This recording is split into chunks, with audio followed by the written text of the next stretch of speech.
You damn transmigrator. I'll cut out your heart and roast it. You crossed over and landed right in front of me. Heaven itself is helping me. Whoosh. Qin Ming woke with a sharp sting. He was bound to a short wooden board by ropes, the tightness making it hard to breathe. Where was this? He had just slipped into bed with his long-distance girlfriend whom he hadn't seen for half a year. How could he be here in the blink of an eye? Hiss, hiss, hiss. A cold, harsh, sharpening sound came from the corner of the room. Qin Ming turned and saw a tall man in a green robe sharpening a long blade. The blazing fire of the furnace flickered across the black cloth wrapped over his face. The man's eyes were blazing with the thrill of killing. A chill crawled down Qin Ming's spine. He struggled fiercely, but could not break free from the short wooden board. Was he being kidnapped? Kidnapping. Brother, untie me first, and let me breathe. The masked man turned his head, a sharp gleam in his eyes. Kidnapping. Haha. Only you Transmigrators would say something so impossible to understand. You Transmigrators all deserve to die. Qin Ming froze. A storm raged inside his mind. Had he truly transmigrated? It completely defied logic.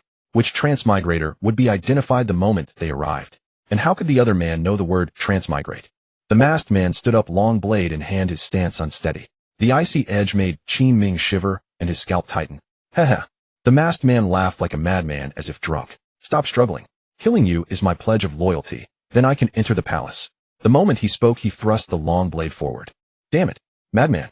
Qin Ming forced his body half a chi to the right. The blade sliced open the side of his abdomen, and pain exploded through him. It hurt. You lunatic. You stabbed someone without a word, not caring whether they can stand it. Whoosh. The masked man thrust again. Fortunately, his legs were not tightly tied, and the board was short.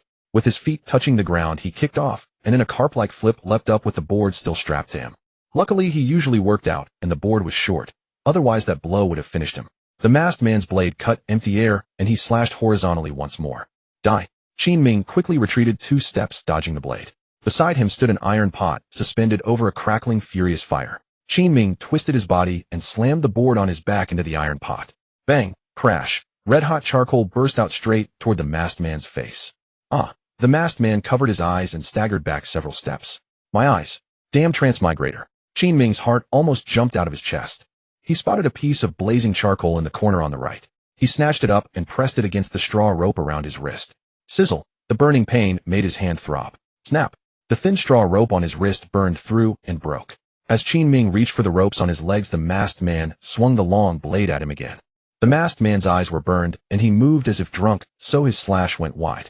Qin Ming sidestepped and easily dodged it. In the same moment, he freed his legs. Qin Ming grabbed the board and smashed it hard into the masked man. Crack! With his eyes injured and his grip unsteady, the masked man lost hold of the long blade, and it clattered to the ground. Dazed, the masked man crouched down, groping for the knife. Quick as lightning, Qin Ming lunged forward and seized the long blade. Like a madman, the masked man seized Qin Ming's neck from behind. You transmigrators! You all deserve to die. Seizing the chance, Qin Ming gripped the knife and stabbed upward over his head. The blade struck the masked man's neck. A hot rush of crimson poured down across Qin Ming's back. Shaken, Qin Ming stood up, pushed the body aside, and gasped for air. He still had no idea what had happened. He dressed his abdominal wound as best he could, then pulled off the masked man's face cloth. The face was strangely similar to his own. On the masked man's left cheek was a fresh scar running from the eye to the neck. At his waist hung a brown wooden badge engraved with 3 characters, Shao Qin Zi.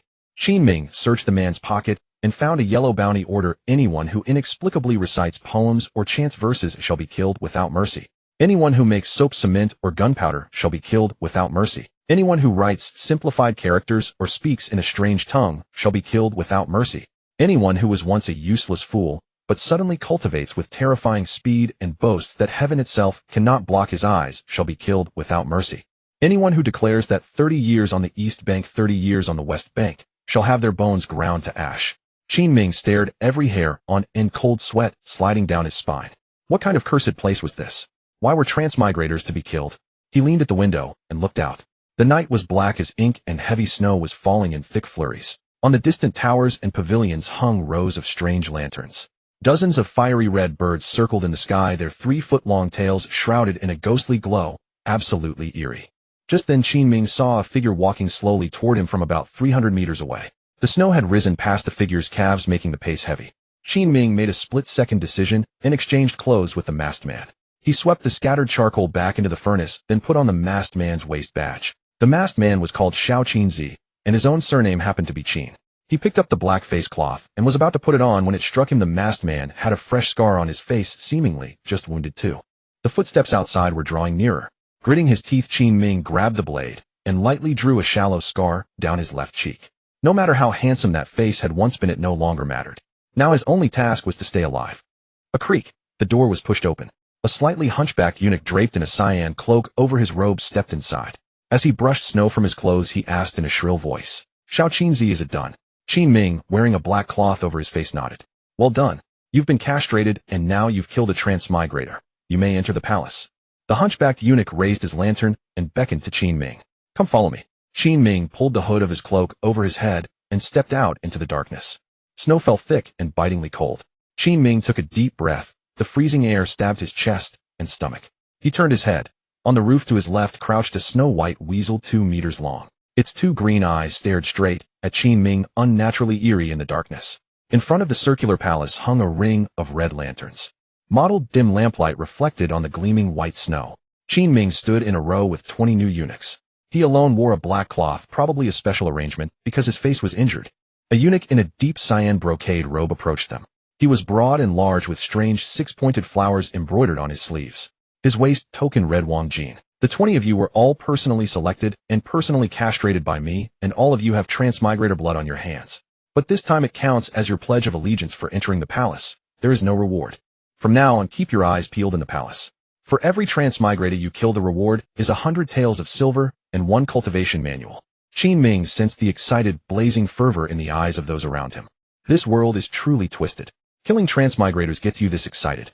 I must have stepped in shit for over 10 years just to transmigrate into such a deranged world. Next I'll assign palace posts. Just as Qin Ming's heart was churning with mixed emotions, a short eunuch beside him lightly patted his hand. "This Ingshire Imperial City is much warmer than our Hanya city." Qin Ming nodded. The short eunuch and the masked man were probably fellow townsmen. The lamplight was dim, so he could only see Qin Ming's eyes, and didn't notice anything unusual. The token at his waist read Xiao Yozi. "I just heard them say, whatever you do, don't go to the female emperor's Zhonghua Hall, and don't go to the grand princess's Tain Palace." The other new eunuchs nearby murmured in assent. "Yes, they say the female emperor and the grand princess kill without blinking. Especially the grand princess. She's killed several hundred transmigrators and dozens of non-transmigrators too. Several hundred transmigrators. Fuck." Qin Ming's scalp crawled. A woman and a grand princess at that. How could she be so twisted? And come to think of it, why are there so many transmigrators in this world? But Xiao Qinzi, you don't need to worry. With such a big scar on your face, the Grand Princess and Her Majesty both want handsome men. Qin Ming let out a long sigh of relief. Good. Thank goodness I cut my face just now. This time Her Majesty's Zhonghua Hall doesn't need new eunuchs. Raise your hand if you want to go to the Grand Princess's Tain Palace. The 20 new eunuchs fell into a deathly silence, each keeping his head slightly lowered. Whoever went to the Grand Princess's Tain Palace would soon become a corpse. Why is the Tain Palace called the Tain Palace? Because too many people have died there, and the Yin energy is too heavy. Come, lift your faces. The obese eunuch Wang Jin walked around and stopped in front of Qin Ming. The hunchbacked eunuch who had brought Qin Ming earlier quickly spoke up. "This Xiao Qinzi was injured yesterday. On the left side of his face from his eye to his neck, there is a fresh scar. He's too ugly like this. He definitely won't meet the Grand Princess's requirements." The obese eunuch Wang Jin chuckled. "Funny you should mention it. This time the Tain Palace sent special word, no pretty boys. They say pretty boys can't take a beating, they want someone ugly, sturdy, and tough." Qin Ming's heart lurched. Slap. Eunuch Wang Jin's hand landed on Qin Ming's shoulder. "Scarred face, ugly, tall, and sturdy. You're the one." 10,000 alpacas stampeded through Qin Ming's heart. What the fuck? What a godly start to a transmigration. Every twisted buff stacked to the max. Qin Ming was led away by the hunchbacked eunuch Lu Yuan. The others watched his retreating figure, their eyes full of sympathy and pity, as if gazing at a dead man walking. The night here didn't seem dark. It was as if paper soaked in ink had been pasted across the sky, hazy and dim. Thick frost coated the long corridor. Qin Ming, wearing only thin clothes and trousers, was bitterly cold. But his mind was unusually clear. He walked with a slight stoop, head lowered, following the hunchbacked eunuch Lu Yuan. Out of the corner of his eye, Qin Ming scanned the sights on both sides of the corridor. The snow was falling too heavily. The rockeries in the garden were buried until only half remained. Many trees of different shapes drooped their heads in the wind and snow. Every now and then eerie fire-red birds darted through the branches. "Xiao Qinzi, how did it feel to kill a transmigrator today? What feeling? What feeling is there in stabbing a man?" To answer eunuch Lu, it felt pretty good. "You're very brave." Many newcomers tremble after killing a transmigrator. They think transmigrators are evil creatures and are afraid in their hearts. Thank you for the praise, eunuch. Has the famine in Hanya City gotten any better? Qin Ming's mind raced. How should he answer this question? Where was Hanya City? The masked man's hometown. If the masked man had to come to the palace as a eunuch, how good could his hometown be? To answer eunuch, not very good. Alas, for as long as I can remember, darkness and cold have shrouded Hanya City. These last 3 years have been even worse, frozen and famine-stricken. But the western prefecture where you were should be a bit better. Be sharp in the palace. Kill more Transmigrators. Once you earn silver, you can send it home, and your family's life will be a little better. Thank you for your guidance, eunuch Lu. Qin Ming was shocked and bewildered. Hanya City was shrouded in darkness all year round, and frozen for 3 years. What the hell is this world? Straight ahead is the Qin Palace. The Grand Princess has always loved killing the most. Whether Transmigrators or people of the Dying Kingdom, she enjoys killing them all. For the sake of our chat tonight, if you die, I'll send word to your family. Qin Ming. Thanks a lot. Xiao Qinzi, do you see the characters on the stone ahead? At the fork in the road stood a large bluish stone with 3 vivid red characters clearly visible. I see them. Sujing Garden. Eunuch Lu Yuan froze, muttered a low then turned onto the right fork. Eunuch Lu, didn't you just say that going straight would lead to the Qin Palace? This way, it's a shortcut. Qin Ming looked puzzled. Isn't the shortest distance between 2 points a straight line? He clearly said just now that going straight would get there. Now he turned right to take a shortcut. Something was wrong. Suddenly Qin Ming realized. The 3 characters on the big stone had been Sujing Garden. When Lu Yuan asked him, he had read them out subconsciously. Those 3 characters seemed to be simplified Chinese. In an instant, Qin Ming's head buzzed, as if struck a heavy blow. This place really was full of deadly traps. Calm down. I must stay calm. Keeping his composure, he quietly picked up a stone from the rockery. Xiao Qinzi, do you know how many years I've been in this palace? Eunuch Lu, I don't know. 30 years. My luck has never been good. I never ran into a Transmigrator, and I never won a reward. No money for my family, and no cultivation technique for myself to practice. But from now on, all of that has to change. Eunuch Lu Yuan suddenly stopped. The next breath, he whirled around, gripping a gleaming dagger and thrusting it straight at Qin Ming's heart. You damn Transmigrator. Someone who came to the Imperial City for the first time couldn't possibly recognize simplified characters. Bang. The dagger stabbed toward Qin Ming, but he blocked it with the stone. Eunuch Lu Yuan was startled, his face full of shock. Qin Ming grabbed his blade with his left hand, and with his right slammed the stone into Lu Yuan's head. The blow sent him crashing to the ground. You. When did you hide a stone? Fuck you. Qin Ming snatched the dagger and pressed it against his neck. Why do you kill Transmigrators? Speak. So you really are that damn Transmigrator. If you dare touch me, you'll die, without a place to be buried. Qin Ming pinned Lu Yuan down hard, the icy blade against his throat. I'll ask you one last time. Why do you kill Transmigrators? Bastard, you're dead. You disgusting Transmigrator, you'll die horribly. Just as Lu Yuan was about to raise his voice, Qin Ming, gripping the dagger in his right hand, drove it into his throat in one fluid motion. Shwick. Thud. The sound stopped abruptly. Lu Yuan's eyes stared wide open, unable to close even in death. Footsteps echoed from the distant corridor. Qin Ming instantly kicked with his right foot, covering the lantern fallen on the snow with a layer of it to extinguish the flame. He pressed Lu Yuan's corpse deep into the thick snow. 10 breaths later, the footsteps in the corridor faded into the distance. Qin Ming scanned his surroundings and spotted a water well behind a rockery. He dragged Gongong Lu Yuan's body and the lantern into the well. He threw in all the blood-stained snow as well, then hauled over a large stone to weigh down the corpse and lantern deep beneath the surface. I just want to stay alive, yet you all refuse to let me live. Then perish. Qin Ming backed out of the snowdrift, erasing every footprint with his hands as he retreated. For now there was no choice but to steel himself and head straight for Qin Palace. Straying elsewhere would only hasten his demise. He retraced his steps to the fork near Sujing Garden and continued along the path ahead. A quarter hour later, a palace rose before him, its entrance adorned with 3 blazing golden characters carved in the traditional script of Dying Kingdom. Qin Ming recognized only the character Tai. This had to be Qin Palace. Halt! Who goes there? Suddenly a squad of soldiers emerged from a side path, their white armor, gleaming long swords drawn, radiating a murderous intent. Qin Ming turned and responded, General, this humble one is a eunuch newly assigned to Qin Palace, Xiao Qinzi. Remove the cloth from your face. Qin Ming peeled away the bandages wrapped around his scarred face. Hand over your identification token. Qin Ming unfastened Xiao Qinzi's waist tag from his belt and presented it. The tall general inspected it thoroughly and found everything in order. He approached Qin Palace and gently rapped the tiger head door knocker. 30 breaths passed before the door creaked open, revealing a young woman in green, holding a phoenix lantern, her head poking out curiously. The candlelight bathed her pale jade-like round face, enhancing her breathtaking beauty. She raised her right hand to warm her rosy cherry lips against the chill. General Tiahu, what brings you here so late? Miss Lingyin, the Bureau of Ceremonies, sent a batch of new eunuchs tonight. This one has been assigned to Qin Palace, Xiao Qinzi. Oh, that's right. Thank you for your trouble, General Tai.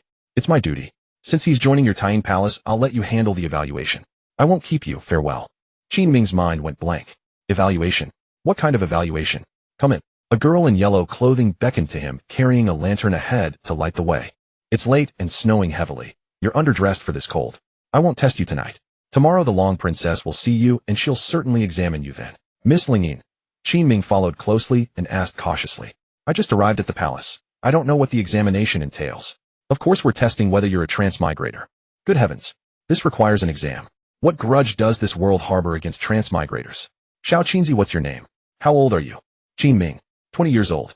Having no choice, Qin Ming answered honestly, though he remained uncertain whether the masked man he was impersonating shared his surname. For now he could only take things one step at a time. Younger than me, where are you from? Hanya City. West District.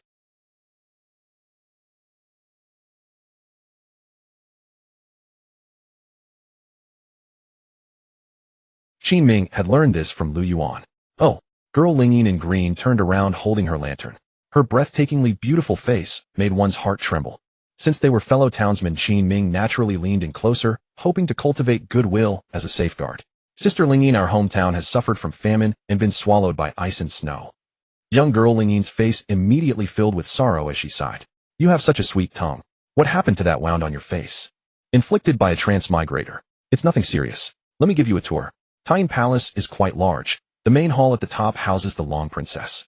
In the western wing, Gongong Lishan resides first, followed by Palace, Maid Jingxiang, then myself. The room in the corner is yours. Thank you, sister. No need for thanks. Rest early, and tomorrow I'll take you to meet the Long Princess. The room was sparsely furnished. A square wooden table and a small earthen kiln for the stove, but currently there was no fire in the kiln. Shivering from the cold, Qin Ming quickly shut the door. On the right corner there was a bagua-shaped window with two mysterious talismans pasted outside. Just then, a loud thud came from the eaves outside the window as a massive pile of snow crashed down with a rustling sound. Qin Ming's heart trembled slightly as he looked out. There, perched atop the snow-covered eaves, was that all-white weasel dragging its long tail, having followed him once again. Its two green round eyes fixed on Qin Ming. Could this be a spirit? What weasel is white? No wonder talismans were pasted on the windows. What a terrifying world this was. He had barely transmigrated for less than a night, and had already killed 2 people. He didn't even know if the matter of killing Gongong Lu Yuan would be exposed. He wondered how this unhinged Long Princess intended to evaluate him. Would his identity as a transmigrator be discovered? Would they uncover that he was a fake eunuch? He, Qin Ming, would gladly slash his own face to impersonate the masked man. But if they expected him to sever his manhood to become a real eunuch, that was absolutely unthinkable. What meaning would transmigration hold without the joy of stabbing others? Qin Ming's mind was in chaos, his heart pounding wildly. Stop, stop, stop, enough. The last thread of his reason warned him within. He must stay calm at this moment, absolutely no panic. The more panicked he grew, the faster he would die.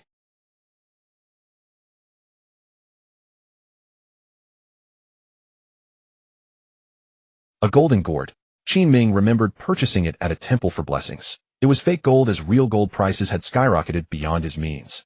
The key issue was that he had already swapped clothes with the masked man. Why was this golden gourd still in his pocket? Did it possess spiritual awareness? Qin Ming recalled the cliched plot from novels where one recognizes treasure through blood. He pressed the icy golden gourd against the wound on his face. Unexpectedly, upon contact, it actually worked. The golden gourd instantly transformed into a beam of golden light and merged into his brow. In an instant, the golden gourd floated within his mind, radiating a soul-stirring golden glow. Suatian, who activated Transmigrator talent, unlocked copy, level 1. Talent sequence 9. By making contact with other Transmigrators' fresh blood, you can copy their talents. Current copied talents 1. Upgradable. In an instant, cultivation knowledge flooded Qin Ming's mind. The cultivation ranks in this world were divided into Body Tempering, Spirit Communication, Grandmaster, Yin-Yang, and Martial God, each with 9 sublevels. However, each Transmigrator possessed an extra talent. For instance, a Flame Enhancement talent would significantly amplify any fire attribute cultivation techniques and martial skills they practiced. Qin Ming's copy talent sounded quite impressive. Suatian, who luck attribute activated, gained 24 luck points daily, which can be used to draw cultivation techniques, martial skills pills. In dangerous situations, luck point accumulation accelerates. Survive. The longer you live, the stronger you become. The floating Suatian, who image in his mind abruptly stopped. Foster father, don't go yet. What exactly is happening in this world? Why must transmigrators be killed? Reason unknown. Explore for yourself. Survive. Suatian, who closing. Damn it. So aloof. After finally finding warmth in this dangerous freezing winter through the gourd, you extinguish it so quickly. Just then, footsteps echoed from outside the room once more. Qin Ming leaned by the window and looked out. The approaching figure was none other than Ling Yin, dressed in a yellow skirt. Qin Ming quickly jumped off the bed and opened the door. Ling Yin held a lantern in her left hand and carried a quilt under her right arm. Little Qin, the Firefly Stone City gets cold too. This quilt is for you. Thank you, Sister Ling Yin. You're welcome. Here, this Firefly Stone lamp is also for you. It lasts longer than a candle. Qin Ming had seen such a Firefly Stone lamp in the palace corridor. Several luminous stones were placed inside the shade, which fascinated him. Ling Yin handed the lamp to Qin Ming and left once more. Qin Ming curled up on the bed wrapped in the soft quilt, feeling much warmer. He was grateful that his quick wit today had earned him this faux hometown acquaintance. Yet this also put Qin Ming on guard. A fellow countryman would know the customs and habits of the cold night city all too well. One misstep might expose him and leave him with no place to bury his bones. At dawn, a rooster's crow pierced through the darkness. Qin Ming immediately sat up in bed. Beyond the window the night had brightened slightly, yet it remained dim and hazy. Just then the young lady Ling Yin, who lived in the side hall across the way, rose for the day. She wore an emerald brocade dress and embroidered cotton shoes, rubbing her small hands and breathing warm mist into them. Ling Yin walked over to the red flowers in the courtyard, picked off some frozen ice chunks, popped them into her mouth, and swept the ground while eating the ice. Qin Ming watched it all. About a quarter of an hour later, he jumped out of bed, slipped on his shoes, and headed out. Qin Ming also picked up a broom and began sweeping the snow. Ling Yin turned and noticed a trace of surprise flashing across her face, then she smiled without a word. After Qin Ming had swept snow for half a quarter of an hour, he too casually pinched a bit of ice from the red flowers, tossed it into his mouth, and crunched it between his teeth. Cold. Bitingly cold to the bone. Wearing only his thin clothes, he was chilled straight through. As expected, Ling Yin caught sight of it. Tucking the broom under her left arm, she rubbed her hands together, blew warm breath into them, and walked up to Qin Ming. I didn't expect you still keep the customs of our hometown. Are you talking about eating the ice and snow, Sister Ling Yin? Yes. In our homeland, during every famine, we survived by eating the spirit-charged ice and snow. Qin Ming nodded in feigned agreement. It seemed his careful observation this morning had paid off. Just then a rustling sound came again from the eaves of the palace on the left. Qin Ming turned and once again saw the snow-white weasel. Sister Ling Yin, what is that thing? Ling Yin blew into her hands, stomped her feet, and turned around. She froze for a moment, then asked in confusion, what thing? That animal on the eaves. Ling Yin rubbed her eyes and asked again, puzzled. There's nothing there. At once Qin Ming's nerves tensed. Nothing there. Was he hallucinating? No. This was already the third time he had seen the white weasel. It was still crouching there, staring fixedly at Qin Ming. It was so obvious. How could she not see it?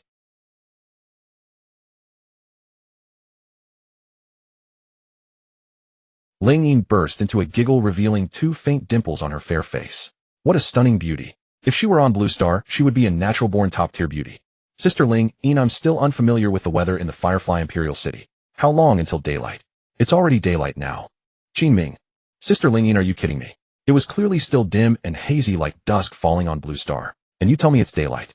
Qin Ming, our cold night city is pitch dark all year round. Firefly Stone City is dim all day and only a little darker at night. If you want true brightness, you need to head south to Starlight City or Aurora City. Qin Ming was utterly baffled. What kind of world is this? Just then the doors of the two rooms on the left opened at the same time.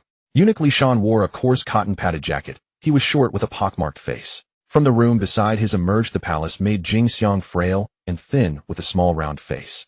She wasn't a great beauty, but she was rather delicate. Oh, so this is the new little eunuch who arrived at Taiyin Palace yesterday. Greetings, Eunuch Li, Miss Jing Xiang. You killed a transmigrator to get in. What was that transmigrator's name? Qin Ming's mind raced, and he answered immediately. I didn't have time to ask his name. Then what made you certain he was a transmigrator? He had red paper money in his pocket and kept saying things I couldn't understand. Eunuch Li Shan tucked his hands into his sleeves and smiled at Jing Xiang beside him. Seems killing him was the right call. But Jing Xiang, don't call me ugly anymore. The Taiyin Palace has brought in someone even uglier than me. Just look at that scar on his face. 1,000 alpacas stampeded through Qin Ming's heart. The knife wound on his face would heal eventually, and the scar would vanish too. With a face as handsome as any reader's, he would utterly obliterate him. Enough. Ling Yin set down her broom and came to Qin Ming's rescue. Stop questioning him. The eldest princess will be waking up soon. Don't make noise in the courtyard. Hurry along and get your meals. Just then a commotion suddenly arose from the upper hall. Qin Ming turned his head. The upper hall palace towered 100 meters high, piercing into the clouds. At the middle height, about 30 meters up, a gossamer-like mystic gate was pushed open. Immediately after, the eldest princess, clad in black robes, walked out slowly. Her hair cascaded like a waterfall, and her skin was fairer than snow. Her flowing hem revealed long, smooth, jade-like legs, and a blue snowflake mark was emblazoned on her proud chest. What a beauty! Qin Ming had never seen such a gorgeous woman in his entire life. Compared to her, the 108 ladies stored on his hard drive weren't worth keeping. All of a sudden, the eldest princess wheeled around. Her piercing eyes stabbed into Qin Ming's heart like frost. The pain made his whole body tremble. The eldest princess flicked her sleeve and said coldly, "How dare you?" Gouge out his eyes. Warning: danger level increased tenfold. During the danger period, luck point growth rate increased tenfold. With a whoosh, 8 black-robed women flew out from around the Qin palace, each clad in black armor radiating overwhelming aura and murderous intent. This is it. Qin Ming felt as if he had fallen into an ice cellar. He truly hadn't meant to look. What should he do? With clangs of steel, the 8 female guards drew their blades and advanced toward Qin Ming. Qin Ming, quick-witted in his desperation, shouted at once, "Wait. Eldest princess, your subordinate didn't mean to offend. I was only worried about your safety. You a little eunuch who just entered the palace worrying about my safety. Who gave you the confidence?" "Eldest princess, many thin icicles have formed on the eaves above you, trembling and ready to fall. Your subordinate feared they might drop down on you." The eldest princess and her 8 guards all looked up at once. Sure enough, on the eaves 40 meters high hung a dense row of sharp, foot-long icicles poised to fall at any moment. The eldest princess waved her hand, and the murderous guards retreated in unison. Qin Ming breathed a long sigh of relief. What a heart-stopping ordeal. "Little Qin, answer my question. The Heavenly King covers the tiger." Qin Ming. What the hell? The Heavenly King covers the tiger, the pagoda oppresses the river demon. Wait, should I answer that? No, I can't answer. Answering would make me an obvious transmigrator. This was a trick question. Answer me. Eldest princess, your subordinate doesn't know how to answer. Spring sleep never knows dawn. Respond with a poem. Qin Ming's mind raced. Eldest princess, your subordinate doesn't know how to compose poetry. I truly don't. The black-robed eldest princess radiated icy, bone-chilling cold. Her powerful aura pressed down on Qin Ming so heavily he could barely breathe. You can't even answer such a simple question. Utter trash. Come inside. I'll kill you with my own hands. Qin Ming's heart was frantic with fear. In his mind, the luck point growth rate was still tenfold, which meant the danger had not yet passed. He could only steel himself and walk into the upper hall. The tables, chairs, bed, and floor in the first-floor room were all carved from white jade, and the air was filled with a biting, bone-piercing cold. With a swish, the icy, stunningly beautiful eldest princess suddenly appeared before Qin Ming. No one is here now. I'll ask you one final question. If you fail to answer, I shall kill you. Listen carefully. Odd changes, even remains. A loud bang exploded in Qin Ming's head. Qin Ming's mind raced, his heart pounding frantically. When the odd changes, it stays the same. When the even changes, look at the quadrant. This was a phrase every native of Blue Star knew by heart. But how dared he answer at such a moment? Qin Ming deliberately feigned ignorance and panic. Your Highness, I grew up in poverty and never studied much. I have no idea what this is about. Could you please explain? You're really not afraid of death? A wave of chilling pressure descended upon the room, forcing Qin Ming to retreat several steps. Warning: danger level increased by 50 times. Lucky point gain accelerated by 50 times during danger period. It's over. This woman was so beautiful, yet acted like a demon. Guards, whoosh. The 6 black-clad female guards from before drew their weapons and rushed back into the room. Take him out and execute him. Yes. Damn it. What kind of psycho is this? Instantly, 2 female guards seized Qin Ming's arms and dragged him away. These women appeared delicate, yet their grip was iron-tight. Qin Ming, standing a full 1.80 meters tall with sturdy bones and sinews, felt as though his arms could be snapped at any moment in their grasp. Qin Ming was being dragged forward when his eyes unintentionally glanced at Ling Yin, still kneeling on the ground. She looked up at him with an extraordinarily calm expression. In his panic, Qin Ming's mind raced. Ling Yin had shown him kindness since the moment he arrived. Regardless of whether there was a conspiracy behind it, that calm gaze seemed to warn him to stay composed. Right? It had to be. This was still the crown princess's test. He needed to stay calm. That madwoman. What pagoda subdues the river demon? What odd even rule? Does she really understand transmigrators so well? In the blink of an eye, Qin Ming was dragged to the lotus pond outside Qin Palace. The pond water was stained blood red. It seemed killing was a regular occurrence here. Little Qin Z, the crown princess wants me to ask you one more time. What comes after when the odd changes, it stays the same? Please, my Lord General, I truly do not know. I've never heard of it before. Really don't know. Shing. A sword was drawn. The gleaming blade flashed with cold menace. This is your final chance. Otherwise your head will end up in the lotus pond, just like the others. Qin Ming deliberately wore a panicked, broken expression and shouted loudly. I really don't know. What on earth is this? I beg you. He closed his eyes, awaiting the strike of blade. 10 breaths passed. Then his right shoulder was gently tapped. Qin Ming, rise. It was Ling Yin's voice. Congratulations, you've temporarily passed the test. Qin Ming turned around. The 8 black-clad female guards had vanished. Standing behind him were Ling Yin Jingxiang and eunuch Li Shan. Wang Defa. I actually gambled correctly after all. This world was insane. Other transmigrators used blue star knowledge to build fortunes and reach the pinnacle of life. But in my case, revealing transmigrator knowledge meant immediate execution. What kind of madness is this? Qin Ming, you passed the test. Let me remind you once more. Never approach the crown princess when she holds court. Understood? That crazy, murderous woman. I wouldn't want to be near her even if you paid me. Li Shan and Jingxiang went to the imperial kitchen for breakfast. Li Shan had entered the palace 3 years ago. Although he was a eunuch, his love for women had never faded. Jingxiang, a palace maid who had only been there half a year, often talked with him. But deep down, Li Shan's heart belonged to Ling Yin. I just can't understand it. Qin Ming has that ugly scar across his face. How could Ling Yin care so much about him? Li Shan, don't overthink it. Sister Ling Yin is kind to everyone. Who told you that? She never gave me a friendly look. From early morning until now, I've seen her smile at that brat twice. When the two arrived at the imperial kitchen, they saw a dozen or so eunuchs gathered together. Has anyone seen eunuch Lu Yuan? All the eunuchs below shook their heads. Eunuch Lu Yuan left last night and hasn't returned since. The white feather guards have searched the entire kitchen but found no trace of him. What? Eunuch Lu Yuan is missing. Li Shan's heart raced upon hearing this. When Li Shan first entered the palace, eunuch Lu Yuan had been quite kind to him. Though they never formally tied father and son, Li Shan always regarded him as a senior mentor. Li Shan hurried forward quickly. Fellow eunuchs, what do you mean eunuch Lu Yuan is missing? Oh, Li Shan, did you see anything from Tyne Palace? Last night eunuch Lu Yuan sent over your little Qin Zi and nobody's seen him since. Li Shan was startled within and immediately concluded this matter had to do with Qin Ming. He recalled how Ling Yin, who ignored him so coldly, had smiled at Qin Ming. His hatred for Qin Ming deepened. Just then a patrol of white feather guards passed by. Li Shan quickly approached and explained the situation. General, our little Qin Zi was sent over by eunuch Lu Yuan. His disappearance must be connected to him. General Tai, who clad in white armor, pondered for a moment, then waved his hand decisively. Let's go to Tyne Palace. His Majesty is extremely angered by this matter. If he finds out it was Qin Ming's doing, he will have him flayed alive. A sinister smile crept across eunuch Li Shan's lips. Qin Ming was clearing snow in front of Tyne Palace. During the half-hour chat with Ling Yin, he had learned some things about the Dying Kingdom through casual conversation. From north to south, 4 massive cities were situated in a row across this nation. Hanya City, Yingshi City, Xinguang City, and Jiguang City.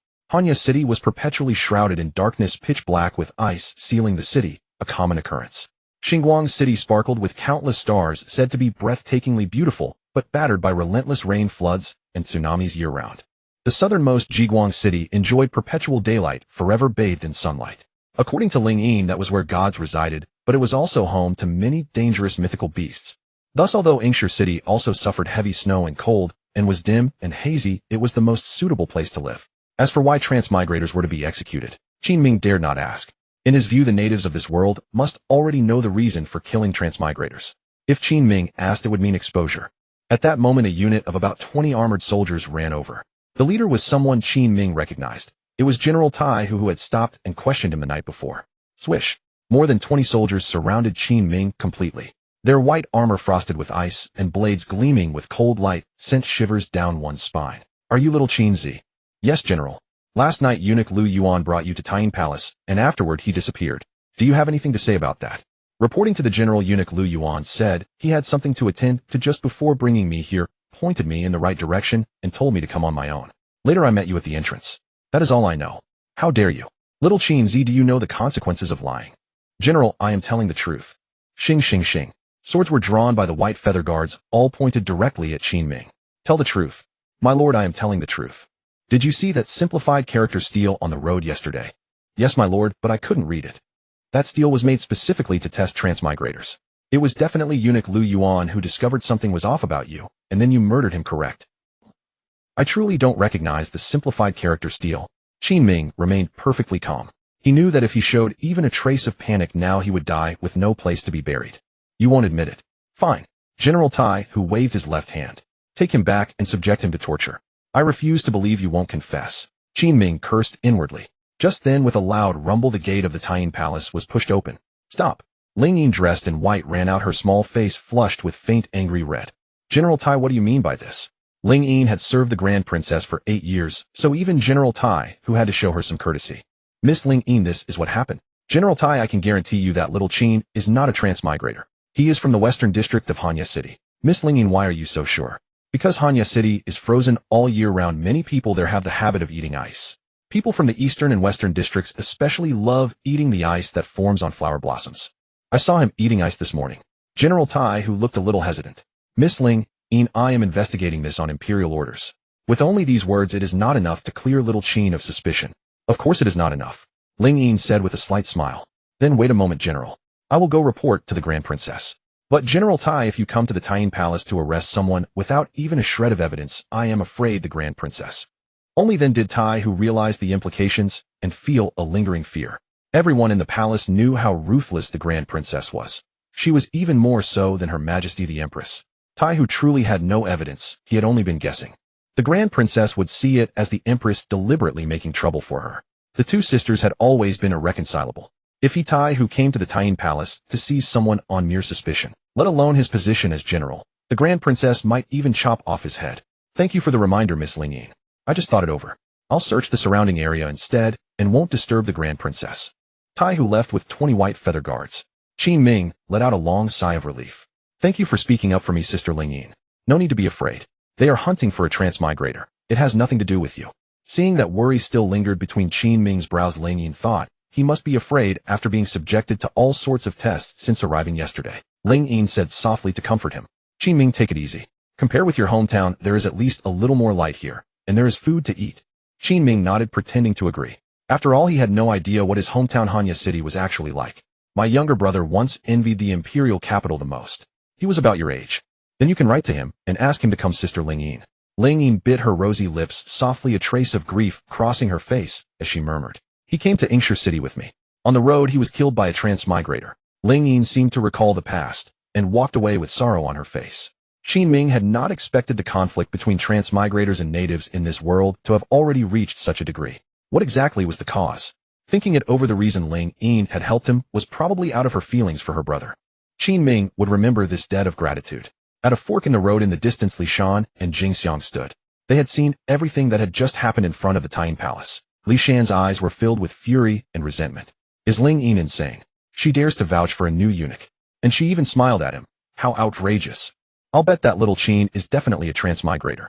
Eunuch Lu Yuan once told me that the simplified character steel is used to test Transmigrators. Little Qin must have slipped up last night, so he killed Eunuch Lu Yuan to silence him. Li Shan, those are all your guesses, and there is no evidence.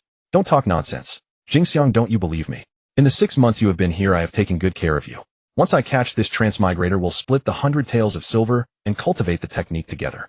Of course I believe you, Li Shan, but there is no but about it. Catching him would be a great achievement. What do you plan to do?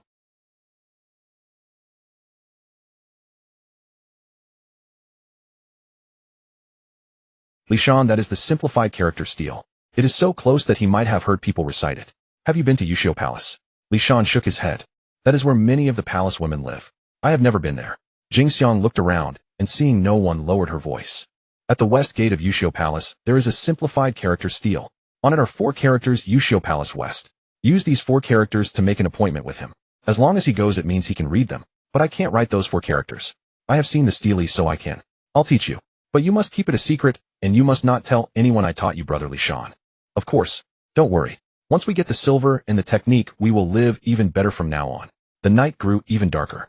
This place had no sun during the day and no moon or stars at night. Qin Ming could not understand how these people could live here. The heavy snow still fell without stopping. On the withered tree outside the window, several fiery red birds with long tails circled round and round.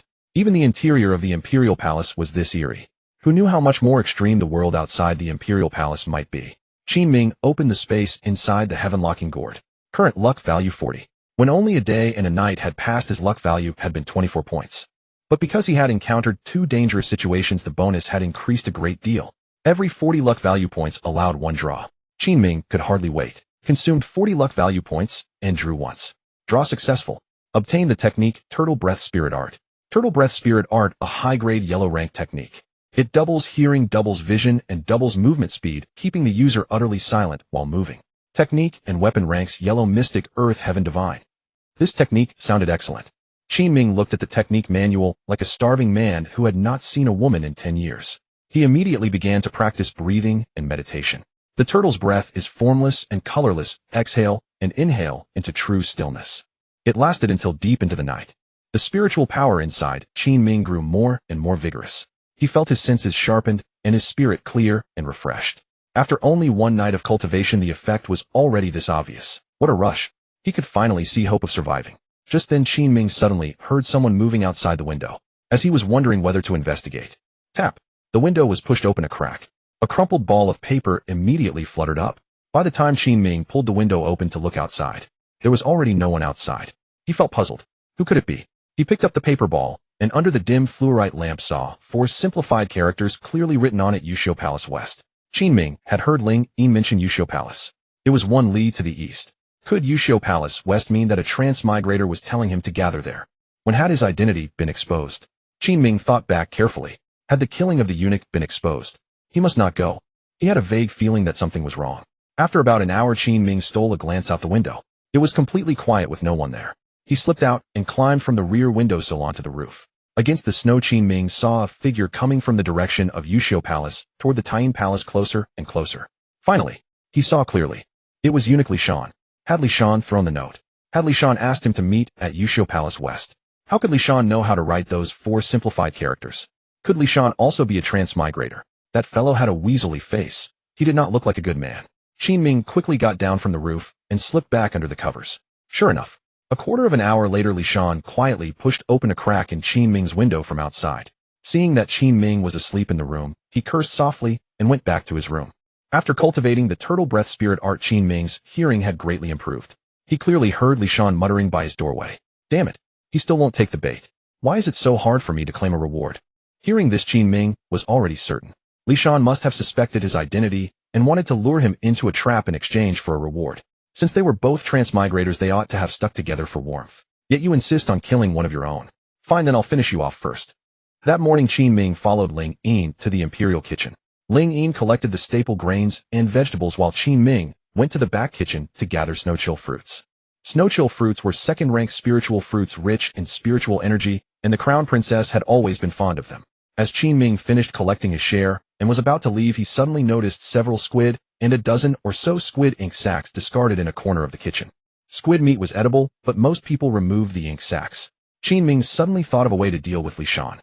Squid ink was pitch black like ink, yet its essence was protein. If you wrote with this black liquid on paper, the protein would decompose quickly and the characters would vanish. He was going to give Li Shan a severe lesson. Seeing no one around, Qin Ming swiftly stuffed an ink sack into his pocket. Upon returning, Qin Ming waited for the right moment, spotting Li Shan coming back through the gate. He immediately spread out the paper Li Shan had given him on the desk. Using his finger to smear squid ink liquid, he wrote the characters 4, 1, 2, 3, 4 on the back of the paper. As expected, when Li Shan passed by his door, he was immediately drawn to it. Qin Ming pretended not to notice and held the written paper to his lips, blowing gently to accelerate the protein decomposition. He folded the paper and placed it against his chest. Li Shan's expression was one of excited anticipation. Simplified characters. Indeed, simplified characters. Qin Ming, you damn transmigrator. Li Shan wanted to report to the hall immediately, but the crown princess had not yet returned from morning court. He decided to wait until she returned so he could expose Qin Ming face to face and claim the most generous reward. Actually, the time during which the crown princess attended morning court was precisely within Qin Ming's calculations. This period was exactly enough for the writing on the paper to disappear. Qin Ming stepped out of the door, pretending not to see Li Shan. In the courtyard, Ling Yin was stoking a fire with an iron pot above heating water. The weather was bitter cold, and the imperial kitchen mostly only provided meals. Hot water was essentially handled by each palace independently. Qin Ming added firewood to the pot, deliberately warming his clothes. The higher temperature would more easily promote rapid protein decomposition. He and Ling Yin chatted and laughed while tending the fire. Li Shan ground his teeth in frustration. Qin Ming, enjoy your arrogance now. When the crown princess returns, it'll be your death. An hour later, the crown princess returned from morning court. She wore black brocade robes, her chest rising proudly, the moon shadow sword in her hand stained with fresh blood. Qin Ming thought, this crazy woman clearly went to attend morning court. Why does she look as though she has been killing people? 8 female guards entered and stood on either side of the crown princess. Ling Yin carried the hot water, Qin Ming carried the snow-chill fruits. The crown princess walked to the red maple tree in the courtyard and flicked her black sleeve. A mighty cold aura erupted outward. With a sharp crack, all the accumulated snow on the blue stone table was blown away. The crown princess sat before the stone table. Bring a jar of wine, and we shall dine here. Yes. Qin Ming, taking the opportunity to fetch the wine, secretly unfolded the paper and cast a quick glance. The ink had indeed vanished. Only a few black granules remained which he shook away lightly. Nothing could be seen on the yellow paper. Qin Ming placed a jar of green ant wine before the crown princess. Li Shan, seeing the moment ripe, stepped forward and knelt down with a thud. Your Highness, I have important news to report. The crown princess's breathtakingly beautiful face was terrifyingly cold. She raised the wine and drained it in one draught, then spat out a single word coldly. Speak. Your Highness, I have discovered that Xiao Qinzi is a transmigrator. Whoosh. The surrounding guards were all shocked, and even the crown princess's enchanting eyes trembled slightly. She looked up at Qin Ming, her autumn water eyes full of killing intent. The 8 female guards drew their blades and swords surrounding Qin Ming tightly. Ling Yin, who was heating water, was visibly anxious. Jingxiang, who was helping nearby, remained calm, as if this had nothing to do with her. Xiao Shanzi, do you have evidence? Your Highness, I saw Xiao Qinzi writing simplified characters in his room. The writing was hidden against his chest. Oh. The crown princess's autumn water-like, beautiful eyes turned once more to Qin Ming. Xiao Qinzi, do you have anything to say? Your Highness, I do not understand what Li Shan means. How could there be no meaning? You damned transmigrator wrote simplified characters and hid them against your chest. Your Highness, I am willing to wager my head on this. After speaking, Li Shan stepped forward and forcibly took the paper from Qin Ming's chest. A triumphant smile spread across his face, his hands trembling slightly. 3 years. He had been in the palace for 3 full years. He had been searching for an opportunity to prove himself. If he could catch a transmigrator, he would not only receive 100 taels of silver, but also cultivation techniques. Then he could join the demon-suppressing guard and rise to prominence. Li Shan unfolded the paper as he walked toward the crown princess. Your Highness, I saw him write on the back of this paper. But before he could finish, Li Shan was completely dumbfounded. His eyes bulged wide open. Where were the characters on the back of this yellow paper? Impossible, how could this be? The front side, west of Yusho Palace, had been written by himself. He had seen Qin Ming use this very paper to write 4 characters, so how had they disappeared? Where are the characters you mentioned? Li Shan's face went deathly pale. This is impossible. Where are the characters? I clearly saw them on the paper. Where are they? Impertinent. With a sharp slap, the crown princess struck the stone table. The force sent the wine jar bouncing 3 feet into the air. You said he wrote simplified characters. Where are they now? Your Highness, I distinctly saw him writing. But how did the characters just disappear? Li Shan's legs were trembling violently. A female guard stepped forward, snatched the yellow paper, and presented it to the crown princess. Were these 4 characters on the back written by Xiao Qinzi? Qin Ming knew the moment had come. He approached with a deliberately aggrieved and confused expression. Your Highness, these 4 characters were not written by this servant. Last night someone inexplicably threw paper through the window. I was about to report this to your Highness today, but I did not expect Li Shan to.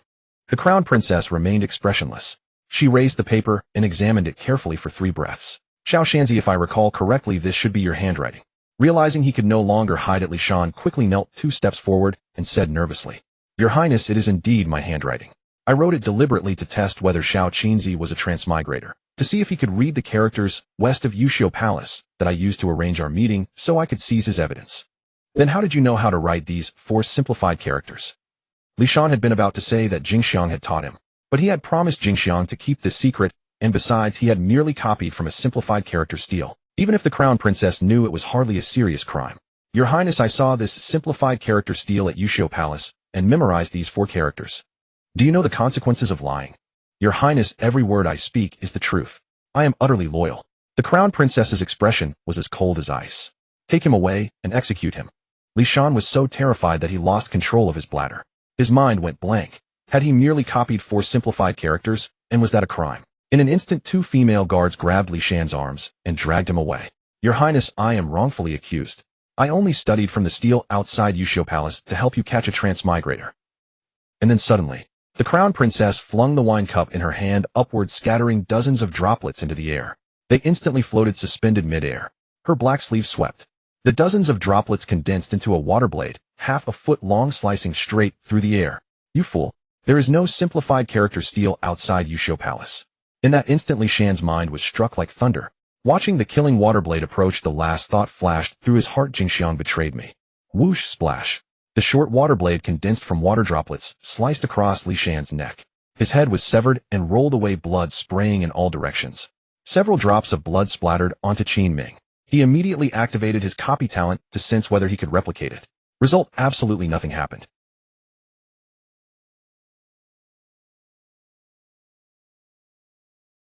Qin Ming felt his head about to split again. He had entered the palace only 2 days ago. Who had devised this scheme against him? These utterly depraved maniacs. Calm down, calm down. He must get a grip on himself. In times like this, panic would only be self-sabotage. He instantly masked his face with an expression of utmost wronged innocence. Your servant thanks the eldest princess. The eldest princess lounged back into the bamboo chair with her indolently dominating figure. She lifted the wine flagon to her vermilion lips and took a light sip. A few drops of clear wine slid from the corner of her lips down her fair, slender neck. A posture of beguiling allure indeed. Little Qin, lift your head. The eldest princess trained her eyes upon Qin Ming. Your right side is so handsome. Why does such a long scar mar your left cheek? To answer your highness, when I entered the palace I slew a transmigrator, and it was he who left this wound. I have heard of that. The eldest princess glanced at the female guard beside her with seductively sinister eyes. Ming, to grant him the medicine. As you command. A female captain with a small round face stepped forward, placing a bottle of Qinglu's scar removal balm into Qin Ming's hands. Only then did Qin Ming recall what Ling Yin had told him. The eldest princess commanded all the demon suppression guards in the realm. Her 12 closest generals and captains were named the 12 zodiacs. Every one of them a peerless beauty with long legs and formidable cultivation. This small round-faced guard was the legendary Captain Ming II.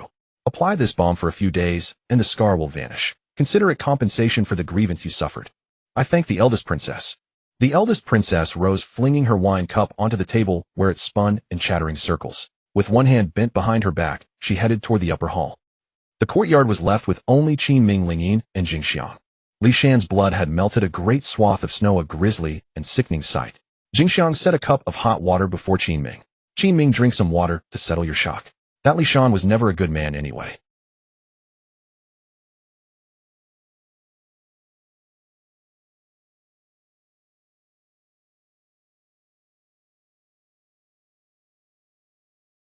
The Demon Suppression Tower. The Demon Suppression Tower is where they imprison transmigrators, Ling Yin chimed in beside her. But it's no easy place to enter. The eldest princess must perform a bloodline test first. Qin Ming asked in bewilderment. Are there that many transmigrators? Enough to require a whole tower to hold them. Of course, the tower has many transmigrators locked away, and some are especially fearsome. But no transmigrator has ever left that place alive. The snow began to fall harder. Qin Ming raised the hot water to his lips and took a sip. He felt not a shred of warmth, instead a chill permeated his entire body. This damned world. Merely surviving is a grueling ordeal. The night was dark and a bitter wind howled. Qin Ming checked his luck points. 24 is still not enough for a second draw. He cultivated the turtle breath spirit art for a while, then turned to contemplation. Qin Ming couldn't shake the feeling that a transmigrator was lurking somewhere around him. Li Shan had clearly been set up. But who was that transmigrator? The eldest princess certainly couldn't be, nor could Ling Yin. Ling Yin's concern for him was evidently sincere.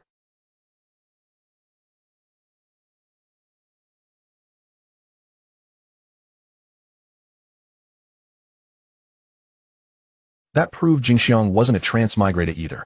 Could it be one of the eldest princess's 12 zodiacs? No. The eldest princess was ruthless and cunning. How could she possibly allow a transmigrator among her personal guards? His head ached from all this unanswerable speculation. If only he could leave the palace or go to the Demon Suppression Tower to find other transmigrators. Perhaps he could gather more intel about this world then. Night had fallen deep.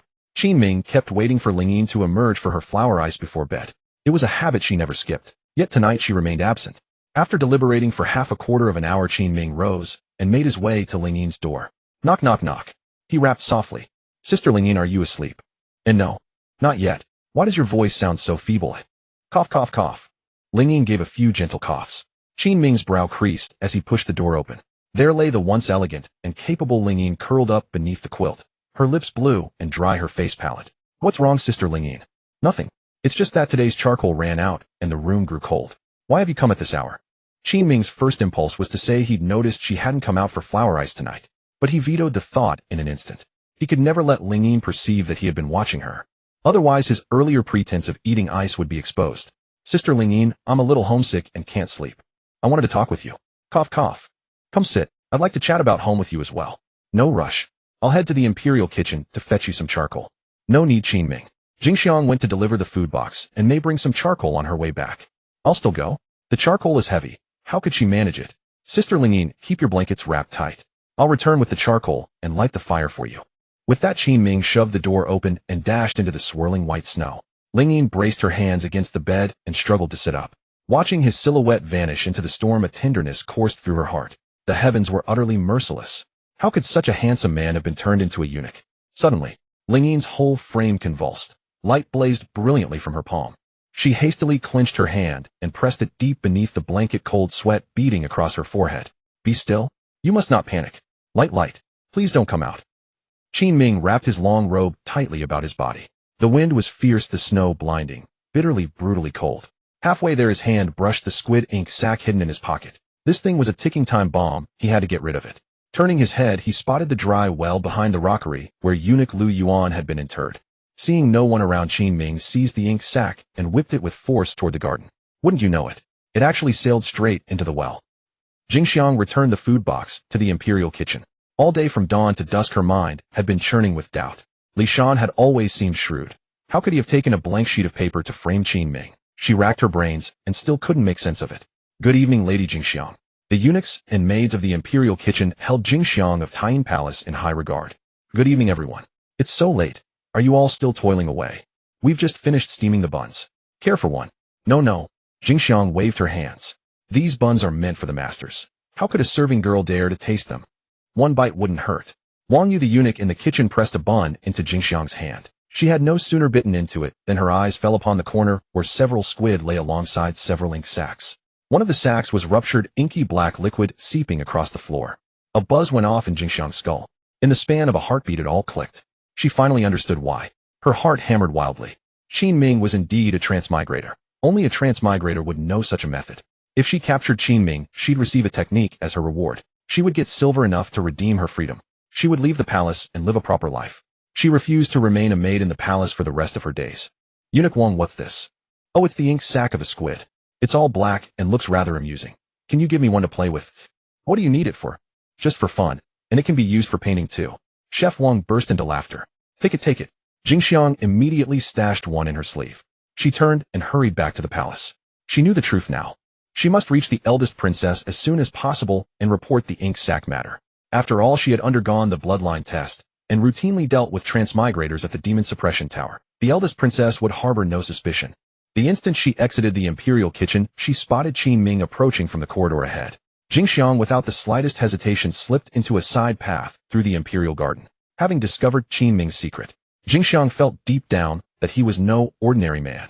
She had to keep her distance from Qin Ming to keep him from reading anything in her face. Qin Ming loaded up 10 jean of coal. With his honeyed tongue and keen attentiveness, he had built decent relations with several kitchen maids. He had also availed himself of 3 freshly steamed buns there. Soft, fragrant, and delightful. Eunuch Wang, why is this coal a bit white? That's to be expected. Since you're fetching it for Ling Yin, maids and eunuchs are only allowed this shoddy white mountain coal. That black mountain coal over there is reserved for the masters. It's so white. Can it even be lit? Huh. Of course it can. If you find it too white, just take one of those ink sacks and dye it black. Chef Wang's little jest set everyone around him laughing. Qin Ming waved a hand and heaved the coal onto his shoulder. That squid ink sack is black and unsightly. Who'd want to play with it? Oh, there is someone actually. Qin Ming's heart lurched abruptly, but his face remained impassive as he asked lightly, who? Jingxiang. Jingxiang just took one away. That girl, though fairly delicate and pretty, seems oddly fond of such bizarre trinkets. In that instant, Qin Ming felt as if he'd been brutally struck. It was as if a thunderclap had gone off at the core of his chest. He understood almost immediately. Jingxiang was definitely a transmigrator.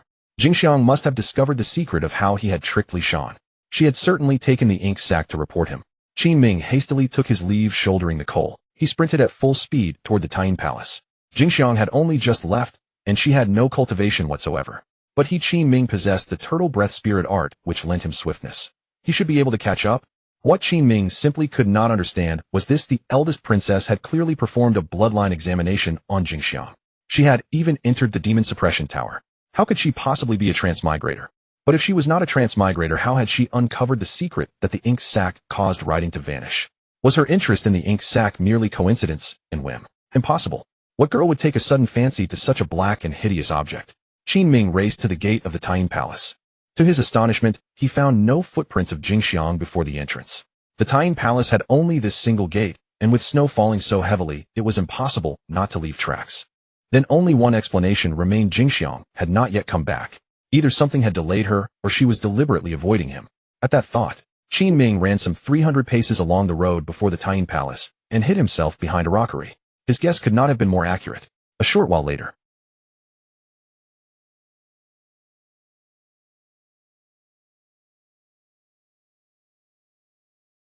When she deemed it safe, she quickened her small steps toward the entrance of the Taiyin Palace. Just as Jingxiang passed the rockery, Qin Ming darted out. Before Jingxiang could make a sound, Qin Ming clamped his hand over her mouth and dragged her behind the rockery. Without hesitation, he seized her by the throat. Qin Ming, what? What are you doing? What did you take the ink sac for? Ink sac? What ink sac? Damn it. Still playing dumb with me. Qin Ming put strength into his hands, squeezing Jingxiang until she could barely breathe. Her fair face flushed scarlet, and her hands kept slapping desperately at Qin Ming's arm. I can't breathe. Was it you who tricked Li Shan? Were those 4 characters west of Yushio Palace written by you? If you dare lie to me, I will snap your neck right now. Jingxiang coughed several times in succession, then nodded. Her eyes were bloodshot. Qin Ming, you're a transmigrator, aren't you? I'm a transmigrated too. Don't kill me. We're on the same side. I brought this ink sac back only as a precaution not to expose you. Qin Ming, release me now. It's so cold at night. You must be lonely and freezing sleeping by yourself, right? Come to my room, and I'll keep you warm. Don't kill me. A savage glint surfaced in Qin Ming's eyes as his left hand pressed harder. I don't trust you. If I had really gone west of Yushio Palace last night, wouldn't I have long since been done in by you? Qin Ming strained with both hands, squeezing Jingxiang until she was almost suffocated. Her arms flailed, desperately slapping at Qin Ming's arm. Just then a stern shout came from the distance. What are you two doing there? Startled by the voice, Qin Ming wheeled around. There in the distant corridor, General Iron Tiger was charging over with 20 white feather guards. Jingxiang seized the chance to gasp for air. Let go of me. Joy gleamed in her eyes. She was saved at last. Saved at last. That cursed Qin Ming had nearly crushed her throat. The white feather guards would tear this Qin Ming limb from limb, and the eldest princess would scatter his soul to the winds. And she, Jingxiang, would be rewarded with cultivation arts and riches. From this day forward, her life would be utterly transformed. As a transmigrator, she would never again endure a life of humiliation as a mere palace maid. She had been waiting for this very day, yet in the next breath Qin Ming suddenly grabbed the gold hairpin from her hair. With a whoosh, he thrust it viciously into her neck. In an instant, blood gushed from Jingxiang's neck. The pain robbed her of speech. Her right hand clutched tightly at her throat as she collapsed to the ground in agony. Detected the blood of a transmigrator. Copy talent activated. Target's talent concealment talent sequence 103. Capable of effectively concealing bloodline and aura. At last Qin Ming understood.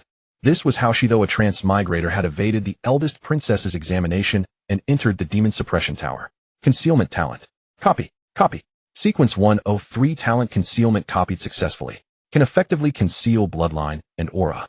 The clattering footsteps of the white feather guards grew closer and closer. Jingxiang, lying on the ground, clutched her neck, her eyes filled with resentment and mockery, as if she could already foresee Qin Ming's fate.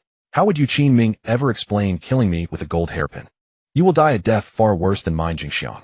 And yet, the more dire the moment, the more preternaturally calm Qin Ming's mind became. Just now, to avoid him, Jingxiang had taken the narrow path through the Imperial Garden. And half an hour earlier, Qin Ming himself had by sheer coincidence tossed the ink sac into the dry well of the Imperial Garden. In the span of a breath, he had his countermeasure. Watching the white feather guards bearing down, Qin Ming turned around, gripped the gold hairpin, and stabbed himself 3 times beside his heart. Blood instantly poured forth. He drew the pitch-black ink sac from Jingxiang's sleeve, and catching her off guard, crammed the entire sac into his mouth. In the very instant before the white feather guards arrived, Qin Ming forced the ink sac down his throat with desperate effort, without chewing it in the least. His right hand hugged the wound on his chest, as he feigned excruciating pain and slumped to the ground. Taking advantage of the crowd's distraction, Qin Ming bit into several mouthfuls of snow, cleansing every trace of ink from his mouth. General Iron Tiger and his 20 white feather guards had encircled the area completely. At that moment, an overwhelming murderous aura swept down like a tidal wave. From the corner of his eye, Qin Ming saw the newcomer, the eldest princess herself, clad all in black. Jingxiang pressed her hands tightly against her throat, unable to speak, struggling for every faint breath. Her eyes burned with hatred and defiance. She was determined to see Qin Ming executed by the eldest princess, even if it cost her dying breath. The eldest princess descended from the air, her landing scattering the snow around her. General Iron and his 20 white feather guards fell to their knees in unison. We pay our respects to the eldest princess. What is going on here? Your Highness, this general was on patrol when I spotted these two causing a commotion. By the time I rushed over, both had already collapsed to the ground. The eldest princess's first thought upon seeing the scene was she had conducted a bloodline test on Jingxiang, so Jingxiang could not possibly be a transmigrator. Now that the two have fought like this, Jingxiang must have uncovered something sinister about Qin Ming. Xiao Qinzi, are you a transmigrator? A glimmer of malicious glee danced in the depths of Jingxiang's eyes.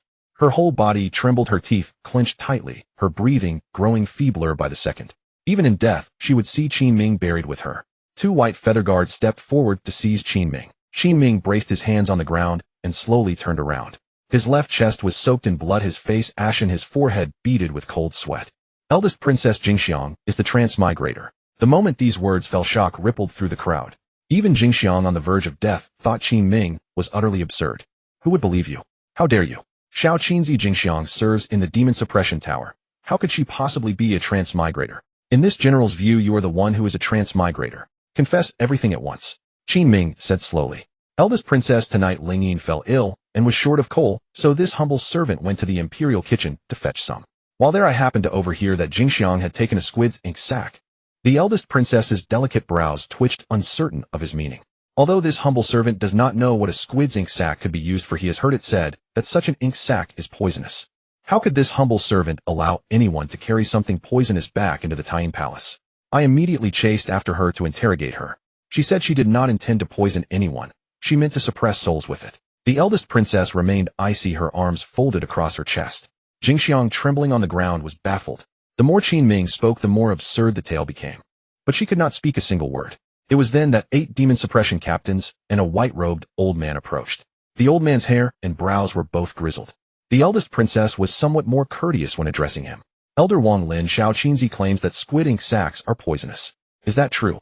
Yes, your highness. The ink sac of a squid is indeed poisonous. And what about the claim that an ink sac can suppress souls? This old man has never heard of that. The eldest princess's piercing gaze once again came to rest upon Qin Ming. Eldest princess, upon hearing that this humble servant, concluded that our world has no such practice as using ink sacs to suppress souls. This Jingxiang must undoubtedly be a Transmigrator. Jingxiang was so enraged that she nearly stopped breathing. Blood kept pouring from her mouth. The first princess flashed a silent signal. The Mengtu Corps woman immediately stepped forward to search Jingxiang for the squid ink sac, but after searching thoroughly, they found nothing. Everyone's eyes once again turned to Qin Ming. Qin Ming also pretended to be deeply puzzled. That doesn't make sense. The Imperial kitchen staff clearly said she took a squid ink sac with her. How could it not be on her person? Could she have hidden it on me? Qin Ming deliberately searched his own body, showing that his sleeves, clothes, and pockets were all empty. The near-death Jingxiang was so shocked by this scene that she nearly died on the spot. She had clearly seen Qin Ming steal the ink sac from his sleeve. How could it have disappeared now? Within 30 breaths, the first princess had already ordered the Imperial kitchen's Chef Wang to be summoned. Chef Wang naturally dared not lie. He stated unequivocally that Jingxiang had taken an ink sac from the Imperial kitchen. Several eunuchs and palace maids nearby could testify to this. The first princess ordered a thorough search of the surrounding area. Still, the ink sac could not be found. Reporting to the first princess, we discovered Jingxiang's footprints in the Imperial garden. Only her footprints? Yes, your highness. Qin Ming's footprints appeared only in the corridor, proving he never went to the Imperial garden. Search the Imperial garden thoroughly for this princess. Yes. Qin Ming leaned against the rockery. Although the wound on his left chest throbbed with pain, he felt considerable satisfaction seeing Jingxiang's desperate, voiceless expression. Little girl, even transmigrating in a state like yours, what could you possibly accomplish? With that bit of petty cleverness, you thought you could harm others only to die, without even knowing how. Report. A white feather guard came running in a flustered manner and knelt on the ground. Reporting to the first princess, an ink sac was discovered in the dry well behind the rockery in the Imperial garden. Jingxiang's eyes were filled with utter disbelief. Reporting to the first princess. Below the dry well where the ink sac was found, a corpse has been discovered. It is that of eunuch Lu Yuan. So this Jingxiang truly is a Transmigrator. She killed eunuch Lu Yuan earlier, and today used this ink sac to suppress the soul. The moment these words fell, shock swept through the entire crowd. All the evidence formed a perfect chain. Jingxiang had taken the ink sac from the Imperial kitchen and left footprints in the Imperial garden. The ink sac was then found in the dry well. And Qin Ming was never seen using the ink sac from beginning to end. His footprints appeared only in the corridor. When the first princess, General Tiehu, and others fixed their vicious gazes upon Jingxiang. Blood gushed from her throat like a column continuously flowing out. She looked at Qin Ming in shock, unable to comprehend how he had framed her for everything. She coughed painfully several times and breathed her last in utter despair, her eyes refusing to close in death. Screech! A strange screeching sound echoed through the air. Dozens of eerie red-winged birds circling overhead dove down from the sky, with their long tails dragging behind, specifically targeting Jingxiang's head to peck and feed. As expected, this Jingxiang truly is a Transmigrator. These soul-devouring birds only feed on the souls of transmigration. Indeed, she really is a Transmigrator. Who would have thought a Transmigrator managed to infiltrate the demon-suppressing tower? Before the white feather guard could finish his sentence, the first princess Han Yueshi suddenly turned her head. Her eyes revealed a sharp, lethal, killing intent. Are you implying that this princess cannot detect a Transmigrator? Terrified out of his wits, the white feather guard quickly knelt down. With a thunderous boom, the white feather guard was struck and sent flying 100 meters backward, vomiting blood to death. General Tiehu of the white feather guard immediately knelt. Forgive me, Your Highness. This subordinate failed to discipline his men properly. Please forgive me, Your Highness. Tiehu's forehead was covered in cold sweat from fear. This damn stupid soldier declaring here that a Transmigrator had infiltrated the demon-suppressing tower. Wasn't that slapping the first princess's face? If he angered the first princess and she cleaved his head with a single sword strike, His Majesty, the Emperor wouldn't utter a single word of protest. The first princess Han Yueshi's expression grew increasingly cold. Suddenly, she took 2 steps forward, raised her right hand, and gently clenched her fist in the air. The snowflakes falling from the sky instantly gathered together, transforming into a blue ice sword. Boom! The ice sword descended. The already deceased Jingxiang was cleaved in two with a single strike, flesh and blood flying everywhere. Damn Transmigrator. You actually infiltrated this princess's side. Take her flesh and feed it to the dogs. Yes. The first princess turned and left. After walking a dozen steps, she suddenly glanced back and spoke coldly. Bring Xiao Qinzi to my chambers. Yes. The Mengtu Corewoman and Meiyang Corewoman supported Qin Ming as they made their way toward the first princess's upper hall. The Mengtu Corewoman was of short stature with a small round face and a gentle disposition. While supporting Qin Ming, she tore open his chest clothing to examine the wound and applied some golden wound healing medicine to it. The Meiyang Corewoman had fair porcelain skin and a beauty mark at the corner of her mouth. Sisters Corewoman, could you please deliver the coal I brought back to Sister Lingyin? At a time like this, you're still worried about delivering coal. Sister Lingyin's room is cold and she's ill. Please take care of this. Mengtu and Meiyang escorted Qin Ming to the entrance of the upper hall. You can go in yourself, don't worry about Lingyin. This was Qin Ming's second time entering the first Princess Han Yueshi's chambers. His mindset this time was clearly far more stable than the first. Every piece of furniture and decoration in the room was crafted from white jade, exuding a chilling coldness. The first Princess Han Yueshi leaned lazily against a white jade chair, her legs crossed, her two fair long legs appearing even more lustrous and smooth under the brilliant lamplight. I pay my respects to the first princess.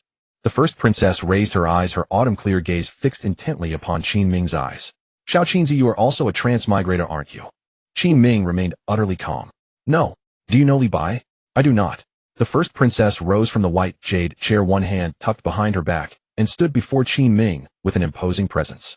A faint, clear fragrance emanated from her body. Her fiery red lips and peerless beauty were breathtaking. She drew closer and closer to Qin Ming, who could almost feel her breath upon him. She gently bit her crimson lips, as if deliberately attempting to disrupt Qin Ming's composure. This was far too tempting. For one in a situation like this, Qin Ming could easily become flustered. More terrifying still was the fact that he was a fake eunuch. How could he possibly endure such circumstances? If his secret were inadvertently revealed, he would die without even knowing how. Qin Ming quickly projected his consciousness into the heaven-locking gourd. He took a deep breath to calm his racing thoughts. How could such a merciless, ruthless first princess who killed without blinking also deploy such a charming tactic? Xiao Qinzi, this princess asks you, who is Lagrange? I do not know. Who is Zhuge Liang? Your Highness, this subordinate has read few books and truly does not know. Then am I beautiful? Beautiful. Do the beautiful women where you come from wear black silk stockings? Qin Ming. Qin Ming was taken aback by the question. Of course he had to wear black stockings. All 108 beauties on his hard drive wore them. But he certainly couldn't answer that. Your Highness, my hometown is bitterly cold, and women dress warmly. This subordinate has never seen black stockings. The eldest Princess Han Yueshi suddenly extended her jade-like hand and gently pressed on Qin Ming's wounded chest. Qin Ming's mind reacted quickly. He immediately activated his talents, stealth and bloodline concealment. Copying this talent from Jingxiang was truly timely. The eldest princess's right hand trembled, and in an instant a dozen drops of blood from Qin Ming's wound were forcibly drawn out by her coalescing in the air. Her left hand reached toward the window, and countless snowflakes from outside were drawn in. The snowflakes melted into water droplets in the air, enveloping the blood and forming a sphere spinning midair. Surges of icy cold aura flowed from the eldest princess's palm. A trace of fatigue appeared on her peerlessly beautiful face. It seemed this bloodline test was mentally draining. Even the eldest princess could not perform it recklessly.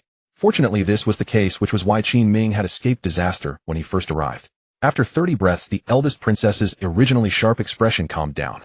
She turned and sat back down on the white jade chair. At that moment, urgent footsteps sounded outside the hall, followed by a thud as someone knelt. Your Highness, Lingyin requests an audience. What is it? Your Highness, this servant is ill and has no charcoal in her room. I told Qin Ming to fetch some from the imperial kitchen. He is not a Transmigrator. Please forgive him, Your Highness. Your Highness, 1,000 wrongs are this servant's fault. I should not have fallen ill tonight and caused so much trouble. Please forgive me, Your Highness. The eldest Princess Han Yueshi said coldly. Silence. If you dare plead again, I will kill you too. Outside the door, Lingyin, anxious, began to cry. Qin Ming felt moved. Sister Lingyin truly was a good person. The eldest princess stared sharply at Qin Ming's face. The scars on your face have faded considerably. You're a handsome man. No wonder even Lingyin pleaded for you. Your Highness, Sister Lingyin pleaded for me because she and I both come from Hanya City. We are fellow townspeople. You are quite sincere toward your fellow townspeople. Warning: danger level increased by 5 times. During danger, luck point growth rate increased by 5 times. Damn it.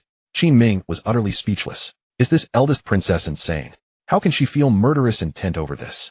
Your Highness, this subordinate's sincerity toward Lingyin as a fellow townsman stems from my sincerity toward the Tying Palace. Honeyed words. Men are indeed all deserving of death. Warning: danger level increased by 10 times. During danger, luck point growth rate increased by 10 times. Qin Ming really wanted to slap this lunatic. What was wrong with her refusing to be persuaded by either kindness or hardness?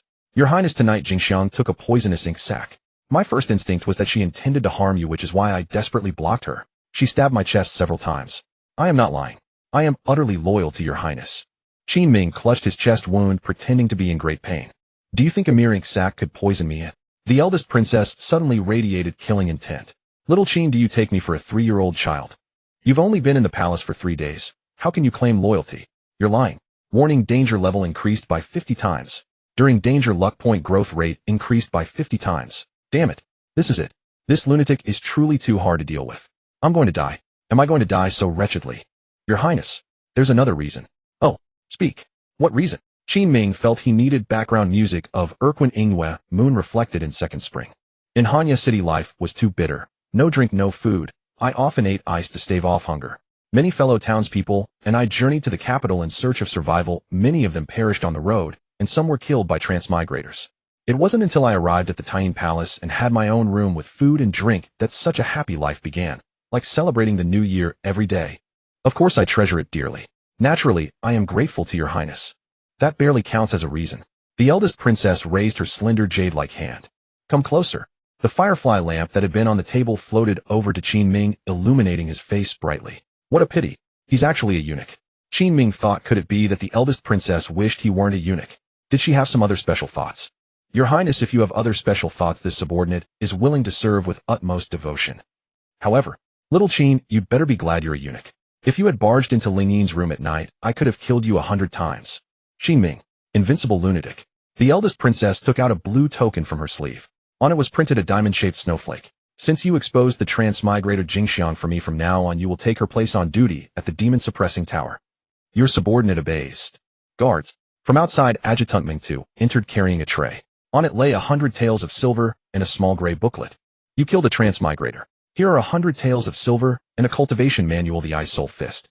The path of cultivation is extremely arduous. If you can reach the first level of body tempering within a year, I will permit you to join the demon-suppressing guard. Thank you, Your Highness. Inside, Qin Ming was ecstatic. Not only had he obtained a cultivation manual, but he could also go to the demon-suppressing tower. The demon-suppressing tower held many Transmigrators. Perhaps he could find information there. He was desperate to learn the truth about this world. He yearned to find someone with whom he could speak freely without hiding anything. The eldest princess raised her jade hand and waved. Withdraw now. Have Lingyin bandage the wound on your chest. Yes. Qin Ming took the Ice Soul Fist and the silver and withdrew joyfully. In this era, gold and silver were especially precious, while jade and antiques were worthless. Back in the room, the eldest princess, who had appeared composed, turned cold again. Adjutant Ming Tu, who stood beside her, stepped forward and gently pounded her shoulders. Ming Tu, what do you think of this little Qin? Your Highness, you've already conducted the bloodline test. He certainly isn't a Transmigrator, otherwise he would be a corpse by now. As for that Jingxiang, before I also carried out a bloodline test, yet unexpectedly it failed. Even now I still cannot figure out why. Your Highness, you didn't test Jingxiang until 6 months after she arrived. Perhaps she came into contact with a Transmigrator with special abilities and consumed some kind of elixir. But little Qin has only been in the palace for 2 days and has no friends, so the bloodline test on him must be genuine. The eldest princess's slender willow leaf eyebrows twitched slightly. After all, he will stay by my side and serve at the demon-suppressing tower. Extreme caution is necessary. Go check who else came from Hanya City with this little Qin. Make sure his background is flawless. I absolutely will not allow a repeat of the Jingxiang mistake. Yes. Ming Tu, have you even eaten? You're pounding my shoulders without any strength at all. Your Highness, I am a maiden. How could I have much strength in my hands? Your body has been afflicted by cold chi for years and needs massage and leg pounding. Perhaps I could train that little Qin. How dare you? Utter nonsense. How could a man massage and pound my legs? Adjutant Meng Tu playfully crouched before the eldest princess, a smile on her face.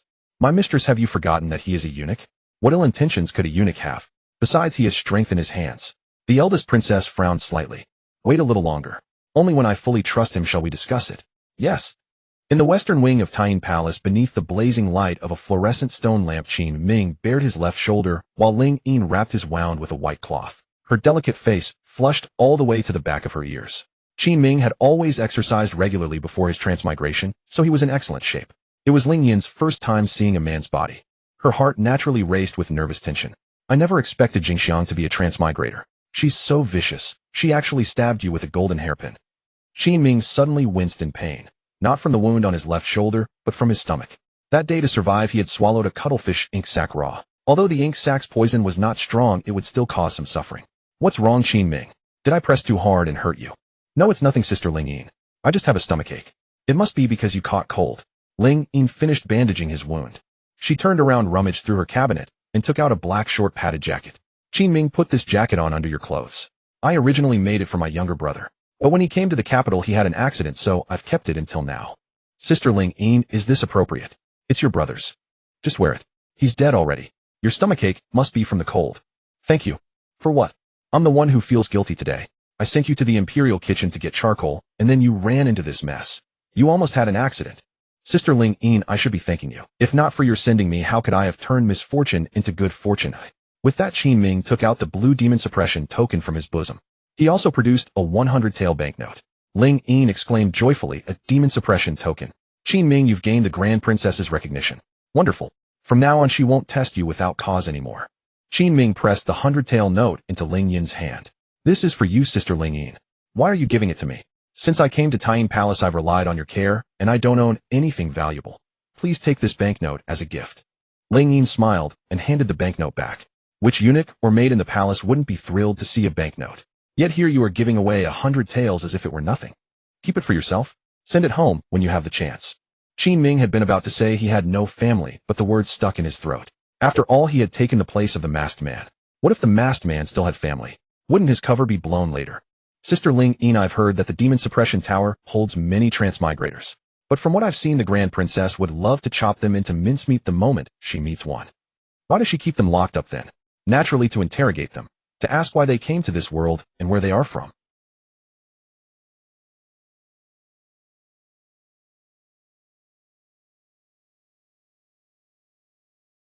I see. Qin Ming, be careful when you go on duty. I've heard that quite a few Transmigrators have slipped into Ingshire City. Some of them are very powerful. Many of the Grand Princess's demon suppression guards have died at their hands. I understand. Thank you, Sister Ling Yin. Back in his room, the first thing Qin Ming did was to take out the Ice Soul Fist manual. Although this Ice Soul Fist was only yellow rank advanced, it offered exceptional value for money.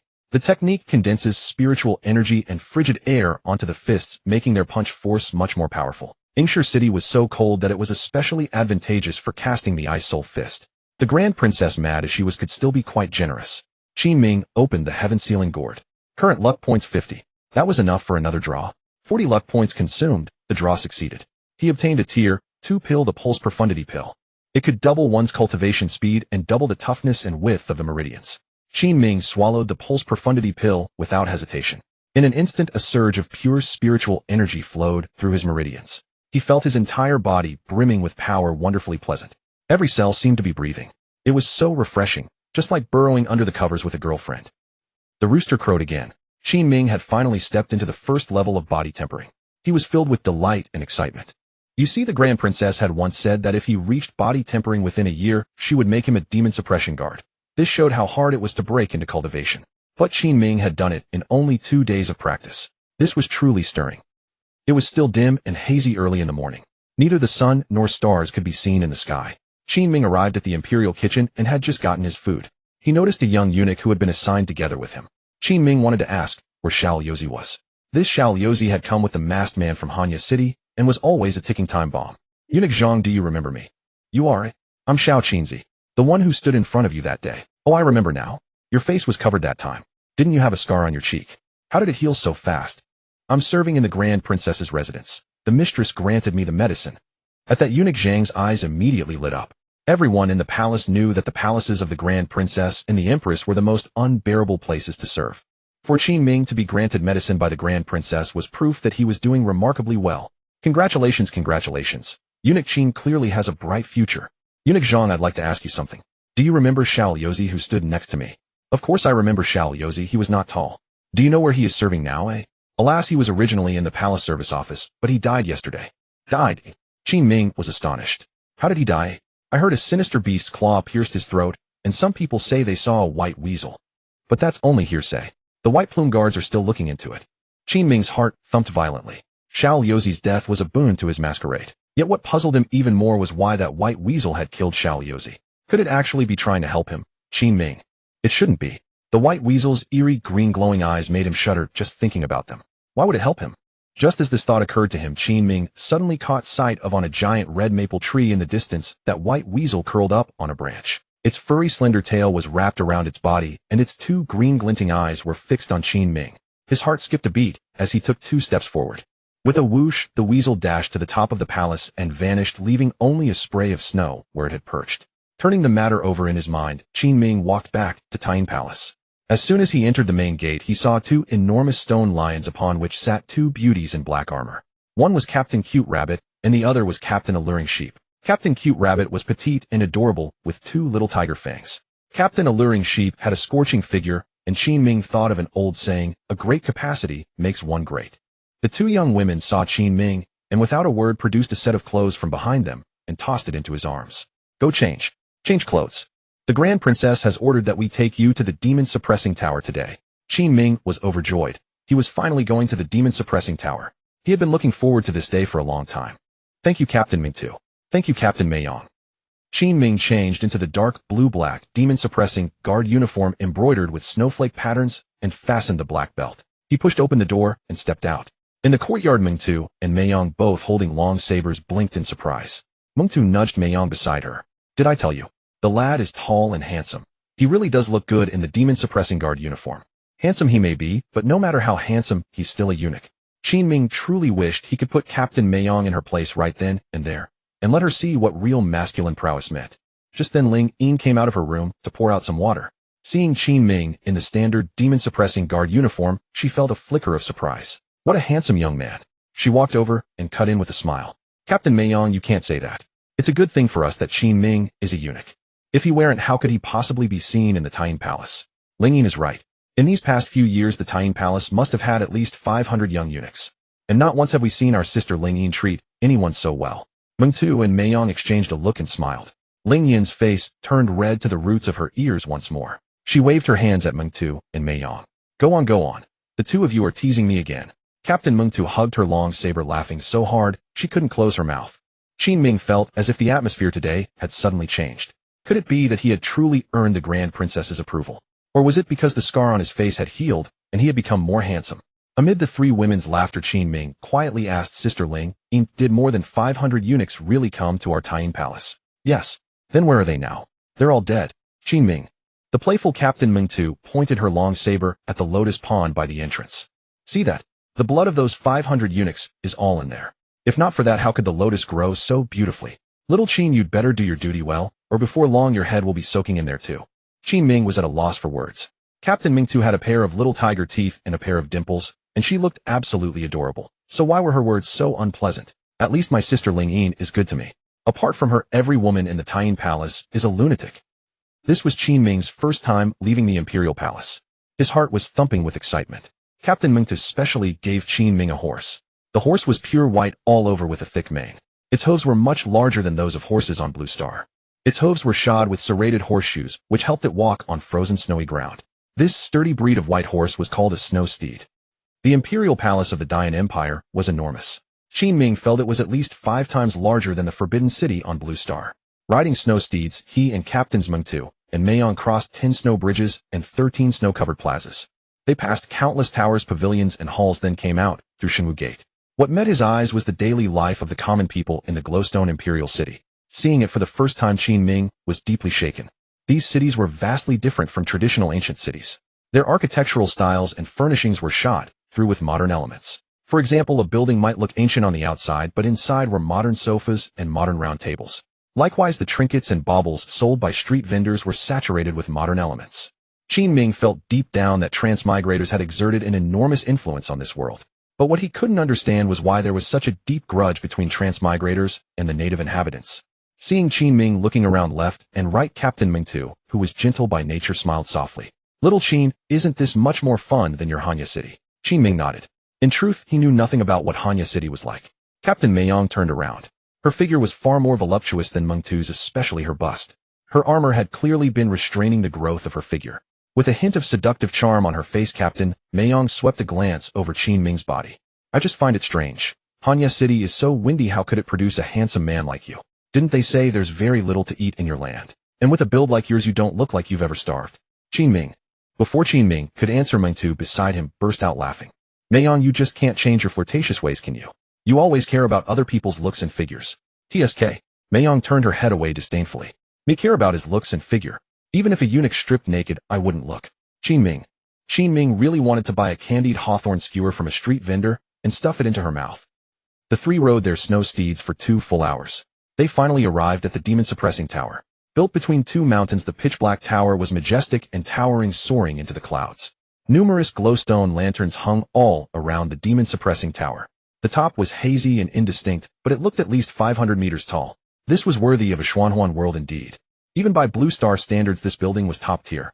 Around the tower stood a dense crowd of demon-suppressing guards, all in black armor, swords, and blades in hand. Every one of them had a cultivation base above the second stage of body tempering. At the entrance stood the other 10 of the 12 Zodiac, every one of them a long-legged young woman. With delicate, beautiful faces and proud figures, they merely glanced at Qin Ming and said nothing. Qin Ming followed Meng Tu and Mei Yong into the demon-suppressing tower. If the outside had been dim, the interior of the tower was even darker. Only after they had walked for a while did glowstone appear on the walls. By that light, Qin Ming saw many eerie runes carved on the walls. Just then a 20-man squad of demon-suppressing guards carrying glowstone lanterns came over from the left. Captain Ming Tu stepped forward and asked why haven't the glowstones at the entrance been replaced yet. Reporting to Captain Ming Tu, Her Majesty's Flame Hall has few glowstones to spare today. Every palace and hall has gotten a third less than usual. Oh, how so? In the past, Her Majesty's Flame Hall would fill every glowstone with firelight. Why are there so few today? Your subordinate heard a rumor that Her Majesty went to Aurora City 2 days ago and suffered some wounds. Qin Ming followed behind in silence. But from their conversation, he gleaned 2 pieces of information. First, all the glowstones in this world had to be recharged at the female emperor's flame hall. Second, wasn't Aurora City supposed to be a place where gods lived? How could the female emperor have been wounded there? The farther forward Qin Ming walked, the more astonished he became. In the cells on both sides were numerous instruments of torture, all stained with blood. The first transmigrator he saw was a young woman. She wore thin sportswear, her hair was disheveled, and her lips and face were covered in blood. The moment she saw Qin Ming and the others, she immediately flung herself forward, knelt on both knees, pressed her hands together, and cowed out. "Please, my lord, please. I can compose poetry and I can sing and dance. Please, my lord, put in a word with Her Majesty and let me enter the palace. Once I become an imperial consort, I will definitely take care of you all." Qin Ming was rather speechless. This woman was already locked in a prison cell. Had she still not come to terms with reality? The cute rabbit captain turned around and said, "This transmigrator is named Suya?" On her first day, she recited a poem loudly in front of the soldiers at the imperial city gates. Later, she even begged a eunuch to take her into the palace to meet the emperor, claiming she wanted to become a concubine or empress. The cute rabbit captain chuckled. "Isn't it ridiculous? She doesn't even know the sovereign is a woman, yet she wants to enter the palace as a concubine. Who gave her such confidence?" Qin Ming glanced back. Suya was still kneeling on the ground, shouting relentlessly, "Take me into the palace, and I will definitely please Her Majesty. I'm destined to become a concubine. I've written many poems. Have you even presented them to the emperor?" Qin Ming shook his head. This woman was clearly a typical fantasy girl from her past life. Having watched too many soap operas, she believed that knowing how to compose poetry would win the sovereign's favor and catapult her to the pinnacle of power. Unfortunately, this world did not follow such tropes. Walking further ahead, Qin Ming saw a woman who had been severed at both feet, huddled in the corner of the wall and trembling violently. The cute rabbit captain whispered softly, "This woman is named Xia Shui. She's even more laughable." After entering the palace with a group of selected maids, she danced on the Yulin Bridge in a heavy snowstorm, attempting to catch Her Majesty's attention. When the Long Princess caught wind of this, she had both of her feet chopped off. Qin Ming stared blankly. Looking at Xia Shui's deathly pale complexion, she wouldn't survive much longer. Continuing forward, Qin Ming spotted nearly 30 more Transmigrators. Compared to those two women earlier, these people were far more rational. They seemed to have accepted their reality. Inside the cells there were wooden tables, chairs, and the four treasures of the study: brush, ink, paper, and inkstone. These individuals were constantly writing on paper. The cute rabbit captain stopped before one cell. The Transmigrator inside was tall, wearing a white shirt and jeans. He held out a booklet he had written himself. "My lord, I have finished writing the multiplication tables. Could you give me something to eat?" The cute rabbit captain took the booklet. She flipped through it, but couldn't make heads or tails of it, losing interest immediately. She then tossed it to Qin Ming. "Little Qinzi, the long princess, thinks you're clever and wants you to learn these Transmigrators' simplified characters and culture so we can better deal with them." Qin Ming took the booklet and glanced at it. To his surprise, it was the multiplication table and addition table using Arabic numerals. The cute rabbit captain called out to the distance, "Bring some food to inmate number 83. The man in jeans knelt down in gratitude. Qin Ming felt deeply moved.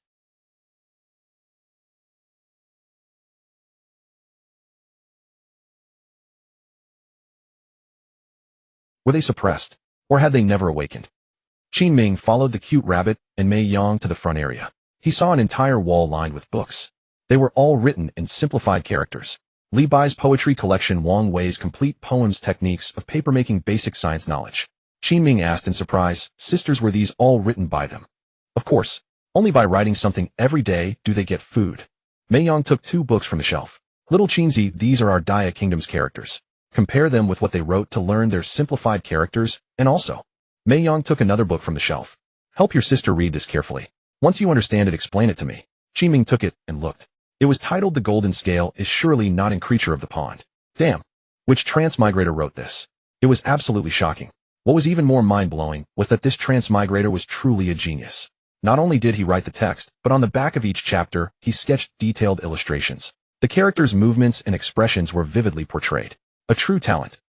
The cute rabbit and Captain Mei Yang had other matters and left. Qin Ming sat alone in front of the bookshelf. He dared not appear too proficient. He reached out and opened the Dian Kingdom's traditional characters first. The script style of this era had never appeared in any Chinese dynasty. The structure of the characters was neat and square, and its aesthetic beauty was no less than the small seal script of the Qin dynasty. Qin Ming found a small booklet. It contained 100 or so characters comparing simplified and traditional scripts. It seemed to have been written by Jingxiang. Based on this brief booklet, he grasped the characters very quickly. In about 2 hours, he deduced nearly 200 traditional characters. Of course, Qin Ming only wrote 20 characters in his booklet. The rest he kept to himself. Just then Qin Ming heard heart-rending screams, one after another. He had no heart to continue reading, so he packed up the booklet and walked deeper into the prison. Half an hour later, Qin Ming found the source of the screams. The cute rabbit captain and Captain Mei Yang were interrogating a Transmigrator. This one was an elderly man. He wore a tattered suit, and his body was covered in wounds. Usually charming Captain Mei Yang now looked ferocious as she ruthlessly tortured the old man. She carried a red-hot iron and approached the man. "Talk. Where's the Transmigrator's headquarters? Why did you transmigrate to our Dia Kingdom?" The old man glared at her viciously, but remained silent. Mei Yang grew furious. Her already full chest heaved with anger. She pressed the red-hot iron directly onto the old man's chest. Sizzle, sizzle, sizzle. A wisp of blue smoke rose. The smell of cooking flesh filled the air. "Will you talk or not?" The old man was stubborn and remained silent. Qin Ming happened to notice something written in English on the corner near the old man's foot. Looked the door. He pretended to look around, glancing casually at the cell door. In the corner of the prison gate, another English phrase was carved. "Look at the top." Qin Ming was puzzled. Seeing no one was paying attention to him, he pretended to look around again, glancing toward the ceiling of the cell, but found nothing. This entire scene, however, was seen by the old man, bleeding from his mouth. He suddenly changed from his silent demeanor and laughed loudly. "Do you know what Musija hates most in this life?" Both the cute rabbit and Mei Yang looked confused. "What? I was harmed by women in the past, and in this life I hate women the most. You 2 women come to interrogate me. Kill me, I will never tell. Come on, kill me." The cute rabbit and Mei Yang exchanged glances. This Musija had been captured for a full month and hadn't said a word until now. Could this be the reason? They just raised their heads and saw Qin Ming standing at the doorway. "Little Qinzi, you're just in time." Mei Yang stepped forward with a charming smile on her lips. "Come on, do your sister a favor and interrogate this Transmigrator. Ask him where the others are hiding and why he transmigrated here." At this moment Qin Ming had already realized. This Musija was carving English in the corner, pointing at the door, then carving English on the door, pointing at the top. He was clearly testing to identify other Transmigrators. Native inhabitants would never be so proficient in English. Musija clearly saw that Qin Ming understood the English. That was why he deliberately said those words, hoping to have a man interrogate him instead. But Qin Ming was also very smart. If he agreed immediately, it would definitely arouse suspicion. He quickly waved his hands. No, sisters. I only came here to learn characters. I can't do this kind of thing. I'm not even a demon suppression guard yet. With that, he turned and walked away. The voluptuous Mei Yang flashed over from behind, extending her arms, her impressive bosom nearly bouncing against Qin Ming. Just help your sister out, and when we return, I'll ask the Long Princess to reward you. But I've never done this kind of thing before. Never having done it doesn't mean you can't do it. Mei Yang blinked her charming eyes. Everyone has a first time, doesn't they? Don't be so nervous. Qin Ming. Mei Yang's flirtatious glance and those ruby-red lips truly stirred an unbearable ache in Qin Ming's heart. Lung Tu followed close behind. Little Qinzi, after all, you belong to the Tang Palace. Helping us is only natural. This guy is a formidable figure. We've lost quite a few men capturing him. If we can extract information from his mouth, it'll be a great merit. We're exhausted anyway. Leave it to you. Qin Ming felt it unjust, but could only swallow his objections and agree. Yet he made every effort to appear thoroughly unwilling. Turning around, he marched into the prison cell. The bound Musija fixed his gaze on Qin Ming and burst into raucous laughter. Huh. I was beginning to think this world had nothing but simping women and not a single real man. But look, who would have guessed? It's actually a eunuch. Ha ha. Clearly Musija had overheard their conversation. Qin Ming served the Long Princess's palace. There was no doubt he was a eunuch. Qin Ming's face twisted into a mask of feigned fury. He snatched up the long whip nearby and barked angrily. Say I'm a eunuch one more time, and I'll beat you to death. These words made Lung Tu and Mei Yang, standing at the doorway, burst into suppressed giggles. Look at that. Though his rude is gone, the spirit of a true man still remains. Come on, let him interrogate. Let's go have some tea. Qin Ming performed his duty in a loud, booming voice. Speak. Where are your fellow Transmigrators? Why have you come to this world? Musija locked eyes with Qin Ming and roared loudly. Dead eunuch. You filthy dead eunuch. His voice was so thunderous it seemed as though the entire Jinma Tower would hear it. After 5 consecutive shouts, he appeared to tire out, then suddenly lowered his voice to a whisper. Can you read English? Qin Ming's heart skipped a beat, though his expression remained perfectly composed. Tell me, are you a Transmigrated too? Musija's voice dropped to a near whisper. The inmates in adjacent cells couldn't possibly overhear. Qin Ming felt a flicker of panic inside, yet still shook his head. No, you're lying. Did Newton discover the law of universal gravitation? Answer me. Qin Ming. I don't know. You're lying again. Qin Ming looked up at Musija in astonishment. Was this guy guessing randomly, or did he truly know Qin Ming was lying? Have you killed a Transmigrator before? Qin Ming frowned slightly. Yes, I have. That time you weren't lying. How extraordinary. Could Musija read people's minds? Are you at the Tang Palace of the Long Princess? Qin Ming paused and glanced around. No one else was present. He nodded. Not lying this time. What's your name? Qin Ming. Qin Ming, are you a kind-hearted person? Qin Ming took a deep breath. Broadly speaking, yes. I'd say I'm a decent person. But for anyone who tries to harm me, I show zero mercy. Not lying. The elderly Musija studied Qin Ming with sharp, piercing eyes. Child, come here. Come to me. Qin Ming was utterly bewildered. Do me a favor. Remove the jade pendant from the wound in my stomach and deliver it to a girl named Qin Xian at Baiku Ridge. Qin Ming was deeply shaken. Why should I trust you? My talent is lie detection. You are a good person. Child, I believe in you, and I have no one else to believe in. We are both Transmigrators. We should stand together. Transmigrators don't always band together. The one I killed wanted my life. Those are narrow-minded fools. In this bizarre world, if Transmigrators don't stick together, they'll all perish in the end. If you want to survive, you must find your organization. Qin Ming hesitated, for he had just experienced betrayal at the hands of another Transmigrator. Child, listen to me. You are human. They are beasts. They are not human. Qin Ming. He stood there utterly stunned. They are not human. Wait until you see them fight, and you'll understand. Do you know why they call themselves the 12 zodiac signs? Because they are not human. They are beasts. Qin Ming listened in complete confusion, his mind racked with storm and turmoil. Beasts. Impossible. How could Sister Ling Yin, the Long Princess Lung Tu, and Mei Yang possibly be beasts? They are beasts. Otherwise, tell me, why can't Transmigrators, despite having superior cultivation and talents, defeat them? Because they are beasts. Their defense and offensive power are terrifyingly formidable. Qin Ming's inner world was shaken to its core, as though his very understanding of reality had been shattered. Quickly take my jade pendant and deliver it to Qin Xian at Baiku Ridge. Qin Ming hesitated briefly, then reached out and retrieved the pendant. Blood on the jade immediately activated his replication talent. Found Transmigrator talent lie detection sequence 99. Would you like to replicate it? Current replication talent level 1. Maximum replicable count 1. Replicating a new talent will overwrite the old one. So it really was lie detection. That explained why he could read through everything Qin Ming said so precisely. However, Qin Ming currently needed concealment more than anything to hide his bloodline. So he chose not to replicate it. Why does this world harbor such hatred toward transmigrators? When you find that girl named Qin Xian, she will tell you. Someone's coming. Quickly grab the whip and strike me. Hurry, hurry child. Grab the whip and beat me. Hit me hard. Qin Ming had no choice but to seize the whip. Whoosh. A single strike landed. He didn't strike hard, but Mu Sijia let out a heart-wrenching scream. Stop! Stop! Ah! Yet Mu Sijia's eyes kept sending Qin Ming signals. Hit me faster. Hit me harder. Qin Ming swung the whip again and again. Mu Sijia cried out in agony. You animals. So cruel. If you keep beating me, you'll kill me. Suddenly Mu Sijia sharply turned his head and slammed it against the nearby wall with tremendous force. The force was so great that his entire head was drenched in blood and his skull appeared to have caved in slightly. The sight left Qin Ming completely frozen in shock. Child, keep hitting me. Don't stop. They're coming. Qin Ming could only swing the whip relentlessly. Slap, slap, slap. True enough, after 3 breaths, Lung 2 Commander Mei Yang and a squad of Jinma guards converged upon the cell. I never expected little Qinzi, who seems so gentle normally, to beat people so viciously. This guy is ruthless. We let him interrogate, and look, his skull's caved in. Mu Sijia wailed through tears. Stop. Stop. I give up, alright. They're gathering at Baiku Ridge. That's all I know. They said to meet there. And then you lot captured me. Please stop, I beg you, stop beating me. Mu Sijia spat out a mouthful of blood. Qin Ming hadn't struck Mu Sijia's mouth at all with the whip. Clearly Mu Sijia had bitten through his own mouth. To make Commander Lung 2 and Commander Mei Yang believe his story, he wanted them to head to Baiku Ridge, clearing the way for Qin Ming to deliver the message successfully. But Mu Sijia had overlooked one thing. Qin Ming wasn't necessarily going to be the one sent to Baiku Ridge. Bang! The prison cell door was thrown open. Commander Mei Yang rushed over and grabbed the whip from Qin Ming's hand. How could you beat so viciously? This Transmigrator is an important figure. If you kill him, what then? Mei Yang, don't blame little Qinzi. He's already extracted useful intelligence.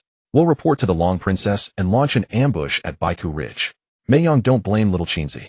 He's already extracted useful intelligence. We'll report to the Long Princess and launch an ambush at Baiku Ridge. Mei Yang, don't blame little Qinzi. He's already extracted useful intelligence. We'll report to the Long Princess and launch an ambush at Baiku Ridge. Mei Yang, don't blame little Qinzi. He's already extracted useful intelligence.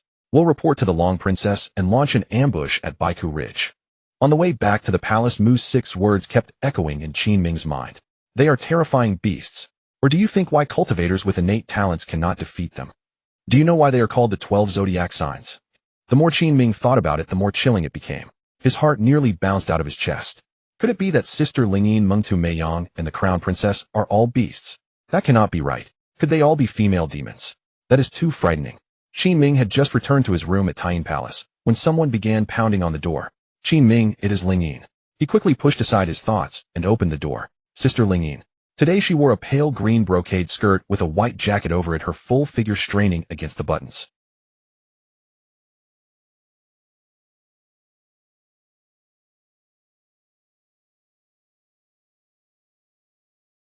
Starving Qin Ming seized a bun and took a massive bite. How delicious! Lingyin removed the stopper from the green ant wine and handed it to him.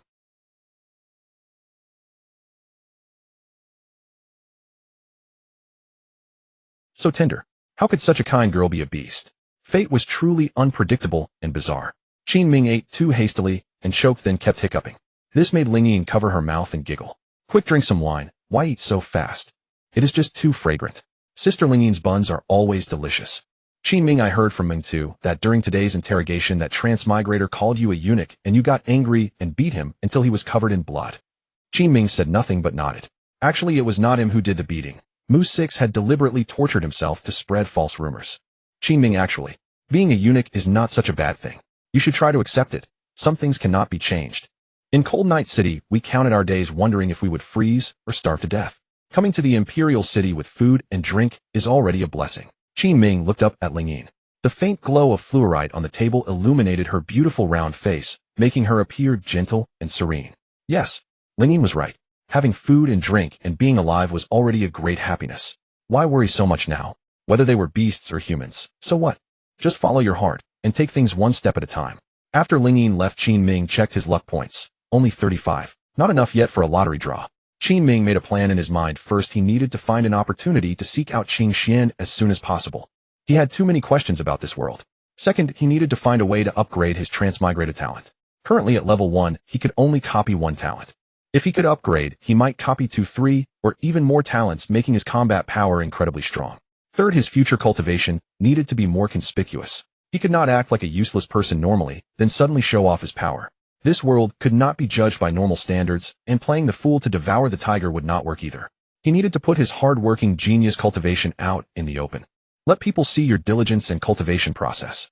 Only by cultivating conspicuously would others, even when surprised by his techniques, not immediately suspect he was a transmigrator playing the fool. Since he had not cultivated before, and was only just now showing extraordinary talent, he would not be suspected. After all, natives had geniuses too. Qin Ming immediately put on a single garment and pushed out the door. Outside, the sky was dark with snow covering the ground. No moon or stars in the sky. Only soul-devouring birds with fiery red tails flew about, emitting sharp cries.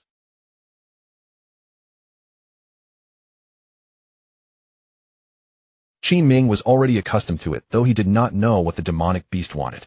It did not matter, let it watch. After all, last time it had killed Xiao Yozi and helped him.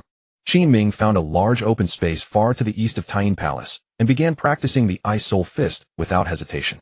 With the turtle breath spiritual art as his foundation, his internal energy circulated rapidly from the start. Step forward, swing the fist, sweep the leg like flowing clouds. 18 movements total, and Qin Ming grew increasingly proficient. He began attempting to condense spiritual power and cold energy into his fists. After 50 attempts, he finally succeeded. Thin frost condensed on his fists from the cold spiritual energy, and Qin Ming drove a punch forward. The overwhelming force of his fist struck a sturdy maple tree with a thunderous boom, sending leaves and snow crashing down. It felt incredible. Qin Ming had never felt this powerful before. He could barely carry his girlfriend years ago, but now he could lift her directly. Despite the bitter cold, Qin Ming felt no chill, only a light perspiration. He unfastened his outer robe and tossed it against a nearby tree, then continued his Ice Soul Fist technique in fluid motion. The upper hall of Taiyin Palace rose 11 stories high. This floor's furnishings were completely different from the white jade below, with a fire stove burning in the room and various spirit herbs and flowers arranged throughout. Red carpets covered the ground. At this moment, the crown princess lounged in a chair beside the stove, her jade-like body wrapped in crimson silk. Captain Ming Tu and Captain Mayong stood before her. "Your Highness, that is how it is. We did not expect that little Qin Zi, who appears so delicate, to be so ruthless when fighting. We held back because Mu 6 is someone of importance, but we never imagined Qin Zi would dent his skull. Your Highness, young Master Qin is quite clever. He deciphered nearly 20 simplified characters today, far more efficient than Jingxiang." Crown Princess Han Yueshi set down her book. She sipped her tea and murmured softly, "He appears capable, much better than those eunuchs who came to the Sun Palace before. Your Highness, later Mu 6 claimed the Transmigrator was at North Withered Ridge. Do you think there might be deception?" "What deception could there be?" The Crown Princess smiled enchantingly. "Mu 6 is imprisoned in the demon-suppressing tower. If he dares to deceive, I will have his legs broken when he returns." "Yes." At that moment, the Crown Princess keenly sensed a disturbance. "What is that sound outside?" She rose and pushed open the bawah window on the 11th floor. Meng Tu and Mayong followed behind her. The three beautiful women looked out together and saw Qin Ming in the eastern courtyard far below, practicing the Ice Soul Fist with intense dedication, his upper body bare. His fists blasted outward one after another, sending snow flying from the surrounding area. Several trees trembled from the force. The Crown Princess watched with mild surprise and said, "Am I seeing this correctly? Has he already reached the first stage of body tempering?" "Your Highness, you are not mistaken. He has indeed reached the first stage of body tempering. This young Qin Zi never cultivated before, and now his talent has finally erupted. In just 2 days of cultivation, he has mastered the Ice Soul Fist to the first stage of body tempering. Your Highness, I took half a year just to enter the gate back then." Captain Mayong exclaimed in astonishment from behind. "I was considered the fastest among the 12 Zodiac at the time, and it still took me a full 2 months." The Crown Princess gazed quietly at Qin Ming and spoke softly. "I also spent a month to enter body tempering back then. The initial stage is always the most difficult, but this little one truly is a genius. However, our majestic Taiyin Palace is entirely composed of women, and him appearing bare-chested is highly improper. Issue an order. If this young Qin Zi dares to undress recklessly again, I shall have him hung up and beaten." "Yes." Commander Ming Tu was about to set off to find Qin Ming, but the eldest princess beckoned once more. "Enough. If he can practice the Ice Soul Fist to the point of sweating, he must have some skill. Let him strip if he wishes. Just as long as he keeps his trousers on, I shall pretend I saw nothing." "Understood." Eldest princess, according to our tradition, once one has entered body tempering, the next step is to temper the bones with beast blood. Shall we find an exotic beast for little Qin and use its blood for his bone tempering? The eldest princess paced the chamber. After a long silence, she suddenly turned around. Tonight go to Baiku Ridge and lay an ambush, sweep every one of those transmigrators into the net, and take little Qin along to witness the world, capture an exotic beast to temper his bones. Understood. At long last Qin Ming's icefall fist reached the minor success stage. He had just withdrawn his fists when a sound of clapping reached his ears. He spun around. 50 meters away beneath a maple tree stood Mei Yang, exuding an air of boundless allure. She wore no armor or uniform, but was wrapped in a plush white coat. Well struck, little brother Qin Ming. Qin Ming reached for his clothes draped on the branch and began to put them on. Mei Yang hastily raised a hand. No, don't dress just yet, little brother. Let sister have a look at your abs first. Qin Ming. Was this woman really from ancient times? How could she be so lecherous all day? Mama, not bad at all.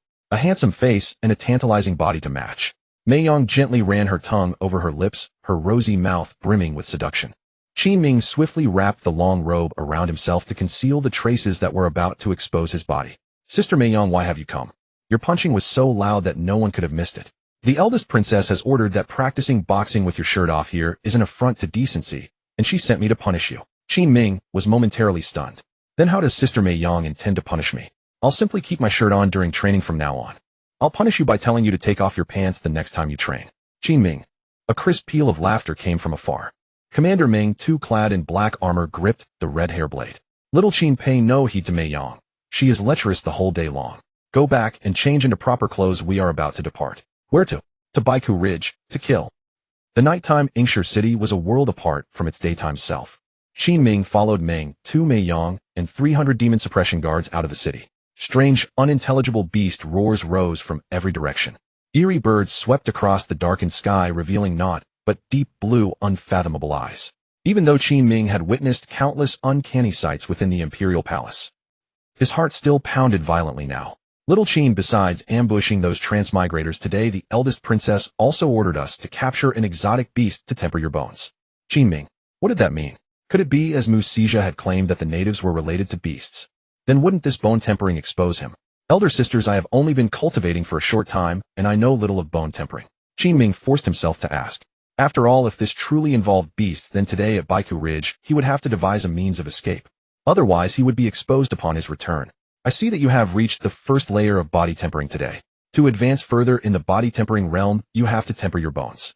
Soaking in the blood of these exotic beasts will make your bones harder, your meridians thicker and more robust, laying the groundwork for future spirit communion. I see. As long as it was only a matter of soaking in blood, it was fine. As long as it had nothing to do with beasts, all was well. In the blink of an eye, the company arrived at Baiku Ridge. The area was wreathed in thick fog and dotted with bizarre crimson flowers, looking utterly desolate. Availing himself of the enhanced vision granted by the turtle breath spirit art, Qin Ming surveyed his surroundings. Mottled withered grass thrust up through the snow, swaying to and fro in the icy wind. The fire-red soul-devouring birds flew over once again, wheeling overhead in uncountable numbers. Meng Tu and Mei Yang dismounted. Qin Ming did likewise. 10 paces ahead stood a luminous plant, its vine creeping slowly into the snow, inching forward. Qin Ming found it extraordinary. When had he ever seen such a sight on Blue Star? All at once the glowing vine shot up from the snow with a swoosh, darting for Qin Ming's eyes at breakneck speed. In the nick of time, Qin Ming tapped a foot on the ground and dodged left. Simultaneously, the red hair blade flew from Commander Meng Tu's hand. With a sharp whistle, the blade severed the plant at its root. The luminous vine, thrashing amid the snow, promptly dimmed. Meng Tu turned to Qin Ming. Fast reflexes, kid. This is silver corpse grass. It feeds on corpses and blood. Be careful. Qin Ming felt a twinge of lingering dread. Could even the flora of this cursed world be so monstrous? Meng Tu scanned the area and immediately issued orders. Demon suppression guards, heed my command. Spread outward from this point and search. Report the instant you find any transmigrators. Tonight's directive, take them alive if you can, if you cannot kill them without mercy. Understood. In a trice, the 300 demon suppression guards scattered in all directions. Qin Ming lay low with Meng Tu in a snow-filled hollow. His fingers brushed against the green jade pendant in his pocket, and he wondered whether that Qin Xian would appear. At that moment, a piercing scream rang out in the distance. Qin Ming looked up and saw a plume of crimson flame lunging straight at 3 demon suppression guards. Mei Yang and Meng Tu both sprang to their feet. Accursed transmigrators. They can even control flames. In that instant, they charged forward with murderous intent.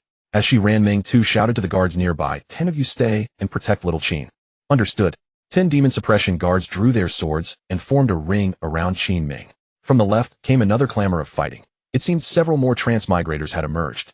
Every one of them possessed formidable cultivation, all appearing to be at least at the third layer of body tempering. Many of the demon suppression guards were drawn away. Qin Ming was about to advance when abruptly the skylocking pot in his mind issued a warning of danger. Warning: danger level escalated 50-fold. During danger, the rate of luck point accumulation increases 50-fold. In that split second, the hairs on Qin Ming's body stood on end, and he sprang up from the snow pit. Danger! Clang, clang, clang. The 10 guards drew their blades in unison.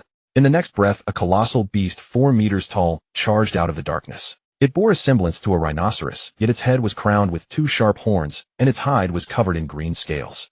Bang! Bang! Bang! 3 demon suppression guards were battered to death on the spot. It's a second-rank green venom beast, the equivalent of the 6th layer of body tempering. Run! Qin Ming did not waste a word. He turned and fled at once. At the first layer of body tempering, he was no match for a 6th layer green venom beast. Thanks to the turtle breath spirit art and his stealth talent, he ran swiftly and noiselessly. 4 demon suppression guards were overtaken and slain by the green venom beast. Only 3 remained with Qin Ming. As he sprinted, a doubt gnawed at him. If, as Musija had said, the natives were beasts, then why were these exotic beasts also attacking them? And why did none of the natives transform or fight back? Rumble, rumble. Bang, bang, bang. The massive green venom beast gave chase, pounding the ground so hard it boomed with every stride. After a run of 30 breaths, Qin Ming noticed a wooden cabin nestled among the mountains on his left, which might offer shelter. He darted into it. The other 3 demon suppression guards rushed in behind him and slammed the door shut. Bang, bang, bang. The green venom beast kept ramming the door outside. Once inside, Qin Ming slipped into the left-hand room, while the other 3 guards searched the right-hand room for a hiding place. At that very moment, with a resounding crash, the outer door was smashed open by the green venom beast. The colossal body of the green venom beast squeezed through the narrow doorway, its scales shattering the doorframe. It let out a roar that made the entire house tremble. In the room on the right, the 3 demon suppression guards were so terrified that they cowered and dared not move. With heavy thuds, the enormous green venom beast strode straight into the left room, where Qin Ming was. The moment it saw Qin Ming, the green venom beast charged at him like a mad thing. Its bloody maw gaped wide, revealing teeth half a foot long. Warning: danger level increased 80-fold. During danger, the growth rate of luck points increased 80-fold. It was the first time Qin Ming had faced such a perilous scene. He hastily activated the mystic turtle breath art and retreated 2 steps, then kicked hard off the wall and swept his figure over the green venom beast's head. His stealth talent combined with the turtle breath art made Qin Ming's footwork exceptionally agile. He threw a punch at the green venom beast's back. Bang! Good grief. The scales all over its body were as hard as iron. Even a punch could not dent them. Qin Ming hurriedly rushed out through the doorway. But then, the green venom beast burst out through the window, its massive body blocking Qin Ming's path once again. It opened its bloody jaws and lunged straight at his neck. Just as Qin Ming clenched his fists and prepared to fight desperately with the ice soul fist, a figure in azure suddenly dropped from the air. Her face was stunningly beautiful and cold, and she gripped a black gold long saber as she slashed straight down. Whoosh, slice. The green venom beast's 4-meter-long head was cleaved clean open. Its stinking, scalding blood splattered all over Qin Ming. This blood was truly nauseating. The azure-clad woman's cultivation base appeared extremely high, at least at the spirit-channeling realm. Just then, the 3 demon suppression guards in the other room rushed out with blades drawn. She's a Transmigrator. Kill her. Damn Transmigrator, how dare you expose yourself? Unexpectedly, the azure-clad woman's eyes remained cold and indifferent, and the black gold saber in her hand slashed out with a whoosh. A flash of saber light and blood sprayed through the air. The heads of the 3 demon suppression guards flew upward at the same moment. Before Qin Ming could recover from his panic, that icy black gold saber had already swung straight at his neck. Qin Ming quickly retreated 2 steps and reached out a hand. Stop, stop, stop. Are you Qin Xian? Or do you know Qin Xian? A hint of doubt flickered in the azure-clad woman's originally sharp eyes. With a sweep of her arm, she rested the long black gold saber on Qin Ming's shoulder. Who are you? First tell me, are you really Qin Xian or not? The azure-clad woman's face turned even colder. If you don't answer, then die.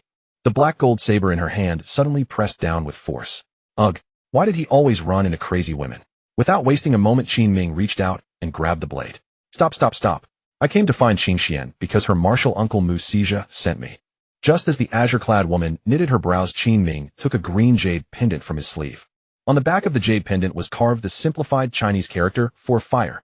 The azure-clad woman took the pendant and examined it closely. With surprise, she said, "You've met my martial uncle." "I have." "Wait." Qin Xian held the jade pendant, her gaze solemn once more. How can I be sure you're a transmigrator? Qin Ming spread his hands helplessly. Of course I'm a transmigrator. Have you heard of AI? The natives don't know that at all. Qing Xian was puzzled and shook her head. Never heard of it. Then Lagrange. You must have heard of Lagrange, right? Never heard of it. Then what about foodies, workers, and 996? You must have heard of those, right? Never heard of them. Qin Ming pushed Qing Xuan's blade aside. You're still suspicious of me. I'm starting to wonder if you're even a transmigrator. I am. But I don't understand these things you're saying. I came from the Min Kingdom. Qin Ming was dumbfounded. Only at this moment did he realize that the transmigrators of this world came not only from modern Blue Star, but also from other dynasties. How could this be so strange? The azure-clad woman once again raised the black gold saber and pointed it at Qin Ming. You finished asking me. Now it's my turn. Why should I believe you? Hey young lady, can you put the knife down? It's very sharp. What if it cuts someone? Your martial uncle sent me to find you. If he hadn't given me this jade pendant, how could I possibly have known your name? Qin Ming then briefly told Qing Xian what had really happened during the interrogation in the demon suppression tower. Qing Xian lowered the black gold saber, clearly convinced by his account. Your martial uncle asked me to ask you what is the enmity between us transmigrators and the natives.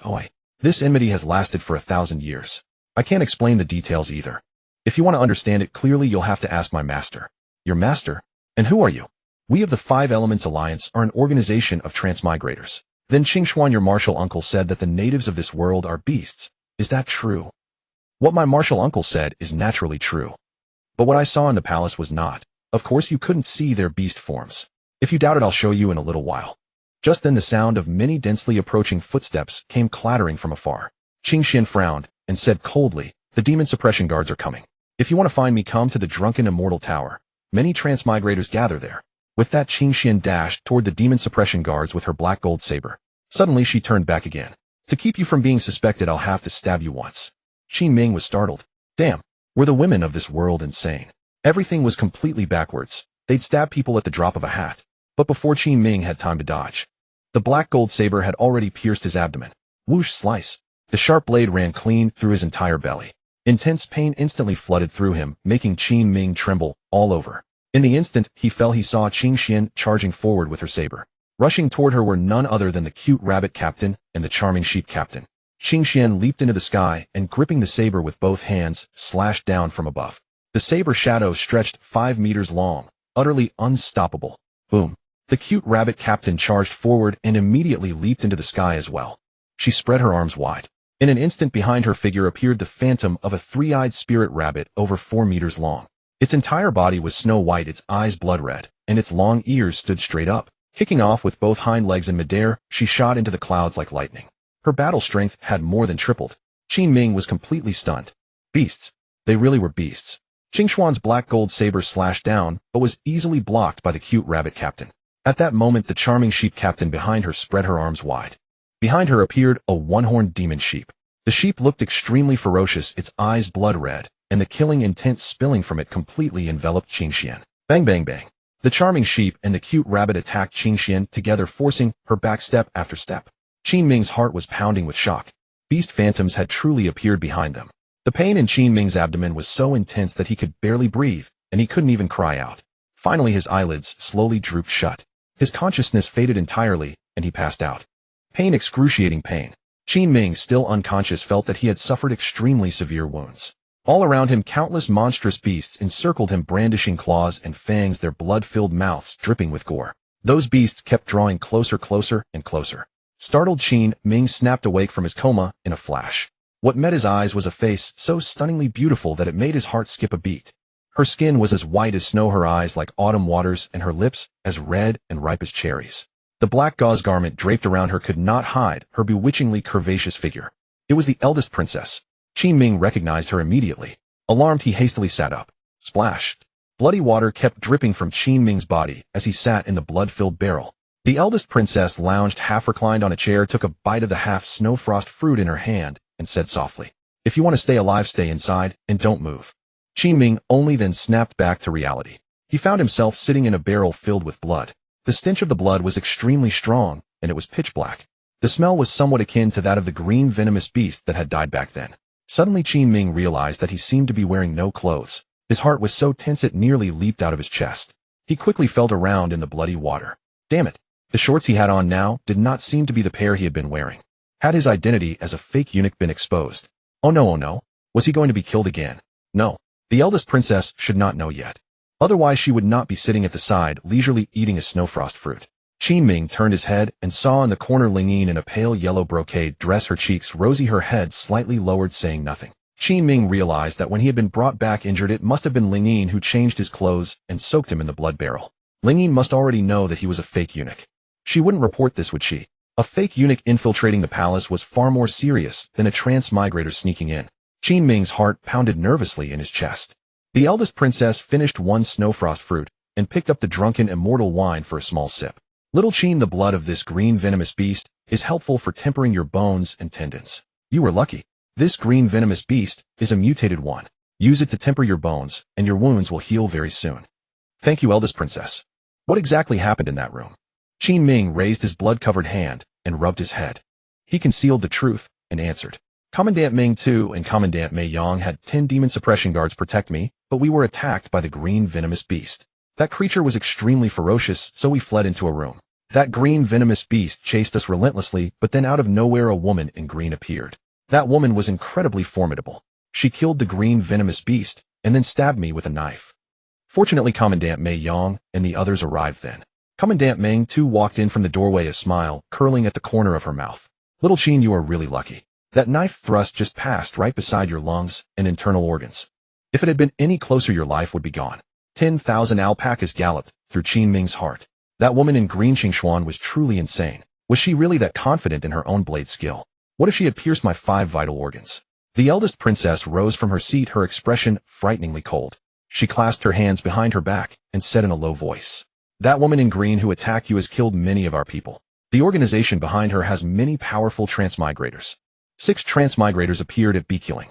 2 died, and the other 4 all fled severely wounded. Little Qin, this time you have done a great service by uncovering the news about Beikuling. After saying this, Commandant Mei Yang walked in from outside, holding a bright long sword in both hands. Little Qin, this is the sword the eldest princess has bestowed upon you. It is named the Bloodfall Sword. The meaning is that as soon as the sword is drawn, it will make the enemy shed blood. Qin Ming took it overjoyed. This sword had reached the mid-grade Xian rank, quite remarkable. Your humble subordinate thanks the eldest princess for bestowing the sword. The eldest princess Han Yueshi nodded slightly. All the basic sword arts are in the collection of the Taiyin Palace Archive. If you are interested, you may go and practice them yourself. Thank you, your highness. The eldest princess Han Yueshi left with the 2 commandants. Ling Yin, who had been standing in the corner all along, had a red, flushed face. Suddenly she ran to the doorway and said urgently, Your Highness, this servant still has something to report. Qin Ming was startled out of his wits. He quickly reached out and gently touched Ling Yin's arm from behind. Sister Ling Yin, please don't say anything rash. The eldest princess turned around with one hand behind her back. What is it? Your Highness, little Qin is seriously injured. Could the imperial kitchen prepare some nourishing food for him? The eldest princess nodded and departed with a flick of her sleeves. As soon as the 3 of them were far away, Qin Ming grabbed Ling Yin's hand. Ling Yin nervously pushed Qin Ming's arm away, her face bright red. She did not say a word, bustling around the room. Sister Ling Yin, did you change my clothes? Ling Yin's face flushed even redder. She went to the courtyard and carried in another huge wooden barrel, placing it in Qin Ming's room. Then she carried pots of hot boiled water in bucket by bucket. Qin Ming felt too sympathetic to watch and wanted to get up to help. But he had no clothes on and his body was covered in blood. Sister Ling Yin, I have unspeakable difficulties. I have my reasons. I did not lie to you. Ling Yin still did not speak. Only after filling the bath barrel with hot water did she say softly, You have been soaking in green venomous beast blood for 2 days and 2 nights. You can come out and wash now. Ling Yin ran out shyly through the doorway. Qin Ming gripped the rim of the blood barrel with both hands and stood up. To his delight and surprise, the severe knife wound he had suffered at Beikuling 2 days ago had already healed greatly. It seemed the healing methods of this fantasy world were truly powerful. 2 days and 2 nights of soaking in the green venomous beast's blood. Qin Ming felt his whole body brimming with inexhaustible strength. His bones and tendons had become sturdier than before. Within his Dantian Qi and blood surged and churned, and it seemed he could break through to the 2nd level of body tempering at any moment. If anyone else found out about this cultivation speed, they would be shocked out of their wits. Qin Ming climbed out of the blood barrel and stepped into the clean water. The water was heated hot and felt wonderfully comfortable. Boiling so much hot water on such a freezing snowy day was no easy task. Qin Ming glanced at Ling Yin, who was busily working in the courtyard, and felt deeply moved. Ling Yin had not exposed him, and Qin Ming owed her a great debt of gratitude. She had not revealed his fake eunuch identity today, so she must have endured a great deal of pressure. If it ever came to light, it would cost them their heads. An hour later, Qin Ming had washed himself clean in the water. Ling Yin in the courtyard brought in another half bucket of hot water. She poured the water into the bathtub and was about to turn and leave. Qin Ming grabbed her and pulled her back. Ling Yin kept her head lowered, her cheeks crimson, not daring to even glance at Qin Ming. You? Let go of me. Sister Ling Yin, I truly didn't mean to deceive you. I have my reasons.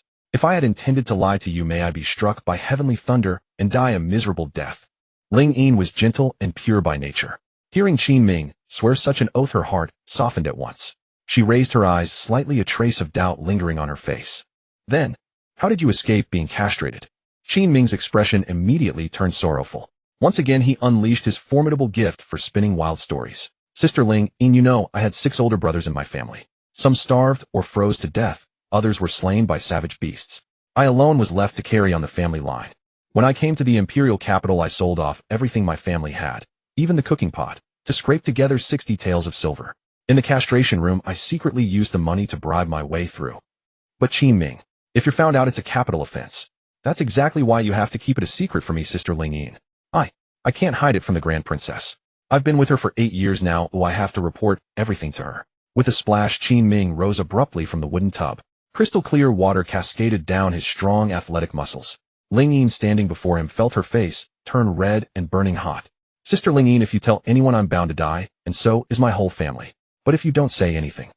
Ling Yin lowered her head and said shyly, what if I don't tell? Qin Ming summoned his courage and reached out his powerful arms, drawing Ling Yin into his embrace in one smooth motion. Frightened Ling Yin trembled all over and quickly slapped her arms against him. Sister Ling Yin, if you don't speak of it, I'll treat you well for the rest of my life.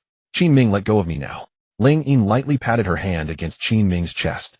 Sister Ling Yin, from the day I entered the palace and you helped me, I, Qin Ming, vowed to be good to you and repay your kindness for the rest of my life. That was why when you fell ill, I braved danger to fetch coal for you, and was almost killed by that Jing Xiang. At the mention of this, Ling Yin's heart softened at once. The hand that had been beating against Qin Ming stilled. Ling Yin hung her head, her voice as faint as a mosquito's hum. I'll promise to keep your secret. Now let go of me. There are demon suppression guards in the courtyard at all times. If we're discovered, we're dead. Qin Ming, let go. Ling Yin, embarrassed, tried to dash away, but Qin Ming caught her arm again. Sister Ling Yin, I'm going to earn money and cultivate with all my might. Once I've made enough, I'll buy your freedom and marry you. Once I've grown strong, I'll protect you and give you happiness. Ling Yin's heart pounded wildly. She tore herself from Qin Ming's grip and ran out of the room. Qin Ming took a deep breath and hastily climbed out of the tub to dress. What incredible luck. Thank heaven it was Ling Yin who had discovered him this time. If it had been anyone else, he would already be dead. Back in her room, Ling Yin's heart was still racing. She sat on a chair, her hands clasped tightly together. She recalled the sight she had seen while changing Qin Ming's clothes. At the time, she had been utterly stunned. It was the first time in her life she had ever seen anything like it. What made her even more nervous was that the cute rabbit and the charming sheep had been right at the door. Ling Yin used a garment to shield him as she changed his clothes. She had actually made her decision back. Then she would help Qin Ming hide this. She could not bear to see this handsome, kind, and witty young man from her hometown die like that. She had been uneasy all along, always wondering whether what she was doing was right. But just now, when Qin Ming had held her in his arms, when his vigorous arms and solid muscles truly embraced her, Ling Yin felt an inexplicable satisfaction. She had lost her father in childhood and had been forcibly sent into the palace by her mother. She had never known what it felt like to be cared for, to matter to someone. What was more, since Qin Ming entered the palace, the unruly beam of light in her palm had calmed considerably. Even the first time she saw him, that very night, she felt a strange sense of familiarity. He said he would treat her well from now on. He wasn't lying to her, was he? Did she, Ling Yin, even deserve to be loved? At the thought, a faint joy welled up in Ling Yin's heart. Qin Ming was just about to begin cultivating when he heard a sound at the window. When he opened it, that white weasel was actually squatting right outside. Its green eyes darted left and right. Its 2 little paws were clasped to its chest, as if it felt very cold. Qin Ming remembered that this weasel had killed little Six a few days ago, and covered up his identity. It must be a highly spiritual creature. Qin Ming had always been one to repay kindness. Without a word, he brought the weasel into his room. It's warm in here, and there's charcoal fire. Come in and take shelter. The snow-white weasel seemed delighted, and promptly burrowed into his bedding, rolling left and right. Qin Ming sat at the other end of the bed and watched it for a long while. Why was it that Sister Ling Yin had been utterly unable to see this weasel that day when it was so real and vivid? How strange. This world was full of too many mysteries. So far, the only real things he had seen were all those beautiful young ladies. Everything else was a mystery. Qin Ming opened the heaven-sealing gourd. His luck points had already reached 80. Excellent. He could draw twice. 40 luck points consumed. Draw successful. Obtain Strength Pill X1. Strength Pill A tier. 2 pill that can increase strength, stamina, and chi, and blood. This is a great item. If he kept eating them like this, his stamina would become too strong. Handling 1 versus 10 would be no problem at all. 40 luck points consumed. Draw successful. Obtained Heaven Slashing Sword Art. Heaven Slashing Sword Art, a Qin ranked intermediate cultivation technique with the force to cleave the heavens and split the seas. This technique sounds terrifyingly powerful. It just so happened that the Grand Princess had given him the Bloodfall sword today. He could practice with it later and see what it could do. Qin Ming sat cross-legged, absorbing spiritual energy and breathing in meditation. He continued to cultivate the Turtle Breath Spirit Art. For hours later, the Turtle Breath Spirit Art had finally reached great completion. Qin Ming's speed, vision, hearing, and perception had all doubled. He could almost hear the snowflakes landing outside. He could even hear Ling Yin tossing and turning under her quilt. This was absolutely incredible. At that moment, chi and blood surged through his body, reaching the critical threshold for a breakthrough. Without a second thought, Qin Ming tossed the strength pill into his mouth. In an instant, abundant spiritual energy flowed swiftly through his entire body. He felt as if he had boundless strength throughout his body. Qin Ming clenched his fists and his entire aura surged once more. Body tempering realm, second layer. Finally, he had broken through. By this world's cultivation standards, Qin Ming's progress was simply heaven-defying. He felt heat blazing throughout his body. The effect of the strength pill was simply too powerful. If he were on Blue Star, he would definitely be taking a taxi straight to his girlfriend's place right now. But there was no help for it now. He had only just confessed to Ling Yin today. Slipping into her room at this hour was hardly appropriate. And with that thought, his mind was made up. Qin Ming pushed open the door and arrived at the side courtyard. The cold was piercing and snow stretched white in every direction. He stripped off his upper garments, revealing solid, flawless muscle lines. Qin Ming began to perform the Frost Soul Fist in a fluid, unbroken sequence. 2 hours later, he was drenched in sweat. The Frost Soul Fist had also been tempered to the minor accomplishment realm. Qin Ming threw out a punch and slammed it viciously against the ice. Bang! The unyielding ice was smashed into a gaping hole. He plunged down into the icy cold water. Damn, that feels amazing. At last he had suppressed the aberrant fire of the strength pill. Qin Ming leaped up out of the ice hole once more. He snatched up the Bloodfall sword given by the Elder Princess and wielded it in casual swordplay. The Heaven Slashing Sword Art had only one move, so after a few random flourishes, Qin Ming delivered a single slash. In this way, no one could detect what sword technique he was truly cultivating. What Qin Ming did not know was that Ling Yin, 50 meters from his room, had lain awake all night. The scene of Qin Ming holding her in his arms during the day kept rising before her eyes. And the words he had said to her. She tossed and turned, both legs clamped around the quilt, her mind a tangle of countless thoughts. It went on until the depths of the night. Suddenly, she heard the sound of cultivation outside. Ling Yin pressed herself against the window and saw Qin Ming bare-chested, training with fists and sword in the snow. He was like a wild beast. Flawless muscle lines.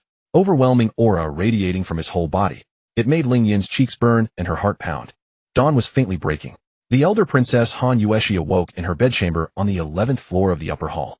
She opened the 8 trigrams mystic gate and gazed at the distant snowscape. And in a single glance, she spotted Qin Ming cultivating. Good heavens! Already blessed with extraordinary talent, and still so hard-working and diligent. Such a man was indeed rare. The elder princess stretched out her slender jade-white hand and beckoned in the darkness. Captain Mayong flew over from afar and knelt at once. When you have a free moment, take him to the Taiyin Palace Library to choose a sword technique. Let him stop waving the Bloodfall sword around at random with no one knowing what he is practicing. As you command. Elder princess, you do think highly of this little Qin. Han Yueshi placed her left hand behind her back and stretched out her right hand to catch a few snowflakes in her palm. Those snowflakes did not melt. She brought them to her rosy lips and blew on them gently. In that instant, 5 or 6 snowflakes took to the air once more. The war against the Transmigrators grows ever more brutal. That damned Empress sister of mine went to Jiguang City 2 days ago and came back injured. Although the 12 zodiacs of my demon-suppressing guard are formidable, they are all women. If we have to fight a hard battle, they will not do. I was thinking, though, of nurturing some gifted men. Elder princess, you speak sensibly. I think little Qin is very suitable. He is handsome, articulate, diligent in cultivation, and blessed with natural talent. If he is nurtured, well, he can play a major role in the war against the Transmigrators in the future. Qin Ming was walking back with his sword when he ran straight into Captain Mayong, who was coming his way. She wore black armor, her bosom full and proud, her face ripe with allure. Oh, little Qin, your muscles have grown hard again. Come here, let sister have a feel. Qin Ming nearly shot back a teasing remark to this seductive sister. I've got something even harder right here. Want to feel? But he did not dare say it aloud. Sister Mayong, where are you off to so early? Mayong yawned and gently rubbed her temples. I was supposed to have a day off today and enjoy a long beauty sleep, but who could have guessed that Her Highness would develop a craving for the drunken immortal brew from Zuaxian Tower? Qin Ming had never stopped thinking about the appointment he had made with Qin Xian that day. At the words, drunken immortal brew, a plan immediately formed in his mind. Sister Mayon, you're so beautiful. A little more beauty sleep would make your skin even finer. Why don't I help you buy the wine? You? Are you sure? I plan to go to Jinma Tower again today to pick up some books in simplified Chinese written by the Transmigrators for study, and the market happens to lie along the way. Oh my! Mayon's face broke into a beaming smile at once. She hopped over and patted Qin Ming gently on the shoulder. You really are a good little brother to your sister. Little Qin, if all the eunuchs of the Taiyin Palace were as considerate as you, how could I ever bear to kill them? I would be too busy doting on them. With that, she unfastened her waist token and pressed it into Qin Ming's hand. Go on then. Buy 2 jars. The finest quality will do. Mayon yawned again and asked, do you have any money? I do. The silver I received a couple of days ago is still unspent. That's good then. Off you go. Your sister can sleep in after all. Captain Mayon stretched out her arms, revealing the seductive, alluring curves of her figure. That armor of hers could well have been twice the size to do justice to that magnificent, voluptuous figure. Leaving the palace went smoothly. As before, Qin Ming rode a snow steed. He did not wear the black uniform of the demon-suppressing guard, as that would have been too conspicuous. Though it was early morning, the sky was still dim and hazy. On both sides of the street, many townsfolk had already risen, selling all kinds of breakfast snacks. Steamed soup buns, spicy hot soup, red bean cakes, fried dough sticks, osmanthus cakes, and so on. Qin Ming felt that many of these snacks should not exist at this stage of the era's development. They must be greatly connected to the arrival of the Transmigrators. But since the Transmigrators had helped this world develop so many things, why did they end up in such a life-and-death feud with the original inhabitants? Qin Ming simply could not understand it. This only quickened his steps. He had to reach Zuaxian Tower as soon as possible, find that Qingshuan, and ask what on earth was really going on. As soon as Qin Ming entered Zuaxian Tower, he first glanced behind him. He waited for quite a while, yet no one had followed him. He then made his way up to the 6th floor of Zuaxian Tower. He spent 1 tael of silver ordering a jar of wine, 3 small dishes, and a bowl of soup. Qin Ming wolfed it all down in large mouthfuls. The dishes in the palace were bland and tasteless. The food outside at Zuaxian Tower was far more delicious. Qin Ming decided that on his way back today, he would buy plenty of food and drink to bring to Sister Ling Yin and the others. Just as Qin Ming had downed his 3rd cup of wine, he looked up and caught sight of a woman in green standing by the railing on the 8th floor, a black gold saber clutched in both hands, her cold gaze fixed squarely on him. It was none other than Qingshuan, whom he had run into that night. Qin Ming rose at once and walked upstairs with an air of utter unconcern. The moment he reached the 8th floor, he saw Qingshuan open a room at the end of the corridor and step inside.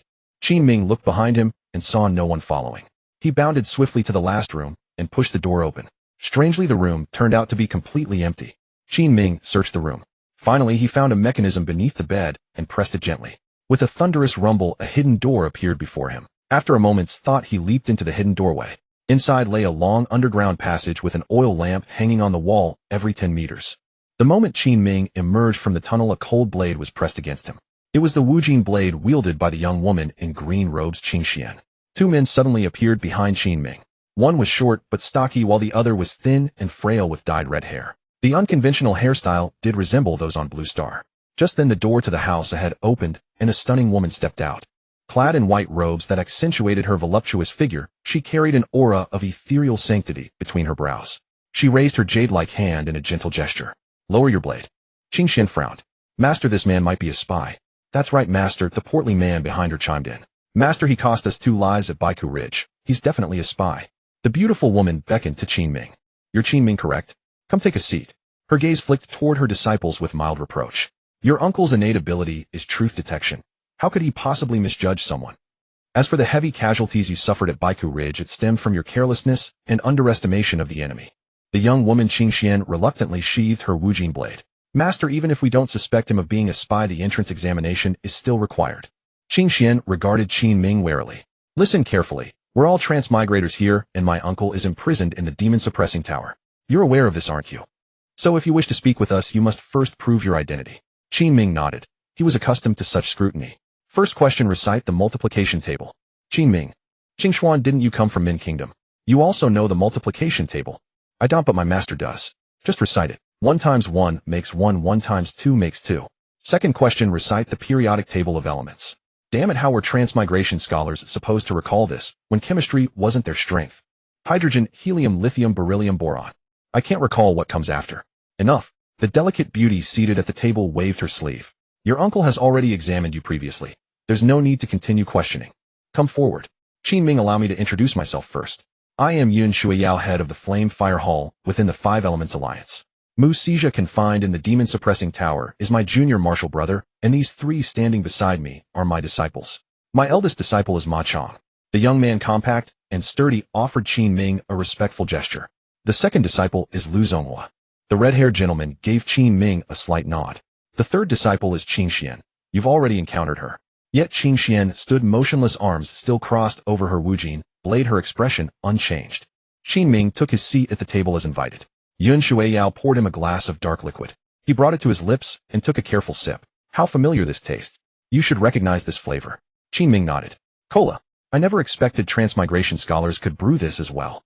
Do not underestimate the transmigration scholars of this world. Over the past millennium, countless souls have crossed over here, each bringing creations beyond count. Senior Yin, I harbor many questions. Senior Mu Sija mentioned I could seek answers from you. Proceed. Why does this world hunt transmigration scholars? You've struck at the most painful question. The killing of transmigration scholars wasn't immediate from the start. According to what we've gathered, the first to arrive here likely came over 2 millennia ago. The complete rupture between us and the natives occurred roughly 1600 years ago. A millennium and 6 centuries. The conflict has persisted this long. What drove it? The precise cause remains debated among us. Some transmigration scholars argue we plundered this world's resources, inciting native resistance. Others claim the group that crossed over 8 centuries ago possessed cruel, tyrannical natures that earned the natives' hatred. The exact truth remains shrouded in mystery to this day. Yun Shuiyao refilled Qin Ming's cup and continued. We've sacrificed enormously in pursuit of answers. Tens of thousands of transmigration scholars perished across nearly a millennium. Qin Ming felt a chill of disbelief. Then what did Senior Mu mean when he called the natives beasts? Qing Xuan, still clutching her wujin blade, approached and interjected. Did you not witness it that night? My strike penetrated precisely 1 inch from your vital organs.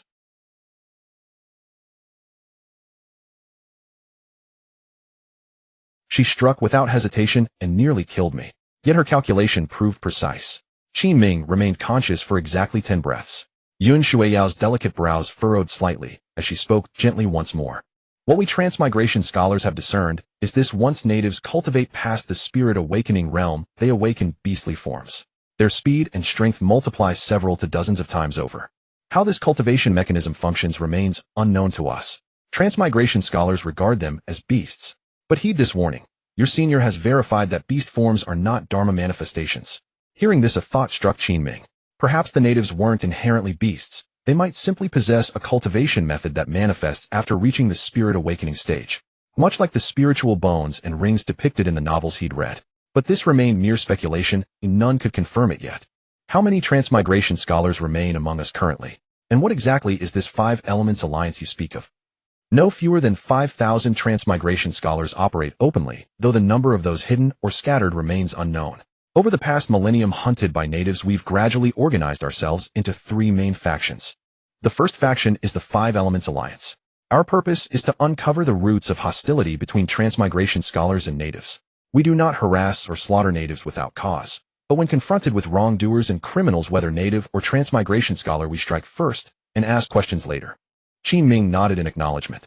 The second major organization is the Azure Dragon Guild, led by Azure Dragon himself, with White Tiger Xuanwu and Vermilion Bird serving as vice presidents. Their ranks far outnumber our 5 Elements Alliance. Their creed is simple: all natives must die.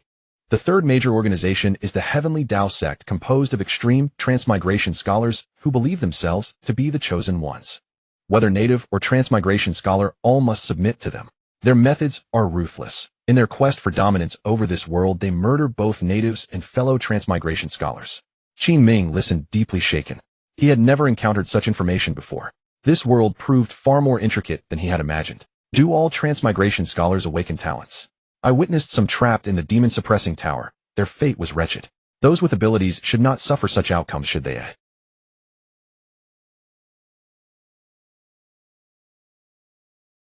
I can state with certainty that every transmigration scholar possesses a talent. One, and only one.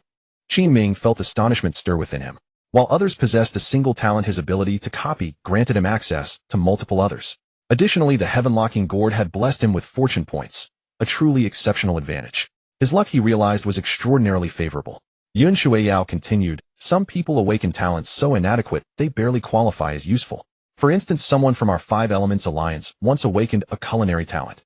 His cooking was truly exceptional. With but a single glance, he could master any dish. Yet he was utterly clueless about cultivation.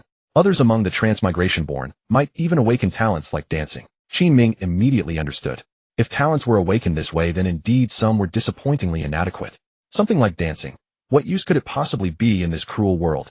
Master, one more question. Can talents be upgraded? The moment he asked, Yun Shuyaoqing, Xian Ma Chong, and Lu Zong all turned their heads toward him. Qin Ming, you truly have keen insight. We only learned of talent upgrading after joining the organization. To have deduced it on your own is remarkable. Qin Ming thought about the Lock Heaven Gourds interface, which displayed everything crystal clearly. Talent copy was currently at level 1, meaning levels 2 and 3 must exist. You're correct. Yes, Qin Ming talents can be upgraded, but doing so requires spiritual essence. What exactly is spiritual essence? Have you ever seen those crimson-red soul-devouring birds soaring through the sky? Qin Ming nodded. These eerie birds were a common sight within the Imperial Palace, and each encounter filled him with an inexplicable chill. These birds are called soul devourers. Whenever a transmigration-born person dies, they descend to devour their heads. They feed not on flesh, but on spiritual essence. Qin Ming recalled the day Jingxiang died. Indeed, these soul-devouring birds had descended from the heavens, leaving nothing but hollowed skulls behind. The white feather guards had then claimed her soul had been consumed. So they were eaten by these birds after all. Master, does this mean we must slaughter fellow transmigration-born individuals to obtain spiritual essence? Of course not. Yun Shueiyao waved her sleeves. Over the past millennium, endless wars have raged between transmigration-born and natives. Every battlefield is strewn with residual souls and lingering resentment. As centuries passed, these residual souls and resentment gradually coalesced into formations we call spirit realms. Spiritual essence must be sought within them. Put simply, spiritual essence originates from the conflicts and resentment between transmigration-born and natives. Entering the spirit realms may even unlock the secrets behind the bloody feuds spanning 1,000 years. Qin Ming was hearing about spirit realms for the first time. How many more mysteries did this world conceal? Qin Ming's interest was thoroughly aroused. His talent was copying. If it could be upgraded, he could replicate 2, 3, 4, or even more talents simultaneously. His cultivation and power would grow immeasurably. Qin Ming, you reside within the Crown Princess's mansion, a place 100 times more perilous than anywhere outside. Have you considered joining our Five Elements Alliance? Qin Ming hesitated inwardly. Yun Shueiyao pressed on. Perhaps you currently possess a unique method to remain undetected within Tine Palace. But once you reach the spiritual communication realm, your true nature will inevitably be exposed. Qin Ming gazed at Yun Shueiyao with a grave expression. So what you're saying is, once a native cultivator reaches the spiritual communication realm, they will develop a beast persona. Since I cannot undergo such a transformation, I would be exposed. Precisely. Qin Ming, you are remarkably sharp. Qin Ming had originally believed his concealment talent could shield him indefinitely. Now he learned that reaching the spiritual communication realm would force his identity into the open. What should he do? Should he remain outside the palace in hiding? That hardly seemed wise either. Not only would it betray Ling Yin's kindness toward him, but the outside world offered no guarantee of safety. After much deliberation, Qin Ming decided to stay within the palace, while simultaneously joining the Five Elements Alliance. At the very least, he would gain access to more valuable information.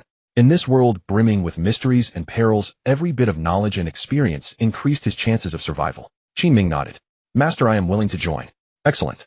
All who join the Five Elements Alliance must first undergo a Spirit Realm trial. Since you also need the Spirit Realm to advance your talent, I shall arrange your entry in 3 days. Qin Ming agreed. The hour grows late, and I must depart before Tine Palace raises suspicion.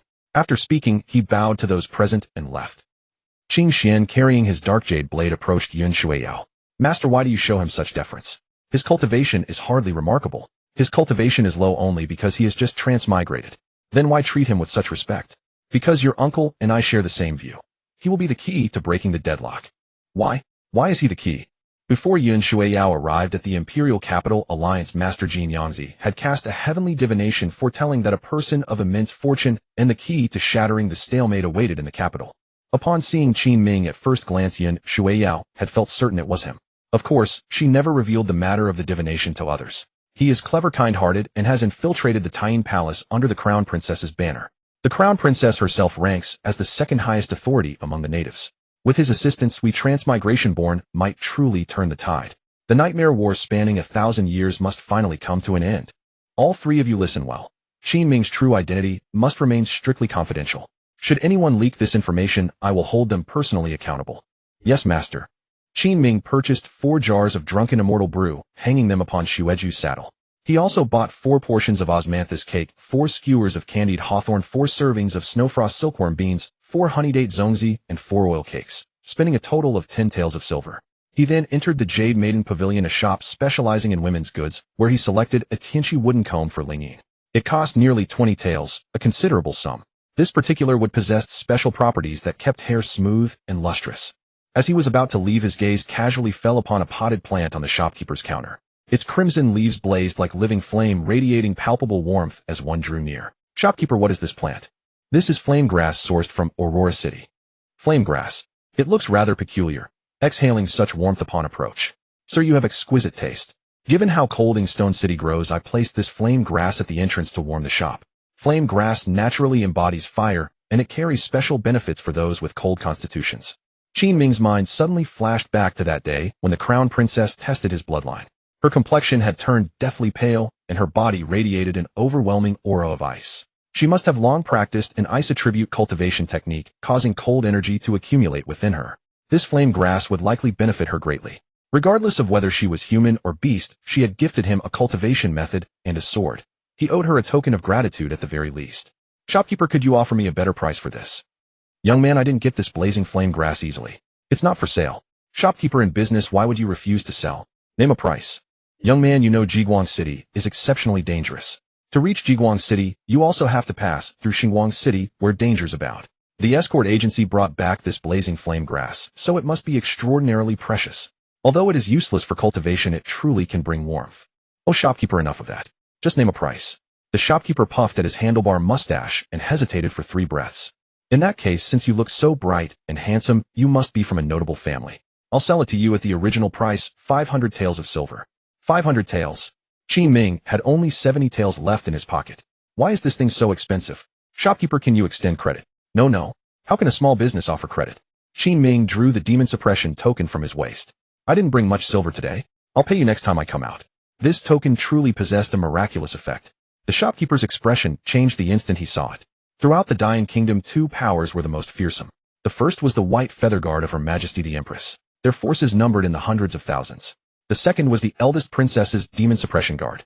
Even though it had only a few thousand men, every single one was ruthless to the extreme. The shopkeeper judged almost immediately that Qin Ming was not someone to be trifled with. Fine, young man, I'll extend you credit. You must pay me back when you come out next time. Otherwise, this little shop has a family to feed. Certainly. Qin Ming took out all the remaining 70 taels from his pocket. The credit came to 430 taels. He wrote an IOU to the Jade Maiden Pavilion, mounted his horse, and left. On the first floor of Tian Palace's upper hall, the eldest princess lay on a white jade chair, her alluring figure wrapped in green silk, and her long glossy legs crossed. The red leather boots on her feet were especially eye-catching. At this moment, the eldest princess's face was full of fury, and her eyes were cold. 3 people knelt before her. Lingyin, Meiyong, and Mingtu. Who gave you the audacity to let little Qin out of the palace without permission? Captain Meiyong stammered, her face full of fear. Even though they had served the eldest princess for many years, everyone was afraid when she flew into a rage. I am asking you a question. Answer. Your Highness, it is all this officer's fault. When I rose this morning, I was still drowsy and wanted to sleep more, and it was cold outside. Little Qin said he would buy wine for me, so I agreed without thinking much. You worthless wretch. The eldest princess suddenly raised her arm. A surge of raw cold energy sent Meiyong flying several meters backward, crashing into a pillar. A sharp pain surged in her chest, but she hurriedly rose and knelt again. Your Highness, are you suspicious of little Qin? He has already killed 2 Transmigrators and even beat Mu Sijia, a prestigious figure among them, into that state. He is definitely not one. I know he is not a Transmigrator. Lately, those Transmigrators have been very active around Ingshur City. He is someone from my own palace. Going out secretly with such a low cultivation, he could easily fall victim to someone. Your Highness, I did not consider that. It is my fault. You good-for-nothings. I can see that little Qin is already at the peak of the first level of body tempering and is about to break through to the second. Do you know how fast that is? Never mind the 12 of you. Even I and my elder sister, known as a monstrous prodigy, never cultivated this fast. I am still counting on little Qin to make a difference in the coming battles against the Transmigrators. Yet you let him go without my permission. If he had been killed, what would you deserve? The eldest princess's explosive anger made Mengtu, Meiyong, and Lingyin, who stood below, all realize how much she valued little Qin. And indeed, no cultivation prodigy had emerged among the natives for a very long time. Instead, those transmigrators kept producing one monstrous talent after another. I know my mistake. I'll go out and find him at once. With that, Ming Tu and Mei Yong turned around. They had just reached the door when they saw Qin Ming hurrying over carrying a large pile of things. Ming Tu and Mei Yong's faces lit up immediately. Little Qin, you're back. Ling Yin turned and saw Qin Ming, and the heart hanging in her chest finally settled. Your Highness, Little Qin is back. The eldest princess put her legs down, leaned languidly against the white jade chair, and said coldly with her eyes half closed. So he's back. Does he expect me to go fetch him? He left the palace without permission. He may be spared the death penalty, but he won't escape living punishment. Qin Ming heard these words, but he pretended not to. As soon as he entered, he dumped a large pile of things onto the table. Your Highness, this is drunken immortal brew for you, and there's a lot of food too. You've eaten too much palace food, so I brought you a change of taste osmanthus cakes from the western market, glutinous rice balls from the eastern city, candied hawthorn skewers from the southern city, snow pea cakes, and more. Qin Ming clattered everything onto the table. Meng Tu, Mei Yong, and Ling Yin were so astonished that their eyes widened and their mouths fell open. Did this guy really go to so many places just to buy food? And he bought this much. Little Qin, how much did this cost? I spent it all.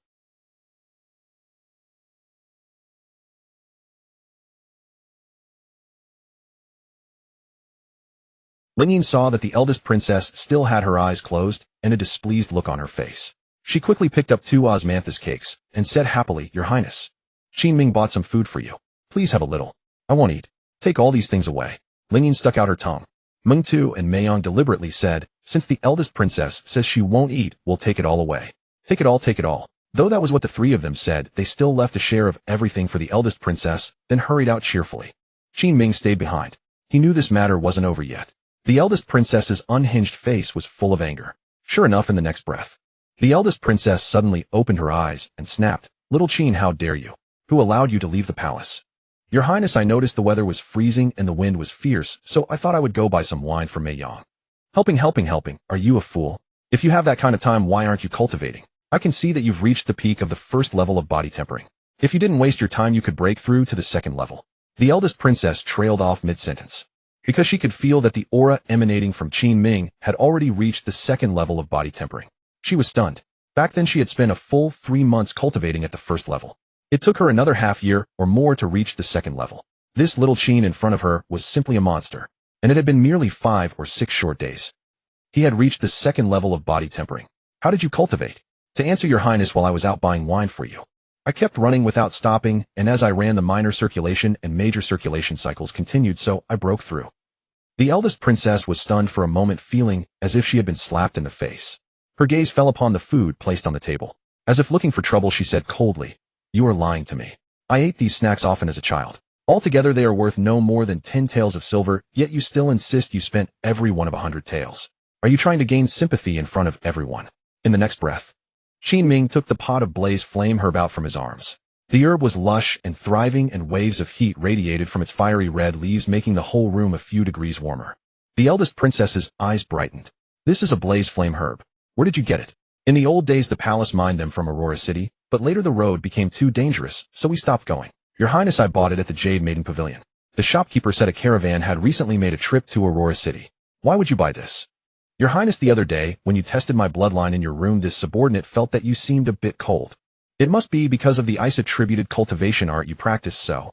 The eldest princess's expression softened, but she still said coldly, Put your mind on your own cultivation, and stop pondering all this useless nonsense all day. Who wants your blaze flame herb? Yes, Your Highness. This subordinate will take his leave now. The moment Qin Ming left, the eldest princess waved toward the back window. Female Captain Red Snake immediately flew in and knelt. Little Qin said he bought this blaze flame herb at the Jade Maiden Pavilion. As far as I know, its price is absolutely not just 100 taels of silver. Then he surely wouldn't have enough money left over. Little Qin is lying. It's very suspicious. Go investigate for me at once. As you command. When Qin Ming reached the outside, Meng Tu and Mei Yong were eating happily on the rooftop. Ling Yin had taken her things back to her room.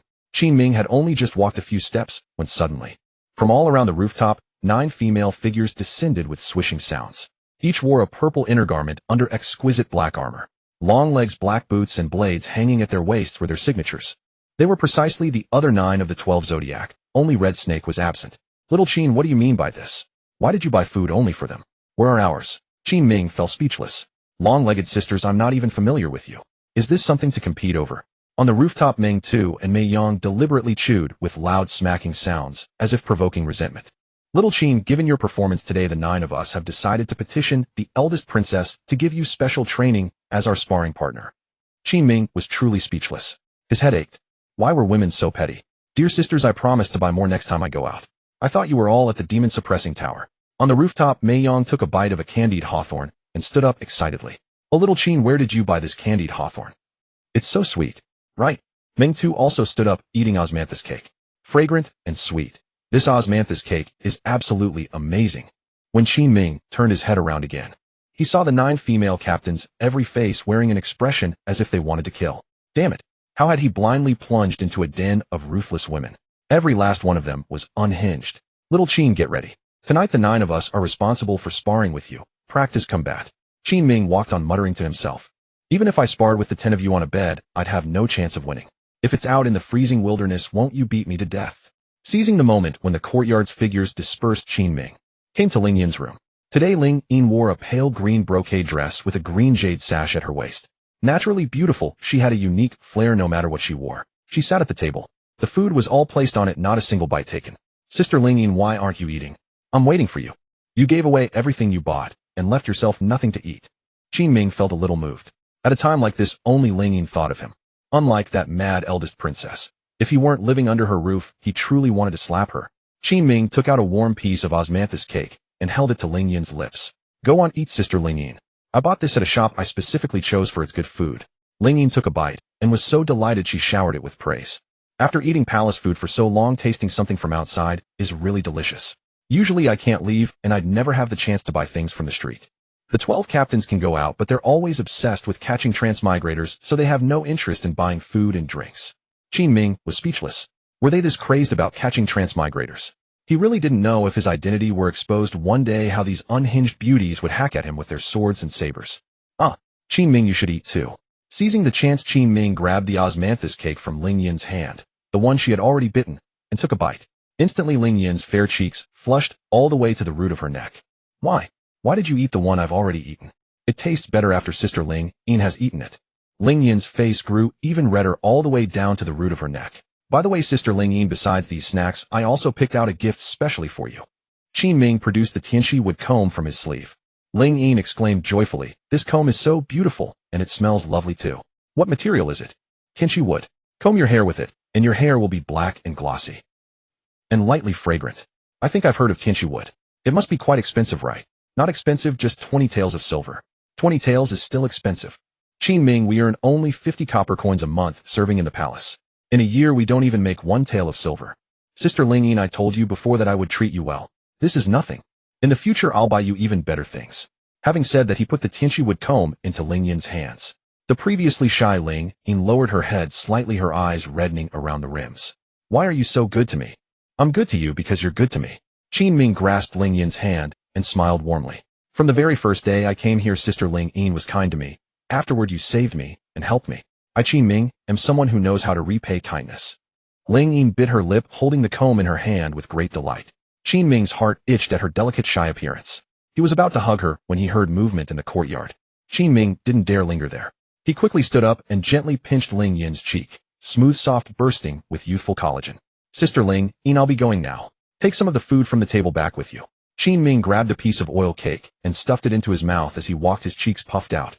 Ling Yin was tickled into a burst of laughter. That smile was as beautiful as a snow lotus blooming in winter. The eldest princess ascended the hall. Red Snake, who had gone to investigate, had returned. Your Highness, I went to the Jade Maiden Pavilion and asked the shopkeeper. The blaze flame herb is worth 500 taels of silver. The eldest princess sneered. I knew I wasn't wrong. This little Qin has deceived me. It seems he obtained the blaze flame herb through some other means. Your Highness, little Qin did indeed buy it from the Jade Maiden Pavilion. What? He only had 100 taels in total and bought so much food on top of that. How could that be possible? Your Highness, I asked. Little Qin bought it on credit at the shop for 430 taels. The eldest princess, who had been sipping tea, swiftly turned her head. What? On credit? Yes, he did purchase it on credit. He said he would repay with his own salary in the future. This fool, a person from the esteemed eldest princess mansion, actually buys things on credit. The eldest princess threw her teacup onto the table and rose to her feet. She paced around the room. Do you think he's foolish? The eldest princess felt as though someone had slapped her face hard. She guessed that Qin Ming must have obtained the fire flame grass through some other means. He would definitely lie to her, the eldest princess. Yet she never imagined this guy would actually go into debt, all for buying her a single fire flame grass. Going into debt for 430 taels. A palace eunuch now earns only 50 cash coins per month. Is he insane to have borrowed 430 taels? He couldn't possibly repay it in this lifetime, not even by starving himself. The real issue is that he didn't even tell her about purchasing those goods on credit when he returned. Is he truly foolish? The other subordinates can't help but exaggerate their deeds and boast about them to claim credit. Yet he remained completely silent. When she reprimanded him, he never defended himself. The eldest princess stormed to the doorway in fury. Looking out, she saw the distant snowfield bathed in twilight. Qin Ming began his cultivation once more. He practiced the ice soul fist repeatedly, his movements precise and seamless, his aura natural and effortless. The eldest princess watched with considerable appreciation. She suddenly recalled that a few days prior Qin Ming had told her his family was in dire straits, his relatives having starved to death. Having finally entered the palace with food and drink available, he expressed deep gratitude toward the Taiyin palace and the eldest princess. Considering his habit of purchasing gifts on credit for her, were his words from then spoken with genuine sincerity. At this thought, the eldest princess approached the table and examined the provisions Qin Ming had left behind. Osmanthus cake, candied hawthorn, and frozen snow beans, each emitting an enticing aroma. That potted fire flame grass radiated warmth, and merely standing beside it made her feel cozy. What was going through the mind of this young Qin Zi? During the bloodline test, when she was dealing with him, he still cared about her feeling cold. I truly cannot fathom it.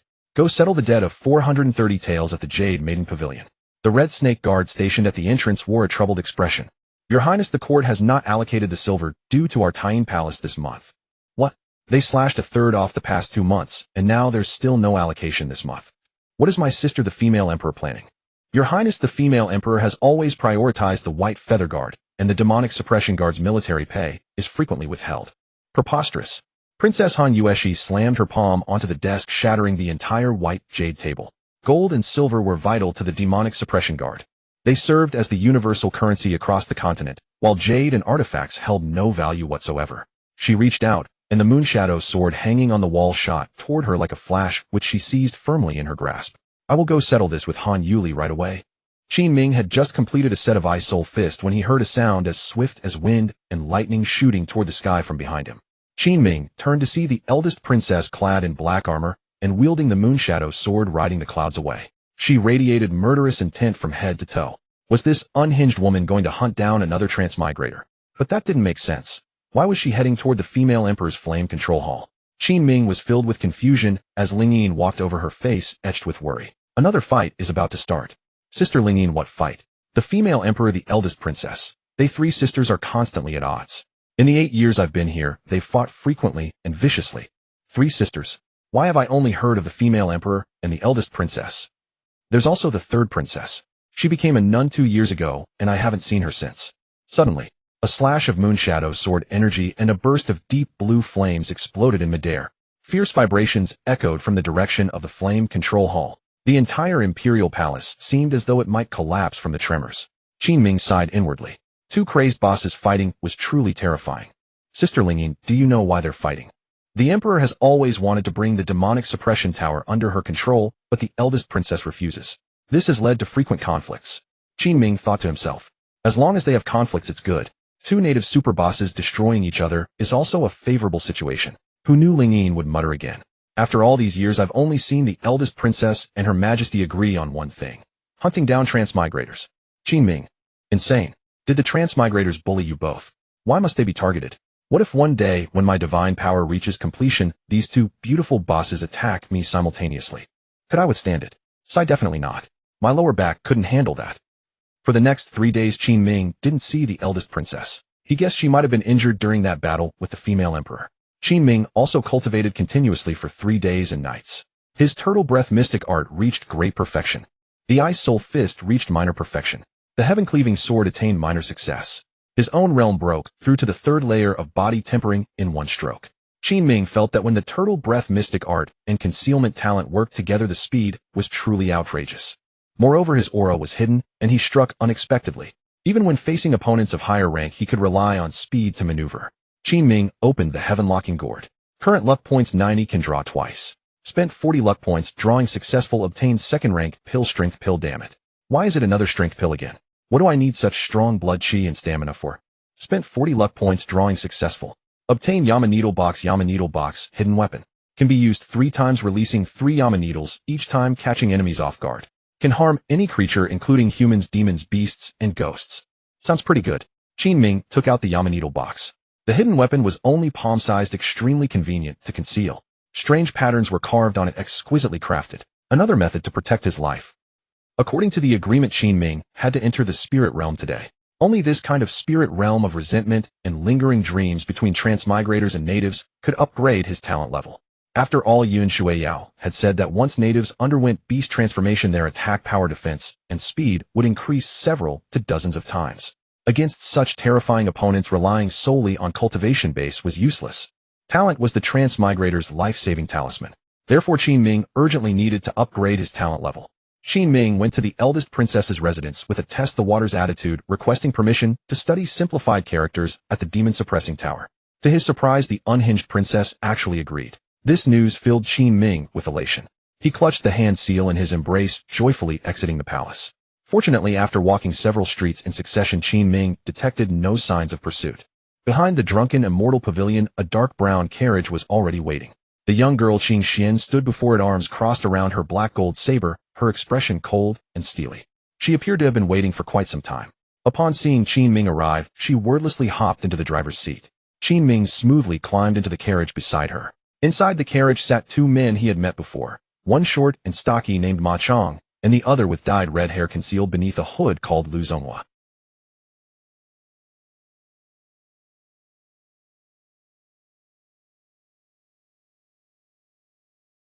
An hour later, the carriage entered the western district of Yingshi City. The streets grew increasingly desolate, and the buildings on either side were dilapidated, overrun with weeds. The scimitar marks etched into the walls bore witness to countless battles fought here.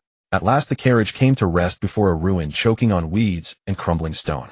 Qin Xian spoke from the front of the carriage, her voice cold and flat. "We've arrived." She gripped the black gold saber, her form-fitting blue attire accentuating her graceful figure. A razor-sharp golden hairpin pierced through her long braid, its tip still stained with fresh blood. Qin Ming inwardly murmured to himself, "What a madwoman. I need to warn you 3. Master mentioned this before we came. Ghosts do haunt the spirit realm." Qin Ming fell silent for a moment before asking his question. "Have none of you 3 ever entered the spirit realm?"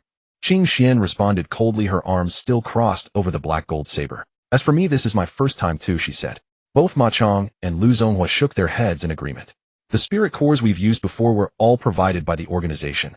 We're all experiencing our first trial by fire." Qin Ming found himself wondering what other benefits came with joining the organization if they actually distributed spirit cores. The 4 of them pressed onward through the overgrown weeds and ruined walls, while glowing green eyes watching from the darkness around them created an unnerving atmosphere. With his turtle-breathing spirit art reaching its peak, Qin Ming could still make out details within 100 meters despite the dim surroundings. Before they'd walked 200 meters, Qin Ming spotted a weather-beaten memorial archway bearing 4 traditional characters carved into its beam. Yingshi Examination Hall. It was clearly either a place of learning or an imperial examination venue. But why would such an examination hall fall into ruins? Was it truly haunted? In a world of cultivation and fantasy, fear of ghosts seemed absurd. Qin Ming took another dozen steps forward when suddenly he sensed something was wrong. His turtle-breathing spirit art had clearly detected nothing but crumbling walls and debris within 100 meters moments before. Yet now examination cubicles where candidates once sat during the imperial exams appeared around him. Ma Chong, short and stocky, clenched his fists as he stepped forward, complaining about the discrepancy between the 5 Elements Alliance's intel and what they were actually finding. Qin Xian crossed her arms over her blade, brows furrowed in thought, while Lu Zonghua, beside her, shook his head with a grave expression, wondering if the spirit realm required some kind of mechanism to be activated. Qin Ming turned to face the 3 with calm detachment, pointing out the obvious. "Have you not realized we are already inside the spirit realm?" "What?" Ma Chong's face drained of color in shock. "When we first came in, the surroundings were nothing but crumbling walls and broken ruins. But now everything has changed." Lu Zonghua raised his right hand, and a burst of crimson flame erupted with a sharp whoosh. Clearly his innate affinity lay with fire. He then thrust his left and right hands outward simultaneously, sending twin fireballs spiraling into the darkness on either side. The sudden blaze illuminated their surroundings, revealing rows upon rows of examination cubicles stretching out on both sides. The outer gates are shattered beyond recognition, yet these interior booths appear brand new. It makes no sense unless Qin Ming is right, and we've already crossed into the spirit realm. Ma Chong and the others exchanged glances with Qin Ming, each of them sensing this newcomer was far more capable than he appeared. Warning danger level increased by 50 times. Lucky point growth rate increased by 50 times during the danger period. Qin Ming's instincts immediately flared with caution. Suddenly, Ma Chong erupted with a furious shout. "Who's touching me?" His fist connected with a thunderous crash, but Lu Zonghua was already summoning another flame to light the darkness. The surrounding blackness lit up, revealing nothing but empty space. No people, not even a single beast. "Ma Chong, have you lost your damn mind? What would anyone want to touch a brute like you for?" The words had barely left Lu Zonghua's mouth when a chilling breath washed over the back of his neck. He jolted violently, instinctively hurling another flame into the darkness, but once again there was nothing there. "Someone's here. There's someone around us." Lu Zonghua's roar echoed through the space.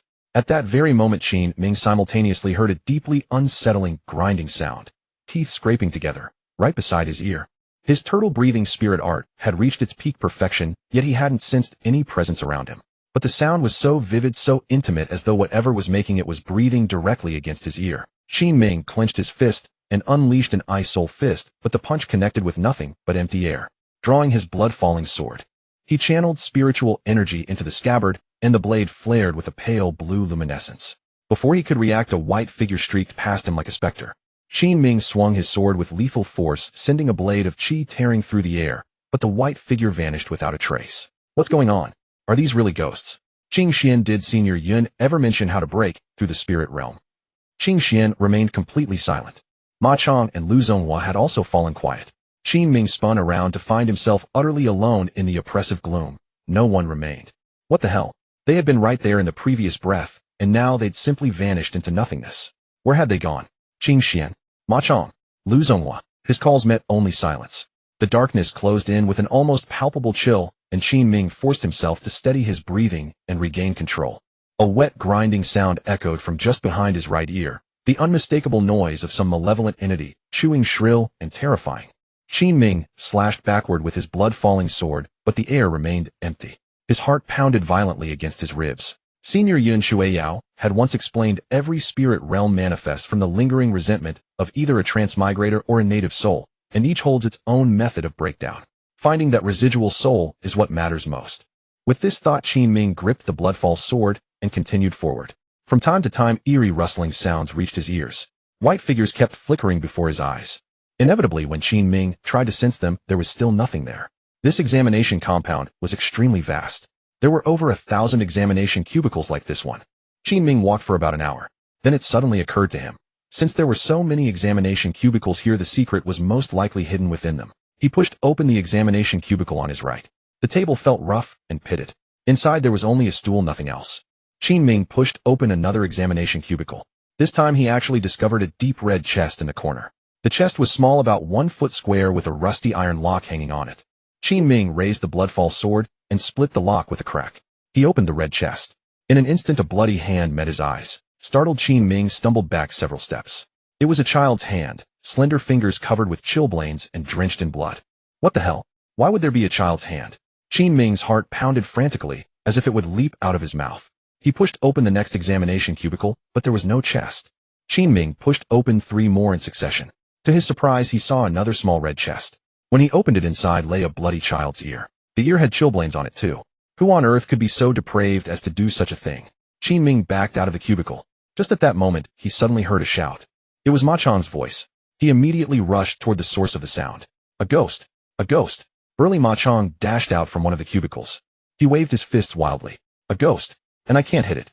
When he saw Qin Ming, he finally calmed down a little. Qin Ming, there's a ghost. In this examination cubicle, there's half a child's arm, all covered in blood. The next breath, they heard Qin Xian's cry coming from the distance. Qin Ming and Ma Chong sprinted forward. They rounded a long corridor. They saw Qin Xian and Lu Zonghua brandishing their long sabers, their expressions extremely tense. What happened?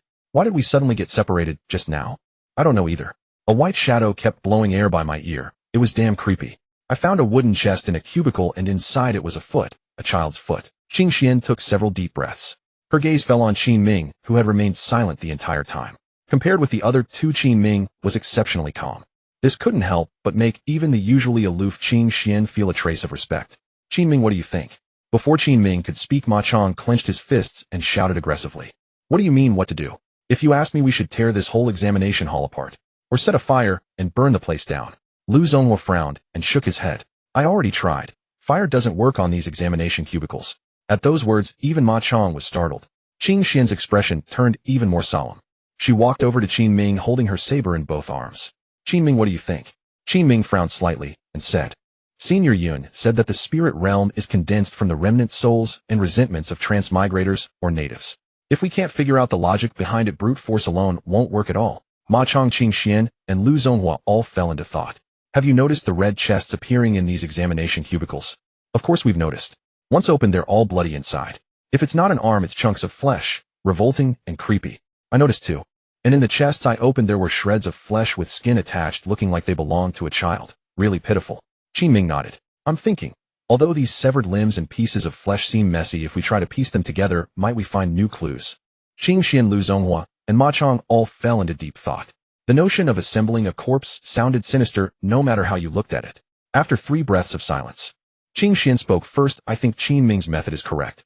Then as Qin Ming said, let's gather all those limbs. Qin Ming pointed to the examination cubicle in front of him and said, this is No. 8 in D district. I'll do the assembling here. Collect all the flesh and organs here. Alright, let's do it. Qin Xian and the other 2 immediately set off and disappeared into the darkness. Qin Ming carried a table out of the cubicle preparing to assemble the corpse on it. Suddenly a gust of eerie wind blew past. Warning, danger level increased 100 times. During the danger period, lucky point growth rate increased 100 times. Qin Ming looked up and saw a white figure standing in the corner of the cubicle. It hung its head low with a long bun of hair spilling over its shoulders, a scholar's bamboo basket on its back, and a writing brush in its right hand. Only the brush tip was dipped in blood which dripped to the ground drop by drop. Qin Ming's hair stood on end, and his heart nearly jumped out of his chest in fright.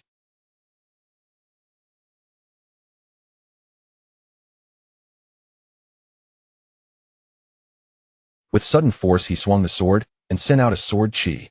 Whoosh! The white phantom vanished again. When Qin Ming turned his head, it had reappeared on the rooftop, still in the same posture, silently facing him. It neither spoke nor attacked, extremely eerie. In the blink of an eye, Qin Xian came running over holding 2 ears. Ma Chong held half an arm and a hand, and Lu Zonghua carried 2 severed legs, each about 1/3 of a full leg. Qin Ming glanced at the white ghost on the rooftop.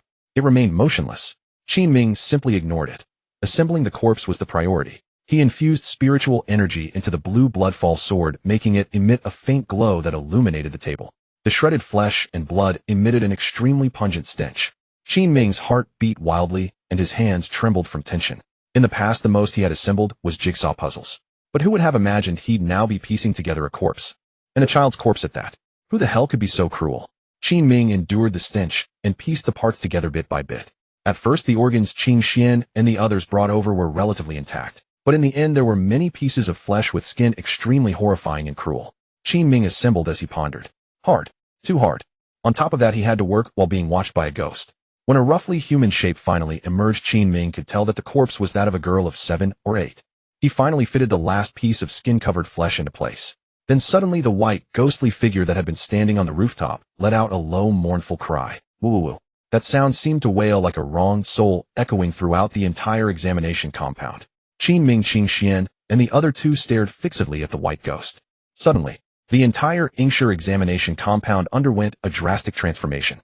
The pitch-black environment had actually turned bright as day. Numerous phantom figures appeared all around. They wore scholar robes of white, blue, and cyan, carried bamboo baskets, and held brushes, ink, paper, and inkstones. Every one of them walked confidently into the examination compound. The 4 of them stood on the main path. These examinees seemed completely unable to see them. An examiner stood atop the pavilion platform ahead, stroking his beard as he called out loudly, "All candidates, please enter your examination rooms without delay. The test will begin in 15 minutes. Many candidates walked past Qin Ming and his companions. At that moment, a scholar dressed in white robes near the examination hall in trance caught everyone's attention. He carried a worn-out bamboo basket on his back and held a little girl's hand with his right. The girl appeared no older than 7 or 8, her tattered clothes making her look extremely frail. "Examiner, my name is Wang Yu. Both my parents have passed away, and I came to take the imperial examination with my younger sister. I beg you to allow my sister to enter the examination hall and find a place to sit until I finish my test." "Absolutely not. This is a restricted examination ground. No unauthorized persons may enter." The scholar Wang Yu turned to his sister with a gentle expression on his face. "Nunya, wait for your brother outside the examination hall. Today's exam is on poetry. I have studied diligently for 30 years, and I will surely succeed in the imperial examination. Then you shall live a good life. Brother Nyonyo is so hungry. Wait for me to finish, and I'll take you to eat something delicious. The examiner rested one hand behind his back and called out loudly. Wang Yu, are you so confident that you will certainly succeed in the imperial examination? Wang Yu, though impoverished in wealth, but not in spirit, replied with great confidence. I began practicing calligraphy at age 3 and composing poetry at age 5. After 30 years of relentless study, I shall surely pass today. The young scholars inside the examination rooms murmured among themselves. I've also heard that Wang Yu is extraordinarily talented. Indeed, he is impressive. Yes, it is said he can compose a fine poem in just 2 hours. He will surely win the emperor's favor this time. The examiner standing on the elevated platform also stroked his beard and praised. If he truly can compose a good poem in 2 hours, then you, Wang Yu, are indeed a genius. Scarcely had those words been spoken when from examination room Jia number 3 a young man in blue robes laughed loudly and declared, Examiner, if composing a poem in 2 hours makes one a genius, then what would you call me, Xiao Chun, who can compose one in half an hour? All 4 of them, Qin Ming and his companions, turned their gaze toward the young man in blue robes. As he walked, his trousers beneath his flowing robe were briefly revealed. They were nothing other than a pair of blue jeans. A transmigrator. Qin Ming and his companions recognized it immediately. For someone who had transmigrated, composing a poem in half an hour was indeed effortless. The other scholars around them grew immediately resentful. Wang Yu is a true talent who needs 2 hours to compose a poem, yet you claim you can produce one in half an hour. What sheer audacity. Exactly. How could he possibly surpass Wang Yu? Xiao Chun, the young man in blue robes, fixed his bright and piercing gaze upon Wang Yu and called out loudly, Wang Yu, since everyone believes you are so extraordinary, do you dare to compete against me in today's examination? The white-robed scholar Wang Yu set down his bamboo basket. The crowd around them erupted in taunts. Even the examiner on the raised platform looked upon Wang Yu with keen expectation. Wang Yu thought to himself, I am inherently gifted and have studied tirelessly for 30 years. How could I possibly lose to a 15-year-old youth? Very well, let us compete. Excellent. Xiao Chun, the transmigrator in blue, slapped the desk emphatically. Examiner, you heard him. If I compose a fine poem in half an hour today, and Wang Yu fails to produce one, then he must leave the examination hall in disgrace. Upon hearing this, Qin Xian stepped closer to Qin Ming and whispered softly, This transmigrator Xiao Chun is despicable. He clearly seeks to elevate himself by trampling upon others. Qin Ming nodded, but it suddenly occurred to him that back on Blue Star he had read countless novels. Transmigrators were always like this, plagiarizing others' life work. The plagiarism artist coming to bully someone's 30 years of arduous study. The examination commenced. The other scholars at the venue wrote their answers, while also keeping an eye on the spectacle unfolding around them. Yet before half an hour had passed, the blue-robed man Xiao Chun had indeed completed his poem. Examiner, my poem is finished. Please excuse my handwriting. I have been suffering from bone pain in my fingers lately. Qin Ming muttered to himself, which transmigrator can even write decent calligraphy with a brush? The assembled scholars were stunned. Even Wang Yu, who had been deep in thought, was shaken from his concentration. The examiner picked up the scroll and read it aloud. A knight from Zhao with a fringed helmet band, his wu hook gleaming bright as frost and snow. Silver saddle shining on a white steed, sweeping forward swift as a shooting star. Upon hearing these lines, Qin Ming and his companions recognized it immediately. It was Li Bai's famous ode to a knight-errant. The surrounding scholars erupted in enthusiastic applause. So impeccable in form and structure. The imagery is lofty and carefree. Wang Yu has lost. This man composed such a timeless masterpiece in half an hour. He is a true literary genius. I once thought Wang Yu was the genius, but against Xiao Chun, Wang Yu is nothing. Wang Yu, approaching 40 years of age, gazed tremulously at that poem. Unable to accept defeat, he demanded, What does the phrase knight from Zhao in your poem mean? It refers to the assassins of the state of Zhao. But there was no state of Zhao in our history. Xiao Chun hesitated for a moment, then hastily retorted, Of course it is purely fictional. You fool, you have lost. Why do you still refuse to leave the examination hall? I refuse to accept it. I have been a child prodigy since childhood, studied diligently through 30 years of cold window hardship. Yet I cannot compose a renowned poem in 2 hours while you manage it in half an hour. You have lost, so get out. Xiao Chun waved his hand dismissively. The others around them followed suit, waving their hands in agreement. Hurry and leave, Wang Yu. When you lose, you must accept it. Even the examiner, holding the poem with great excitement, cried out, Xiao Chun, this is truly an excellent poem. May I request that you add my name to the title so that I too may leave a name for eternity? Of course. Examiner, as long as you make him leave. Excellent, excellent, excellent. Wang Yu, you have lost. Get out of here at once. Guards, seize this Wang Yu and throw him out of the examination hall. In an instant, amidst Wang Yu's desperate and heart-wrenching cries, 2 attendants seized him by the arms and dragged him away. Heavy snow began to fall from the sky. The entire area surrounding the examination hall was blanketed in white. Qin Ming and his companions felt a chill wash over them. This is simply too outrageous. Qin Xian gripped her blade and walked toward the phantom of Xiao Chun. I will chop him to death. How can someone bully another so cruelly? But as she swung her sword, the entire scene of the examination hall shattered instantly. Suddenly another scene appeared before Qin Ming and his companions' eyes. Heavy snow blanketed the streets, the cold, biting, and merciless. In the corner of a dilapidated temple wall, the white-robed scholar Wang Yu and his sister huddled together in the corner. The little girl shivered uncontrollably from the cold. Brother, I'm so cold and hungry. Wang Yu wept endlessly, tears streaming down his face. Brother, they say you were driven out of the examination hall. Does this mean we cannot take the imperial examination this year? A surge of grief struck Wang Yu's heart. Cough. He spat forth a mouthful of blood. I refuse to believe it. I refuse to believe anyone in this world could compose a timeless masterpiece in half an hour. I refuse to believe it. His calligraphy is so ugly. How could he produce such fine poetry? Wang Yu collapsed to his knees in utter despair. Gazing up at the sky filled with driving snow, he sobbed uncontrollably.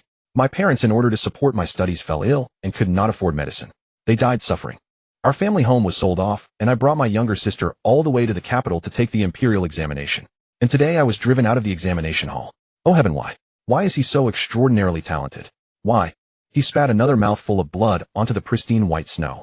The sight filled Qin Ming and his companions with unbearable sorrow. Qin Ming, look over there. Qin Xian pointed toward the corner, her voice heavy with grief. That little girl Nyonyo appears to have frozen to death. Indeed, the little girl Nyonyo, who had endured cold and hunger and placed all her hopes upon her brother's success in the imperial examination, had truly frozen to death. Frostbite covered her hands, feet, and ears. Qin Ming suddenly remembered. The corpse he had earlier pieced together also bore frostbite on its ears, hands, and feet. It became clear. This was the child's body. Wang Yu's heart-wrenching sobs echoed in their ears. He held his deceased sister's lifeless body and wept bitterly. Nyonyo, brother is sorry for you. I am so sorry for you. He defeated 30 years of my diligent study in merely half an hour. Just then the innkeeper arrived, accompanied by 2 young servants, and kicked Wang Yu hard. You penniless scholar. You stayed at my inn for 2 days claiming you would pass the examination, yet you lost to a youth of merely 15 years old. What an utter disgrace. Now pay us the 3 taels of silver you owe for the inn. Wang Yu's heart was already consumed by unbearable grief. He could only weep and weep endlessly, resenting the injustice of heaven itself. One of the young servants whispered softly, Master Innkeeper, so many scholars have been staying at our inn these past few days. Our steamed bun shop right at the entrance of the examination hall could have made a fortune. But this wretched scholar Wang Yu refused to pay. Then where shall we get money to buy meat? The rotund innkeeper turned his malicious gaze toward Nyonyo. Since this poor scholar cannot repay his debt, his sister will pay instead. Take her away. Wait. Before anyone could react, a sudden voice rang out from the crowd. This child is innocent. Seizing her amounts to human trafficking. All heads turned toward the speaker. Standing at the entrance of the alley was a man dressed in plain gray robes, his expression calm, but his eyes blazing with righteous indignation. Who dares to harm an innocent child under such cruel circumstances? Speak. Snow fell thick and fast. By the time the scholar Wang Yu realized what had happened, the frozen corpse of his younger sister had long since vanished. He rushed about frantically, searching all the way to the entrance of the examination hall. At the bun shop beside the examination hall entrance, waves of tantalizing aroma drifted through the air. Many examinees came out and bought buns to eat. Wang Yu, hair in disarray, collapsed limp upon the ground. After a long while, Xiao Chun, the green-robed man who had matched verses with him, walked over. He picked up a bun and flung it in front of Wang Yu. Eat. I know you're hungry. I only wanted to defeat you, not take your life. I won't accept this. I studied bitterly for 30 years. Why should I lose to you? Xiao Chun curled his lips into a sinister smile. He bent down, brought his mouth close to Wang Yu's ear, and teased in a low voice, 30 years of bitter study, but do you know what? Actually, I'm a slacker. I just happened to memorize a poem and crushed you. Don't you feel awful? Ha ha. Xiao Chun walked away with loud laughter, surrounded by the crowd. Furious, Qin Xian grabbed her black gold saber and charged forward again, only for Qin Ming to seize her. Don't go. This is an illusion, possibly something that once actually happened. What use is it to cut him down now? That rotten man is nothing but a slacker and trash. He transmigrated here to bully people. What does he think he is? Crouching in the corner, Wang Yu clutched the steaming bun in his hands. Unable to resist, he took a bite. All at once something lodged in his throat. He pulled it out. It turned out to be a ring made of an iron hoop. On it were written the 2 characters Nyonyo. In that instant, Wang Yu went utterly mad. Nyonyo. He rose to settle accounts with Xiao Chun and the bun shop, but stumbled at the first step and never got up again. Wang Yu died. Blood dyed a vast stretch of snow crimson. Just then, all the surrounding illusion scenes abruptly vanished. The sky turned overcast and dark once more. A cold wind swept past. The scholar's ghostly silhouette on the rooftop suddenly charged at the four of them. His loose hair was blown apart by the cold wind, his face drenched in blood. You damn Transmigrators. You damn Transmigrators. Give me back my life. Qin Ming instinctively dodged left. This ghostly creature seemed to be at the second level of the spirit communication realm. Ma Chong and Lu Zonghua hastily retreated as well. However, Qing Xian, like a battle maniac, gripped the black gold saber and charged. She tapped both feet on the ground, leaped up, and wielded the saber with both hands. Talent Saber Art Sequence 33 activate. Boom. A 5-meter-long saber shadow slashed down. Already at the first level of the spirit communication realm, her visage was as cold as frost. But the white, ghostly figure vanished from where it stood in an instant. Crack. The black gold saber hacked the house into crackling wreckage. Qin Ming had just seized the bloodfall sword when he felt the chill of breath whispering beside his ear. Without a second word, he activated his concealment talent and the tortoise breath spirit art at the same time.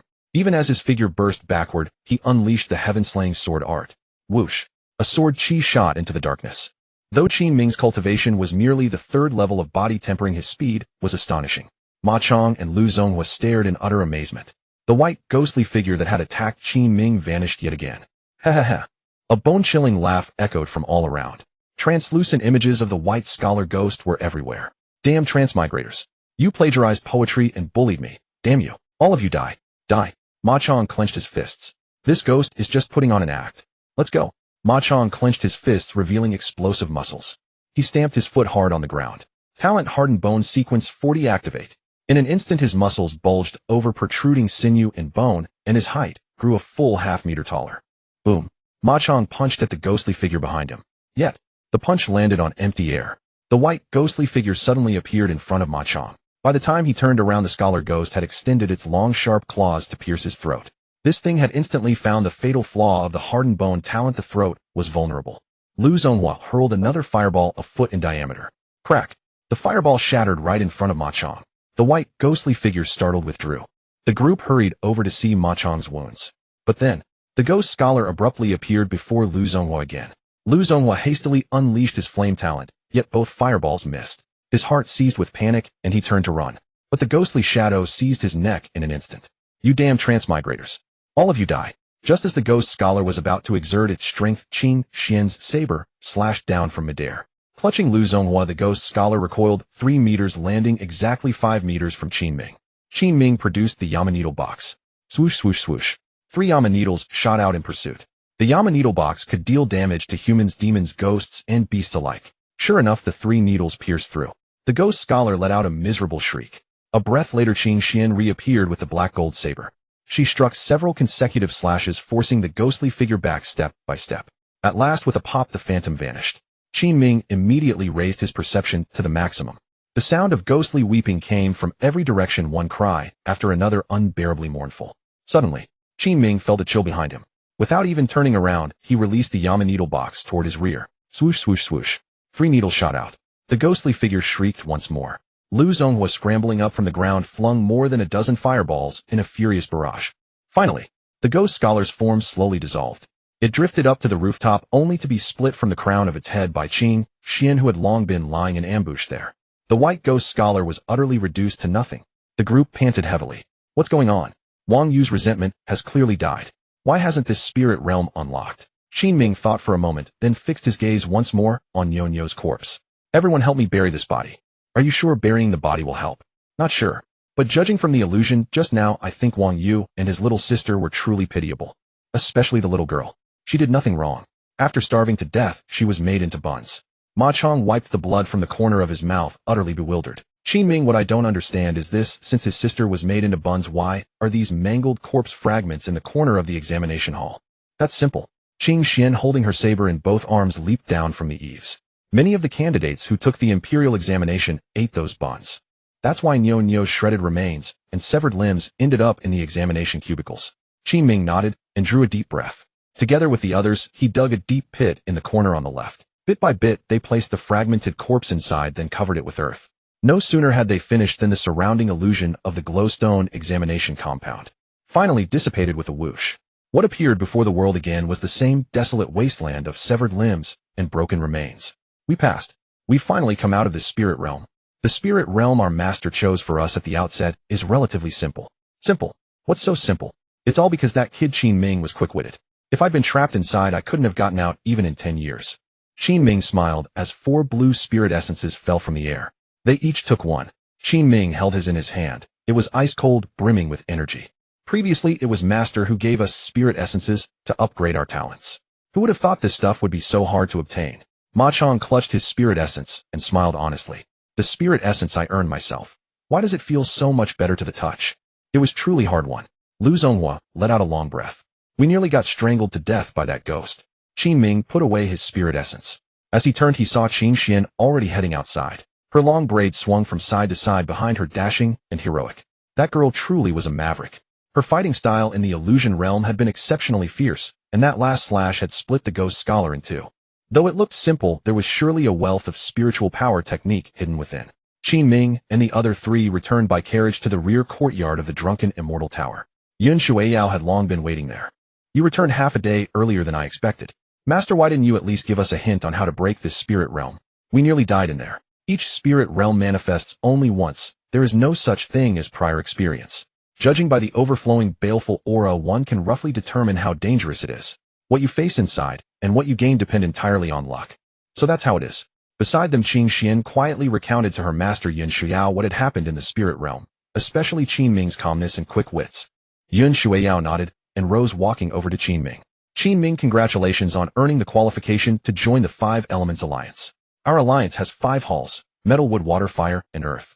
Which one would you like to join? Yun Shueiyao's eyes clear as autumn water brimmed with admiration. If you would like to join my blazing fire hall, I would welcome you most warmly. And as a gift for accepting you as my disciple, I will give you Qin Xian's spirit essence as well. Qin Xian was dumbstruck. As soon as she heard this, she turned unhappy, bit her lip, and said urgently, Master, you're far too partial. Why should my spirit essence be given to him? Besides, if he doesn't want to join, then don't join. I don't want a eunuch junior apprentice brother. Qin Ming's interest was immediately piqued. Senior Yun, I truly do want to become your disciple, but I don't want to be the junior disciple, and I rather like the idea of having a junior apprentice sister. If you could make Qin Xian my junior apprentice sister, then I... Clang. Qin Xian drew her black gold saber and pointed it straight at Qin Ming. Say that again. How insolent. Yun Shueiyao said with a cold snort. Qin Ming, your request is not difficult. Your master agrees. From now on, Qin Xian will be your junior apprentice sister. This made Qin Xian so angry that she stomped her foot. Humph. Qin Xian, bring me your spirit essence. Let your master borrow it. Master, I obtained this with great difficulty. Your master has said it will be his welcoming gift, so it is his. Next time I go to the 5 Elements Alliance, I will fetch a spirit essence to return to you. With that, Yun Shueiyao took Qin Xian's spirit essence and placed it into Qin Ming's hand. Qin Xian was so furious that she glared at Qin Ming, her chest heaving. Little junior apprentice sister, don't be so angry. You're already at the spirit connection realm, while I, your senior apprentice brother, am only at the 3rd layer of body tempering. I'm especially in need of spirit essence to upgrade my talent. Thanks. Humph. Qin Xian turned and walked toward the house. Her fair face was puffed up with anger. She stamped her feet as she walked and muttered, damned eunuch. Just wait until master is away next time. I'll settle the score with you. Yun Shueiyao led Qin Ming into a nearby secret chamber. In the center of the chamber stood an old square table and a rosewood chair. On the table rested an incense burner. Yun Shueiyao handed Qin Ming 3 sticks of incense. Since you have become my disciple under these special circumstances, we will carry out a simple master-apprentice rite. Kneel. Qin Ming immediately took the 3 incense sticks and knelt on a cushion. Master above, please accept this disciple's bow. First, pay respects to the successive alliance masters of the 5 Elements Alliance. Qin Ming then bowed toward the incense burner. Next, bow to our current alliance master Jin Yangzi. He is not in Ingshire Imperial City at the moment. Once he returns, I will arrange for you to meet. Yes, master. Qin Ming once again performed a 3-fold bow toward the incense burner. Then Yun Shueiyao sat down on the rosewood chair. She was clad in white wisps of incense, smoke curling around her like a holy maiden or a celestial fairy. Qin Ming, today you take me as your master. Are you sincere in your heart? Master, this disciple is sincere. Good. Now perform the master worship rite. Qin Ming kowtowed 3 times and rose. Yun Shueiyao took out a stack of silver notes from her sleeve, amounting to nearly 2,000 taels. Master, what is this? All of this is yours from your master. Put it away properly, and don't let your fellow disciples see it. Master, I noticed our drunken immortal tower's business is not very good. 2,000 taels of silver is too much. Take it, Yun Shueiyao said with great earnestness. Since I have accepted you as my disciple, I must treat you sincerely. The other disciples live outside the palace, and their safety is protected by the 5 Elements Alliance. But you are different. You live inside the Tyene Palace where the eldest princess kills without blinking. Many of our transmigrators have died at her hands. To survive in the palace you need silver to smooth your way. Keep it on you for emergencies. Qin Ming felt a little moved in his heart. He had met Yun Shuiyao by chance and acknowledged her as his master, yet he had made no contribution to the Five Elements Alliance. But Yun Shuiyao treated him very well, giving him both a spirit essence and silver. Your disciple thanks you, master. Qin Ming, is there anything in the palace you need your master to help you with?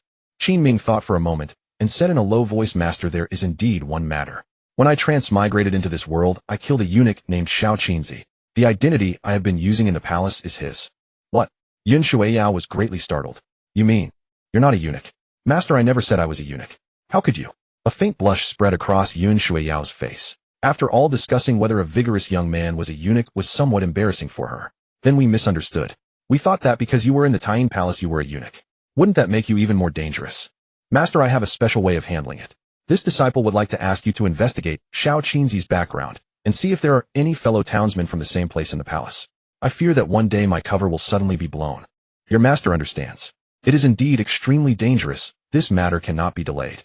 Does he have any distinguishing features? Master, I only know that his waist token read Xiao Qinzi, and that there was a fresh scar from his left eye down to his neck. He was about my height, bore some resemblance to me, and came from the western district of Hanya City. Good, your master understands. As soon as I find out, I'll have Qin Xian deliver a message to you. If there is a way to resolve it, your master will do her utmost to help you. Your disciple thanks you, master. Enough with the thanks. It's late.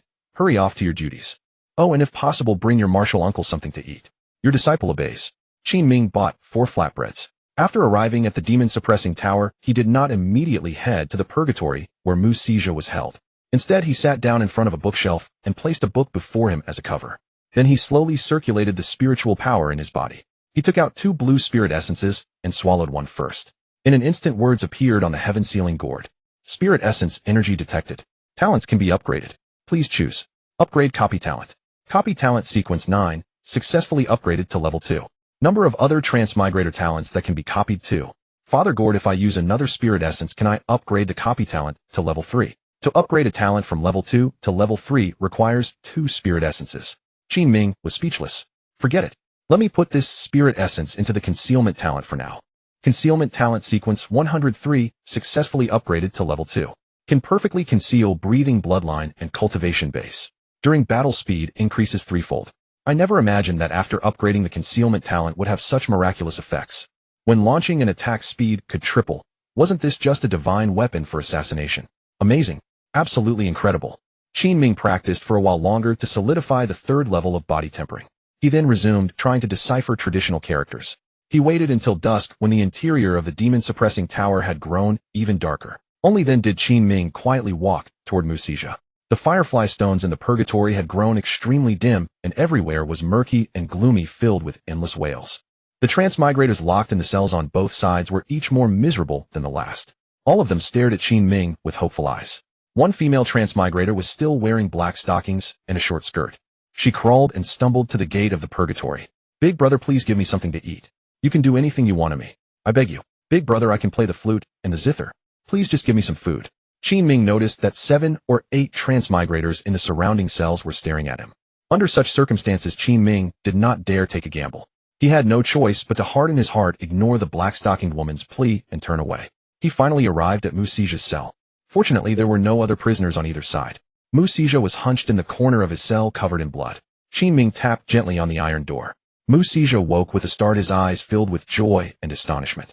He quietly crawled to the iron door and whispered, Child, did you get in touch? Uncle, master. At this form of address, Mu Sijia understood immediately.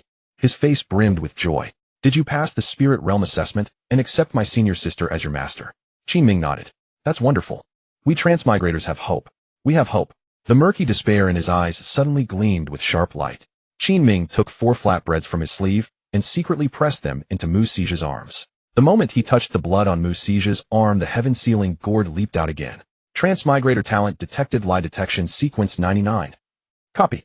Number of available talent copy slots remaining 1. Copy. Copy successful. Lie detection talent level 1. When activated, you can test the target for lies no more than 5 times per day. Qin Ming pondered that he could now copy 2 talents. The concealment talent was excellent, so he kept it untouched for the time being. He would take the lie detection talent for now and override it later if he encountered a better talent. After all, strength was paramount in this world. Just then the sound of footsteps came from outside. Qin Ming hurriedly signaled Mu Sijia with his eyes. Mu Sijia retreated to the corner and curled up again, hiding the 4 flatbreads securely.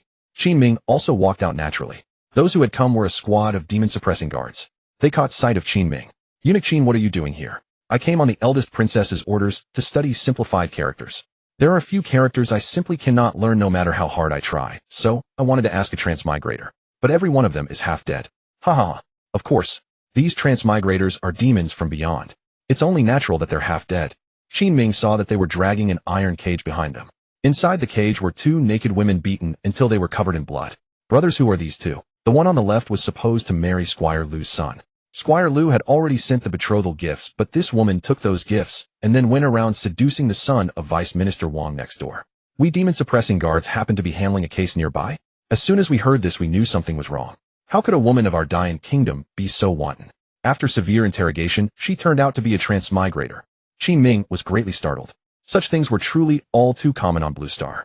The woman on the left had been beaten until her chest was a bloody mess. As for the one on the right, after marriage, she failed to observe a woman's virtues. Claiming that she was pursuing true love, she abandoned her husband and child and ran away alone. We caught her and interrogated her severely. Sure enough, she turned out to be a transmigrator. Eunuch Qin, look at these transmigrators. They even talk about pursuing true love. It is utterly indecent and shameless. Then why are you keeping them in this cage? To drown them in a pig cage. Behind the demon-suppressing tower, there is a stinking ditch full of poisonous snakes. We're dragging them over and sinking them to the bottom." Qin Ming was speechless. The demon-suppressing guards dragged the iron cage into the distance. The 2 women sobbed and wailed, but they won no sympathy. Instead, it only made the 2 demon-suppressing guards lash them even harder. Qin Ming took a deep breath. It was already dark and he needed to return to the palace as soon as possible. Those women really were bizarre. Since they had transmigrated to this world, couldn't they face reality and keep a low profile? To end up like that was truly tragic beyond words.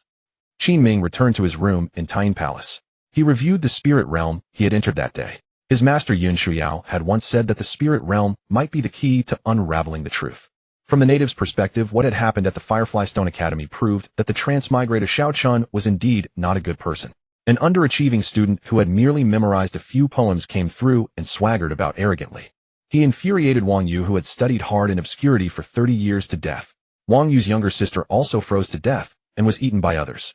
This could well be one reason for the natives' hatred of transmigrators. But Qin Ming felt that the truth behind it all could not be so simple. Just then a scolding shout came from the eldest princess's upper hall. "Stay away from me." Immediately afterward came the sound of plates and bowls smashing to the floor. Qin Ming pushed the door open and saw all 12 female lieutenants and Ling Yin standing at the entrance to the eldest princess's upper hall. Several dishes of food and bowls of soup had been smashed on the ground. The moment she saw Qin Ming, Lieutenant Mei Yang, as though a solution had occurred to her, ran over joyfully. "Little Qin, it's wonderful that you're back. Help us sisters with a favor." "What happened?" "The eldest princess was probably injured during her battle with the female emperor 3 days ago. After she returned, she has neither eaten nor drunk anything for 3 days. Help us sisters take the meal in." "Why don't you take it in?" "We did, but she knocked it over and said that if anyone dared come in again, she would break their legs." Qin Ming was speechless. "And now you want me to go in?" "Little Qin, just think of it as doing your sisters a favor. What if I go in and my legs get broken? Will you take responsibility for me for the rest of my life?" "Don't worry. You've already lost 1 lower leg before, so it's fine if you lose 2 more. The sisters of Tyne Palace can afford to support you." Qin Ming shot Mei Yang a cross look, then turned and went inside. "Sorry, Sister Mei Yang, I'm not going." Unexpectedly, Lieutenant Mei Yang stretched out her arms and blocked his way. Her surging bosom nearly sent Qin Ming reeling. "Come on."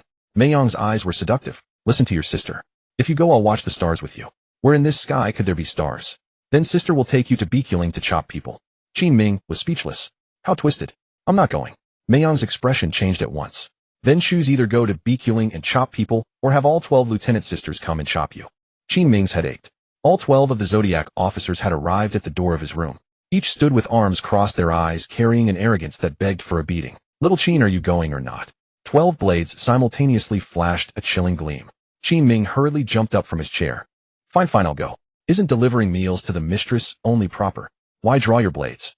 Qin Ming took the tray from Meng Tu's hands and grumbled to himself. "One day I'll thrash every one of you 12.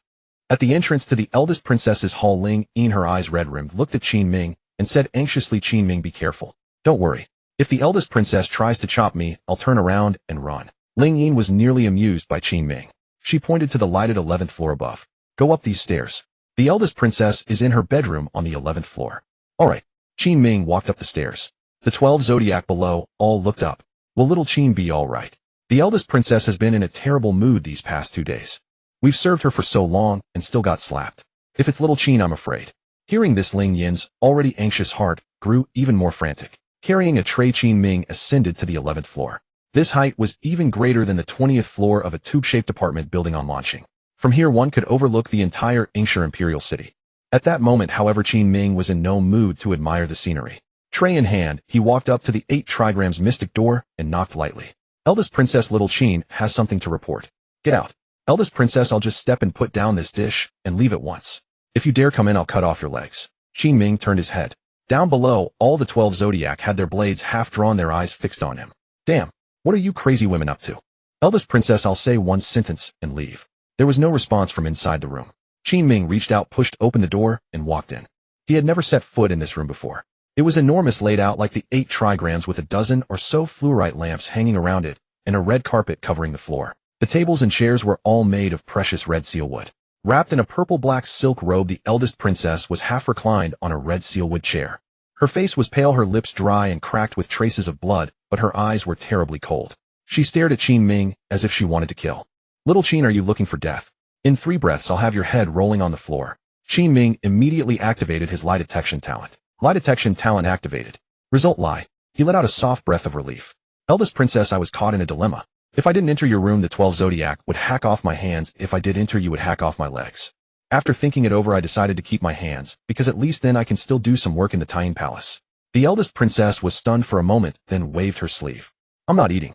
Take all this away. Eldest princess, besides the food, there is also the medicinal broth Sister Ling Yin brewed to replenish your qi and heal your wounds. I won't drink it. Take it away and throw it out. Qin Ming recalled the battle between the eldest princess and the empress 3 days ago. At the time, Ling Yin had told him. The 3 princess sisters were locked in open and covert strife, especially the eldest princess and the empress. They were like fire and water. Qin Ming hesitated, then said softly, as if taking a gamble. Then eldest princess, why not just take a sword and kill me, Sister Ling Yin, and the 12 zodiac too? What did you say? The eldest princess slammed the table with a crack. She coughed several times in succession and pointed at Qin Ming. I will kill you. How dare you say such insolent words? Lie detection talent activated. Result: lie. It seemed the eldest princess had no intention of harming anyone at the moment. Qin Ming breathed a sigh of relief and continued. Eldest princess, look at yourself. Wounded so severely, and yet refusing the medicine, letting your injuries grow worse. If anything should happen to you, who in the Tying Palace could be kept safe? Wouldn't all of us die? What do you mean?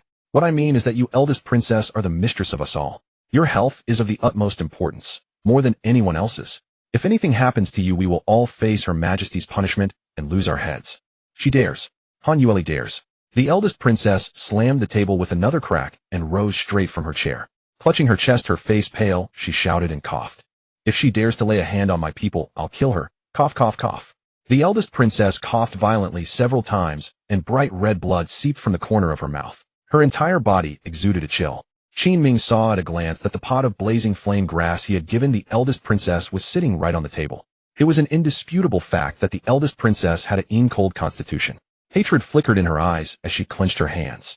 I truly regret having trusted that heartless beast Han Yueli. She even dared to embezzle the demon suppression guard's pay. I will kill her. With a the eldest princess spat out a mouthful of blood. All of a sudden her vision went black and she fell straight onto the carpet. Qin Ming rushed over. Eldest princess. Eldest princess. The eldest princess's skin was frighteningly cold. Was this woman human or ghost? Her wrist was colder than 1,000-year-old ice. One touch made one's whole body shiver. Qin Ming lifted the eldest princess and carried her toward the bed. She smelled wonderful. Though she was a madwoman, she was truly beautiful to the extreme. Qin Ming took a deep breath and hastily stopped his wild thoughts. The eldest princess's body was cold. As a man, his spiritual energy was pure yang. He could channel it into her. But his cultivation was low. Wouldn't he be drained dry by the eldest princess? Qin Ming remembered the strength pill he had drawn today. Without a second thought, he swallowed it. Instantly, the energy within his body churned furiously. Seated behind the eldest princess, he moved his hands and drove rich, pure yang spiritual energy into her body. The instant his palms touched her, both of Qin Ming's hands were covered in frost. He gritted his teeth and endured. Since he had already decided to save her, he would see it through to the end. Qin Ming exerted every ounce of his strength and poured out all the spiritual power from his meridians. After a full 2 hours, he was nearly exhausted to the point of collapse. His face was deathly pale. The eldest princess's sickly cold body had improved a great deal, and a faint blush had appeared on her cheeks. Qin Ming laid her on the bed, pulled the quilt over her, and tucked her in. He then placed the blazing flame grass which had been on the table beside her. Qin Ming was about to leave when his attention was caught by a painting at the head of the bed. In the painting, an empress in a dragon robe sat at a table dining with 3 daughters and 1 son. She was cheerfully ladling porridge into her children's bowls. This empress must have been the eldest princess's mother. Yet he had never heard that the 3 sisters, including the eldest princess, had an elder brother. Nor had he ever heard mention of a prince within the Dying Kingdom. The whole family had looked happy and harmonious back then. The 3 sisters had also gotten along well. So why were the eldest princess and the empress now irreconcilable as fire and water? Qin Ming stood up, wanting to leave this room immediately. He was about to go when suddenly the unconscious eldest princess's expression turned extraordinarily sorrowful. It was the first time Qin Ming had seen this formidable woman so fragile. Han Yueli, you mad woman. My 3rd sister and I killed our elder brother who was about to take the throne so that you could ascend it. What more do you want? Qin Ming was utterly shocked. What kind of appalling, earth-shattering secret was this? Did the eldest princess and the 3rd princess kill their elder brother who was supposed to inherit the throne? Han Yueli, you drove our 3rd sister to become a nun, and now you want to seize the demon-subduing guards from me. You beast. Mother Empress said before she died that the demon-subduing guards would die with her rather than be given to you. If you force me further, I will perish along with you. Coughs. The eldest princess curled up her body. To his surprise, the silk sleepwear that had been wrapped around her body unexpectedly slipped down, revealing a large expanse of her snow-white chest. This left Qin Ming completely stunned. Heaven! How white? How? What should I do? If I leave now like this, when the crazy eldest princess wakes up and sees her clothes in this state, she'll think I Qin Ming. But if I go help her get dressed, what if she wakes up right then? Qin Ming hesitated for 3 breaths, but ultimately decided to take the risk and help her dress. He gently reached out, his heart pounding, so hard it felt like it might burst from his chest. This was the eldest princess who killed without batting an eyelid. She was the terrifying boss that even Transmigrators feared. Her strength had reached the Grandmaster realm. With a casual wave, she could cleave him into fragments. It was impossible not to be nervous at this moment. Qin Ming swallowed a large gulp of saliva. Strange thoughts crept into his mind again. So fragrant. Why would she be so fair-skinned? Could it be because Fluorite City often had snow? Qin Ming tremblingly reached out and pulled the silk robe over her. Finally covered, he took a deep breath and hurried toward the door. The night outside was already deep. All 12 Zodiac members stood anxiously waiting with swords in hand. I wonder how Xiao is doing. There hasn't been a sound from the room for so long. Just now the eldest princess was furious, then there was no sound anymore. Do you think Xiao Qinzi has already been killed? Ling Yin's heart trembled with fright. No way, right? I reckon Xiao Qinzi was definitely killed, otherwise there'd be some sign by now. In the next moment, they heard a creak. The room door opened. Qin Ming walked out from inside. He wasn't harmed at all, only looking very weak.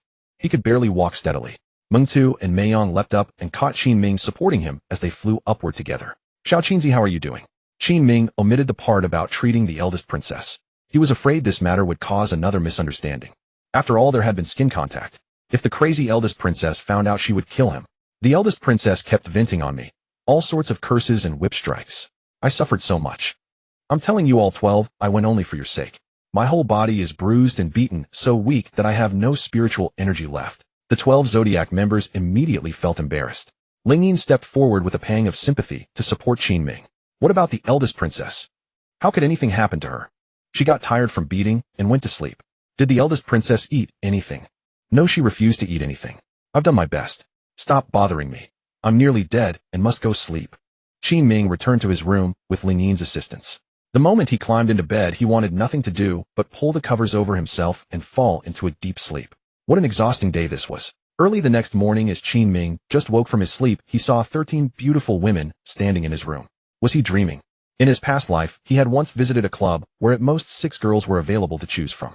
Now 13 appeared at once. Had he reached heaven? Qin Ming slapped himself and instantly became sober. To his surprise, it was the 12 Zodiac members and Ling Yin all in the room. Qin Ming sat up from under the covers in shock and wrapped himself tightly in the quilt. What are you doing? So many women coming to my room this early. Xiao Qinzi, don't misunderstand. We're just eunuchs. What could we possibly do to you? Xiao Qinzi, it's already the 4th morning, and the eldest princess still hasn't eaten. We knock on the door, but she doesn't respond. Please come up with something. Xiao Qinzi, she didn't kill you yesterday when you went in, which means you must have a way to handle things right.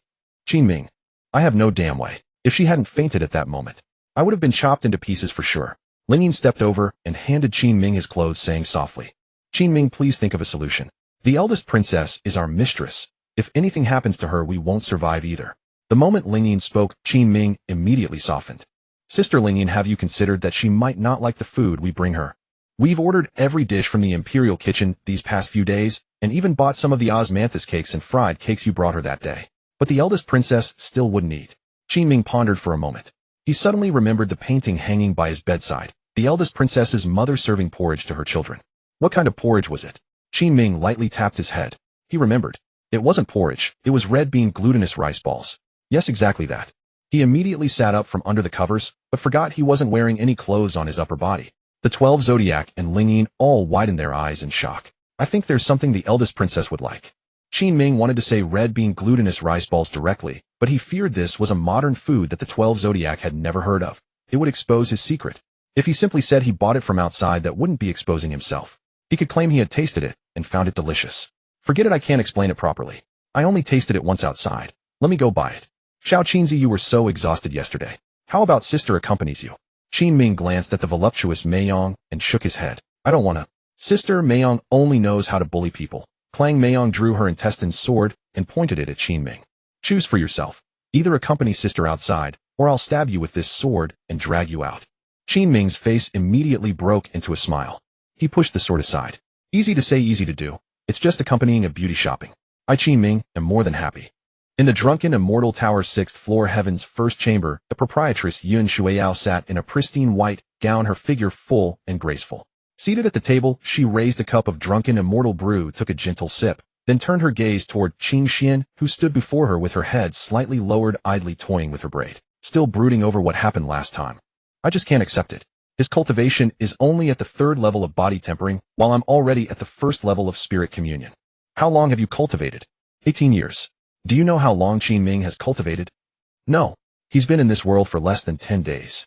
Qin Xian was astonished, her rosy little lips slightly parting. 10 days.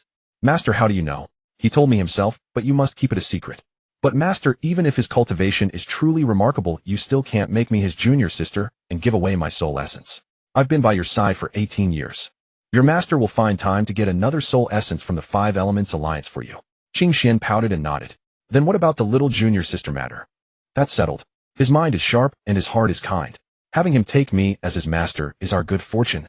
Qin Xian wanted to retort, but suddenly remembered that in the Illusion Stone Academy's spirit realm, Qin Ming had indeed shown remarkable qualities. When danger arose, he had the lowest cultivation of all, yet he remained exceptionally composed.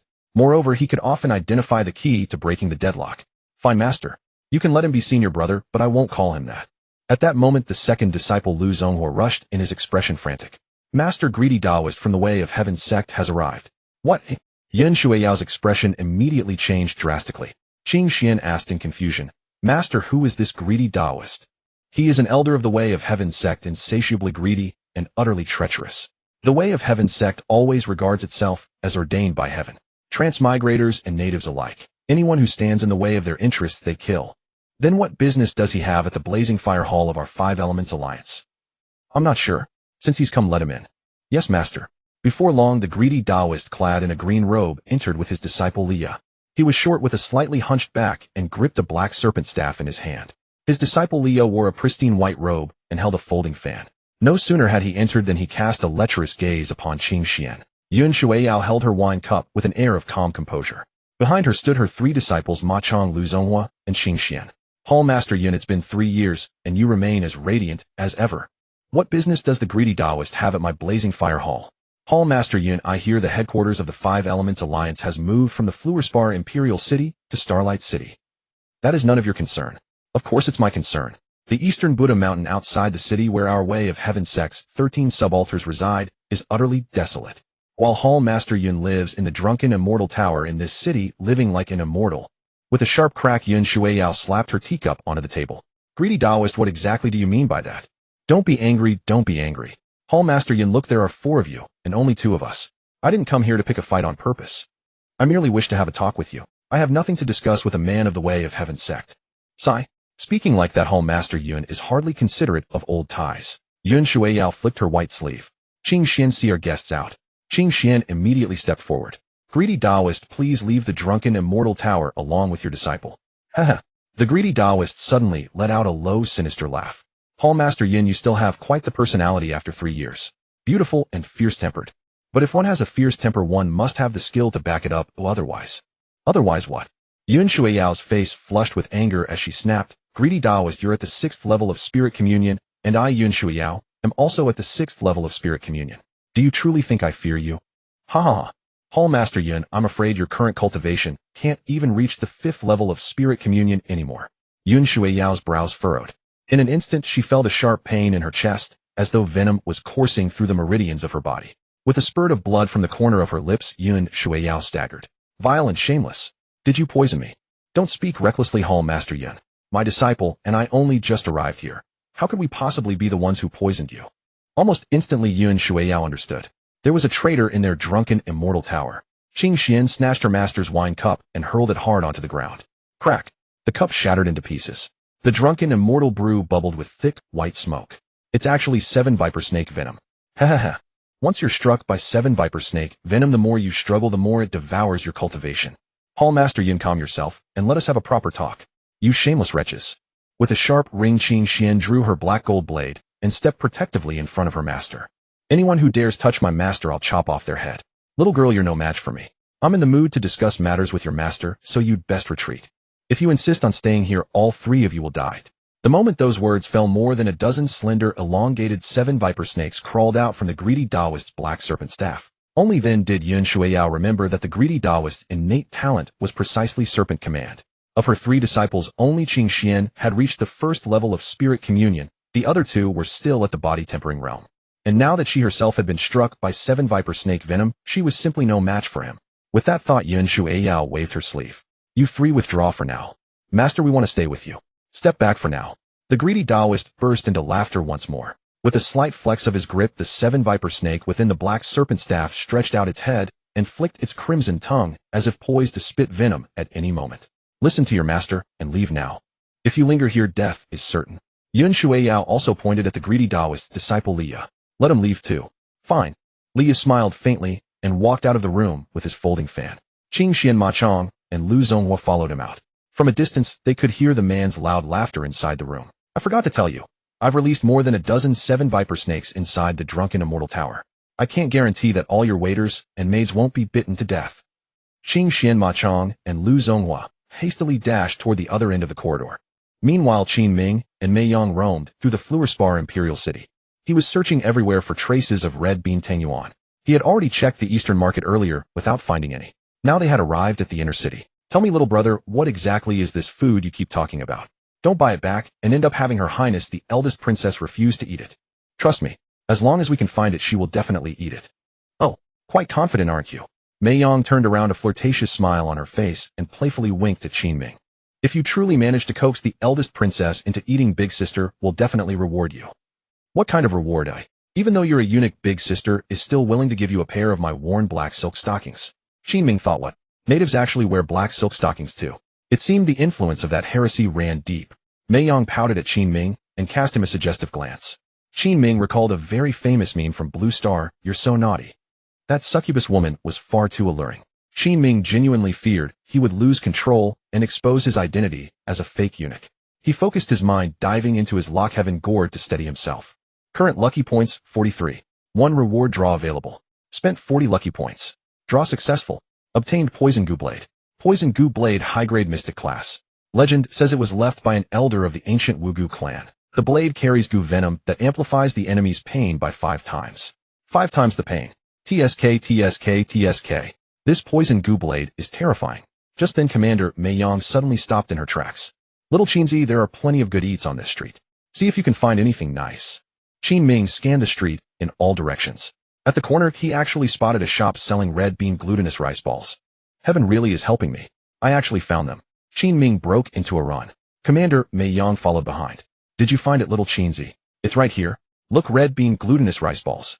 Red bean glutinous rice balls. I've never had them before. Sister Mei Yang, my treat today. Oh, that's so kind of you, little Qinzi. Mei Yang blinked her charming eyes. Yes, and if Sister Mei Yang feels uncomfortable accepting, you could always help pay the bill. I don't mind. Uff, keep dreaming, kid. Trying to take advantage of your elder. Since you're treating, obviously you're paying. Shopkeeper, bring us 2 bowls of red bean glutinous rice balls. Half a moment later, Qin Ming and Mei Yang had finished every last bite. So sweet and delicious. I never expected the Long Princess to enjoy this kind of food.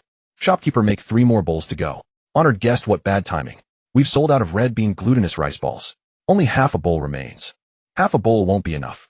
Commander Mei Yang looked at Qin Ming with a worried expression. What should we do? The Long Princess hasn't eaten in 3 days. Half a bowl certainly won't suffice. Qin Ming walked into the shop and asked, Shopkeeper, do you still make red bean glutinous rice balls? We do, of course, but it will take half an hour. Half an hour? Commander Mei Yang pursed her lips. That's far too long. Don't let the young master go hungry. Qin Ming wanted to scan the area again for any remaining red bean glutinous rice balls. But his gaze landed on the 7th floor of the drunken immortal tower room, Tianzi No. 1. His master Yun Shuiyao seemed to be discussing something with an elderly man leaning on a walking cane. At the window on the other side of the restaurant stood a white-robed man, holding a folding fan, his expression unwelcoming. Qin Ming had a vague sense that something was wrong with his master's condition. She kept coughing from time to time. He walked over to Commander Mei Yang. Sister Mei Yang, how about this? You take this half bowl back to the Long Princess while it's still warm. I'll wait the half hour here and bring another full bowl when it's ready, so there'll be enough. Commander Mei Yang thought for a moment and nodded. All right, I'll head back first. I'll deliver the red bean glutinous rice balls to the Long Princess, then catch up on some beauty sleep. Mei Yang turned with a bright smile, swaying her rounded hips as she made her way toward the palace. Only after confirming she had left did Qin Ming immediately turn around and head for the drunken immortal tower. As he suspected, the drunken immortal tower was deeply unsettling. Very few guests inside. There was none of the usual boisterous noise. He crept quietly toward the 6th floor of the drunken immortal tower. At the 5th floor stairwell, Qin Ming spotted the white-robed man standing guard in front of room Tianzi No. 1, folding fan in hand. Qin Ming was pondering how to get into the room when, suddenly, a young waiter came up carrying a jug of wine. Qin Ming grabbed the waiter and pulled him into a room on the 5th floor. Who ordered this wine? It was the Taoist in room Tianzi No. 1, sir. Please don't kill me. I'm just a wine delivery boy. I won't hurt you, but I need you to take a short nap first. With a kind but firm punch, Qin Ming knocked the young waiter unconscious. He took the waiter's clothes, dressed in them, and carried the wine up toward the 6th floor. He activated his concealment level 2 innate ability, masking his cultivation. Just at that moment, Qing Xian had just finished clearing out 5 7 viper snakes when she caught sight of Qin Ming's silhouette from behind. Clever as she was, Qing Xian guessed Qin Ming intended to enter the room. From the far end of the west corridor on the 6th floor, she called out, Senior brother Liya. Liya, the disciple of the greedy Taoist, opened his folding fan with a smile. Junior sister Qing Xian, what is it? Senior brother Liya, those 7 viper snakes are quite terrifying. There are some things I don't understand and would like to ask about. Liya's heart raced at the prospect of speaking with a beautiful woman. A lecherous smile spread across his face as he walked toward Qing Xian. Taking advantage of the distraction, Qin Ming, carrying the wine, slipped to the door of room Tianzi No. 1. He knocked lightly on the door and pushed it open with natural ease. The 2 people inside were immediately within his view. His master Yun Shuiyao sat at the table, her face pale, a trace of blood at the corner of her mouth, looking as though she had been poisoned. The other elder, holding a black snake staff, was somewhat bald and exceedingly ugly in face, radiating malice. Qin Ming kept his back slightly hunched and his head bowed low. Honored guest, the wine you ordered. Yun Shuiyao had not noticed anything at first, but upon hearing Qin Ming's voice, her eyelids lifted and her heart leaped with shock. When had her junior disciple Qin Ming arrived here? In a place so dangerous, what was he doing walking in? The greedy Taoist before her was one of the elders of the Heavenly Tao sect. His cultivation had reached the 6th realm of spirit passage, and his methods with poison were unfathomable. What was Qin Ming doing running in here? It was far too dangerous. Taoist Ten looked up at Qin Ming. It was not a disciple of Yun Shuiyao he knew, with absolutely no cultivation at all. He did not hold Qin Ming in any regard. How about it, Yun Shuiyao? 100 taels of silver to buy your Zuaxian tower. Will you agree? Qin Ming thought to himself that this damn old man was out of his mind. 100 taels of silver to buy Zuaxian tower. Are you fucking dreaming in broad daylight? Clan Master Yun, you have been poisoned by the 7 viper snake, and your cultivation has dropped to the 1st stage of the spiritual realm. If you do not agree, everyone in your Zuaxian tower will die today. But if you agree, I promise not to harm anyone, including you. Qin Ming activated his lie detection talent. Lie detection activated. Lie, I knew this bastard had no good intentions. Qin Ming placed the wine cup in front of Taoist Tan. Guest, please enjoy. Taoist Tan picked up the wine, sniffed it, and detected no poison. He drained it in one gulp, then placed the empty cup back in front of Qin Ming. He looked at Yun Shuiyao and leered again. Clan Master Yun, you are so beautiful. If you refuse, I will tie you up and take you back to Dongfo Mountain today. By then my 300 disciples will show you a good time. I doubt you have ever experienced such pleasure. With so many men together, you will reach the heavens. Yun Shuiyao was so furious her lips trembled. She wanted to lose her temper immediately, but seeing her disciples nearby and afraid of hurting them, she bit her lip and held back. However, she could endure, but Qin Ming could not. Qin Ming was a kind and grateful person. He deeply understood how good his master was to him, since he had already taken her as his master. He could not stand seeing his master insulted. He set the wine cup down in front of Taoist Tan, pretending to prepare to leave. Suddenly, Qin Ming drew his green venom blade, and before the Taoist could react, thrust it straight into Tan's chest. Swish thud. Fuck you. How dare you insult my master? Taoist Tan, assuming Qin Ming had no cultivation, was caught off guard and successfully ambushed. He immediately countered, swinging his black snake staff heavily against Qin Ming. Smack! Qin Ming was knocked flying backward. The venom blade was simultaneously drawn from Tan's body. Taoist Tan's body convulsed in agony. What kind of blade was this? Why did it hurt so much? He had never felt such excruciating pain. How could a single stab from a short blade cause 10 times the suffering of multiple wounds? Just as he was about to launch another attack, Yun Shuiyao, seated across from him, struck first. Talent Sword Heart Sequence 18, Level 3, Activate. Yun Shuiyao swept her sleeve, and a white dust-free sword instantly shot out. Buzz! Taoist Tan hastily waved his black snake staff to block. Bang! The two auras exploded in the middle. Originally, the poisoned Yun Shuiyao stood no chance against Taoist Tan, but Qin Ming's strike had greatly weakened Taoist Tan's power. You bastard, daring to ambush this Taoist, you are asking for death. If you want to lay a hand on my disciple, you will have to go through me first. The two exchanged dozens of moves in quick succession. Outside the door, Qing Xian, Lu Zonghua, and Ma Chong all rushed in. Taoist Tan's disciple in white robes, Leah, had reached the second stage of the spiritual realm and managed to hold off all three of them alone. Yun Shuiyao's heart meridian poison flared up, and her dust-free sword was knocked away by the black snake staff. She retreated several steps in quick succession. Suddenly, Taoist Tan swung his black snake staff upward and activated his talent snake control. This, 3 slender 7 viper snakes lunged straight at Yun Shuiyao's face. The 7 viper snakes were extremely fast and difficult to detect. Qin Ming raised his sleeve and activated the Yama Needle Box. The Yama Needle Box could only be used 3 times in total. This was the final use. Whoosh whoosh whoosh, 3 poison needles shot out instantaneously. Just as the 7 viper snakes were about to reach Yun Shuiyao, they were pierced through the head by the 3 needles. The 7 viper snakes screamed in agony and fell to the ground. Yun Shuiyao glanced at her disciple Qin Ming, her heart full of gratitude. Just then, the room door was kicked open with a bang. Qing Xian wielded his dark gold blade and slashed toward Taoist Tan. Lu Zonghua also surged in, activating his flame talent. Boom! A 2-meter-long flame blast erupted outward. But all were easily dodged by Taoist Tan. He forced Qing Xian and Lu Zonghua back, glaring viciously at Qin Ming. Brat, what kind of blade is that? How can it make this old man feel such agony? You want to know? Simple. I will freely give you another stab so you can experience it yourself. What insolence! Seeking death. Just as Taoist Tan was about to swing his black snake staff, the white-robed Leah rushed in with a grave expression. Master, many demon suppression guards have appeared near Zuishan Tower. Demon suppression guards were the nightmare of many transmigrators, especially here in the imperial capital. If the Long Princess was summoned, he would die a terrible death. Taoist Tan retracted his black snake staff and glared at Yun Shuiyao. You will pay for this. With that said, he swiftly leaped out the window with his disciple Leah. Yun Shuiyao and Qing Xian simultaneously rushed to the corner where Qin Ming lay and helped him up. Yun Shuiyao took out a handkerchief from her sleeve and wiped the blood from the corner of Qin Ming's mouth. Qin Ming, why are you here?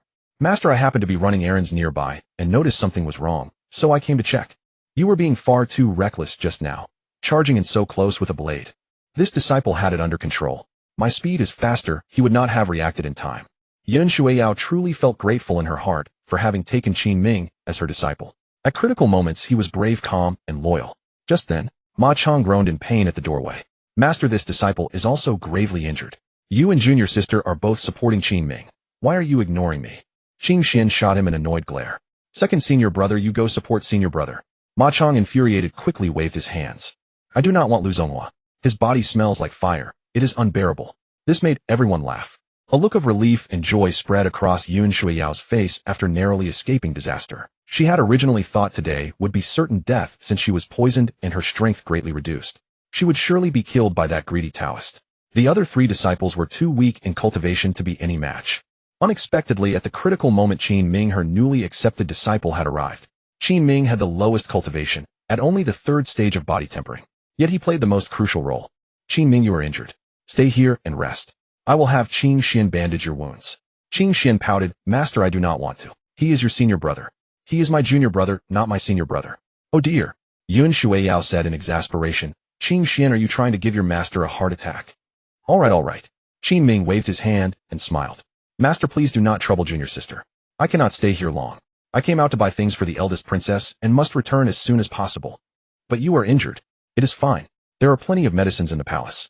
I will just take some when I get back. Master, could Taoist 10 report our hiding place? No. Although relations between the three major organizations are strained, hatred toward the native inhabitants takes priority. If the Heavenly Tao cult randomly reported the Five Elements Alliance's strongholds, the Five Elements Alliance would do the same to theirs, and the Transmigrators would be completely ruined. Qin Ming nodded. Yun Shuiyao gave Qin Xian a subtle glance. Qin Xian, then you go see off your senior brother. I will go instead. Lu Zonghua stepped forward.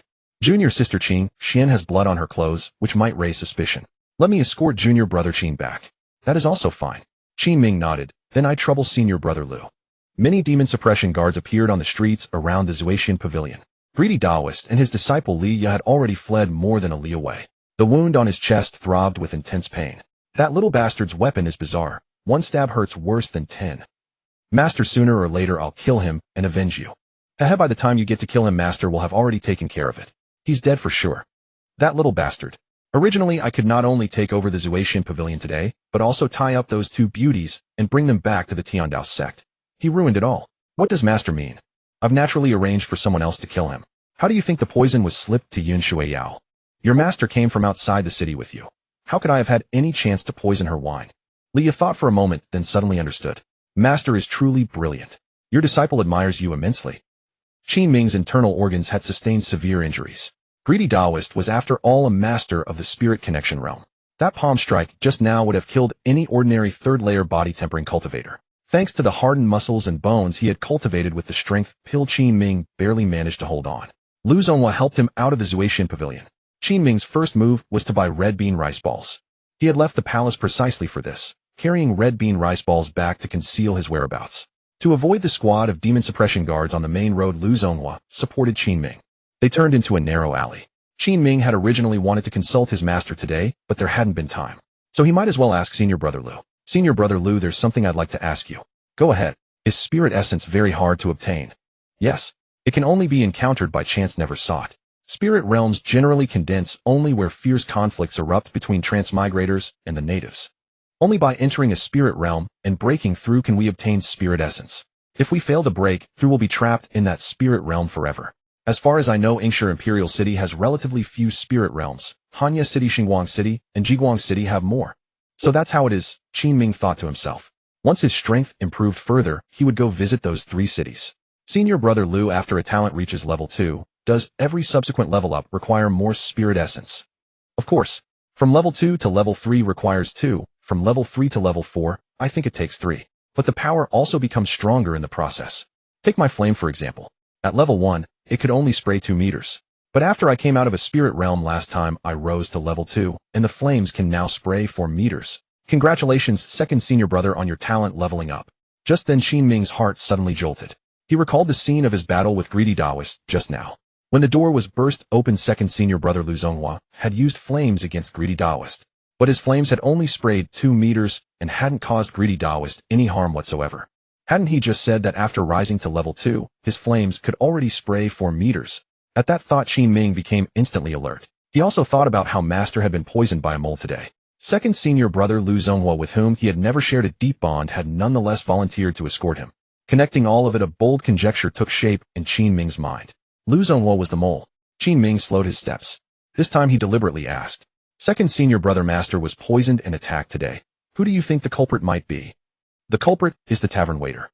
I saw Li Ya seeming to be talking with a waiter today. Qin Ming's lie detection talent activated. Lie detection talent activated. Detection result lie. Qin Ming's expression did not change, but stormy waves surged in his heart. Why did he end up in such a perilous situation every single time? Lu Zonghua was already at the 6th layer of body tempering, while Qin Ming was only at the 3rd, and badly wounded on top of that. How was he supposed to deal with this? Qin Ming silently gripped the poison goo blade in his right hand inside his sleeve. Taking the chance to bend over in a cough, he hastily hid the hard demon suppression token in his chest. Warning: danger intensity has increased 50-fold. During the danger period, luck point gain rate has increased 50-fold. Just as expected, the moment Qin Ming stood up, Lu Zonghua's expression changed. Qin Ming, since you're wounded this badly, let senior brother help you. The next breath, Lu Zonghua suddenly seized a knife and drove it straight at Qin Ming's heart. At this life and death moment, Qin Ming was ready to stake everything. Gripping the poison goo blade in his right hand, he simultaneously stabbed toward Lu Zonghua's neck. Clang! Lu Zonghua's knife struck the demon suppression token and failed to pierce it at all. His expression shifted in shock. But in that very instant, the prepared Qin Ming drove the poison goo blade into Lu Zonghua's chest. Lu Zonghua's face went pale with shock. He never imagined Qin Ming could react so quickly. Lu Zonghua's flame talent suddenly erupted. Whoosh! Qin Ming was sent flying backward. He crashed to the ground, coughing violently. His clothes were burned to tatters, and the poison goo blade in his hand was already soaked red with blood. At that very moment, with so many demon suppression guards around, Yun Shuiyao was worried about her disciple returning to the palace. She and Qing Xian stood in the pavilion atop the highest floor, gazing into the distance. And they happened to see Lu Zonghua's attack. Yun Shuiyao's face lost its color. She reacted in an instant and shouted, "Oh no! Lu Zonghua is a spy. Quick! Save Qin Ming!" Lu Zonghua clutched his chest in excruciating pain. He had no idea what kind of blade Qin Ming held. Why did a single stab hurt so terribly? The flames in his hand flared up again, and scorching red fire shot out 4 meters. Qin Ming wanted to leap up at once, but found the 7 viper venom in his internal organs was too severe. His mobility was far worse than before. With a crack, Qin Ming was sent flying by the flames once more. The clothes on his body were burned to rags. He crashed in the corner, his mouth full of blood. Lu Zonghua, clutching his chest wound, staggered over. "Damn you, Qin Ming. Killing Yun Shuiyao today was supposed to be my pledge of allegiance to the Tiandao sect, but you just had to ruin my plans. Go to hell, traitor. You're a piece of shit. You dare curse me?" Boom. Lu Zonghua hurled another ball of flames at Qin Ming. It blasted him back several meters. Even the poison goo blade in his hand was knocked flying out of his grip. "Why exactly did you betray him? Master treated you well." "Bullshit. The Wuxing Alliance is just a pack of soft-hearted trash. The Tiandao sect is supreme. Pursuing the heavenly mandate is what's right. The Tiandao sect also gives more spirit essence. Since I can't kill Yun Shuiyao, I'll cut off your head and present it as my pledge to the Tiandao sect." Qin Ming braced his hands on the ground and tried to stand, but he simply couldn't. His internal organs were severely wounded and blood kept pouring from the corners of his mouth. Lu Zonghua had been stabbed in the chest by Qin Ming. His mobility had also deteriorated greatly. He walked over slowly, holding the bronze dagger in his hand. Swoosh! The dagger pierced Qin Ming's abdomen. Lu Zonghua said furiously, "You wanted to stab me with a blade? I'll show you what pain is." Lu Zonghua pulled the blade out and stabbed it into Qin Ming's chest again. He drew out the bloody knife. "I'll let you feel what it's like to have your head cut off while you're still alive." The bronze blade reached out its icy edge, almost touching Qin Ming's neck. Just then a drop of blood fell from Lu Zonghua's chest wound onto Qin Ming's hand. Transmigrator talent discovered, flame sequence 36. Copy. Current copied talent count 2. Copying a new talent will overwrite the old one. Copy. Overwrite lie detection. Copy successful. Flame talent sequence 36, a level 1 can spray a 2-meter pillar of fire with formidable power. Lu Zonghua's blade had just touched Qin Ming's neck. In that split second, Qin Ming's right hand lifted slightly. The last of the spiritual energy in his body instantly transformed into flames and sprayed out straight at Lu Zonghua's face. The searing red flames scorched Lu Zonghua's eyes and face with unbearable pain, sending him flying backward. Ah! He was in agony. How can you use flames? How can you use flames? Qin Ming suddenly rolled over and snatched the poison goo blade beside him. While Lu Zonghua was still clutching his injured face and eyes, Qin Ming lunged and drove the blade into his neck.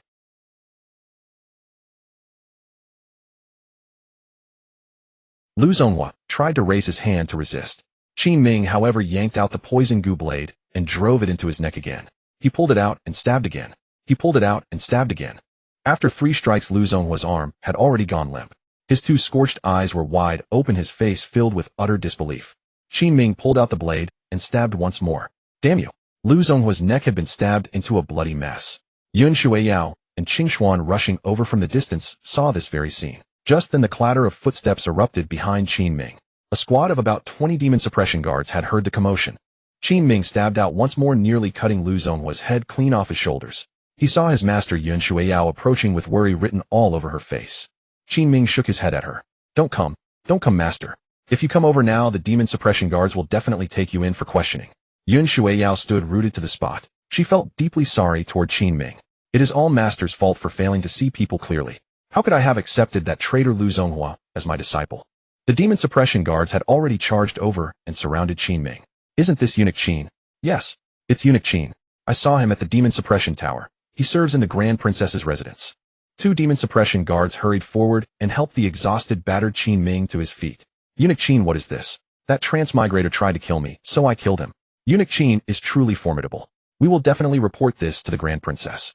Qin Ming raised his hand and pointed at the packaged red bean sweet dumpling soup on the ground. A demon suppression guard hurriedly picked it up and handed it to Qin Ming.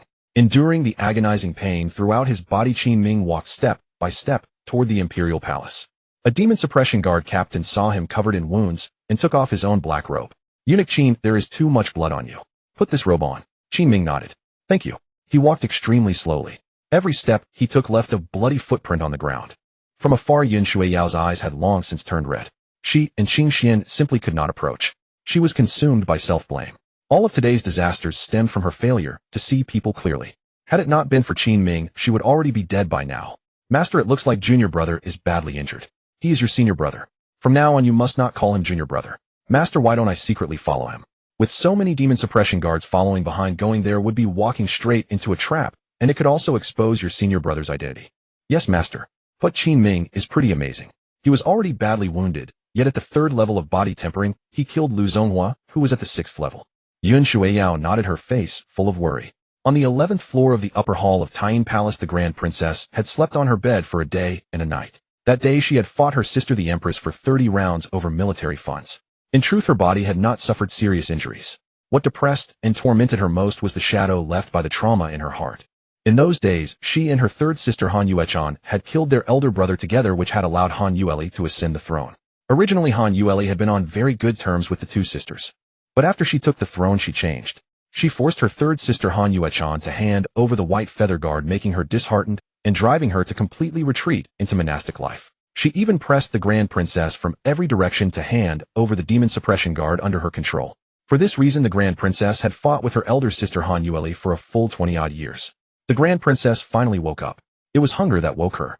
She sensed that the 9 frost poison in her body had improved greatly. A stream of extremely pure yang energy was flowing through her meridians. Who did this? She suddenly remembered that she had been talking to Qin Ming right before she fainted. Could little Qinzi have poured spiritual energy into my body? And he had even helped me onto the bed. Even if it was to save me, it was still utterly outrageous. How dare a man touch this princess's body? Bang bang bang. Lingyin tapped lightly on the door. Grand Princess Lingyin has brought you something to eat. What food? Those shabby palace things. This princess doesn't want them. Take them all away. Grand Princess, this is something you should like. Lingyin heated up the half bowl of red bean sweet dumpling soup and carried it in. Grand Princess, little Qinzi found this especially for you. He said you like it. The Grand Princess wore an icy expression. The very thought that a man had touched her body filled her with seething fury. This little Qinzi is certainly bold. What makes him think this princess likes something he bought? Bring it here. Let this princess see for herself. If I don't like it, I will make sure he is properly punished. Lingyin was a bit uncertain as well. She placed the half bowl of red bean sweet dumpling soup in front of the Grand Princess. In that instant, the Grand Princess was stunned. Red bean sweet dumpling soup. This sweet porridge-like paste was not commonly seen in the Dayan Kingdom. The last time she had eaten it, Mother Empress had made it with her own hands. She instinctively licked her lips and accepted the red bean sweet dumpling soup. She took a spoonful and ate it. The taste was truly wonderful. It was just like Mother Empress's cooking. She had another spoonful and then another. So delicious. Lingyin, standing beside her, broke into a smile. Qin Ming is truly remarkable. He could even guess the Grand Princess's taste. Where did little Qinzi buy this red bean sweet dumpling soup? Grand Princess, I heard little Qinzi searched the market for a long time before finding it, but the stall only had half a bowl left. That was why he only brought you half a bowl. The Grand Princess ate the last mouthful from the bottom of the bowl and said coldly, he certainly is audacious, daring to presume this princess's heart. Lingyin's heart gave a slight start. Go summon little Qinzi. Grand Princess, little Qinzi hasn't returned yet. This half bowl was brought back by Lieutenant Mei Yang. Little Qinzi said this half bowl definitely wouldn't be enough for you, so he waited for the shopkeeper to make a fresh pot and bring it to you. The Grand Princess's delicate brows moved slightly. It was as if something had struck her icy heart. She wanted to praise little Qinzi for being diligent, but the words reached her lips, and she held them back. Compared with being diligent, rashly presuming to know her heart was the greater offense. The 12 Zodiac guards were all practicing martial arts in the rear courtyard. From afar they saw a figure walking across the snow outside Taiyin Palace. He was wrapped in a black demon suppression guard long robe, walking at an extremely slow pace. Meng Tu rubbed her eyes and said in delight, it looks like little Qinzi. Lieutenant Mei Yang also flew up into midair for a look. It really is him. Why is this fellow walking so slowly today? No wonder he only just brought back the red bean sweet dumpling soup. The 12 zodiac guards simply stopped cultivating and flew up to the rooftop. Lingyin, who had just come out of the Grand Princess's chamber, saw Qin Ming and overjoyed promptly announced in a loud voice, "Grand Princess Qin Ming is back." From the room came the Grand Princess's irritated rebuke. "So he's back. Why make such a fuss?" Meng Tu and Mei Yang descended from the rooftop. They were delighted to see Qin Ming. "Little Qin Zi, what's wrong with you? Why are you walking so slowly?" Qin Ming endured the excruciating pain and offered a bitter smile. "Nothing." Lingyin had intended to help Qin Ming up, but as they were at the eldest princess's doorway with the 12 zodiac figures watching nearby, she felt somewhat hesitant. Her hand had already reached out, but she was forced to retract it. Qin Ming struggled up the steps, making his way all the way to the 11th floor and reaching the eldest princess's room door, whispering softly, "Eldest princess, enter." The eldest princess said coldly. Qin Ming stepped inside and casually closed the door behind him. At this very moment, Lingyin, Meng Tu, Mei Yang, and the others standing below all felt something was strange. Little Qin Zi seems off today, so weak and listless. Look, those footprints on the ground. They're covered in blood. Has little Qin Zi been injured? The eldest princess Han Yueshi sat upon her grand chair draped with red carpet. Her long jade-like legs rested upon the table before her. She gazed coldly at Qin Ming as he entered. "You have much boldness, little Qin Zi, daring to presume you know my thoughts." "I would never dare." Smack. The eldest princess struck the nearby table. "You say you wouldn't dare? Then tell me, how did you know I desired red bean glutinous rice balls?" The wounds across Qin Ming's body throbbed with intense pain. He channeled his spiritual energy around the injuries to stem the bleeding. He gritted his teeth and spoke softly. "Eldest princess, I saw the painting by your bedside." The eldest princess was taken aback and immediately turned her head. On that ink-wash painting at her bedside depicted her late mother and the 4 siblings sharing red bean glutinous rice balls. She hadn't expected Qin Ming to be so observant. "Then tell me, why did I wake in bed when I was sitting in a chair that day, eh?" "Your Highness fainted from qi and blood rushing to your heart. I had no choice but to." "You mean you touched my body?" Warning, danger level has increased 20-fold. During the danger period, lucky point growth rate has increased 20-fold. Qin Ming was slightly startled in his heart. "This lunatic. If not to save you, I wouldn't have bothered to touch you." "Eldest princess, it was truly unavoidable that day. I had no intention of disrespect." "Did you secretly channel yang energy to me?" Qin Ming nodded. "That day, cold energy had invaded your Highness's heart, freezing your entire body. Do you not know that I do not permit any man to touch me? You think because you channeled yang energy to me, I should be grateful, don't you, eh?" Warning, danger level has increased 50-fold. During the danger period, lucky point growth rate has increased 50-fold. "I never thought such a thing." The eldest princess was furious. In an instant, she rose from her chair, her eyes blazing with fierce dominance. "Speak louder. I cannot hear you clearly." Qin Ming endured the excruciating pain in his internal organs. He could already feel his wounds continuing to bleed. He strained to raise his voice. "I had no such intention." The eldest princess grabbed the moon shadow sword from the table. "Regardless, you touched my body. That is an indisputable fact. Today I will kill you." Warning, danger level has increased 100-fold. During the danger period, lucky point growth rate has increased 100-fold. With a sharp ring, the eldest princess drew her moon shadow sword. An icy sword intent instantly filled the entire room. Qin Ming, already suffering from severe wound pain and bleeding, felt the cold energy invade him, making him nearly lose his balance from the agony. The eldest princess pointed the moon shadow sword at Qin Ming. "You presume to know my thoughts and touched my body without permission. I will kill you." Qin Ming took a deep breath, enduring the severe pain. "Eldest princess, strike then." "Strike? You think I wouldn't dare kill you?" Swish. The eldest princess slashed her sword, tearing open Qin Ming's black brocade robes. His body was covered with sword and fire wounds, blood streaming down. It was gruesome beyond description. In an instant, the eldest princess was so shocked her eyes went wide. "What happened to you?" Qin Ming coughed repeatedly, blood streaming from the corners of his mouth. The eldest princess froze for a moment. The moon shadow sword in her hand trembled slightly. "You? How did you end up like this?" "When I went to buy the red bean glutinous rice balls, I encountered a transmigrator." "WH. What? What are you saying?" "Encountering a transmigrator while buying red bean glutinous rice balls." "Li. Little Qin Ziyu. Explain yourself clearly." Qin Ming placed the red bean glutinous rice balls he had been carrying on the table. Only then did the eldest princess notice. Qin Ming's hands were covered in blood. Blood had even seeped into the red bean glutinous rice balls themselves. "This subordinate is incompetent. My blood has contaminated the red bean glutinous rice balls. I truly could not stop the bleeding. Eldest princess, forgive me." In that instant, a warmth surged through the eldest princess Han Yueshi's icy heart. It felt as though an invisible hand was clutching at her very soul. Pain. Anguish. She had not felt this in far too long. "Eldest princess, this subordinate takes his leave." Coughs, coughs, coughs. With that, Qin Ming turned and painstakingly made his way toward the door step by step.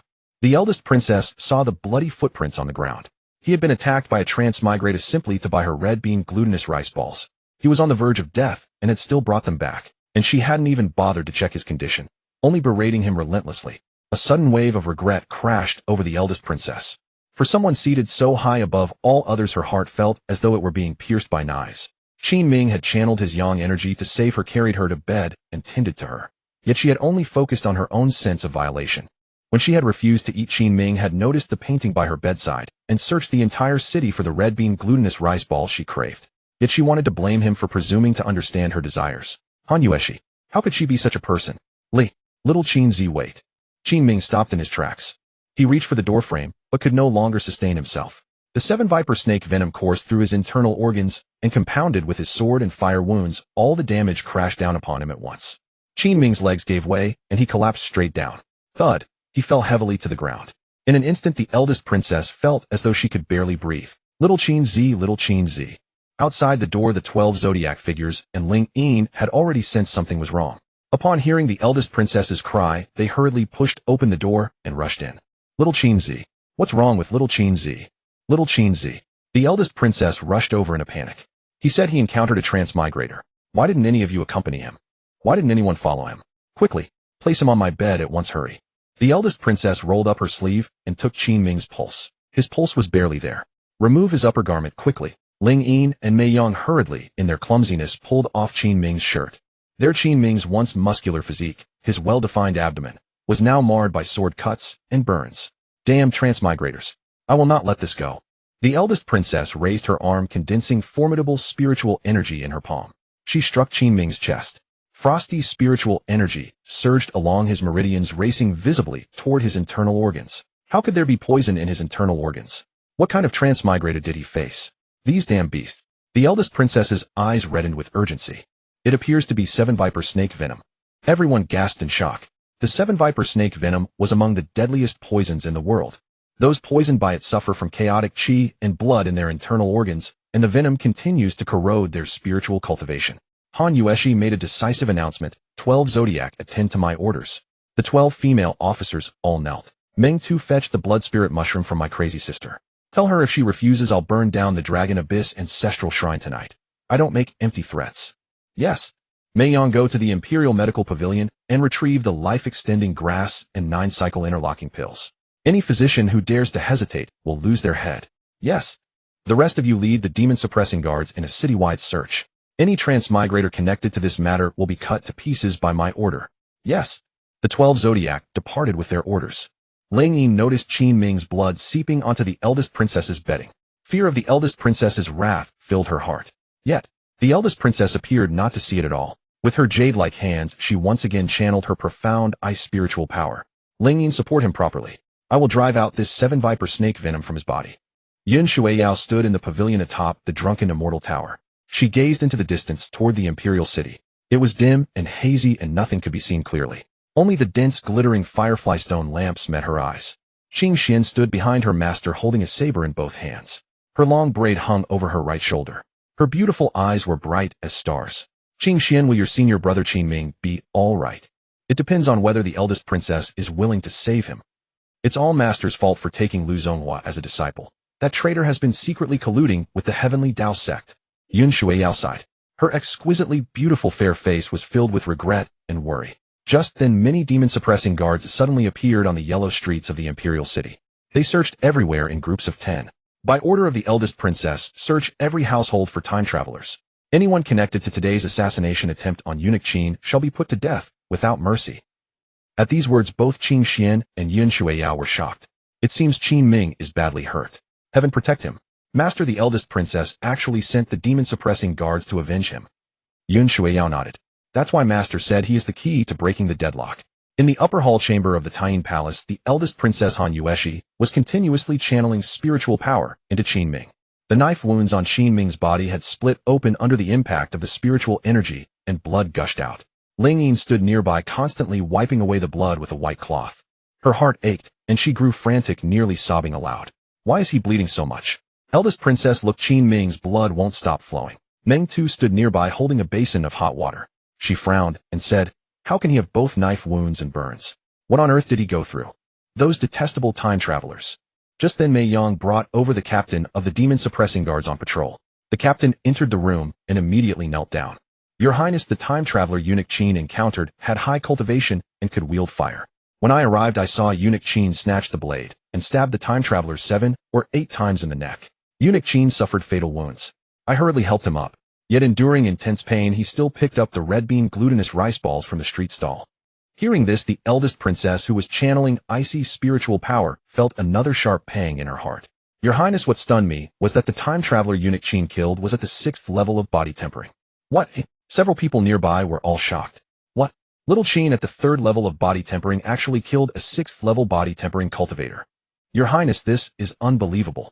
For us ordinary cultivators, no matter how strong our own power, we can only surpass 1 level. Surpassing 2 is already extremely hard. Little Qin actually killed his opponent by surpassing 3 levels, and that opponent could even wield fire. The eldest princess and the others finally understood why Qin Ming had been so severely injured. What shook the eldest princess's heart was this: Qin Ming was not only utterly loyal to her and a cultivation prodigy, he was also a battle genius. Suddenly she felt unbearably distressed. She had to save Qin Ming. In the future she must treat this subordinate well. She could never be as she had been before. The eldest princess waved her hands again, sending out another surge of mighty spiritual power. It was not until deep in the night that she finally stopped channeling her spiritual power. She was exhausted, her face pale. Ling Yin fed Qin Ming spoonful by spoonful, getting him to drink medicinal soups made with blood, ganoderma, and other herbs. The wounds on Qin Ming's body had long been sealed by the cold ice, and they no longer bled. His breathing was much steadier than before. Finally he was saved. Ling Yin rejoiced inwardly, and the eldest princess also let out a sigh of relief. Ling Yin wanted to change Qin Ming's clothes, but she worried that if his identity as a fake eunuch were exposed in front of the eldest princess, it would be the end. After thinking it over, she summoned her courage, bit her lip, and said, Your Highness, Qin Ming is covered in blood. Let me take him back and wipe him clean. Wipe him right here. Your Highness, if his trousers are taken off, it would be disrespectful. Please, Your Highness, allow me to take him back. The eldest princess was silent for 3 breaths, then waved her sleeve. Then take him back and put him in your room. Your room has a warm stove. Yes. Mei Yang and Meng too ran over to help Ling Yin. Ling Yin carried Qin Ming on her back, while Mei Yang and Meng too supported him from behind as they went out the door. They had just stepped outside when the eldest princess's voice came again. It's snowing heavily. Take the stairs slowly, don't drop him. Yes. These simple words made the 12 Zodiac all deeply realize that the eldest princess placed extraordinary importance on this little Qin. Qin Ming remained unconscious for 3 days and 3 nights. During those 3 days and nights, Ling Yin washed his body 6 times. The eldest princess came 5 times. The other members of the 12 Zodiac came many times. They had fed Qin Ming nearly a dozen kinds of medicinal soups. This caused Qin Ming, whose mind was gradually clearing, to be filled with strength all over. A powerful surge of qi was rampaging up and down through his meridians. He could hear Ling Yin weeping as she kept watch beside him. But Qin Ming could not open his eyes, as if all the skin and sinews of his body were frozen solid. His consciousness probed into the sky locking gourd and saw that his luck points had reached 100. He could draw twice. Consumed 40 luck points. Draw successful. Obtained Gale Wind Sword Art. Gale Wind Sword Art, a mid-grade mystic rank sword technique with 108 moves in total. The faster it is used, the more powerful it is. Where sword qi passes, not even grass grows. That sounds quite good. Qin Ming planned to cultivate it as soon as he recovered. Consumed 40 luck points. Draw successful. Obtained Strength Pill. Why do I always get strength pills? What do I need such brute strength and stamina for? If I keep eating these, my future wife will be so scared she'll run away. Qin Ming sensed Ling Yin feeding him medicinal soup again. He did not know what he was drinking this time. It had a strong bloody taste. As soon as it entered his internal organs, it was like a warm current that warmed every organ and meridian in his body. The qi inside his body became even more vigorous. Stimulated by countless surges of qi, Qin Ming felt a wave of comfort wash through his body. Finally, he had broken through to the 4th level of body tempering. His eyelids no longer felt so heavy, and he slowly opened his eyes. At that moment, he found himself in Ling Yin's room. Ling Yin, dressed in a light green brocade dress, lay beside his bed, her eye sockets red and brimming with tears. On the nearby table were a dozen or so bowls of various sizes. Every bowl had leftover medicine in it, a clear sign of how much he had drunk. Qin Ming reached out and gently touched Ling Yin's cheek. Ling Yin woke abruptly from her drowsiness. She hastily wiped away her tears. Qin Ming, you're awake. That's wonderful. Woo-woo. Qin Ming, I'll go report to the crown princess right away. Just as Ling Yin was about to rise, Qin Ming grabbed her arm. He gently shook his head. No need. It's still late at night. I only want to see Sister Lingyin. I don't wish to see anyone else. Lingyin wiped her tears again and sat by the bed, touching Qin Ming's forehead. How are you feeling? Does it hurt everywhere? It doesn't hurt at all now? How much medicine have you been force-feeding me? The Crown Princess requested blood lingji from the Empress Dowager and had several thousand-year medicinal herbs from the Imperial Pharmacy brought to you. I don't believe that fierce girl has such a kind heart. Qin Ming, the Crown Princess, has a bad temper, but she's not a bad person. When you were severely injured and fainted, I saw how anxious she was. She kept transferring spiritual energy to you for 3 hours. Qin Ming frowned slightly. So that fierce and domineering spiritual energy within his body was actually from the Crown Princess. Could that madwoman have such goodwill? Qin Ming noticed Lingyin's arms were ice cold and her clothes were far too thin. Sister Lingyin, it's snowing heavily outside. Why are you sitting out there dressed so lightly? I've been worrying about you and feeding you medicine at all times. Qin Ming tugged at Lingyin's arm. Come in. Huh? Come in where? Into the quilt.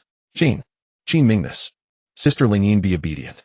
I've already said it before. I will marry you as my wife. I can't bear to see you freezing outside like this. Lingyin's face flushed crimson. She bit her rosy lips and anxiously rose to peek outside the door.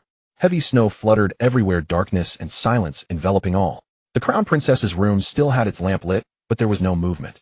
Lingyin closed the door and walked back to the bedside. Qin Ming pulled her arm and dragged Lingyin into the quilt. Her heart pounded wildly. Thump, thump, thump, as she lay there in her thin garments. Her face flushed all the way to her neck. Qin Ming's broad arm reached around her waist and pulled her tightly into his embrace. Qin Ming, I'm afraid. Don't be afraid. I'm here. Sister Lingyin, you're warm in my arms. Why are you so nervous when I'm not doing anything? Qin Ming, you're too close. Lingyin reached out and gently pushed against Qin Ming. But that push landed exactly on his wound. The pain made Qin Ming's face twitch. What's wrong? Qin Ming, I'm sorry, I didn't mean to. Lingyin hurriedly apologized. Unexpectedly, Qin Ming pulled her arm and drew her into his embrace. In the next breath, he turned and gently kissed Lingyin's forehead.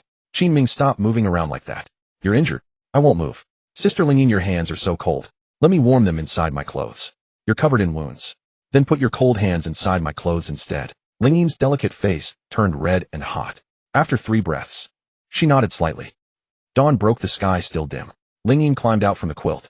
She quickly adjusted her clothing and tidied up the medicine bowls and stove in the room. Before long, Qin Ming also woke up. He sat up and stretched lazily. Sister Lingyin, these medicines are truly effective. My wounds have healed by more than half. The snow is heavy outside. You should lie down and continue resting. No. Lying in bed too long will make my body useless. I need to breathe some fresh air. Qin Ming washed up. Lingyin fetched him a set of clean white robes and combed his hair into a top knot. What a handsome man. Lingyin's heart swelled with delight the more she looked. Just as Qin Ming pushed the door open, he saw the sleepy rabbit guard standing outside, her hair disheveled and eyes half closed. She squinted and rubbed her face, speaking lazily. The Crown Princess asked me to check how little Qin Zi is doing. Qin Ming deliberately leaned against the doorframe and gestured for her to enter. Go in and see for yourself. Oh.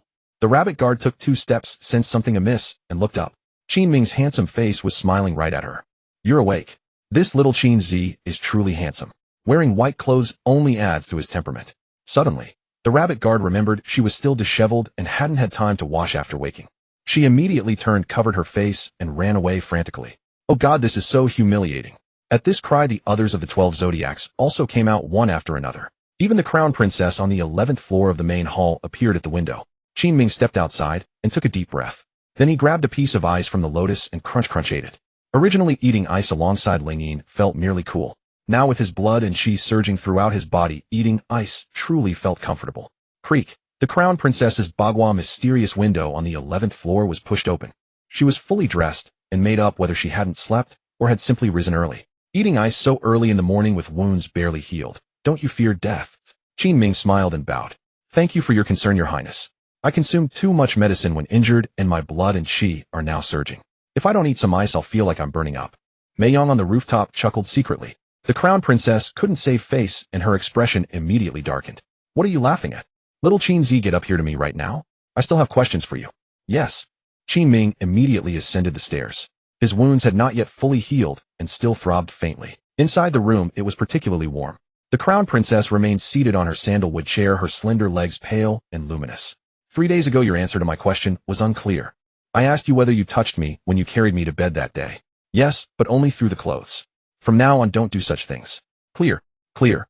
Next time the Crown Princess faints, I'll just stand beside and watch. Crown Princess Han Yueshi was rendered speechless all at once. She raised her head. Her peerless face carried a trace of anger. Who was that transmigration cultivator who attacked you that day? Was it a rogue cultivator or an organization? Qin Ming hadn't expected the Crown Princess to ask this. Just then the gluttonous Taoist of the Heavenly Tao sect had been constantly targeting his master. Qin Ming decided to borrow a knife to commit murder, so to speak. In reply to Your Highness, the transmigration cultivator who killed me seems to come from the Heavenly Tao sect. I heard they are at Eastern Buddha Mountain. The Crown Princess stood up abruptly. I have long suspected transmigration cultivators hiding at Eastern Buddha Mountain. I never expected them to truly exist. Who gave them such boldness to run rampant in Ningxi Imperial City and injure people from my Taiyin Palace? With those words, the Crown Princess simply raised her hand. The moon shadow sword on the wall whooshed into her grasp. Your Highness, where are you going? To kill. Your Highness, Dongfo Mountain belongs to the Tian Dao sect. I hear there are nearly 300 Transmigrators, formidable warriors, each one a master. Then I shall hunt the very masters. In an instant the princess was wreathed in killing intent, her expression chillingly severe. She retrieved the armor hanging on the wall and strode to the doorway, alone, her voice ringing out. Where are the 12 Zodiac? From the rooftop, 10 female officers descended in a flutter of movement and knelt upon the ground. From rooms on both sides, Mei Yang and Meng Tu also swooped down to kneel. The princess gripped the moon shadow sword across her shoulders, her tone frigid. 12 Zodiac, heed my order. Mobilize 3,000 demon-quelling guards and accompany me to slaughter at Dongfo Mountain.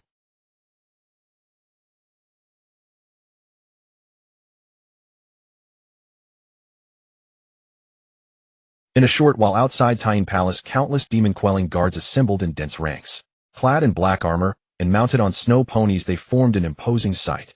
The 12 Zodiac completed their armor and drew their weapons. Your Highness, the demon-quelling guards are assembled. Princess Han Yueshi flicked her sleeve. The moon shadow sword blazed with brilliant light and suspended in midair. She mounted it and hovered above the army, coldly commanding, advance. In an instant the sword shot skyward with the princess aboard. The 12 Zodiac led the 3,000 guards in pursuit. The clashing of armor and thunderous hooves echoed throughout the imperial city. Qin Ming stood at the doorway of Shangyan's 11th floor, watching the princess vanish into the clouds. His heart pounded with awe. He was witnessing her power for the first time. He had also seen the formidable presence of the demon-quelling guard army. No wonder the Transmigrators, despite their talents and numbers, could not withstand the natives in open conflict. Qin Ming. Ling Yin waved from the courtyard below. What are you still doing up there? Come down quickly. Qin Ming descended, chuckling softly. Sister Ling Yin, this princess heard news of the Transmigrators at dawn and immediately went mad, leading people to hunt them down. Why does she have such a thirst for killing Transmigrators? Ling Yin plucked a piece of ice from the flower and placed it in her mouth, crunching audibly. Although the princess enjoys eliminating Transmigrators, she wouldn't typically act with such haste. After all, she was still recovering from her battle with His Majesty that day. Then why is she so reckless? Losing all composure at the mere mention of news and departing immediately. Ling Yin smiled. I suspect it has something to do with you. With me, eh? Indeed. While you were unconscious, the princess told us she would avenge you. That's why she brought the demon-quelling guard army here from the demon-quelling tower beforehand. So that explained it. No wonder Qin Ming had wondered why the guards assembled so swiftly. Sister Ling Yin, are you certain the princess is seeking vengeance for me? I find that hard to believe. She's too vicious, quick to curse and strike, and I'd rather avoid her than trust her intentions. I'm not entirely sure either, but while you were unconscious, the princess visited your room many times, bringing medicinal herbs each visit. I've served her for 8 years, and I never saw her show concern even when I fell ill. Qin Ming furrowed his brows, thinking to himself, how could such a volatile princess show him kindness? Absolutely false. At the west gate of Ningxi Imperial City, Commander Ma Yan and his 2,000 white feather guards held the walls. Heavy snow had persisted for days, driving many refugees to the gates. The female emperor had issued strict orders to seal all entrances and exits. She emphasized that any military movements within the capital required her personal tiger tally. At that moment, a guard atop the gate cried out, Commander Ma, troops are approaching. What? The emperor forbade any unauthorized military movement. Which general dares defy the decree? Commander Ma, they're riding furiously through the city streets. Damn it. I'll teach them a lesson. Commander Ma Yan, gripping his long blade, leaped from the wall to stand before the gate, hundreds of soldiers rushing to his side. The approaching troops drew nearer. Suddenly someone exclaimed, it's the demon-quelling guard. What the demon-quelling guard? What's their purpose here? See, Commander Ma, they're the demon-quelling guard. Dare we oppose them? Why wouldn't we dare? Your white feather guards serving the emperor directly. If you fail to stop them, the emperor will flay you alive. The sound of hooves thundered as 3,000 demon-quelling guards galloped to the western gate. Commander Ma rushed forward alone. Are you the 12 Zodiac? By imperial decree, all military movements require the commander's tally. Unauthorized troop movements are prohibited. Before he finished, the princess descended from the clouded sky above, wreathed in killing intent. A commander's tally. I've never heard of such a requirement. Tell your men to make way, or else. Princess. Commander Ma collapsed to his knees in terror. Your Highness, I have no choice. The Emperor's regulations. The princess struck without hesitation. Her hand swept through the air, condensing snowflakes into a blade of ice that descended upon him. Though Commander Ma had reached the spirit realm first stage, he was utterly defenseless before her. A single strike sent him flying. He crashed to the street, vomiting blood, too terrified to utter another word. The hundreds of white feather guards nearby scrambled away in fear. With a deafening rumble, the gate swung open. The 12 Zodiac followed their princess through the gate, disappearing into the swirling snowstorm. From the Zui Xian Tower, Yun Shuiyao and Qing Xian watched the entire scene unfold. Master, where is the princess leading the demon-quelling guard? They're heading east. That must be Dongfu Mountain, right? It does appear so. Master, are they going after the Tian Dao sect? Yun Shuiyao's brows furrowed slightly. 3 days ago, the demon-quelling guards searched the entire city for Transmigrators like headless flies with no clear direction. But now they suddenly head to Dongfu Mountain. Do you understand what this signifies? Disciple does not know. It means your senior brother Qin Ming was unconscious before and couldn't inform the princess. But today he likely woke up, giving her a clear target. I see now. Master, you're truly remarkable. The back courtyard of Tian Palace. Red maple trees grew abundantly here. Heavy snow had beaten many red maple leaves loose, creating this stunning half-red, half-white scenery. Qin Ming was cultivating the swift wind sword technique here. This sword technique was particularly difficult for ordinary cultivators to practice. It was because of its extremely high requirements for movement speed. Almost all 108 moves had to be executed from different positions and with different footwork. Fortunately, Qin Ming's concealment talent and turtle breath divine art made his movement skills exceptionally agile. Wielding the bloodfall sword to practice the swift wind sword technique, his efforts proved twice as effective. Swift swooshing sounds echoed. Qin Ming slashed his sword, sending distant snow-covered maple leaves swirling into the air. In merely half a day, he had already reached the small success realm of the swift wind sword technique. Qin Ming pushed off the ground lightly, his agile body shooting upward into the sky. At 10 meters high, he kicked off the red maple tree and leapt once more. The bloodfall sword in his hand whistled rapidly through the air. All 108 strikes reduced the falling maple leaves into fragments. Qin Ming felt a deep sense of satisfaction within. He was growing increasingly confident facing powerful enemies. Though currently at the 4th stage of body tempering, if he were to encounter Lu Zonghua at the 6th stage again, he could kill him within 10 strikes. The moment Qin Ming landed on the ground, he sensed something watching him from the maple tree on his left. He swiftly turned around with his sword drawn. To his surprise, it was that white weasel again. Its body appeared larger than before with a fluffy tail. Hey, little one. Qin Ming greeted it. The weasel stood on all 4 legs and blinked at him. Then it suddenly turned around and vanished into the distant woods with a soft rustle. What kind of strange beast was this creature? Last time it had stayed in his room for half the night. But this meeting seemed less familiar than before. Truly impossible to tame. Never mind, he wouldn't think about it anymore. Qin Ming returned to the courtyard with the bloodfall sword. Lingyin was leaning over the stove, stuffing firewood inside. Her graceful figure was slightly bent forward, the white leggings beneath her green brocade skirt accentuating her curves. Qin Ming possessed the concealment talent, walking without making a sound. He came up behind Lingyin and covered her eyes with both hands. Oh, Qin Ming, stop it, someone might see. Who would see? They've all gone out. Only then did Lingyin realize. Her fair round face showed a gentle smile with a hint of blush. All right, stop playing around. I'm heating water for you. The crown princess said your wounds need to be soaked in hot water. I'm not soaking. Lingyin turned around with wide eyes. What? You're not soaking? How can you not soak? I've been heating water for half a day. Qin Ming suddenly leaned close to Lingyin and smiled gently. Unless Sister Lingyin soaks with me. Lingyin's face flushed instantly. She lowered her head, slightly fiddling with her thick braid in her hands. How is that possible? Why not? It's just not happening. We're the only ones in the palace. That bathing tub is so small the 2 of us won't fit. If it doesn't fit, then press closer. Lingyin. She made a small fist and punched his shoulder. Stop talking nonsense, don't bully me. After saying this, she turned and ran into the room.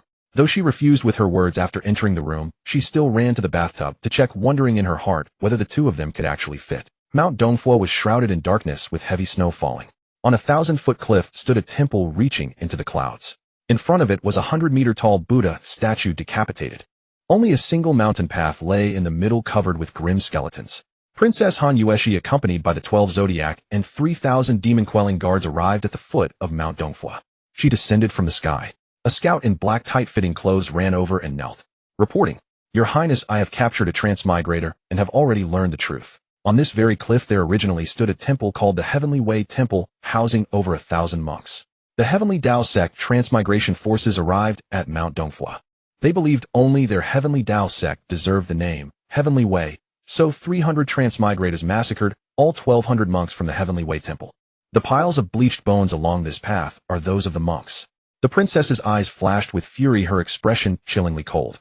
Everyone could sense the terrifying killing intent radiating from her. The princess drew her moon shadow sword and faced the assembled troops. Demon-quelling guards take positions. Black Tiger and Cute Rabbit each lead 200 men break through the bone road. Yes, Charming Goat, Pheasant Chicken, and Heavenly Hound each take 200 and ascend Mount Dongfua from the rear. Yes, the rest will surround from the western cliffs upward. My one demand is that not even a single fly escapes from the mountain. Yes. The princess raised her arms, and the ice energy within her surged wildly. 9 ice cold, art frozen wilderness. In an instant the surrounding snowflakes froze into a thin layer of ice, enveloping both the demon-quelling guards and the 12 zodiac. Ice mist formed around them. From afar they appeared to merge with the white snow and sky. The princess's cold voice rang out, "Move." In an instant each commander led their demon-quelling guards in different directions. The white ice coating them made them undetectable even to mountain sentries. Taoist Tan and his disciple Li Ya had returned 3 days prior. He had been recovering his injuries throughout these days. That damn kid, I don't know what kind of blade he used, but the wound inflicts agony daily, numbing and itching. Disciple Li Ya stood before him puzzled. That fellow doesn't appear to have high cultivation, yet he's the most cunning one daring to ambush the master. Taoist Tan cursed viciously. That arrogant brat has surely been reduced to ashes by Lu Zonghua by now. Indeed, master. Lu Zonghua is at the 6th stage of body tempering. That Qin Ming only reached the 3rd stage and is injured, certainly dead by now. Just then a female transmigrator walked in at the doorway. She wore a white short skirt, black stockings, and a modern woman's bra on her upper body. Taoist Tan, we transmigrators have a dance tonight, and everyone's waiting for you. Taoist Tan waved his hand. Go ahead and have fun. After the dance, come to my bed and keep me company. The woman in black silk stockings smiled at the corner of her mouth. After dancing so exhaustedly, how could I still have the strength to endure Taoist Tan's demands? Taoist Tan laughed heartily. If you can't handle it, bring 2 of your sisters along. Very well, very well. Don't worry, Taoist Tan. The charming woman withdrew. Disciple Li Ya opened his folding fan. What a wonderful evening, master. I'm going to join them for some fun too. Our Heavenly Tao sect is composed of people destined by heaven. Enjoying the moment is the only path. All who stand in our way must die. The Tian Palace was naturally encircled by trees on every side. At nightfall it seemed darker than any other place. Ling Yin had heated an entire barrel of steaming hot water. She undressed Qin Ming, her cheeks flushed crimson, head demurely lowered, not daring to steal a single glance. Ling Yin, lift your head. I won't. Raise your head and look, I don't mind. I'm not looking. Ling Yin looked quickly. The wound on my abdomen has split open again. Alarmed, Ling Yin lifted her head at once. Where did it split? Only then did she notice Qin Ming smirking at her. See, that's how you end up looking. Qin Ming, you tricked me. She grabbed hold of Qin Ming's arm. Go and soak in the bathtub. The eldest princess said that only this way can your internal injuries recover quickly. Ling Yin, come join me. No. Ling Yin shook her head. I measured it this afternoon. There's not enough room for 2 people, the water would spill over. Qin Ming couldn't help laughing at her. Ling Yin, I was just idly speaking. I never thought you'd actually go in and measure it. Ling Yin abruptly raised her head. Qin Ming, you wretch, daring to mock me. She lifted her hand as if to strike Qin Ming, yet it fell softly upon his shoulder. Then without being asked, Ling Yin began massaging Qin Ming's shoulders. The eldest princess once said that a person's shoulders hold many meridians, and massaging them aids the circulation of spiritual energy. That way your wound will heal even faster. With a wooden ladle, Ling Yin scooped up some warm water and let it cascade over Qin Ming's hair, rubbing and scrubbing him bit by bit. Her touch was soft and delicate. She found it strange the beam of light within her body that had tormented her for so many years had seldom flared up ever since she met Qin Ming. Her mother had told her that if she ever met someone who could suppress this strange light affliction, she must follow him. Qin Ming leaned back against the rim of the tub, every muscle relaxed. At this very moment, he was happier than he had ever been since his transmigration.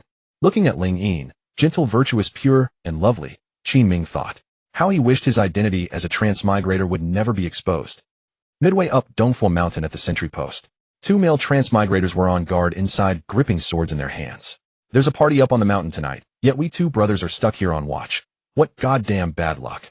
Never mind. Let them dance. In a moment, I'll take you to the prison cell to have some fun. You have a key to the prison cell. But of course, 3 days ago we robbed 2 households of natives and brought back 4 women. smooth, and plump. That's amazing.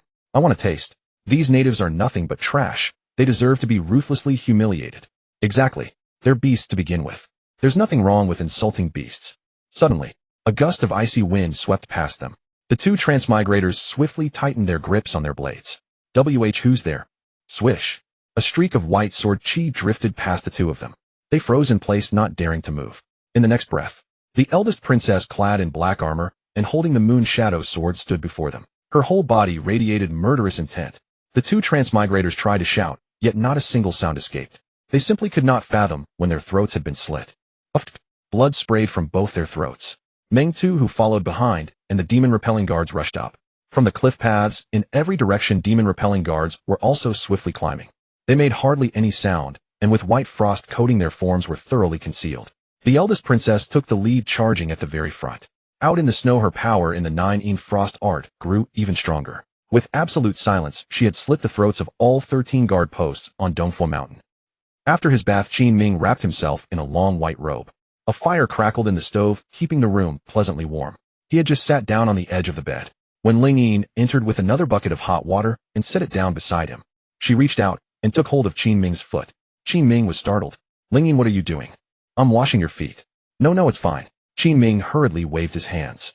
With a modern person's frame of mind, he could not bring himself to enjoy such a service. It's all right, give me your foot. I'll wash it for you. A hot wash will warm you up. My mother said that washing a man's feet with hot water is good for him. Qin Ming tried to refuse again, but Ling Yin seized his foot and firmly pressed it into the bucket of hot water. The water was so hot, so relaxing. Ling Yin's foot washing technique was even more comfortable. It was gentle and soft. She knelt in front of Qin Ming, a smile blossoming on her face as she washed his feet. Ling Yin, what are you smiling about? I'm not smiling about anything. But you can't hold back your smile. What exactly are you smiling about? Ling Yin lowered her head and spoke in the faint, slender voice of a mosquito. Do you really not know? Qin Ming's brain raced at top speed. What was I supposed to know? What did I need to know? Was there some special custom about a woman washing a man's feet? Could this be one of those hometown traditions again? Ling Yin, you know my parents passed away when I was young. There were many customs that no one got the chance to teach me. Oh, Ling Yin suddenly realized. So that's it. No wonder you tried to refuse my washing your feet. Ling Yin, does this have some special meaning? I've never had a chance to learn such things from an elder in my lifetime. Of course there's a meaning, Ling Yin said softly. My mother said a woman can only wash her husband's feet. If she washes a man's feet, it means she has chosen him for life. That she will follow him. I see. Qin Ming felt lucky that he hadn't stubbornly refused just now. Otherwise would Ling Yin have thought he had no intention of marrying her. What a tremendous cultural difference. If this were on Blue Star, he would sit on the bed and call his girlfriend over to wash his feet. She'd probably slam the basin into his face. A quarter of an hour later, Qin Ming pulled Ling Yin to sit beside him. Ling Yin, the water's still hot. You should wash your feet too. Let's wash them together. How can that be? No. What's wrong with it? It doesn't accord with propriety. Then let me ask you, does your hometown not have the saying that a married woman follows her husband? Of course we do. It's like that in our Dongjun. Then it's settled, Qin Ming said with a smile. You washed my feet just now, which means you've acknowledged me as your husband, right? That's right. Then now your husband asks you to wash your feet together with him. Isn't that a matter of following your husband? Ling Yin's two clear large eyes sparkled like stars in the sky. She was still hesitating when Qin Ming pulled her over next to him, took off her socks, and pressed her bare feet into the hot water bucket as well. Qin Ming stepped on Ling Yin's feet in the water. Ling Yin hung her head, not daring to look at Qin Ming. Qin Ming stepped on her left foot, then her right. He also used his thumb to tickle the sole of Ling Yin's foot. Ling Yin felt a ticklish itch. Qin Ming, if you keep tickling me, I won't be so courteous anymore. Never mind courtesy. Let me see how fierce you can be. Suddenly, Ling Yin's smooth, dainty feet began tickling Qin Ming's soles right back in the water. Qin Ming couldn't bear the tickling and burst out laughing. The two of them stepped on each other's feet. I step on you, you step on me. Joyful laughter echoed on and on. At the Taiyang Palace, snow fell heavily and the harsh wind raged. Yet in this room at this moment, there was extraordinary warmth. The eldest princess led the charge, slaughtering every scouting sentry in her path. With a single decisive strike, she cleaved a transmigrator from head to groin as he relieved himself in the wilderness. She gripped the moon shadow blade, walking at the forefront. Each drop of crimson blood from the sword fell upon the pristine white snow. Demon suppression guards from all four directions were already scaling Dongfo Mountain. Sensing the moment had arrived, the eldest princess ascended into the air and swept her hand across the sky. Kill, she commanded coldly. In an instant, 3,000 demon suppression guards surged forth from every direction. The Transmigrators in the outer rooms never saw it coming. Before they could react, the demon suppression guards overwhelmed and butchered them. The demon suppression guards are here. Some Transmigrators realized the danger and began screaming. The demon suppression guards have broken in. Yet most of the Transmigrators remained upstairs in the ballroom dancing. Music from the Ming kingdom played softly. They danced with reckless abandon, completely deaf to the shouts below. Leo, a folding fan in hand, had just emerged from a dark adjacent room with a modern transmigrated fairy after reading through the script. He had just heard the commotion downstairs. His heart skipped a beat. What in the world? So many demon suppression guards. He hurriedly sprinted toward his master's quarters. The demon suppression guards are here. Everyone get out. It's dangerous. Leo shouted as he ran. Many Transmigrators in their rooms burst forth and clashed with the demon suppression guards. Leo rushed into Daoist Tan's room and threw open the door. 2 dancers' shoes lay scattered near the master's bedside. The entire bed creaked rhythmically. Leah hastily ran over and yanked aside the bed curtain. Master, terrible news. The demon suppression guards are attacking. Kill my sister. Can't you see I'm busy? They're really coming. They're everywhere outside. It seems the eldest princess leads them. What a... Daoist Tan jolted upright from the bed, panic seizing him. Are you certain? It's true, master. They're all over the mountain. Rush to sound the war bell. Leah hurried to the doorway and began striking the enormous iron bell. Boom, boom, boom. The bell's resonance thundered across the peak of Dongfo Mountain. The music inside the ballroom sputtered to a halt. Countless Transmigrators leaned out their windows to look down. Who dares bring such forces to besiege my Dongfo Mountain? 300 of our Transmigrators have transcended the spiritual realm, and 30-some have reached the spirit link stage. They're courting death. In an instant, every window shattered outward. Countless Transmigrators leaped from within. Talent leap activate. An elderly Transmigrator stomped his foot and launched nearly 10 meters into the air. He wielded a massive greatsword and charged toward the demon suppression guards. Talent water control activate.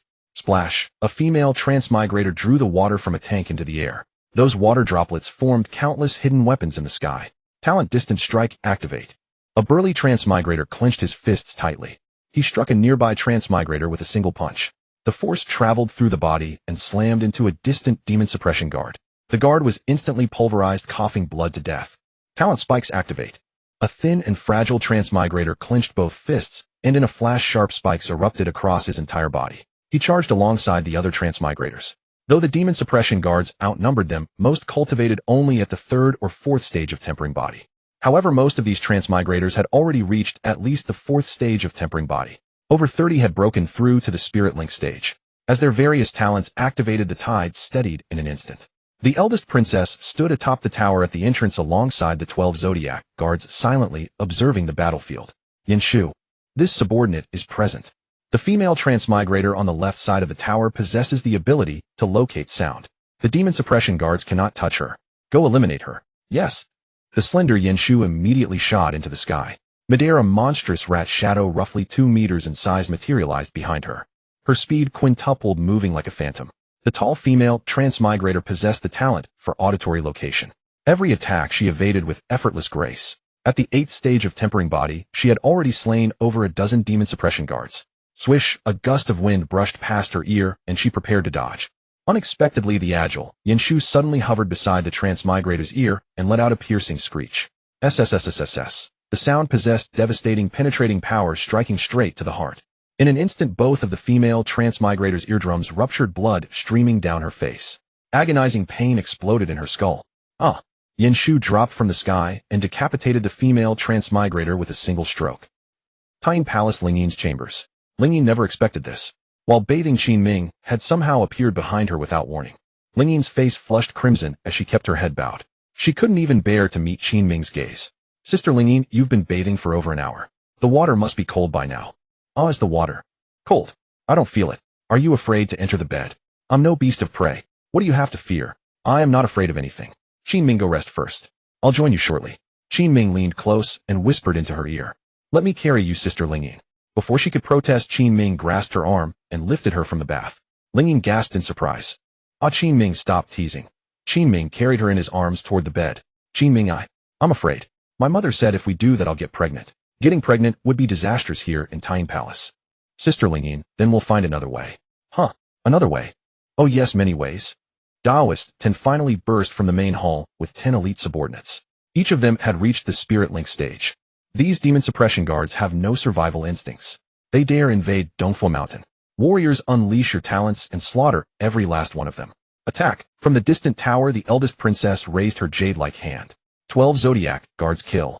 Meng Tu Mei Yang Hong, Shi Ji Ji Ling Ho Hei Hu, and all the others charged forth.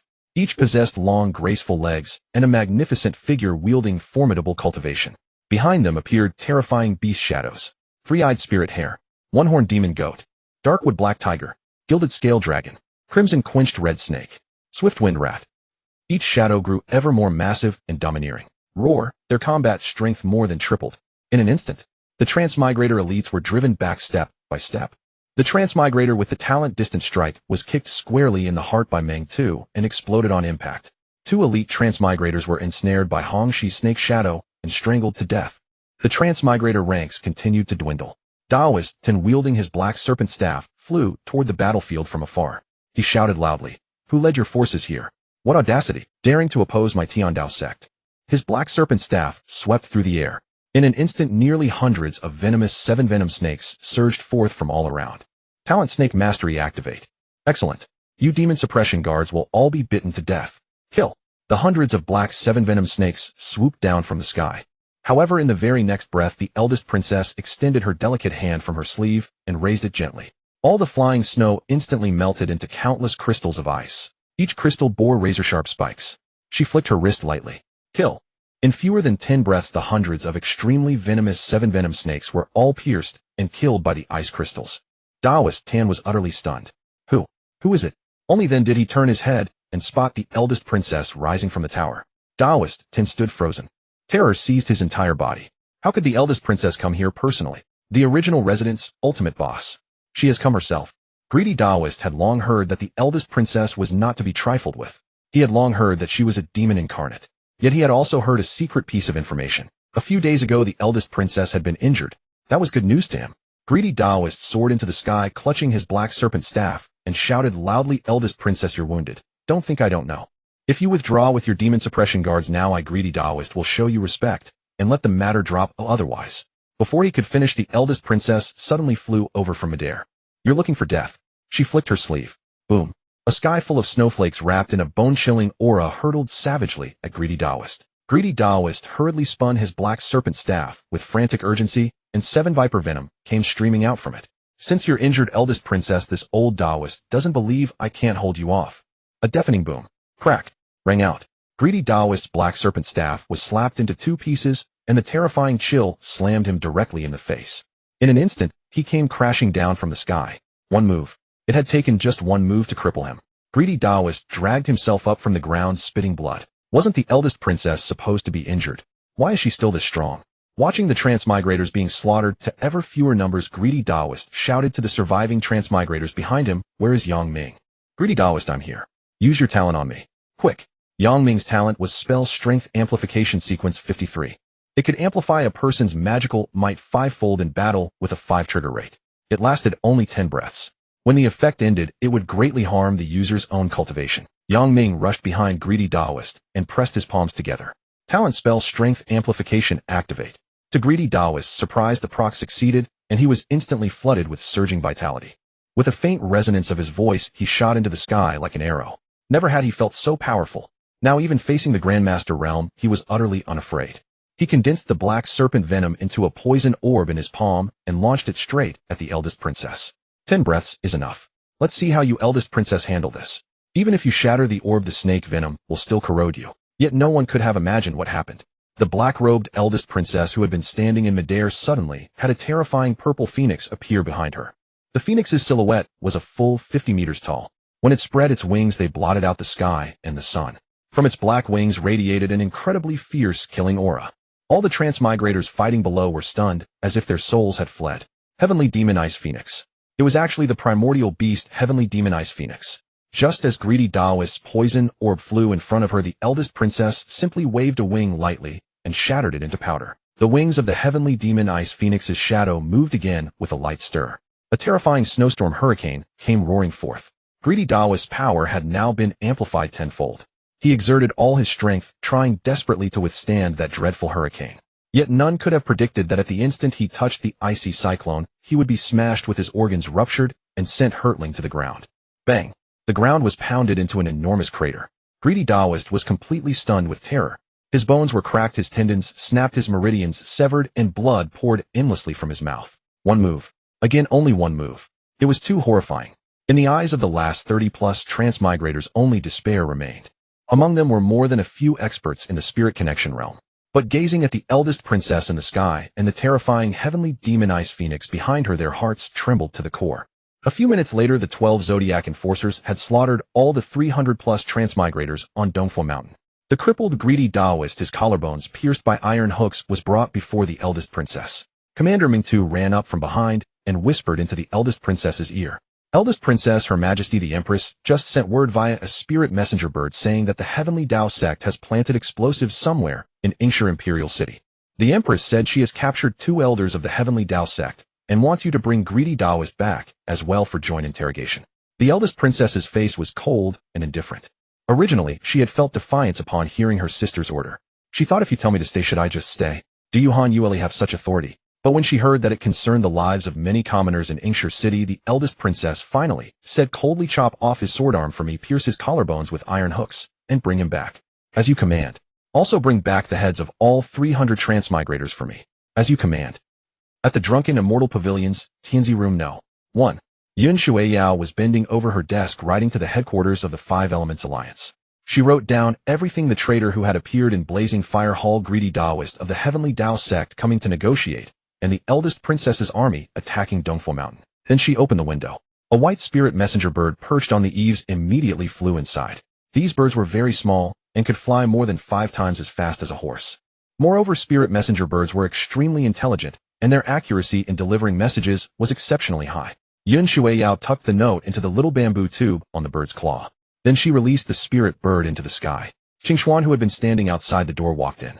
Master, a letter from the Five Elements Alliance headquarters arrived today. What does it say? Is there any news about eunuch little Qin? Not yet, Master. Yun Shuiyao felt anxious at heart. This was the matter her disciple Qin Ming had asked her to look into a few days ago. It was this eunuch Qin that Qin Ming was impersonating in the palace. If the eunuch's background were not cleared up, it would always be a ticking time bomb. No, that's not what I'm anxious about. Ma Chong slapped his head. What worries me is that the eldest princess has captured greedy Taoist and brought him back. The eldest princess is back carrying the heads of 300 Transmigrators from Dongfo Mountain. Qing Xian replied irritably, she killed those damned Heavenly Tao sect scum. They're dead. What are you getting so worked up about?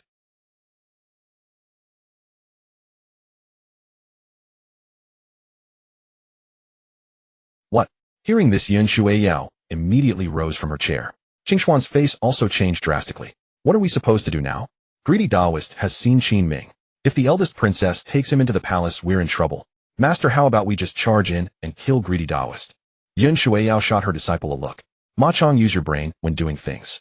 If you go charging in like that, you won't even get close to greedy Taoist before you're chopped into minced meat. Is that eldest princess really that powerful? Of course she is. When I, your master, am not injured, I'm only at the 6th layer of the spirit connection realm, while that eldest princess is at the 1st layer of the Grandmaster realm. And that's before she transforms. Think about the difference. At these words, Qing Xian and Ma Chong both were stunned. Truly worthy of being the native boss, she was terrifyingly strong. Suddenly Yun Shuiyao thought of a way. Come with me. We can only go and try. Your master has no certainty of success either. Of the 3,000 demon-suppressing guards, fewer than 100 fell in this battle. Although none of them possessed particularly high cultivation, their mistress, the eldest princess, and the 12 Zodiac were simply too formidable. They had crushed virtually every Transmigrator expert who came against them. The greedy Taoist, formidable in his methods and armed with an enhanced critical strike talent, could not last even a single move against the eldest princess. At that moment, the 3,000 demon-suppressing guards arrived at the Ingshire Imperial City in full force. No sooner had they entered the city than the residents all rushed into the streets to watch the excitement. The eldest princess has killed Transmigrators again. How incredible. Look at that cart piled high with Transmigrators' heads. There must be at least 300 of them. The crowd cheered, bursting with excitement. The 12 Zodiac rode snow-white steeds at the very front, followed by the eldest princess's carriage and the prison cart holding the greedy Taoist. The demon-suppressing guards and the 300 bloody heads followed at the rear. Time was running out for Yun Shuiyao. She wove through the crowd with her disciples Qing Xian and Ma Chong. The battle with the greedy Taoist a few days earlier had left her tormented by the 7 viper venom. Her cultivation had already dropped from the 6th level of spirit connection to the 4th. She knew that in a head-on confrontation, she could not withstand even a single move from the eldest princess. So Yun Shuiyao devised a plan to seize victory through chaos. Ma Chong, I told you to look for oxen. Did you find them? Found them, master. I deliberately chose bulls with horns. Xingxuan, did you buy the firecrackers? I did. Then act when I give the order. Understood. The eldest princess reclined in a corner of the snow steed carriage, her languid, voluptuous figure looking especially alluring. She closed her eyes and dozed lightly. No matter how fervently, reverently, or wildly the commoners outside shouted her name and praised, the eldest princess's expression remained cold and indifferent. The black armor of the 12 zodiac was stained with traces of blood. Mengtu and Meiyong walked at the very front, waving and greeting the crowds around them. Mengtu, Meiyong said in a coquettish voice. I just heard someone beside me say I'm prettier than you. Mengtu shot Meiyong a peeved glare. You have nothing going for you except being big. TSK, isn't big good? Huh, you should see the look little Qin gives me every time. What look does he give you? He looks at you with the contempt of someone thinking big, chest no brains. Meiyong, little rabbit, I'm going to fight you.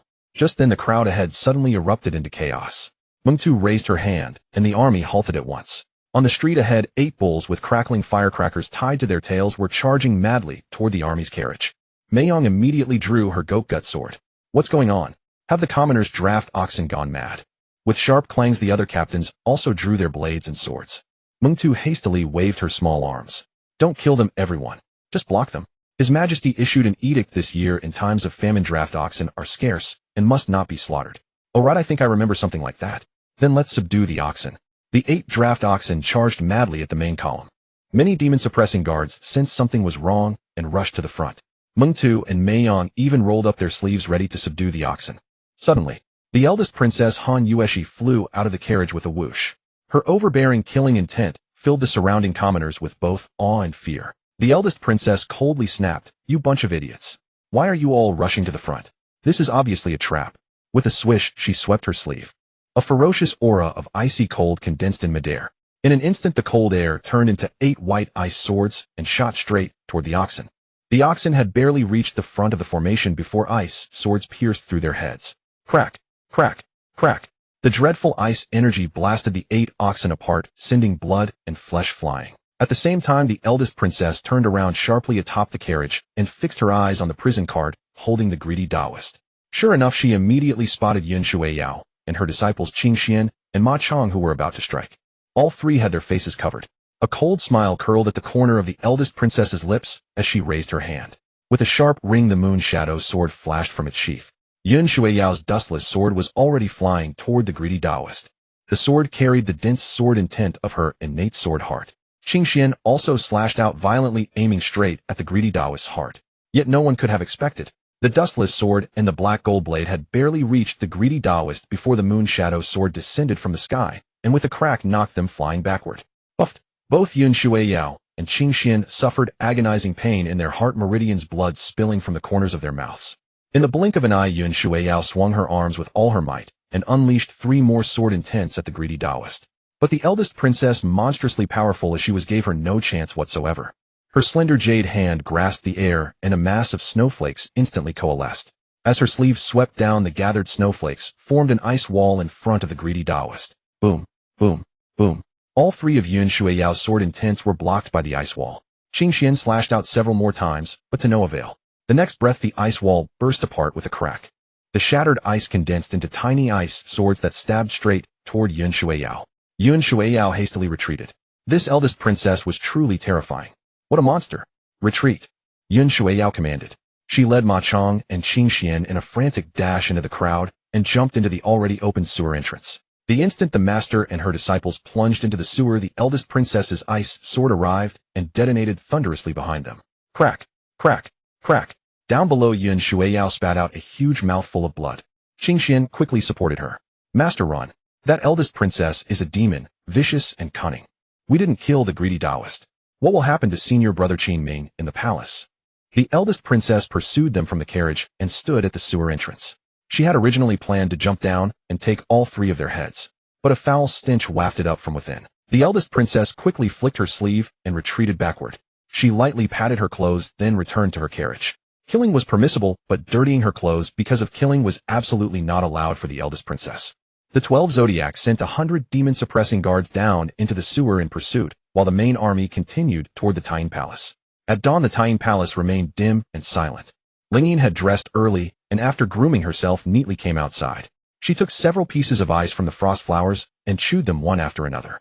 Qin Ming, dressed in black, stood at the door, stretched, and said with a smile, "Sister Lingyin, you usually just eat one piece of ice. Why are you eating so much ice this morning?" Lingyin blushed. "It's all your fault. I'm eating ice to cover up the taste, so the eldest princess won't find out." Lingyin held a piece of ice in her left hand, while waving her right arm up and down and from side to side. "Oh, this arm is so sore." Just then the clattering of an army's horses came from outside Tyne Palace. Lingyin and Qin Ming's hearts jolted. The eldest princess is back. The two hurried forward and opened the 5-meter-tall tiger head gate of Tyne Palace. Boom! The 12 Zodiac at the very front dismounted from their snow-white steeds one after another. Their armor and weapons were stained with blood. The curtain of the eldest princess's carriage was drawn open. Clad in black armor, she had a delicate, exquisite face and was immaculate from head to toe. Qin Ming couldn't help but gasp inwardly in admiration. This woman was truly too beautiful. But her temperament was absolutely unhinged. The eldest princess stepped down from the carriage and at once spotted Qin Ming standing at the gate staring straight at her. The eldest princess's gaze was piercing. Qin Ming hastily lowered his head. She walked between Qin Ming and Lingyin. After 3 steps, she abruptly turned back to Qin Ming and said coldly, "How are your injuries?" "In answer to your highness, my injuries are much better." The two fell into a brief silence. After 2 breaths, the eldest princess turned and walked toward the main hall. On the plaza outside Tyne Palace, carts laden with severed heads came rolling in. Lingyin was so startled that she quickly covered her mouth. Qin Ming was deeply shaken by the scene as well. Nearly 300 bloody heads had been carelessly tossed onto the carts. Some still had ornaments from Modern Blue Star hanging around their necks. So many Transmigrators all slaughtered in one go. My heavens! The invincibly mad eldest princess. Suddenly the fiery and seductive Mei Yang blocked Qin Ming's path. Her face and armor were splattered with blood, yet she wore a bewitching smile, her firm chest nearly brushing against Qin Ming. She provocatively teased Ming too. "See, when the two of us stand together, this little Qin still looks at me first. It's simply because I'm better endowed than you in that certain area." TCH. Ming too curled her lips. With both little hands tucked into the armor over her chest, she walked over grinning. "Little Qin, you've recovered quite well. Hey Lingyin, why are your dark circles so heavy?" Lingyin. How could they not be heavy? For an entire night, she and Qin Ming hadn't closed their eyes. "Lingyin, what's wrong with your arm? You keep waving it around." "It's nothing. I twisted it while drawing water this morning." With that she fell silent. She shot a glare at Qin Ming. The other female commandants also filed in one after another and asked with concern about Qin Ming's injuries. Qin Ming exclaimed in astonishment. "So many Transmigrators on Dongfo Mountain are dead. Of course. Once the 12 Zodiac take action, there's nothing we can't handle." "Oh wait, one person didn't die? The boss of Dongfo Mountain, what was he called?" "Tan Daoren. He's been brought back." Qin Ming's heart lurched. Tan Daoren. Damn, that bastard had seen him before. Bringing Tan Daoren into the palace was like a ticking time bomb. Qin Ming quickly asked, testing the waters. "Why did the eldest princess keep him here?" Ming too curled her lips. "It seems Her Majesty wants to pry information out of that Tan Daoren and has taken him off for interrogation." Qin Ming breathed a sigh of relief. As long as Her Majesty had taken him away, all was well. Anyway, Qin Ming wasn't going to Zhanghua Hall. As long as he didn't see Tan Daoren, everything would be fine. At that moment, the Bagua Mystic Gate on the 11th floor of the eldest princess's main hall was suddenly pushed open. She had already changed into a long purple gown embroidered with cloud patterns. Her long hair fluttered in the cold wind, her beauty was breathtakingly luminous. Below, the 12 Zodiac Lingyin and the others quickly saluted the eldest princess. "2 matters. First, hang all 300 Transmigrators' heads in the marketplace of Ingshire Imperial City for me. Warn those Transmigrators, whoever dares to lay a hand on anyone from Tyne Palace will end up like this. Second matter, little Qin. Your subordinate is here. From this day forward, I promote you to the position of Commandant of the Demon Suppressing Guard. Tomorrow at dawn you will accompany me to the morning court at Zhanghua Hall to receive your official seal." Qin Ming was both surprised and overjoyed, frozen where he stood. Lingyin happily patted his arm. "Hurry and thank Her Highness." The 12 Zodiac also turned one after another, smiles on their faces. "Hurry and express your thanks." Qin Ming bowed with his hands clasped in salute. "Your subordinate thanks the eldest princess." The eldest princess's languid, graceful figure turned once more and went back into her chamber. In an instant, the 12 Zodiac forgot the exhaustion of battle, and Lingyin forgot the pain in her arm as they all crowded around Qin Ming. "Congratulations, little Qin. This is a meteoric rise for you. No one has ever been directly promoted to Commandant. Little Qin, the 12 Zodiac have all followed the eldest princess for over 20 years. We worked our way up from the Demon Suppressing Guard step by step to Commandant. But you just come in and become one right away." Qin Ming hadn't expected this either. That unhinged eldest princess had always been so cruel to him. Why was she suddenly being so kind? He couldn't fathom it. He truly couldn't fathom it. But then he suddenly remembered a very serious matter. Tomorrow he had to go to the female emperor's Zhonghua Hall. But this Tan Daoren had been taken under guard to the female emperor. What if he ran into Tan Daoren at Zhonghua Hall tomorrow? That would be a disaster. Forget it. It was useless to dwell on it now. He would take things one step at a time. After all, managing to secure the post of commandant of the demon suppressing guard was extremely good. At least his own safety was further guaranteed. Moreover, he now had the ability to protect his master and junior sister. The night had grown deep. Qin Ming checked his luck points. There were only 26 left. Not enough for a lottery draw. Instead, he circulated his spiritual energy in the room, beginning the cycle of the minor and major heavenly circuits. After a while, he heard a faint tapping at the window outside. He opened the window. The snow-white weasel was outside again, watching him with two glowing green eyes. Qin Ming beckoned to it. "Are you cold? Do you want to come in?" The weasel pushed off with its hind legs and leaped into the room. It shook the snow from its body and curled up into a ball at the foot of the bed. "Are you cold?" After cultivating, Qin Ming's body had become far stronger than before, so he hadn't lit any charcoal fire in his room. He jumped out of bed and placed charcoal into the Kong. Stretching out his right hand, he activated his innate flame. Whoosh! A ball of red flame blazed to life in Qin Ming's palm. The white weasel curled at the foot of the bed gave a start and immediately jumped to its feet. Its two green eyes were filled with astonishment. The charcoal in the Kong ignited and the room warmed up at once. Qin Ming clapped his hands and said with a smile, "The room is warm now. You can rest well, little one." Qin Ming's promotion to commandant of the demon suppressing guard made no one happier than Ling Yin. It all stemmed from the entire night she had spent with Qin Ming under the covers. She had already completely come to regard Qin Ming as the one to whom she would entrust her life. Naturally, she was overjoyed that he had soared in rank to become commandant. That brought the goal of Qin Ming redeeming her, taking her out of the imperial palace, and building a small family of their own closer than ever. At this thought, Ling Yin tossed and turned in bed, too happy to fall asleep. She hugged the quilt, recalling the image of Qin Ming carrying on here last night. Even though they hadn't done that kind of thing, he certainly knew plenty of tricks. At the thought, Ling Yin rubbed her arm, and a shy smile spread across her face. The sky was just beginning to lighten. Qin Ming had barely stirred from his blankets when he heard Ling Yin sweeping snow outside. He threw on his clothes and glanced at the foot of the bed. The white weasel was already gone without a trace. How strange. That little creature. He went out into the courtyard, picked up a broom, and worked alongside Ling Yin. Ling Yin broke off a piece of ice from the red spirit flower and ate it, smiling at Qin Ming. She seemed to be looking at her own husband, finding him pleasing no matter how she looked. Qin Ming smiled back and bit into a piece of ice. The courtyard was now full of people. He could not afford to go frolicking beside Ling Yin as he had that night. There was morning court today, and the eldest princess had risen especially early. After finishing breakfast, she ordered someone to deliver a set of black official robes to Qin Ming. Qin Ming changed into them, and Ling Yin combed his hair into a top knot. He looked spirited and vigorous. As he stepped out, the eldest princess Han Yueshi stood in the snow-covered courtyard, one hand resting behind her back. She coolly uttered a single word. "Go." With that, the moon shadow soared beneath the eldest princess, blazed with blue light, and shot into the sky. On the rooftop, Ming Tu giggled and said softly, "Your Highness, Qin Ming hasn't reached the spiritual connection realm. He can't fly. Then let him ride a snow steed himself." With that, the eldest princess soared on her sword into the swirling snow. Commander Ming Tu jumped down from the eaves and led a white snow steed over to Qin Ming. "Xiao Qinzi, follow this main road all the way to the end, then turn west, and you'll reach Zhonghua Hall. Remember, turn west. Whatever you do, don't go east. The east is the forbidden ground of the entire imperial city, Longyuan Ancestral Hall."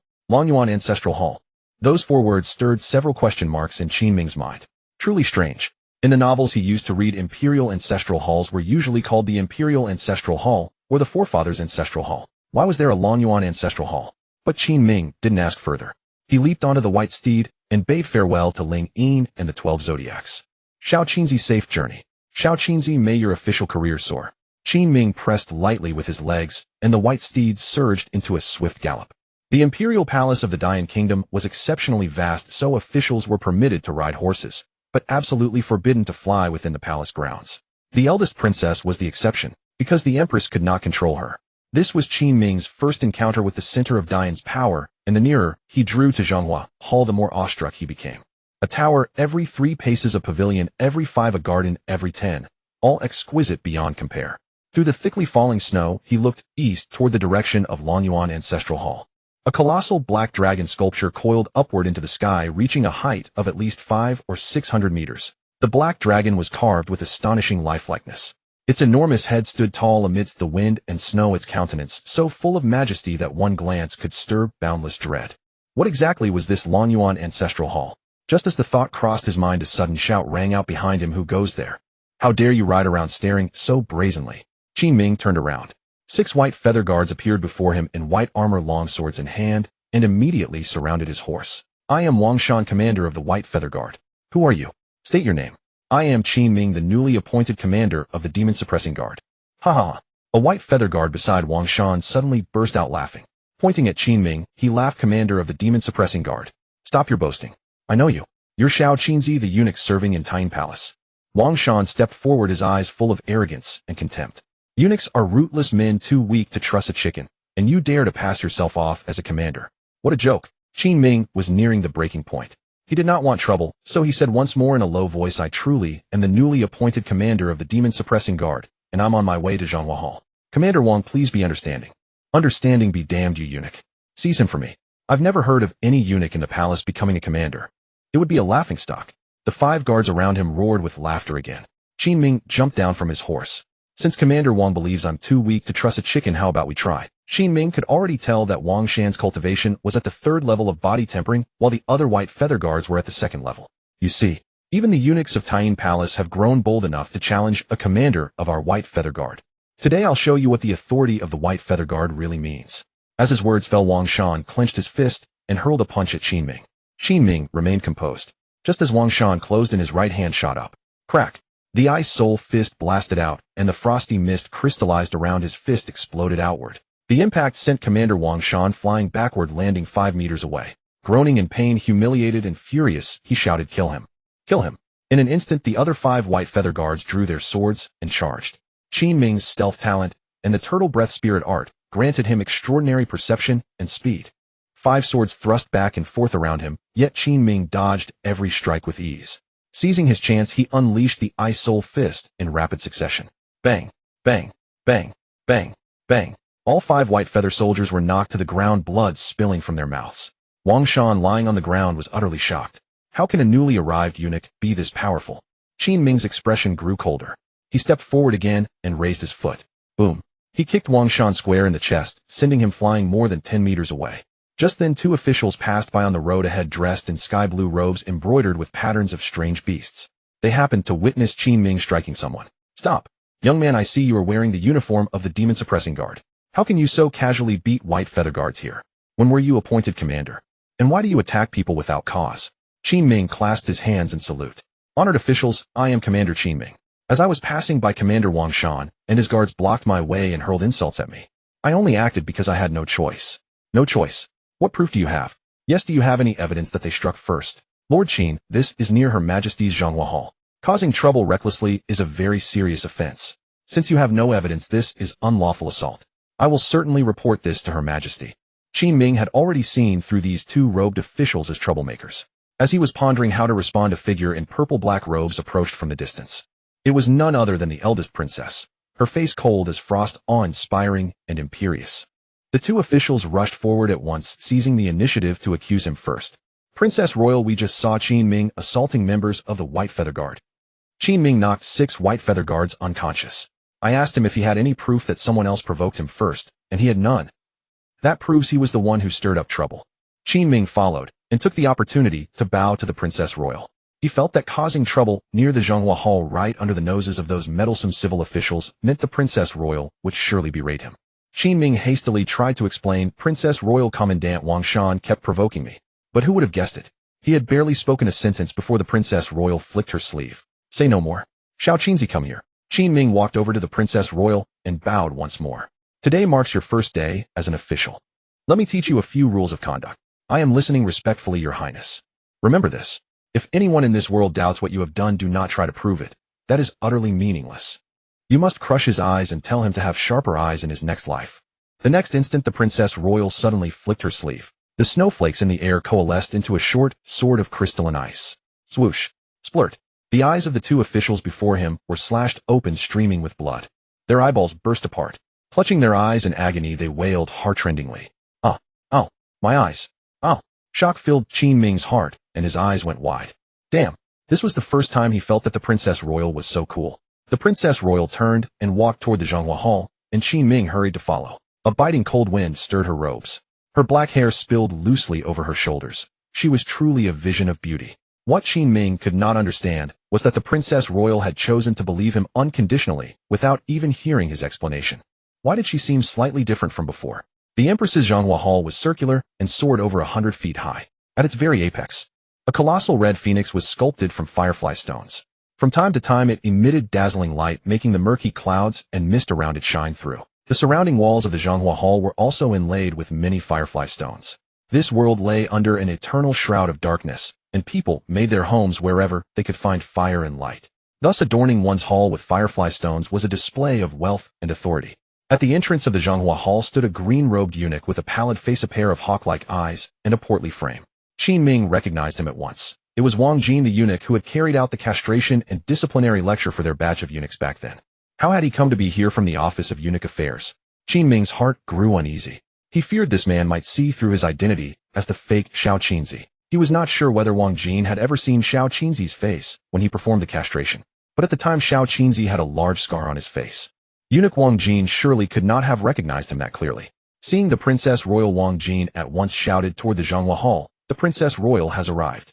After the Princess Royal passed him, Wang Jin raised his head a fraction and looked at Qin Ming with a smile at the corners of his mouth. Qin Ming responded with a smile and a nod. "Xiao Qinzi, when I performed your purification, your face was scarred and covered. I never imagined that once the scar healed you would be so handsome. Eunuch Wang, you flatter me.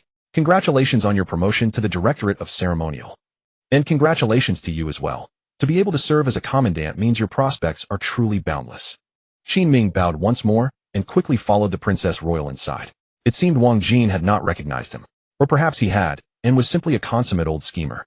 But the odds of that were not high. The moment he set foot in the Zhonghua Hall, its imposing grandeur overwhelmed Qin Ming with awe. Back on Blue Star, he had visited the Taiji Hall in the Forbidden City. Compared with the Zhonghua Hall before him, the Taiji Hall paled into insignificance. The circular hall reached 100 meters in diameter.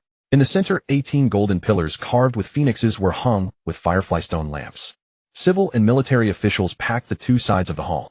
With a brief sweep of his spiritual sense, Qin Ming perceived that every military officer and general present had a cultivation base at or above the spirit connection realm. So formidable were they. No wonder the Transmigrator faction had always fought with such difficulty. At first the officials had merely lowered their heads when they heard the Princess Royal approaching, not daring to look directly at her. But when they then saw Qin Ming following behind the Princess Royal, they could not help raising their heads in surprise. This handsome young man. Why have I never seen him before? I heard he is a eunuch and the Princess Royal made him a commandant. What? Since when can a eunuch hold official office in our dying kingdom? Chill. Are you looking for death? If the Princess Royal hears you, she will beat your brains out on the spot.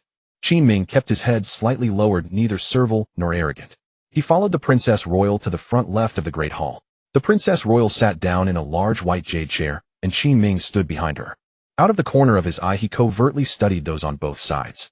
Women constituted more than half of Dian's officials, and there were quite a few female military officers among them. Just then a lanky eunuch on the left called out loudly, "Her Majesty arrives."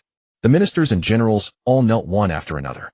Only the Princess Royal remained seated in the white jade chair, her expression unchanged. Suddenly Qin Ming sensed several streaks of light flying past beside him. He raised his eyes slightly. Incredibly, they were the legendary phoenixes. More than a dozen of them, each about 2 feet long with dazzling golden feathers and incomparable luster. Good Lord, did people in this world keep phoenixes as pets?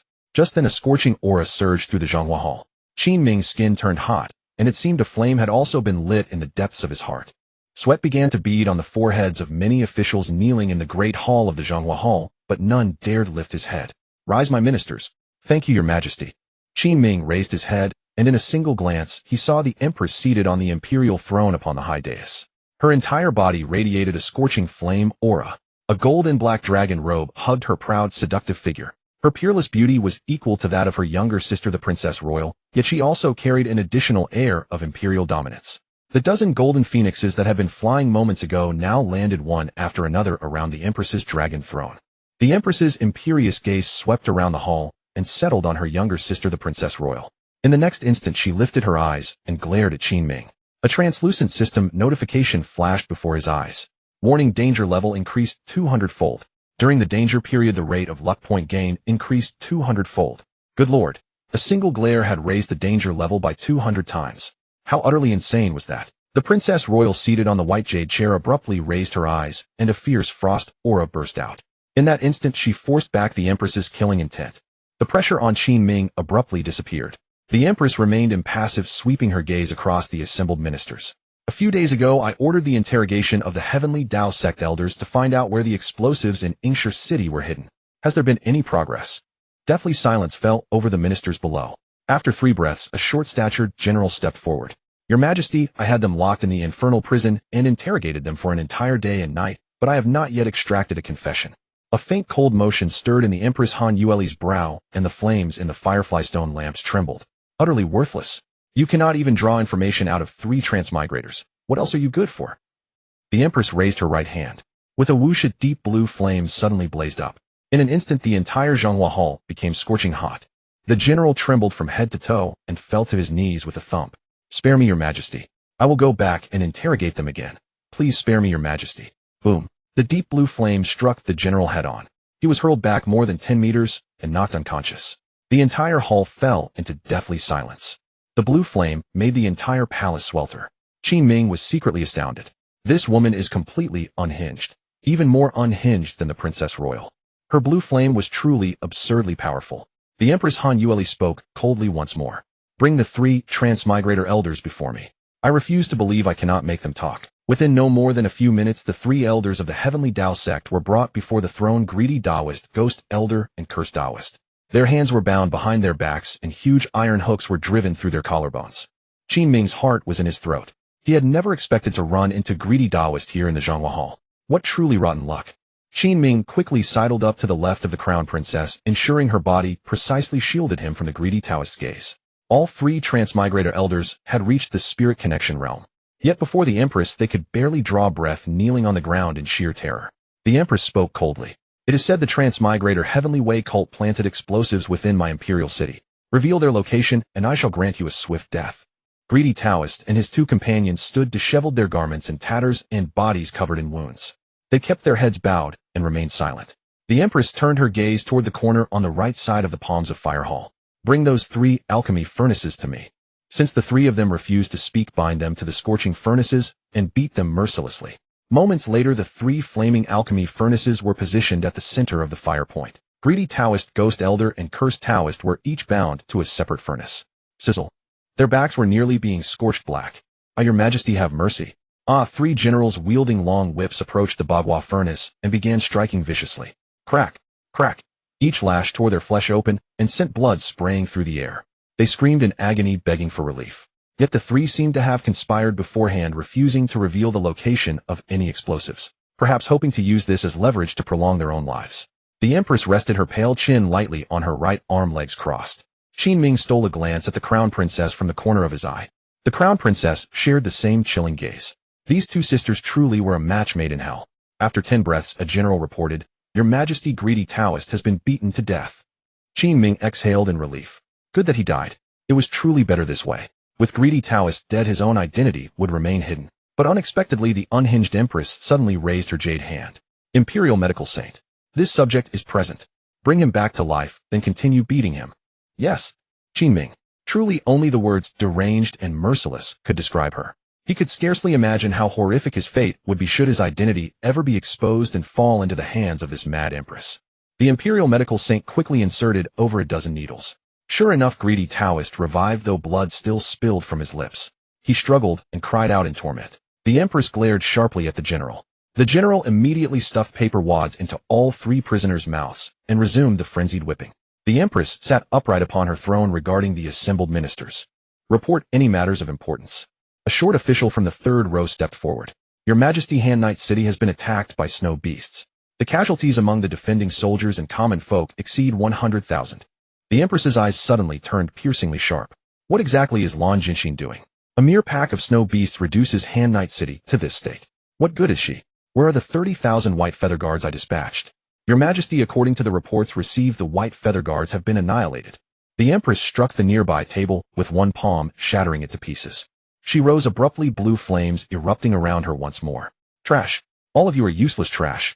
Inform Lan Jinxin that I will send reinforcements. Tell her to defend Han Night City at all costs. Should further casualties occur, I will take her head myself. Yes. Your Majesty, this subject has a memorial to present. Concubine of Vice Minister of Revenue Yang Fan was discovered to be a transmigrator and has already been executed. However, before his concubine was killed, Vice Minister Yang Fan shed tears. This subject believes his conduct was inappropriate. He should retire to his residence and reflect upon his actions as a warning. Retire and reflect.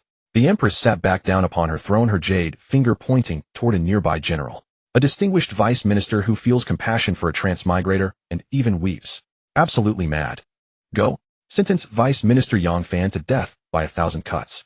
Bring his entire family to witness it. Any among them who dares shed a tear will be executed alongside him. Yes. Qin Ming listened in sheer horror. If the crown princess was a madwoman, then this empress was truly a devil. Just then, cursed Taoist bound to the alchemy furnace could no longer endure the agony. Summoning every ounce of his strength, he snapped the iron chains binding him and immediately tossed a white pill into his mouth. Qin Ming had just noticed cursed Taoist's aura surging rapidly. Suddenly, both the crown princess and the empress raised their hands in unison. The crown princess's ice-cold sword pierced straight through cursed Taoist's heart, leaving a gruesome, bloody cavity. Meanwhile, a ball of blue flame from the empress crashed directly onto cursed Taoist's head. In less than 3 breaths, the head had been reduced to ash. All civil and military officials in the palms of Fire Hall kept their heads bowed. For the first time, Qin Ming witnessed just how terrifying these two native superpowers truly were. At that moment, the chief eunuch cried out, "Court is dismissed." Civil and military officials turned and filed out in succession. Yet the crown princess remained motionless. Qin Ming dared not move either. In the center of the palms of Fire Hall, greedy Taoist and ghost elders still bound to the Bagua furnace continued to grimace in pain. They looked around desperately. Just then the officials beside Qin Ming had all departed. Greedy Taoist spotted Qin Ming at once. His disheveled hair partially obscured his vision, and he was struggling to identify the figure clearly. Qin Ming noticed this immediately. He quickly bowed his head and leaned close to the crown princess. "Your Highness, that greedy Taoist is leering at your legs." The crown princess hesitated for an instant, then raised her left hand. Swish, an ice-cold sword shot forward. Before greedy Taoist could finish recognizing Qin Ming, the ice sword pierced with a plop sound, mutilating both his eyes into shredded flesh. His eyeballs burst open. Greedy Taoist screamed in excruciating agony, his face drenched in blood. Qin Ming felt a wave of relief wash over him. Fortunately, this old man reacted swiftly. Had greedy Taoist identified him, it would have been game over. Surrounded by 2 demonic women, there would be no escape. The Empress, restless and irritable, pointed at the 2 Transmigrator prisoners. "Take them away. Drag them out of my sight." "Yes." The crown princess rose and looked up at the Empress. "Han Yueli, I brought him here for you to see. From this day forward, he shall serve as a captain of the demon-suppressing guard." "How dare you? Han Yueshi, without my imperial decree and official seal, you presume to appoint an officer on your own authority. I have already appointed him. What can you do about it? Han Yueshi, you insolent fool. Previously, when you appointed the 12 Zodiac officers, I turned a blind eye. But today you bring a eunuch to serve as a captain. Have you lost your mind? So what if he is a eunuch? Since the founding of our great Yin kingdom, when has a eunuch ever held a court official position? Then let it begin with me, Han Yueshi." The Empress's ample bosom rose and fell in fury. "Bringing him here for you to see is already showing you courtesy. Don't be ungrateful. What did you say?" The Empress shot to her feet, blue flames spilling from her body once more, an utterly fearsome sight. The Grand Princess remained utterly unafraid, fixing the Empress with a piercing stare. The 2 sisters were once again at daggers drawn. Qin Ming felt waves of searing heat and icy cold crash over him in turn. 2 absolute lunatics, fearsome beyond words. After 5 breaths, the Empress's expression seemed to soften a little. She said coldly, "It's not impossible to make him a commandant. Our Dian Empire has always valued talent. We don't make just any nobody a commandant." Her gaze suddenly shifted to Qin Ming. "If you Shao Qinzi want to be commandant, then interrogate those 2 Transmigrator elders for me. I want to know where the explosion started. Do you dare accept?" Before Qin Ming could even speak, the Grand Princess refused with a sweep of her sleeve. "Your own white feather guard couldn't interrogate them, and neither could you. You would send a newly appointed commandant to handle the interrogation. Have you no shame? If he doesn't agree, he'll never get the official seal from me. Han Yueli, just try withholding the official seal." "How insolent, Han Yueshi. Are you actually thinking of fighting me? If it's a fight you want, then fight. Did you think I was afraid of you?" In an instant, the Empress condensed 2 masses of pure blue flame in her hands, their power terrifyingly great. Qin Ming faintly sensed that the Empress's cultivation realm was far higher than the Grand Princess's. The Grand Princess likewise condensed a sword aura of icy frost in her palm. Qin Ming did not want the Grand Princess to be injured fighting the Empress on his account. If she were harmed, it would benefit no one in Tian Palace. Besides, when it came to interrogating prisoners, he recalled some cases he had seen on Blue Star. It was worth a try. If he shrank back, that would hardly be wise. At the critical moment, Qin Ming stepped forward. "Your Majesty, please calm down. And you, Grand Princess, calm down as well. Your humble servant is willing to try." At his words, both the Grand Princess and the Empress froze. The Empress turned her eyes to Qin Ming, a trace of appreciation flickering through her murderous aura. Good. I admire your spirit. Then I will have those 2 Transmigrator elders thrown into the demon suppression tower. I will give you 1 day. Succeed, and there will be a reward. Fail, and not only will you never be commandant, you will have to keep a close watch on your head. Your humble servant obeys the decree. The Grand Princess snatched up the official seal, shot a sulky glare at Qin Ming, seemed about to curse, but in the end said nothing. On the dais the Empress turned and left one hand resting behind her back. The Grand Princess also cast an angry glare at Qin Ming and stormed out of the Zhonghua Hall. Qin Ming hastily followed close behind.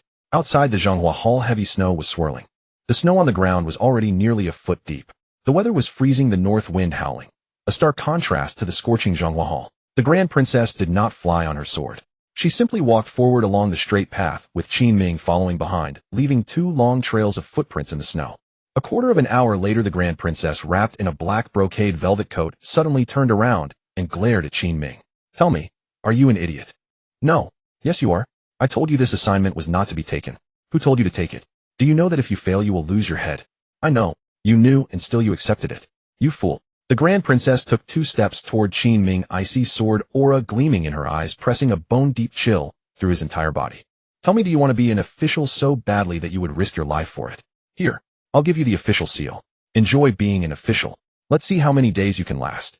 The Grand Princess tossed the Commandant's official seal into Qin Ming's hand. Qin Ming caught up to her and shook his head. I don't want to be an official. He placed the seal back into the Grand Princess's hand.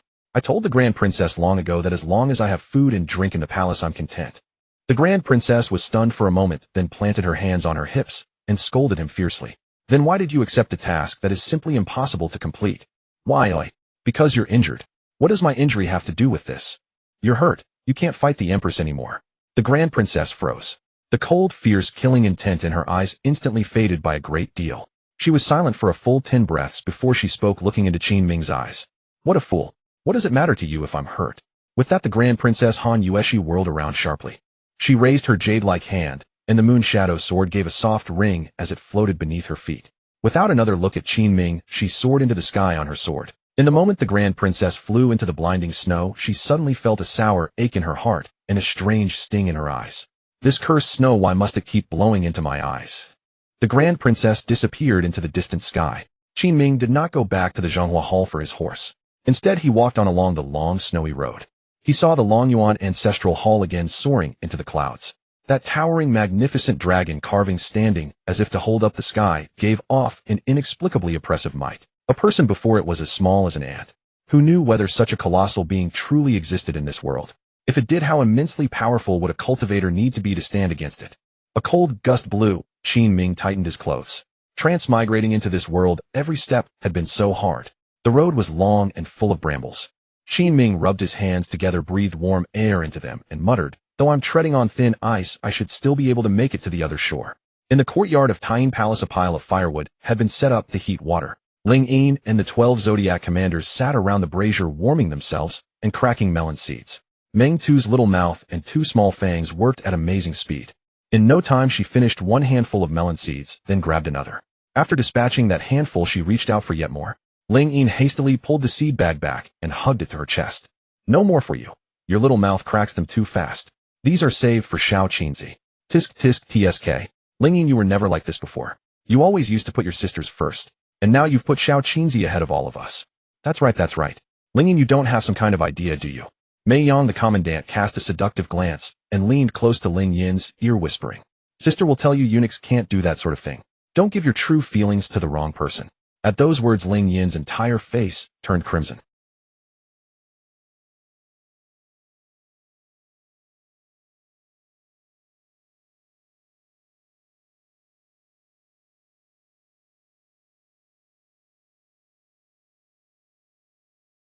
The 12 Zodiac commanders who had been cracking melon seeds quickly stopped.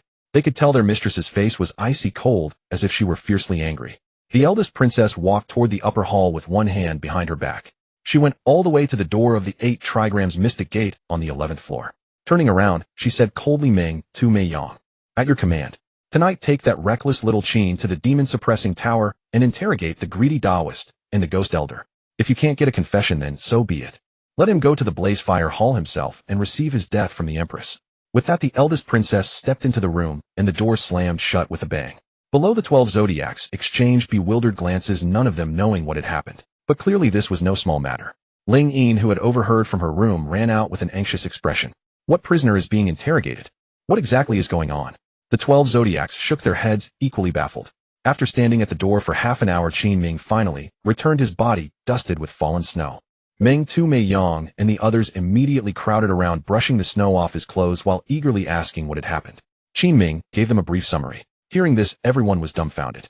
So the eldest princess was right. Little Qin really is looking for death. It seems Her Majesty the Empress truly is going to execute him. Little Qin, the greedy Taoist, and the ghost elder were beaten by the White Feather Guard for an entire day and night without confessing. Do you think you can get them to talk? Right, Little Qin. Those two have clearly placed life and death out of mind. How could anyone force a confession out of them? Why did you take this assignment? Qin Ming smiled at everyone, his expression relaxed. It's nothing. If I don't try, how will I know? With that, he picked up his clothes and headed to his room. Call me when it's dinner time. When we've eaten, we'll go to the demon-suppressing tower. Qin Ming's calm, carefree manner left the 12 zodiacs, and Ling Yin utterly baffled. What is that fellow really scheming? After changing his clothes, Qin Ming sat down on the edge of the bed. On the way back, he had pondered the interrogation. He did not believe those two had really put life and death aside. After all, they belonged to the Heavenly Tao sect, and the Heavenly Tao sect's creed was to place the self above all else, killing anyone who blocked their interests. That made them plainly a pack of selfish, self-serving people. How could they possibly set life and death aside? The reason they kept their mouths sealed was simply that they understood once they talked they would lose their value and be killed. If they didn't talk, they could still live a while longer. With that premise in hand, Qin Ming had a way to make them open their mouths. It had already been a day and a half since his last lottery draw. Qin Ming sent his mind into the heaven-locking gourd. Current lucky points 40. 40 lucky points consumed. Draw successful. Obtained breath-sealing pill. Breath-sealing pill, a tier 2 pill. After consumption, all qi and breath in the body are sealed, inducing a death-like state that lasts for 4 hours. What could the breath-sealing pill be used for? Suddenly a bold idea came to him. Now that he had the opportunity to conduct interrogations at the demon-suppressing tower today, was it possible for him to rescue Martial Uncle Musija? In any case, Musija had done him the kindness of showing the way. Qin Ming thought it over for a while, and an idea took shape. Ling Yin had gone to the imperial kitchen early tonight to fetch the food. She knew that Qin Ming had something important to do tonight. During the meal, Qin Ming remained as easygoing as ever and ate 2 big bowls in a row. Ling Yin, Meng Tu, Mei Yang, and the others were so startled that they couldn't help thinking to themselves, this guy truly is not afraid of death at all. But Qin Ming's lack of fear did not mean others were not worried. Ling Yin was so anxious that she couldn't even finish half a bowl of rice. She had finally managed to stay by Qin Ming's side, and only then could the strange ray inside her be suppressed. If anything happened to Qin Ming, what would she do? Meng Tu and Mei Yang also ate only a little before putting down their bowls. After all, during the time little Qin had spent in Tying Palace, they had all gotten along well. Suddenly facing such a grim mission with the Empress even determined to execute him, who could feel good about it? On the upper hall's 11th floor, the eldest princess had not eaten a single grain of rice. A wine pot in her hand, she drank heavily, letting the clear liquor spill from the corner of her mouth and trickle down her chest. She did not care in the least. The night deepened. Qin Ming, Meng Tu, and Mei Yang set out for the demon-suppressing tower with 200 demon-suppressing guards. Elder sisters, in a little while we'll take Xuanwu Street and go to the Drunken Immortal Tavern to buy 3 jars of Drunken Immortal brew to bring along. Little Qin, at a time like this, how can you still be thinking about drinking? Of course I am. If I succeed, it'll be a victory drink. If I don't, it'll be a drink before the executioner's blade. Ha ha. With a laugh, Qin Ming spurred his snow steed and galloped ahead. Meng Tu muttered a soft complaint. He's a real madman. And he even says death row drink. The Drunken Immortal Tavern was packed with guests. Many lanterns hung from the pillars inside. The tavern's proprietress sat at the front counter clicking her abacus as she did the accounts. A faint worry lingered on her serene and beautiful face. She had been worrying all along about the safety of her disciple Qin Ming. She feared that the greedy Taoists coming to the palace would bring trouble to him. Hey, proprietress. The green-clad attendant sitting at the large table in the middle of the first floor suddenly rose to his feet. Proprietress, you're so beautiful. My young master asks if you're married. Yun Shuiyao lifted her eyelids and glanced over. There were 8 people seated at that table. The highest cultivation among them was the white-robed man in the center at the 3rd layer of body tempering. Yun Shuiyao ignored him and continued bending over her accounts. Proprietress, my young master wants you to come over and drink a cup with him. We can buy out the whole tavern tonight. Without even lifting her head, Yun Shuiyao said calmly. If you want to drink, then drink. If you don't, please leave. Don't get in the way of our business. Ha ha. The white-robed young master stood up with a laugh, and the folding fan in his hand snapped open with a swish. I asked you, the proprietress, to come over and have a drink with me, but you refused. I'd say you really don't want this business anymore." With that, the white-robed young master swept his gaze around the tavern and announced loudly, "Everyone, I am Xue Huai. My father is Xue Pan, general of the White Feather Guard. This proprietress doesn't know what's good for her. No one is to buy wine here tonight. Let's see how she can keep doing business." In an instant, the patrons upstairs and downstairs all fell to whispering. Who'd have thought Xue Huai is Xue Pan's son? No wonder he's so overbearing. The proprietress of the Drunken Immortal Tavern is in for a rough night tonight. That woman is truly beautiful, though. Sure enough, no guests upstairs or downstairs came forward to buy wine. Xue Huai and his 7 subordinates watched Yun Shuiyao with jeering, teasing gazes. Yun Shuiyao's eyes were like autumn pools, her expression calm. She continued to keep her head down, clicking her abacus, not bothering to acknowledge them at all. Just then Qin Ming walked in through the entrance.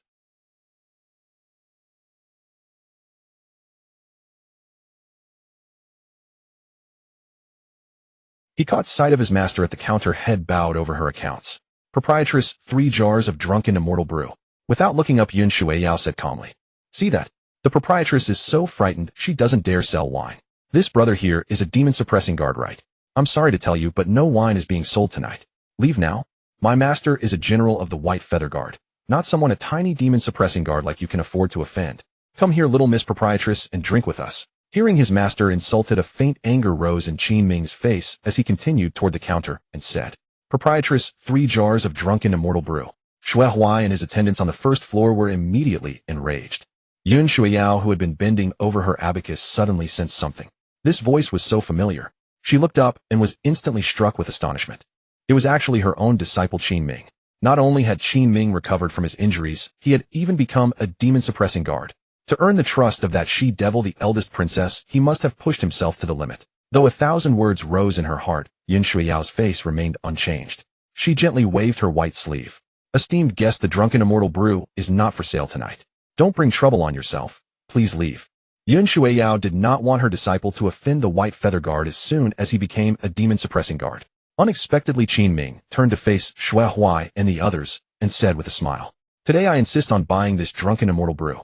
You're asking to die?" Xue Huai shot up from the table in an instant. The 7 attendants rose together and drew their blades. Xue Huai rose, opened his folding fan, and laughed.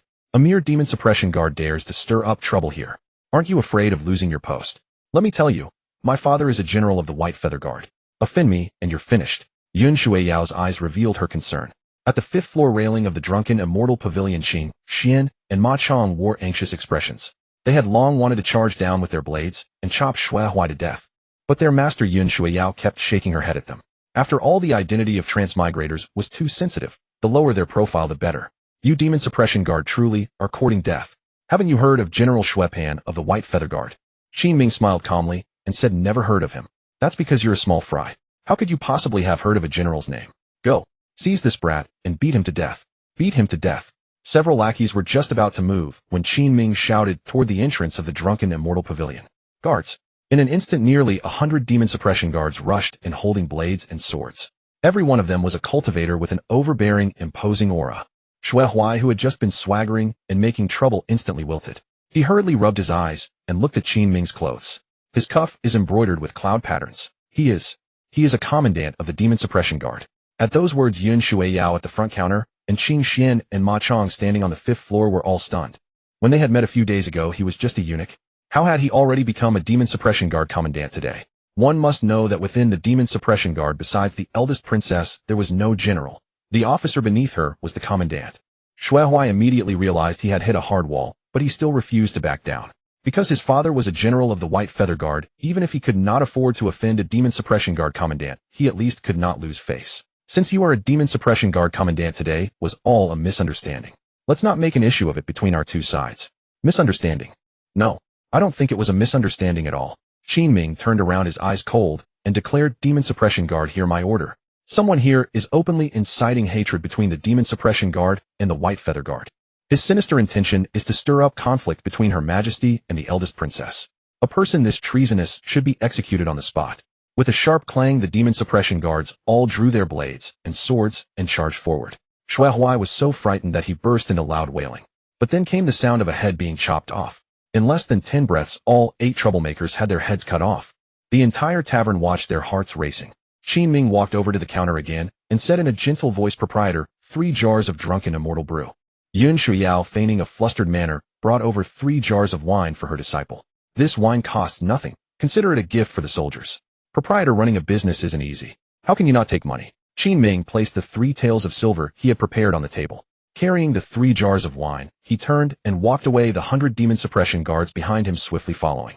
After leaving the tavern, Qin Ming tossed a jar of wine to each of the mounted Meng Tu and Mei Yang. Meng Tu said excitedly, "Little Qin, you really do have some commander's bearing. That was so cool just now." Mei Yang took a sip of wine and also teased him, "How can a man without the proper tool have such masculine vigor?" Qin Ming sipped his wine, utterly speechless. "One day sooner or later, I'll let you see what real virility is." Qing Xian and Ma Chong ran down from upstairs and came to stand behind their master. The two looked astonished. "Master, how did Qin Ming become a demon suppression guard commandant?" "That's right, master. This junior disciple is way too impressive. He became a demon suppression guard commandant this quickly." Qing Xian frowned as he held his black gold blade. Now that he holds an official position in the demon suppression guard, will he still remember who he is? Will he stop recognizing us in the future? Yun Shuiyao waved her sleeve. "What nonsense are you talking? Once a teacher, forever a teacher. He is my disciple, and he always will be." "Master is right. Junior disciple Qin Ming is steady and prudent. The reason he killed people so openly this time was surely because those people had spoken rudely to you." Yun Shuiyao nodded and put away the silver. She picked up the 3 taels Qin Ming had left and felt that something was not right. It seemed there were words engraved on the silver. Yun Shuiyao turned the silver over and looked. Written on it were the words, "Rescue Martial Uncle at the mass grave." Yun Shuiyao's heart skipped a beat. Could Qin Ming be planning to rescue her junior martial brother? He wanted them to go to the mass grave ahead of time and wait. The risk was far too great, though. He had so many demon suppression guards following him, and 2 female commandants were following as well. Even though Yun Shuiyao also desperately hoped to rescue her junior martial brother, she felt it was too difficult. How could anyone possibly rescue someone from the demon suppression tower? Upon arriving inside the demon suppression tower, Qin Ming said to Meng Tu and Mei Yang, "Elder sisters, drink some wine and rest for a while. We'll interrogate those 2 late at night when they are most sleepy and exhausted." With that, Qin Ming went straight to the area where the Transmigrators books were stored. Tonight he planned to use the prisoner's dilemma strategy on those 2. But to avoid being pressed for answers about the strategy later, Qin Ming had come here beforehand to make preparations. On the bookshelf, he found policing notes written by a transmigrator who had been a police officer. With no one around, Qin Ming imitated that person's handwriting and briefly described the prisoner's dilemma inside the book. This way, if the eldest princess and others asked about it later, he would have an explanation. Qin Ming went deep into the purgatory and briefed Meng Tu and Mei Yang.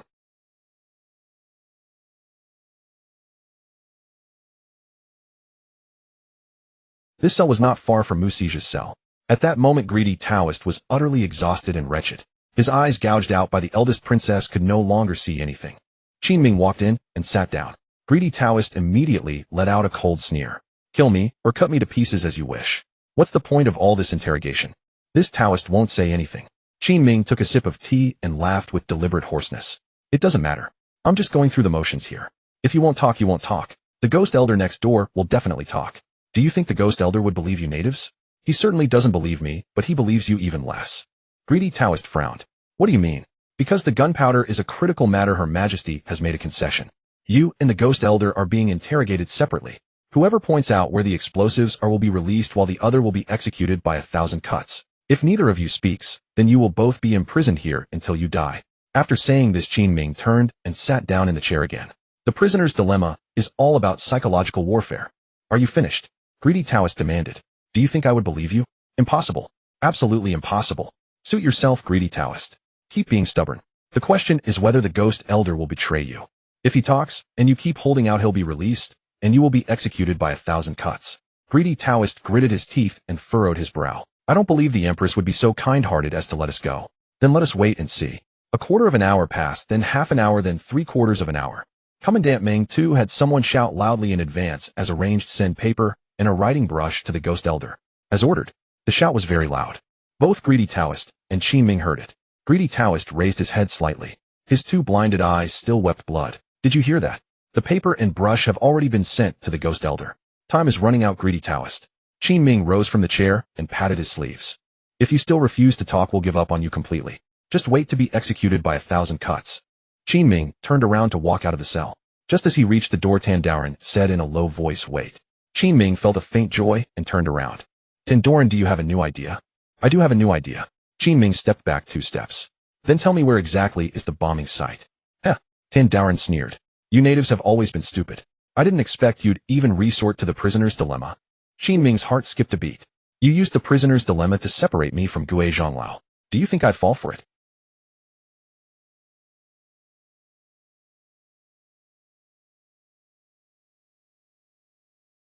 Since you know the prisoner's dilemma so well, we'll implement the second plan.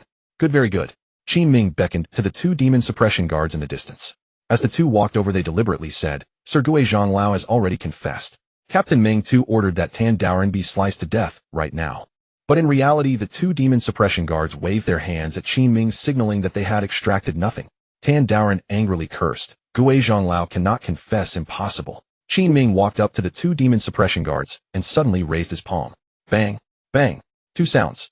The two guards were knocked unconscious. The guards were indeed knocked out. The sound of them hitting the ground was clear. Tandaran sat in the middle of the cell, dazed. He had no idea what was going on. Qin Ming hurried over in 3 steps.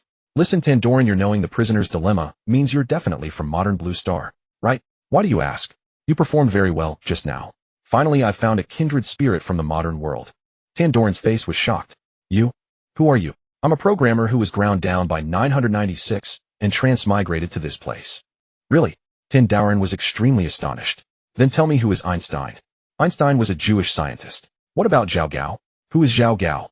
Zhao Gao was a eunuch of the Qin state, the one who called a deer a horse. This answer completely convinced Tandaran. Even if a native had read about it, they couldn't be so familiar with it. Brother, I never thought you'd be lurking among the demon suppression guards. Tandaran, there is a win-win path before you. I'll be straightforward. I'm competing with the demon suppression guard who is interrogating Gui Zhonglao for the captain position. Gui Zhonglao has confessed. He's already taken his men to the bombing site. I need to know the location. I need this credit. In return, I'll give you a strength pill and release you in the dead of night tonight. You mean it? Qin Ming immediately took out the remaining strength pill. Tandaran had lost his right arm, was blind and badly injured all over. Even if he took the strength pill, Ming Tu and Mei Yang could easily deal with him. Qin Ming held the strength pill under Tandaran's nose. Tandaran sniffed it. It was indeed real. A single strength pill could restore much of his spiritual energy. Qin Ming broke off half and fed it directly into Tandaran's mouth. Hurry. If he discovers it before I do, this credit will be useless. Tandaran was still hesitant. Everyone wants to live. Everyone craves power. I want to advance, you want to survive. Your only chance now is to trust me. Tandaran chewed the strength pill, his spiritual energy recovering, and fell into deep thought. He was now absolutely certain the person before him was definitely a transmigrator. And from modern Blue Star, trusting a transmigrator was far more reliable than trusting a native. Wait, what if you get the information and then go back on your word and refuse to save me? This Tandaran really was sharp. Put yourself in my shoes. I'm a transmigrator after all. I'm anxious all day long, and I really want to find an organization to protect me. After I let you out, I hope you can recommend me to the Heavenly Tao sect. Please. So that's it. Tandaran felt much more at ease. Which transmigrator wouldn't panic when mixed in with the natives? Alright, Tandaran will gamble. At the Lantern Bridge in the West Market, it was meant to explode during the Spring Festival Lantern Festival, blowing these native beast folk to kingdom come. Good. Thank you. Qin Ming unhesitatingly fed the other half of the strength pill into his mouth. This time Tandaran believed him without question. Since he had already given up the information and the other party still gave him the strength pill, it was clear he truly meant to save him. Tandaran, rest here for a while and regulate your breathing. Don't make any sound. I'll come take you away when it's deep in the night. Good. Young man, Tandaran will surely repay you. Qin Ming quickly exited the inner cell. Just then Ming Tu and Mei Yang were at the table with gloomy faces. They shook their heads, meaning that Gui Zhonglao had still not been broken. Little Qin, we did our best, but his mouth is too tight.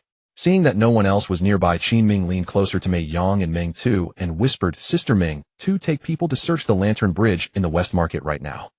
Ming Tu and Mei Yang widened their eyes in shock. You got a confession. They say Tandaran is even tougher than Gui Zhonglao, yet you actually managed. Ming Tu, go search quickly. It was to be detonated at the Spring Festival Lantern Festival. On it. Ming Tu gave Qin Ming 2 thumbs up. She swiftly led more than 10 demon suppression guards out of the tower. Mei Yang's enchanting eyes shimmered. Little Qin, you've really impressed me. I used to only judge by your looks. Now I'll have to strip off your clothes and examine you closely. Qin Ming was dumbfounded. In this split interrogation dilemma, it's all psychological warfare. No one wants to be betrayed by the other. Little Qin's sister will have a couple of drinks with you. Since the information is out, there's no need to interrogate Gui Zhonglao anymore. Interrogate?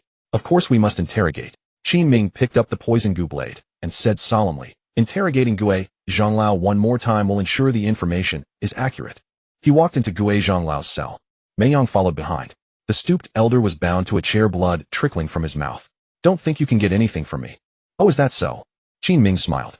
Tandaren doesn't think that way. When he heard that whoever confessed first would live, he confessed. He told us not to tell you and preferably to slice you to death. What nonsense are you talking? Tandaren would never turn his back on a friend. Never. As for the location Tandaren mentioned, I'll say just one word: lantern. Gue Zhonglau's eyes widened instantly, and his entire countenance turned wrong. How could he? We agreed not to reveal this information. Holding onto that leverage was the only way to stay alive. How could he betray me? Qin Ming stood up and raised a hand. Guards, drag Gue Zhonglao out and slice him up piece by piece. Tonight we'll see how many cuts a person can endure. The thinner the slices, the better. I've heard human meat tastes quite good. We can have a taste. Mei Yang's eyes went round. How could this man speak so ruthlessly? 3 breaths later, the once unyielding ghost elder finally capitulated. Since greedy Taoist had already confessed, what was the point of holding out any longer? I can still be useful. I can tell you, there are 3 full cartloads of explosives. When were the explosives planted? Around 3 months ago. I didn't take part in laying them. I only know they're under Lantern Bridge. That's the truth. I wouldn't lie to you at this point. Please don't sentence me to death by 1,000 cuts. Greedy Taoist is a beast. He betrayed his fellow sect members. I beg you, have Greedy Taoist executed by 1,000 cuts. Are there any other explosive points? Tell us, and you'll be spared the 1,000 cuts. No more. At a time like this, I'm not lying. There really are none. Seeing that no further information was forthcoming, Qin Ming and Mei Yang arrived at the gate of the demon suppressing tower. A short while later, a demon suppression guard came rushing over. Reporting Commander Qin. Commander Mei Yang. We searched every corner beneath Lantern Bridge, including the water. No explosives. At that, Qin Ming's brows knitted tightly. Mei Yang looked utterly puzzled. How can that be? Little Qin, could those 2 be lying to us? Qin Ming shook his head. Both of them confirmed it independently. That shouldn't be false. He raised his head to ask the guard, has this bridge undergone any repairs in the past 3 months? I think. Yes, it was repaired. What part was repaired? I think. The bridge pillars. Qin Ming suddenly understood. Go. Split open the newly repaired pillars. There are 3 cartloads of explosives. If you can't recover them all, inspect the other pillars and the bridge deck. Understood. Qin Ming turned around. Beside him, Mei Yang was staring at him, a bewitching smile curving her lips. Sister Mei Yang, is there something on my face? No. You're staring so intently. Staring at a handsome man costs money. Humph. You stare at my chest every day, and I've never charged you. Qin Ming was speechless. I'm telling you, little Qin, just how are you so formidable? I didn't know either. I read it in a book written by a Transmigrator. With that, he tossed the policing manual into Mei Yang's arms. Among its pages was a section where he had added several hundred words about the prisoner's dilemma. Mei Yang didn't know many simplified Chinese characters, but she could get the gist. Brilliant. Absolutely brilliant, little Qin. While Meng Tu had not yet returned, Qin Ming quietly slipped to the door of Mu Sija's cell. Mu Sija's eyes brightened with delight at the sight of Qin Ming. He glanced around cautiously, and seeing no demon suppression guard following, crawled over from the ground. Qin Ming crouched down and whispered a few words into his ear. He then pressed the breath-hiding pill into Mu Sija's hand. The breath-hiding pill could stop a person's breathing and heartbeat completely for 4 hours. It would be no different from being dead. Qin Ming went once more to Greedy Taoist's cell and began the chain of schemes to rescue him. Greedy Taoist, how do you feel? After taking the strength pill, has your spiritual energy recovered quite a bit? Thank you. It has recovered a great deal. It's just that the knife wound on my chest still pains me terribly. That wretched brat from the 5 Elements Alliance. I don't know what blade he used to stab this old man. I will have my revenge. A smile crept onto Qin Ming's face. There would be something even more painful for him soon. Greedy Taoist, there are fewer and fewer people in the tower. In a moment, when you hear me coughing from afar, get up and kick open your cell door. Brother, aren't you taking me with you? I've heard this demon tower is full of mechanisms. I have to lure all the other guards outside, but I've thought of a plan. Once you get out, the 7th cell on your left holds a middle-aged man. He is a transmigrator of considerable status. The eldest princess treats him with great courtesy. Just take him hostage, and the other demon suppression guards won't dare use the mechanisms against you. Really, at a time like this, what good would it do me to lie? But remember, you can only take him hostage, not kill him. He is a powerful transmigrator on the same boat as us. I don't want to make enemies in the Transmigrator organization. Good, I understand. An hour later, Qin Ming was waiting for Meng Tu at the gate of the demon-suppressing tower. Meng Tu jumped off the snow-cold horse and rubbed her 2 small hands red from the cold. She seemed in high spirits. Little Qin's sister Rabbit has returned, and you don't even hurry over to pat the snow off me. Well, did you find the explosives? We found them, little Qin. You've performed a great service. Commander Mei Yang looked at the 3 carts piled high with explosives behind them, and said with deep feeling, these depraved maniacs hid this much explosives. Little Qin, you guessed exactly right. When we smashed open the newly built pier, it was hollow inside and packed full of explosives. These Transmigrators are utter beasts. Who knows how many people would have been on the bridge during the Lantern Festival. If it had exploded, we'd have been in extremely deep trouble. Little Qin, should we lock up Ghost Elder and Greedy Taoist, or? Qin Ming had to kill them to prevent the information from leaking. Such damned Transmigrators must certainly be killed, and we have no choice but to kill them. He looked at Mei Yang and Meng Tu. The two of you have learned the interrogation method from this session, haven't you? Meng Tu and Mei Yang nodded. If we don't kill these two, once the Empress learns what happened, she will definitely have them taken away. She'll ask precisely how we extracted the confession. Wouldn't the demon suppression guard's unique methods leak out? That makes sense. Sister is becoming fonder and fonder of you. Qin Ming went first with Meng Tu and Mei Yang to Ghost Elder's cell. Mei Yang might look bewitching and seductive, but she was utterly unhesitant when it came to killing. Her slender goat gut sword stabbed Ghost Elder dozens of times before she stopped. Qin Ming deliberately let out several loud coughs in succession. Naturally, his coughing was a signal for Greedy Taoist. Greedy Taoist heard it and immediately started moving. With a light tremor of the iron chains bound around his legs, they snapped apart. With a bit of spiritual energy restored to his legs, he could move far better than before. He kicked open the prison door and crept toward the seventh cell on the left, exactly as Qin Ming had said. Qin Ming, Mei Yang, and Meng Tu walked back inside, chatting and laughing. Halfway there, they saw Greedy Taoist coming out with his left arm hooked around Mu Sija's neck. Greedy Taoist, how dare you? Greedy Taoist panicked. This wasn't how the script was supposed to go. His expression was strained and his mind was in chaos. The man who had just rescued him had clearly said he would draw the demon suppression guards away. Why were so many of them here now? Let me go, or I'll kill this hostage. Meng Tu and Mei Yang paid him no attention whatsoever, continuing forward with blades drawn. Greedy Taoist nervously retreated several steps. At that very moment, the hostage in his grip, Mu Sija, rolled his eyes back and slumped straight to the ground. Greedy Taoist was dumbfounded. He had used no strength at all. Was this guy playing dead on the floor? Oh no. Greedy Taoist has strangled Mu Sija to death. He's courting death. Meng Tu instantly sprang forward. Behind her, the three-eyed spirit rabbit's silhouette suddenly appeared, its formidable aura multiplying her combat strength several times over. Greedy Taoist had already lost the right arm that wielded his sword, and he was severely wounded and blind. He barely managed 2 moves before Meng Tu kicked him, sending him flying backward with blood spraying from his mouth. Just as he tried to get up, Qin Ming charged over with the poison goo blade and landed on his back. The poison goo blade swept across his throat in an instant. Blood spurted forth. Greedy Taoist's whole body trembled. Pain. Pain. The pain was unbearable. The blade cutting his neck brought a pain that felt hauntingly familiar. He seemed to have a sudden revelation and was about to shout. Qin Ming pressed the poison goo blade even harder and severed his neck completely. He whispered softly into Greedy Taoist's ear, "That's for bullying my master. I told you I would kill you with my own hands." Greedy Taoist's eyes flew wide open, blood spurting from his throat. He died with his eyes wide open, never finding peace. Qin Ming had just risen when Meng Tu and Mei Yang approached. "We've checked that Mu Sija was indeed strangled to death by him. His breathing had stopped, and so had his heartbeat." Qin Ming feigned a nonchalant air. "Dead is dead. The elder princess wouldn't care about the death of a transmigrator. Have someone toss the corpse into the pauper's graveyard. Sisters, we should be heading back too. I'm exhausted. I need to go back and eat the midnight snack made by Sister Ling Yin." Mei Yang stretched languidly with a charming air. "When I get back, I'm going to take a luxurious bath and then sleep beautifully. Sister Mei Yang, I want to bathe too. Since Sister Ling Yin has to work so hard boiling water, why don't we save water and bathe together?" Mei Yang was taken aback. "In your dreams, aren't you afraid the elder princess will have your head cut off?" "The elder princess knows I'm a eunuch. What ill intentions could a eunuch possibly have?" Both Mei Yang and Meng Tu burst out laughing. "When this fellow is serious, he's truly impressive. But when he's not, he's a real riot." On the 11th floor of the upper hall of Tyne Palace, the weather was bitter cold. It was deep into the night, and all around was silent. The only sound that could be heard was the low, hoarse cries of the soul-devouring birds circling in the air like specters. At this moment, the elder princess Han Yueshi's mind was in turmoil. Clad in armor and gripping the moon shadow sword, she paced about the room. "I wonder how the interrogation at the demon-suppressing tower is going. Sigh, what else could it be? Han Yueshi, oh Han Yueshi, can you really still hold out hope for little Qin? Even the white feather guards who specialize in torture couldn't crack this case. How could little Qin, a mere lieutenant fresh to officialdom, possibly succeed?" At that thought, the elder princess Han Yueshi clutched the moon shadow sword even tighter. She had already made up her mind. If the interrogation yielded nothing tonight, she would go to Han Yueli that very night and find a way to plead for little Qin's life.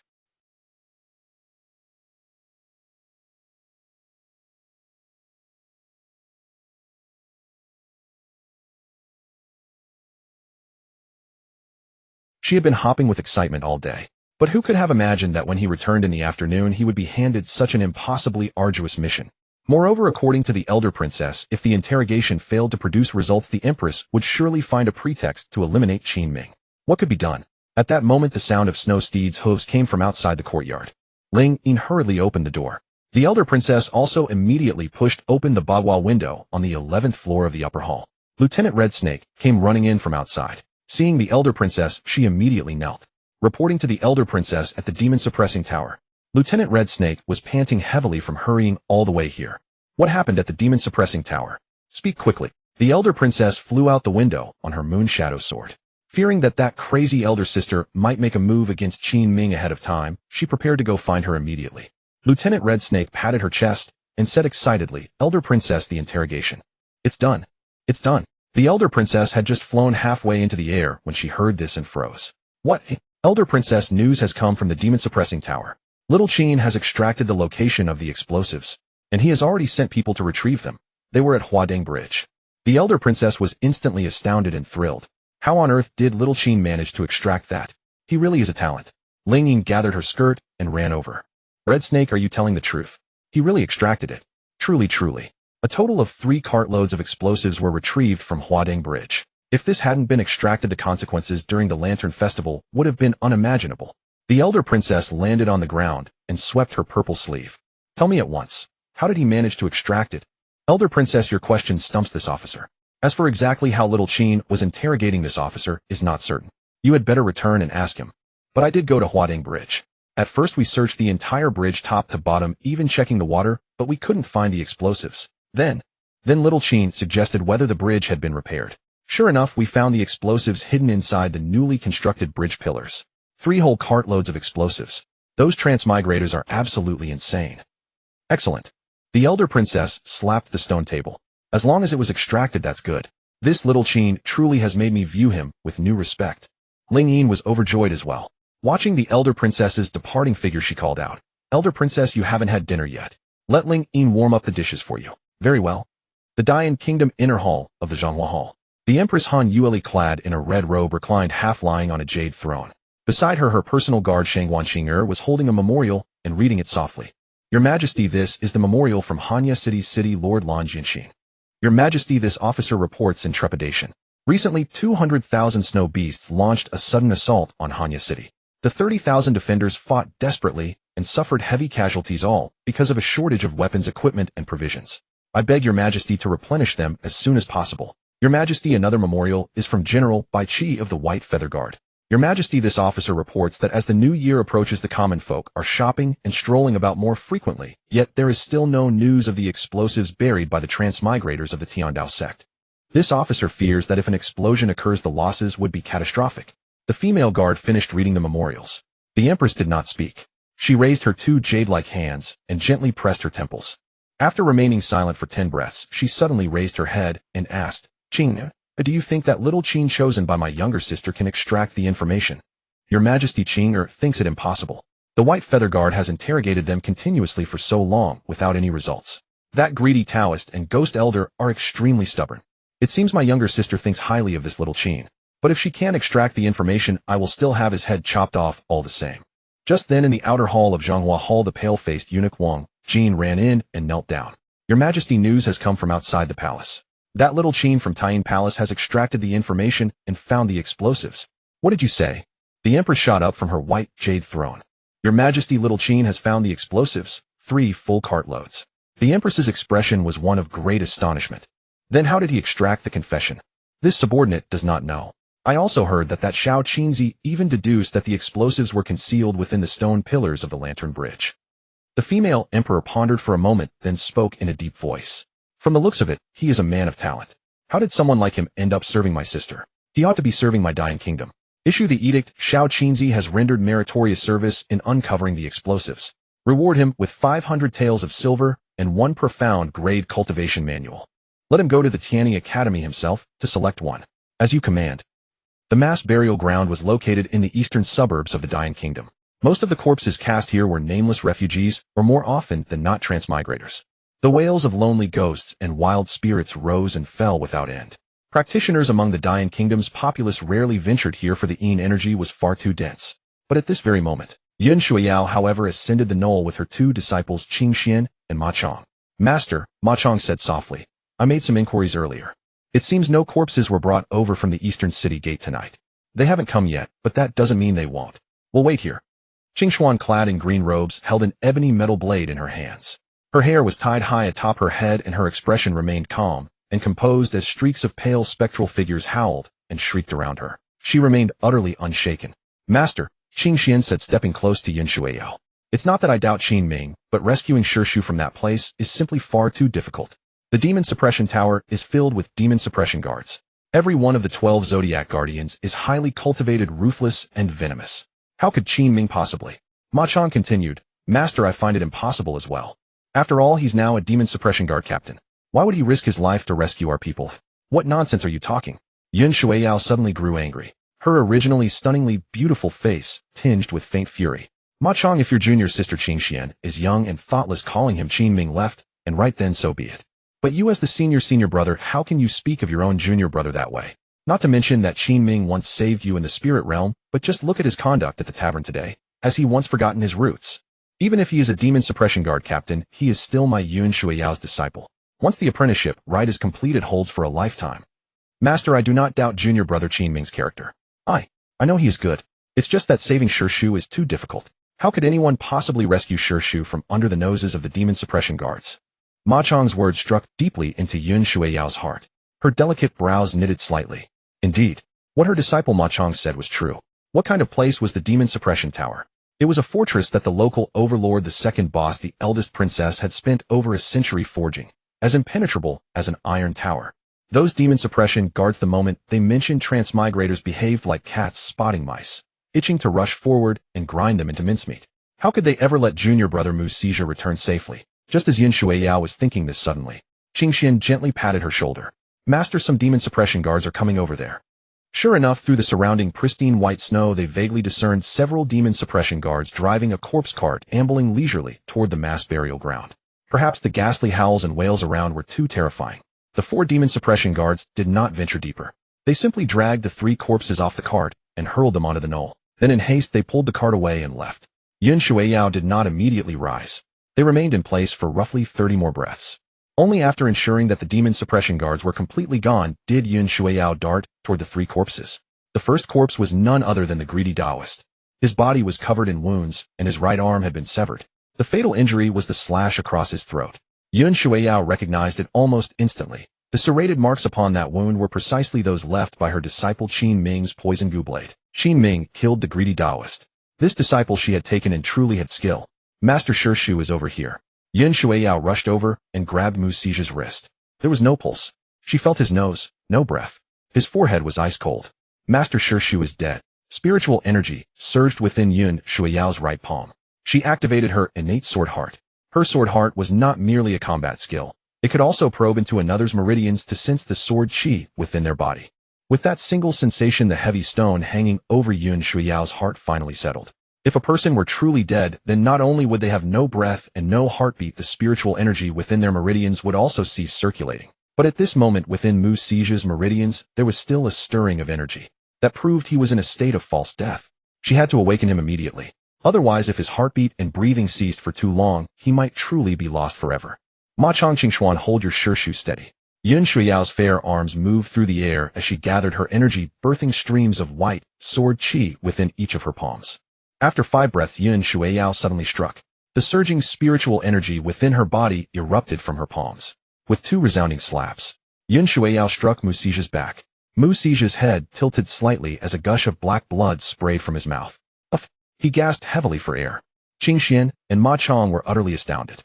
Yun Shuiyao too was deeply gratified. Master, he truly was revived. Master, is my junior brother really that formidable?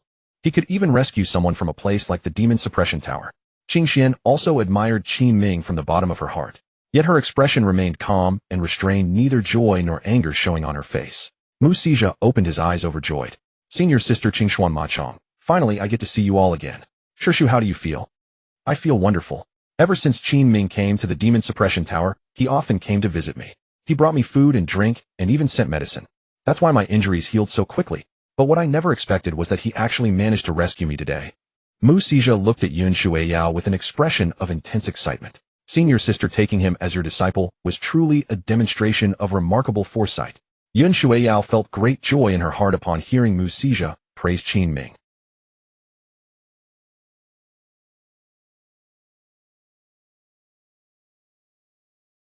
Yun Shueiyao extended her jade-like hand. The bird alighted upon her palm, dropped a slip of bamboo paper, and then flew away once more. It seems that the information I asked the Five Elements Alliance headquarters to look into regarding that Xiao Qinzi should have arrived. Yun Shueiyao opened it, and her guess was confirmed. Xiao Qinzi originally from Shuatao village west commandery of the Cold Night City. His family members all perished from illness and starvation. 2 people came with him to Inkstone City. One was Xiao Liuzi from the Palace Service Office who is currently dead. The other Tang Wei serves as a book boy at the gates of the Tianyi Academy. What? Tianyi Academy? Mu Xizha immediately took the note upon hearing this. If Tang Wei is at the gates of the Tianyi Academy, then Qin Ming is truly in danger. Junior brother, what do you mean by that? When Qin Ming was in prison, he told me he was interrogating the greedy Taoist under the female emperor's orders. Judging from the situation just now, he must have succeeded in the interrogation.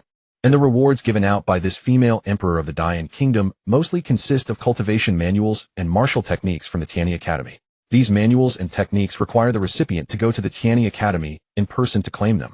Hearing this, an expression of anxious concern immediately appeared on Yun Shuiyao's peerlessly beautiful face. Since Qin Ming rescued you, it proves he has completed his mission and returned to report it. So it won't be long before he is taken to the Tianyi Academy to select a cultivation manual. Yun Shueiyao bit her soft rosy lips. Qingshuan Machong, take your shirshu back first. Your master will make a trip to the palace. No. Qingxian grabbed her master's arm.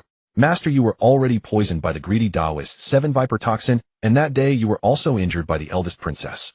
It is far too dangerous for you to enter the palace right now. But the news must be delivered to Qin Ming as soon as possible. Qingxian swung the braid hanging beside her ear behind her back, a stubborn expression on her face. I'll go. It was already deep into the night when Qin Ming, Mei Yang, and Meng Tu returned to the Taiyin Palace. Yet the gate that should have been lonely and desolate was crowded with people. The other 10 of the 12 Zodiac and Ling Yin were all there. Seeing Qin Ming return, they hurried over. Little Qin, how did you manage to extract the confession? Little Qin, we all thought you were doomed this time. Who would have thought you would turn misfortune into good fortune again? You really are the Taiyin Palace's lucky star. Ling Yin squeezed through the crowd, holding a freshly peeled, still warm egg to Qin Ming's lips. Eat it quickly. You must be hungry. Qin Ming did not say a word and swallowed the egg in one bite. Meng Tu, walking up behind him, pouted and teased. Oh, little Qin isn't the only one who went out tonight. Meng Tu went too. My stomach is really starving. And me? My slender willow waist has withered from hunger, yet no one peels an egg for me either. Her words made all of the 12 Zodiac laugh. Even Ling Yin blushed at the remark. Shoo shoo. I boiled a dozen or more eggs in the courtyard. Eat as many as you like. Mei Yang grinned and sidled up to Ling Yin, putting on a lecherous look as she wheedled coquettishly, No, I insist on an egg peeled by Ling Yin, and it has to be fed right to my lips. Only an egg like that tastes truly delicious. After teasing, Mei Yang turned around. Heavens! The other members of the 12 Zodiac had already scampered into the courtyard, each grabbing an egg. She cried out anxiously, I'll leave some for me. Leave some. Don't take them all. I'm starving. Ling Yin also lifted her skirts and hurried over in a fluster. You should each eat just one. Don't eat Qin Ming's share. I boiled 2 extra for him. Hey Red Snake, you've taken 3 eggs. Give them back now. Meng Tu, return my eggs at once. Seeing the empty pot, Ling Yin stamped her foot in anger and pouted. You're all reincarnated starved ghosts. You've snatched away every one of Qin Ming's eggs. Qin Ming walked over from behind and said gently, all right, Sister Ling Yin, I already had one earlier. Besides, I'm not hungry. Ling Yin noticed that the button on Qin Ming's chest had come undone and reached out to fasten it. Suddenly, she heard the sound of the 8 trigrams mystic gate on the upper hall being pushed open. Startled, she quickly drew her hand back. The eldest princess, dressed in black and still wearing armor, stood by the window. Little Qin, come here, she said in a deep voice. As you command. Qin Ming ran up the stairs toward the 11th floor. He muttered to himself. Why was this mad eldest princess still awake at such a deep hour? And why was she wearing armor in the middle of the night? Was she ready to go slay any transmigrator at a moment's notice? Sigh. She really was a battle maniac, incomparably insane. Qin Ming knocked on the door, entered, and closed it behind him. The eldest princess sat at a white jade table where a glowstone lamp was lit. Beside the lamp lay the blazing fire grass that Qin Ming had given her. Tell me, how did you draw the confession out? Qin Ming recounted the interrogation process involving the prisoner's dilemma to the eldest princess. Of course. He left out the part about revealing himself as a transmigrator to lure the greedy Taoist into the trap. The more the eldest princess listened, the more astonished she became. Your method doesn't sound remarkable at first, but on closer thought it really does hold up.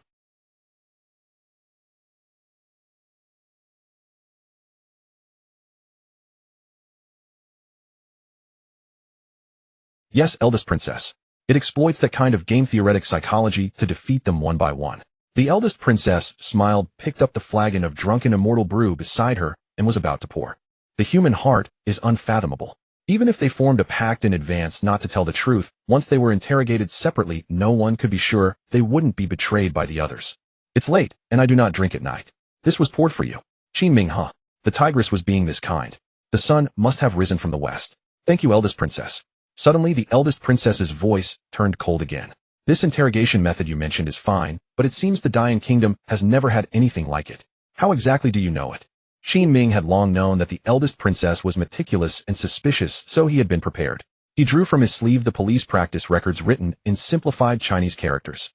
He flipped to the middle where he had written the prisoner's dilemma in an imitation of the handwriting. Eldest princess, while I was learning their simplified characters that day, I happened upon this story. I found it interesting, and I never expected to use it today. The eldest princess knew only a few simplified characters. Still, she could roughly understand the game-theoretic interrogation described in it. She nodded and set the book aside. Qin Ming breathed a sigh of relief. Fortunately, he had been shrewd enough to keep a card up his sleeve. The eldest princess had finished her questions. She seemed to want to find a topic of conversation, but did not know what to say. The two fell into a brief silence. After 5 full breaths, Qin Ming broke the deadlock. Eldest princess, it's late.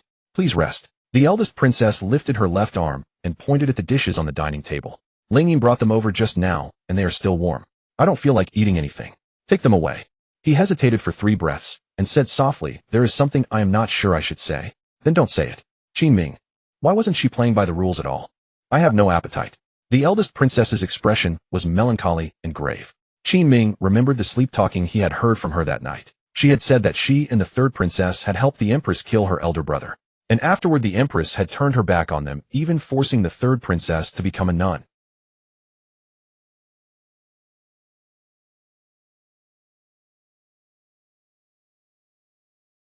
Helpless, he picked up the tray with the 4 dishes and 1 soup, preparing to withdraw. The eldest princess suddenly called out again, come back. Say it. Qin Ming was utterly speechless. This madwoman was absolutely insane. A lunatic like her needed to be caught and given injections, 1 a day until she was cured. I order you to say what you were going to say. Say it. Eldest princess, my mother once told me a saying, don't punish yourself for someone else's mistakes. Eldest princess Han Yueshi suddenly raised her head, a cold gleam in her eyes. What do you mean by that? What do you know? Qin Ming's mind reacted swiftly. He absolutely could not reveal that he had heard the eldest princess talking in her sleep. To do so would be to court death. Eldest princess, I believe your troubles must stem from your discord with Her Majesty. I saw the 2 of you fighting that day. When I accompanied you to the blazing fire hall this morning, it seemed to me that Her Majesty was being utterly unreasonable. No matter what she argues with you about, she is in the wrong. Don't punish yourself for her mistakes. It's not worth it. Astonishment filled the eldest princess's eyes. She took a few steps toward Qin Ming. Little Qin, you have quite a nerve. You dare to curse the sovereign of the Dying Kingdom. Do you know that is a capital crime? Of course I know, but your highness certainly won't report me. Oh, and why not? Because reporting me would be beneath you. What kind of person is the eldest princess of Tyne Palace? Noble and dignified. How could she ever bow her head to an unreasonable Her Majesty? The eldest princess burst out laughing.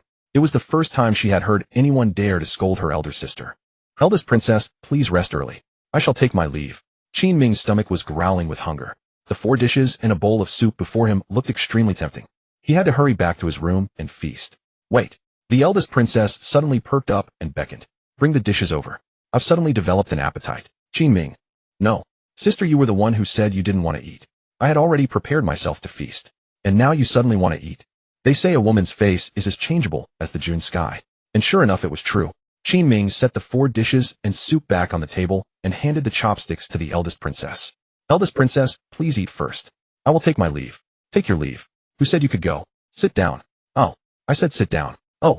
The eldest princess took a delicate sip of soup. You seem rather ill at ease. Does your highness want to hear the truth or a lie? What difference is there between the lie and the truth? If it were a lie, I would say that your highness is so beautiful, and sitting this close fills me with awe and trepidation, hence my unease. And the truth is, I'm a little afraid. Puffed. The eldest princess nearly spat out the soup she had just sipped. The eldest princess said speechlessly, "Am I really that fierce?" Qin Ming scoffed inwardly. "Fierce? Of course you're fierce. Dozens of times fiercer than that tigress." Of course he would never dare to say that. The eldest princess isn't fierce. It's just that your subordinate is so ugly that every time I appear before you I make you angry. When you get angry you want to behead me, so I'm scared.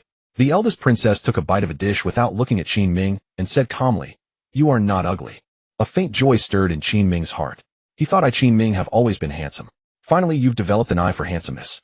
Little Qin, tell me about your homeland. Qin Ming's head suddenly ached. My hometown is on Blue Star Huaxia, Dalyusi County 996 town Fubao village. But I've never stayed in Hanya City. Alas, how was he supposed to explain? But Qin Ming quickly thought since Hanya City is all darkness and frozen all year round, he might as well lean toward ice. That couldn't be wrong. After all, the eldest princess wouldn't possibly send the demon-suppressing guard to investigate Hanya City. Qin Ming pulled out his talent for wild fabrication. Eldest princess, there are 6 brothers in my family, and I'm the 6th. Oh, old 6. Eldest princess, it's the 6th, not old 6. The eldest princess set down her chopsticks and said with great interest,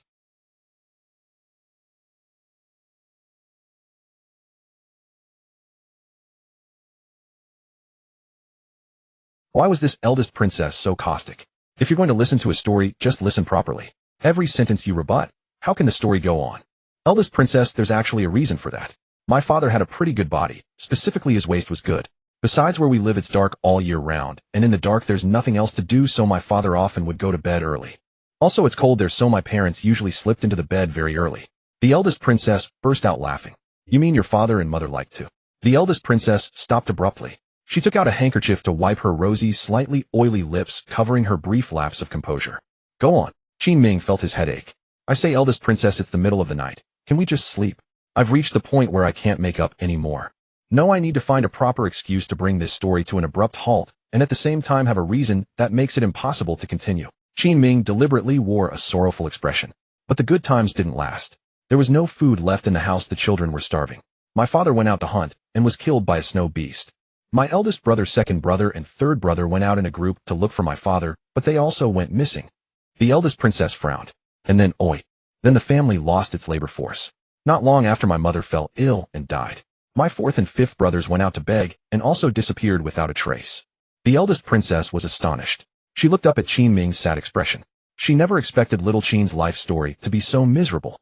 No wonder he cherished the chance to come to Taiyin Palace so much, and was thus able to be so loyal. What happened afterward? Afterward, I wandered around, and following some people arrived at Ingshire Imperial City. I didn't expect your life story to be so pitiable. Eldest princess, that's why when I came to the palace and saw these dishes every day, felt like New Year. The eldest princess pointed at the dishes on the table. "Pick up your chopsticks and eat too." Eldest princess, this subordinate doesn't dare. "I told you to eat, so eat. Since you were so hungry before, at least now you won't go hungry anymore." "Thank you, eldest princess." Qin Ming took a bite of the tofu braised fish. Oh my god. The chef of the imperial kitchen really should be taken out and shot. How could he cook so terribly? Qin Ming then took a bite of the stir-fried greens with mushrooms. Tasteless. He tried the other 2 dishes as well. Also terrible. Truly not a single dish could compare to the ones on Blue Star. Qin Ming had been a little hungry with a good appetite, but now he was instantly full. "Eldest princess, please eat." "This subordinate isn't hungry." "How can you not be hungry? You just said that many people in your family starved to death. Now that you're in the palace, these dishes should be like New Year for you, so you should eat well." The eldest princess pushed all 4 dishes in front of Qin Ming. "And there's a bowl of rice and a bowl of soup," she said, pointing. "Eat. Finish them all. Don't be polite with me. You performed very well today, and I'll allow you to eat them all." Qin Ming. Sigh, this is such a headache. The sky was faintly bright in the early morning. Qin Ming checked the heaven-sealing gourd. Its fortune points were only 30, still not enough to draw. He then took the Luoxua sword and went to the west courtyard to practice his sword. Before long, Ling Yin and Meng Tu both ran to the west courtyard to find him. "Qin Ming, quick. Eunuch Zhou Chong from the Directorate of Ceremonies is looking for you." "What does Zhou Chong want with me?" Qin Ming put away the Luoxua sword. He draped the long robe hanging on the maple tree over his shoulders and buttoned it while walking. Meng Tu smiled and said, "What else could he want? It must be to reward you. I heard that yesterday you interrogated the news about the explosives, and His Majesty was overjoyed, so he specifically sent the palace eunuch Zhou Chong." Qin Ming, this eunuch Zhou Chong is very formidable. Many people in the palace are afraid of him. Meng Tu also nodded with a serious expression. "I heard that eunuch Zhou Chong used to scrub toilets and wash clothes in the imperial laundry.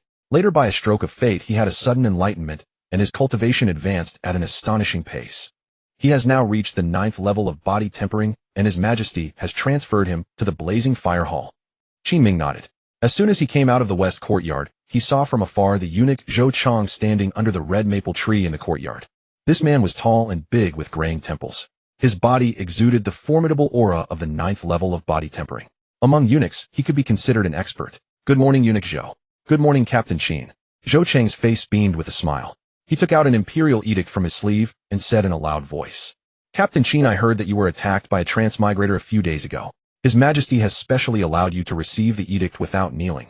I thank His Majesty. By the grace of heaven, the Emperor decrees little Qin of Taiyin Palace has rendered meritorious service in interrogation and uncovered the hidden danger of explosives. I hereby bestow 500 taels of silver and 1 profound tier cultivation method. Respect this. Qin Ming took the edict feeling delighted. Although he already had a profound tier cultivation method, more was always welcome. 500 taels of silver had strong purchasing power in this world. Money in hand, his heart was at ease. Let's go. Eunuch Zhou Chang made a gesture of invitation. Captain Qin, His Majesty has gifted you a profound tier cultivation method, and you are to go to Tianyi Academy to choose it yourself. I can choose it myself. Of course. Eunuch Zhou Chang said with a fake smile. The Tianyi Academy houses many cultivation methods and martial arts techniques. You may choose according to your interests and needs, but you can only select one. Great. Thank you, Your Majesty. Thank you, Eunuch Zhou. Qin Ming followed behind Zhou Chang toward the Tianyi Academy. As Qin Ming followed Eunuch Zhou Chang, the eldest princess was still sound asleep in her beauty rest. Meng Tu and Ling Yin had already begun their early morning sweep of the courtyard. Ling Yin, why have you been looking so radiant lately? You seem positively beaming every day. Meng Tu, really? Am I not the same as before? Not at all. Before you smiled every day too, but your eyes carried the melancholy of a woman deep in the palace.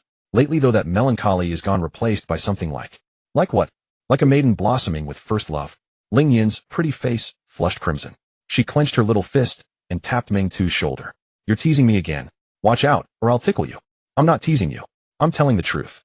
Ling Yin rolled up her sleeves and launched a tickle assault on Meng Tu, sending the girl sprinting in circles across the snowy courtyard in laughter. Ling Yin, I have to warn you. Don't end up like those palace maids who toy with themselves and ruin their health. Say that again. How dare you keep spouting nonsense? Just wait, I won't let you off today. Their cheerful, playful voices echoed through Taiyin Palace, adding a touch of warmth to the dim, snowy dawn. In the imperial garden, snow piled thick upon the bluestone path. Qin Ming followed behind Zhou Chang, who every step the two took made the snow crunch beneath their feet.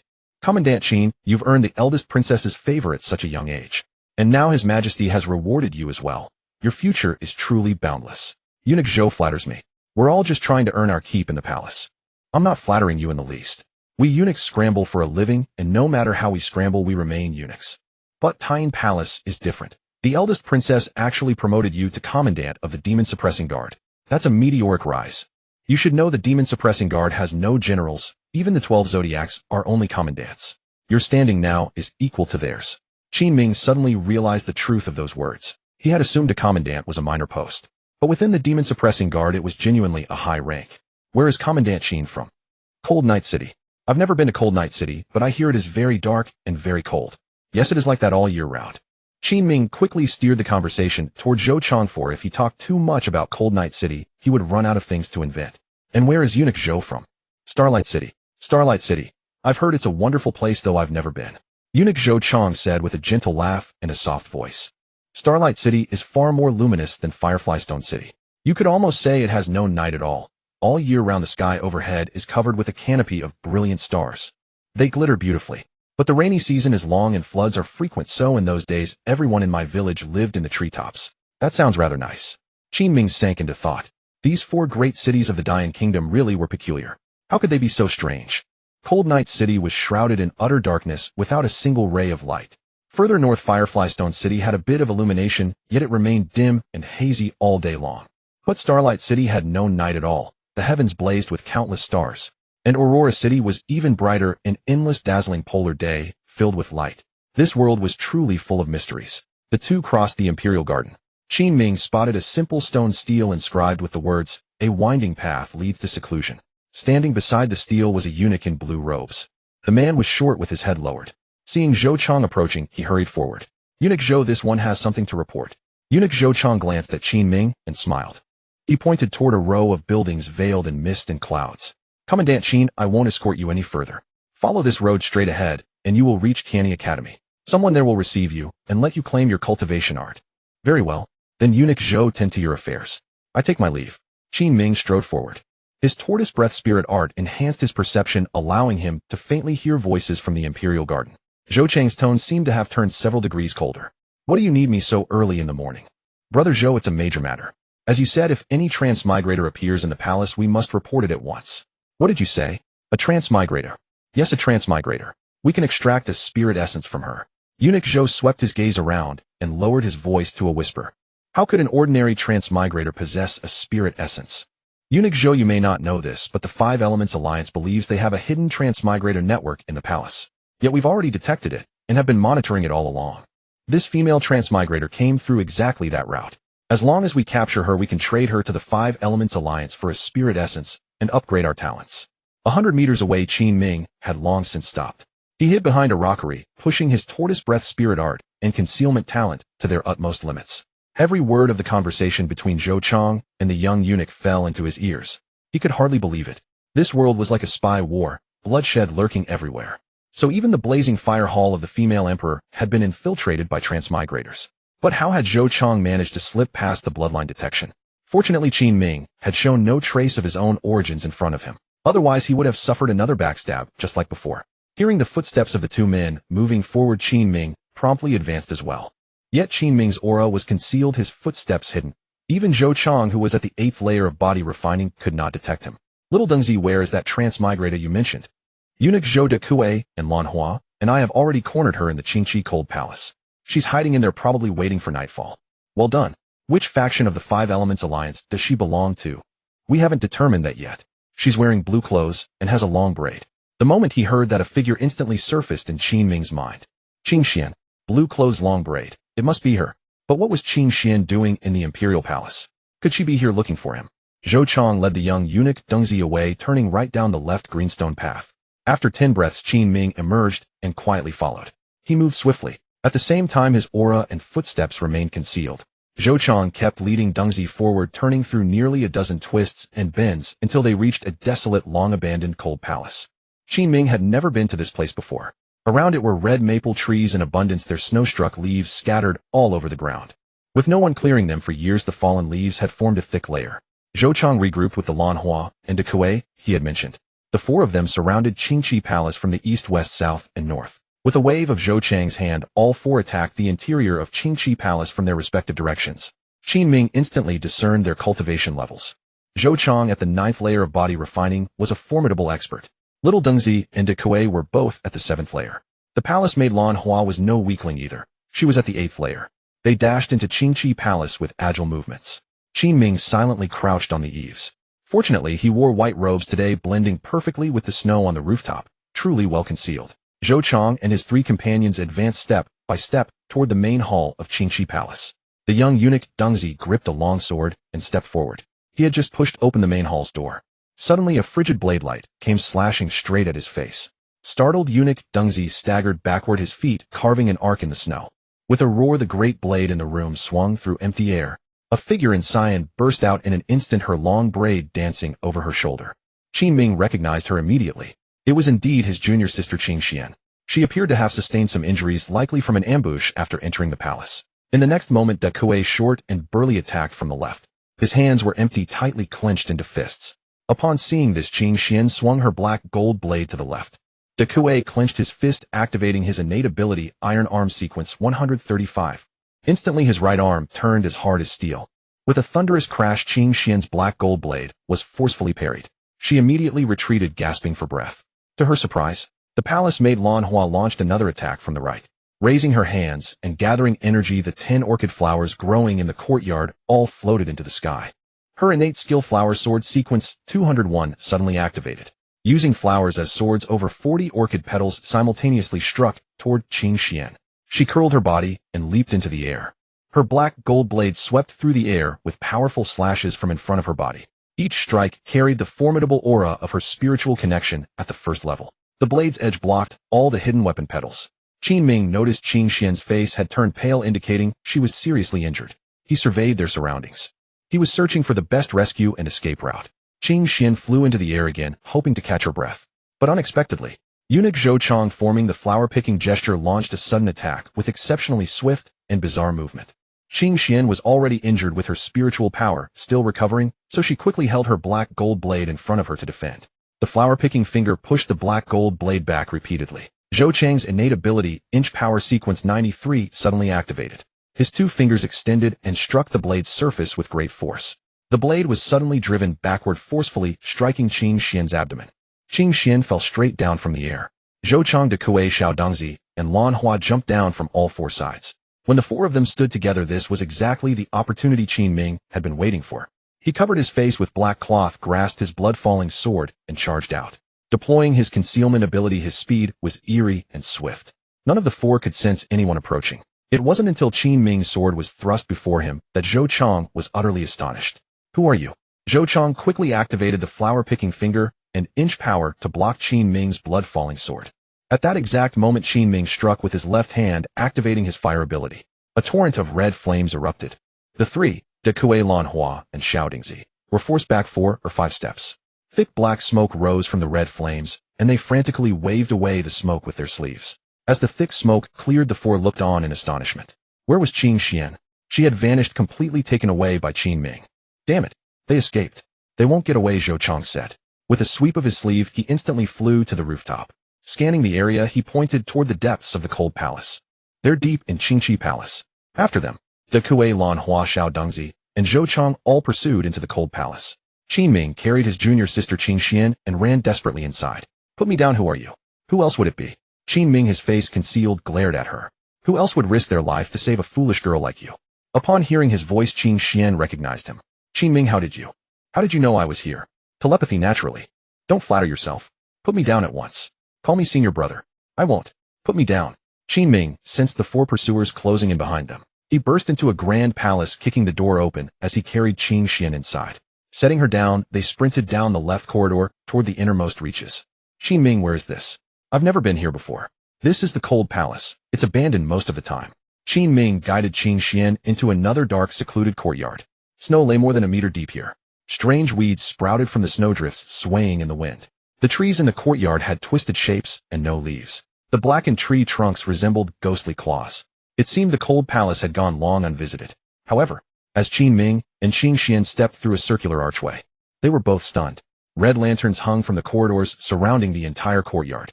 The crimson glow made the trees and flowers appear bloody and sinister. Large characters of joy were pasted on every window. What was going on? Just as they sensed something wrong and considered retreat, Zhou Chang and the others had already caught up behind them. They crashed into the courtyard surrounding Qin Ming and Qin Xian. "Remove the cloth from your face, Lieutenant Qin. I know that outfit all too well." I never expected that Lieutenant Qin, who had just earned merit before His Majesty, was also a Transmigrator. The four drew their weapons. Battle was imminent.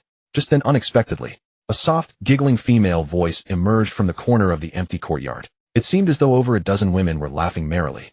The 6 people present stared in shock. The courtyard grew increasingly dim. Except for the lit lanterns, everywhere else had gone dark. After 3 breaths, suddenly, one palace maid after another emerged from the corner where the laughter originated. They were slender and beautiful, each carrying plates of delicious food. One after another, they swayed their hips. There were exactly 18 of them. Qin Xian tugged Qin Ming's sleeve and whispered, "Qin Ming, look carefully. None of these women have feet." At this, everyone looked. The 18 women were actually floating in midair. Their faces were deathly pale, yet they wore creepy smiles. As they passed by carrying their plates, the lanterns in the courtyard grew brighter. The entire surroundings became brilliantly illuminated. Red silk lanterns hung from the eaves, trees and houses everywhere, with joy characters pasted throughout. Qin Ming realized what was happening. "If I'm not mistaken, we've stumbled into a spirit realm." "Spirit realm?" Zhou Chang and the other 3 looked panicked. "We've only heard about the spirit realm, but never entered one." "Chief Zhou, I heard the spirit realm forms from the lingering resentment and vengeful souls left behind after conflicts between Transmigrators and natives.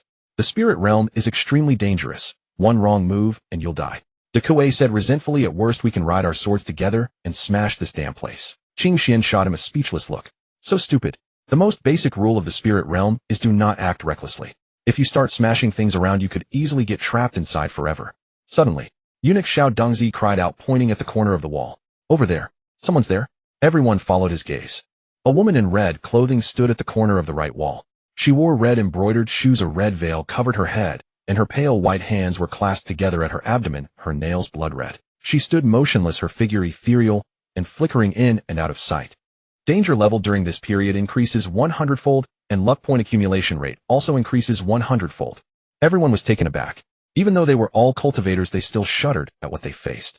De Kuei, a solidly built man, clenched his fists and shouted a question. Who the hell are you? Speak. I'm asking who the hell you are. If you don't talk, I'll beat your mouth to a pulp. Tell us, how do we get out?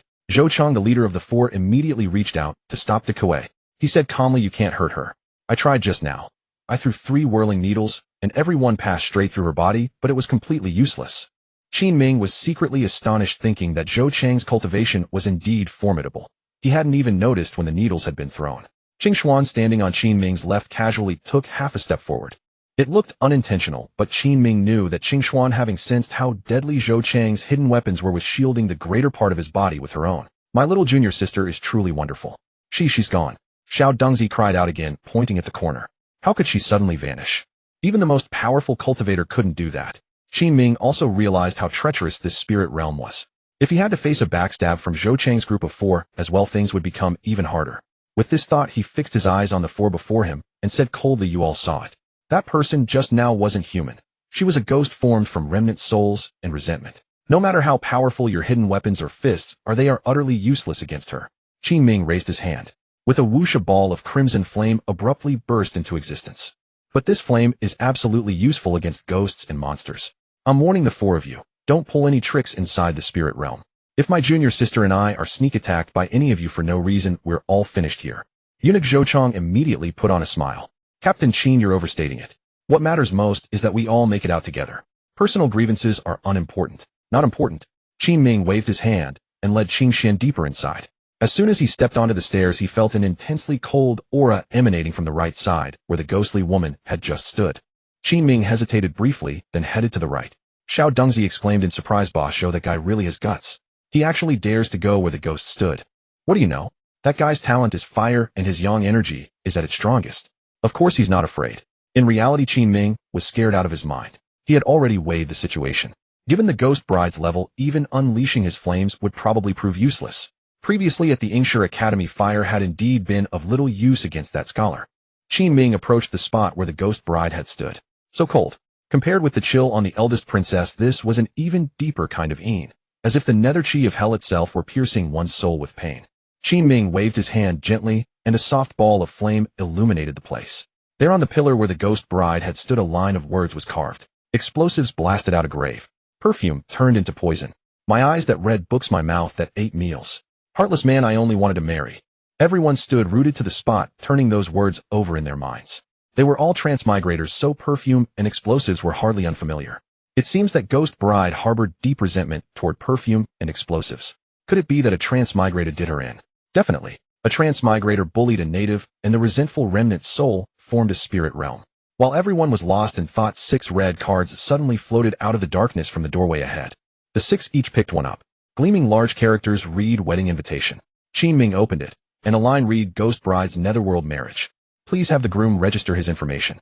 The ideal bridegroom will be chosen from among you. A small writing brush was tied at the very bottom of the invitation, already dipped in ink. Zhou Chang's group of 4 exchanged uneasy glances. Boss Zhou, what should we do? Since it says to fill in the information, just write your personal details on the invitation, and let her choose whichever she wants. Qin Ming picked up the brush. Name Qin Ming. Gender male. Suddenly thinking of something, he looked at Qin Xian. She had already written her name, and the brush had just settled on the gender column. She was about to write female when Qin Ming grabbed her arm. He pointed to the male he had written. Though Qin Xian did not understand why she believed Qin Ming always had sound judgment. Following Qin Ming's words, she registered her gender as male. Once the registration was completed, a line of text appeared at the bottom of the wedding invitation. Give the bride an unforgettable wedding, and you will receive an unexpected reward. In an instant, the 6 wedding invitations flew into the darkness of the inner courtyard. 10 breaths later, the inner courtyard before them suddenly became completely bright. Every lantern glowed a translucent red. And in the courtyard where Qin Ming and the others had just been waiting, the lit lanterns went out one by one. It was as if they were being urged toward the inner courtyard. Eunuch Zhou Chang was the first to step into it, and the others followed. In the center stood a table draped in red cloth. Several plates of assorted fruits and pastries were set out on the table. The corridors on both sides were bathed in a hazy red glow from the lanterns, and from time to time strange eerie laughter echoed around. Qin Xian tugged at Qin Ming's sleeve and pointed into the air. Only then did Qin Ming notice 4 lanterns covered in written characters slowly descending from above. They looked like lantern riddles. Eunuch Zhou Chong stepped forward a few paces and said in a low voice, "Lanhua, you work in the palace embroidery workshop. You should be most familiar with this kind of riddle. Go take a look." Lanhua gave no answer. "Lanhua, where's Lanhua?" Everyone whipped around at once. The palace maid Lanhua, who had been following behind just a moment ago, had vanished. Qin Ming sensed a burst of cold air blowing from the left. He instinctively conjured a ball of flame and hurled it in that direction. The glowing fire illuminated the corner completely. The others turned pale with horror. Lanhua had somehow been hanged from the door. Her tongue hung out more than a foot, her hair was disheveled, her eyes were bloodshot, and drops of blood were dripping from her nostrils to the ground. "She's dead. How did she die all of a sudden?" Xiao Dengzi was so frightened that his face turned white. She was an expert at the 8th level of body tempering after all. How could she die like this without a sound? De Kuei trembled in shock.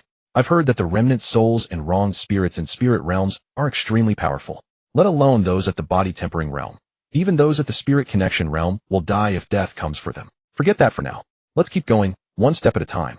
Qin Ming walked over to Lanhua and saw the wedding invitation she had just filled out lying at her feet.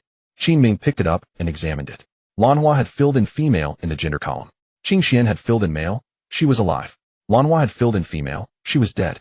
It was clear he had guessed correctly. Qing Xuan, standing beside Qin Ming, also saw the difference. Taking advantage of Zhou Chong and his companions walking ahead, she whispered softly, "What is the reason? How did you know to tell me to write male?" "I guessed by intuition. Since this ghost bride is holding a netherworld wedding, she must want to marry a man. If you wrote female, you would very likely die instantly." "I guessed right. Lanhua really died." A glint of gratitude and admiration appeared in Qing Xuan's eyes. Her master had been right. Qin Ming was indeed calm and brilliant. Following him made her feel safe even in such a dangerous place. Lanhua had been an expert at the 8th level of body tempering, yet without a word or a single move, she was hanged to death from the beam. This made Zhou Chong and the other 2 look deeply worried and even more cautious. They immediately rushed to the place with the 4 lantern riddles. Qin Ming and Qing Xian also walked over. On the backs of all 4 riddle lanterns the same words were written: betrothal gifts. Since the ghost bride wishes to marry, the betrothal gifts are easy to understand. But what exactly are the betrothal gifts? Qin Ming stared at the riddle on the lantern and said they should be the answers to these 4 lantern riddles. The first lantern bore a riddle scrawled in crooked handwriting: "Grow old together until hair turns white." De Kuei was utterly baffled and patted his head. "I didn't have much schooling back on Blue Star. Now you want me to guess lantern riddles? I can't guess for the life of me." Eunuch Zhou Chong was also at a complete loss. His eyes turned to Qin Ming. "Commander Qin, everyone present knows how clever you are. As you just said, we are a team. Only by completing the ghost bride's netherworld marriage can we leave the spirit realm. Don't hold anything back. Tell us, what are these 4 riddles exactly?" Qing Xian gently stroked her chin, still deep in thought. Qin Ming had already guessed the answers. They were not really difficult. He had a rough understanding of ancient wedding customs. He also knew roughly what betrothal gifts typically included. The first betrothal gift, "grow old together until hair turns white," should refer to a comb. A comb? Qing Xian pondered for a moment, then nodded. "That's right. Grow old together until hair turns white does indeed refer to a comb." The second riddle, "a little iron, a little copper, a little wood, and a little rope." What kind of thing is that? De Kuei looked completely bewildered. Beside him, Xiao Dengzi's eyes went round and wide. "I know this one. I work in the Imperial Pharmacy. A little copper, a little iron, a little wood, and a little rope. This refers to a scale." Qin Ming nodded. "A scale, that's right. In ancient betrothal gifts, a scale was often called a rui scale. The third riddle, "slim in summer, fat in winter." Qing Xian immediately came up with the answer. "It's a quilt, slim in summer, fat in winter." Qin Ming nodded, casting an appreciative glance at Qing Xian. "Junior sister, you guessed very well. It is indeed a quilt. This 4th riddle looks so twisty and hard. Sitting facing south, looking toward the north. When the image grieves, it grieves. When the image rejoices, it rejoices." The phrasing was rather convoluted, but Qin Ming understood its meaning at once. He had seen this line in Dream of the Red Chamber. It was a riddle once written by Lin Daiyu. This one isn't difficult either. It refers to a mirror. A mirror. All right. Eunuch Zhou Chong suddenly understood and gave Qin Ming a thumbs up. "Commander Qin truly is clever. It is indeed a mirror." De Kuei asked urgently from the side. "We've figured out the 4 betrothal gifts: mirror, comb, rui scale, and wedding quilt. Then what? What do we do next? The door ahead is closed too. There's no way forward." Eunuch Zhou Chong scanned the surroundings. "I've spent many years in the palace and have come across wedding ceremonies before. Since we know what the betrothal gifts are, we need to search through this ring of rooms. Once we find them and carry them with us, we will naturally be able to pass through that gate. But there are only 4 betrothal gifts, and there are 5 of us." Xiao Dengzi had hit upon a fatal point. The same thought rose in almost everyone's mind. There were only 4 gifts, but 5 people. That meant at least one person would have to die in this stage. No one wanted to be the first to die. So without exchanging a word, they immediately scattered in every direction to search for the gifts. Qin Ming went straight to the left side chamber. In the courtyards of wealthy families in ancient times, the young lady would always live in the upper chamber on the left. The right side was generally reserved for maidservants. In the young lady's room, at least one of the mirror comb or quilt should surely be found. A gleaming bronze lock hung on the door. Qin Ming clenched his fist and smashed down with a bang. Crack! The lock broke. The door swung open. A ghastly, icy chill rushed at his face as if it seeped into the depths of his soul and made one shiver. The room was pitch dark.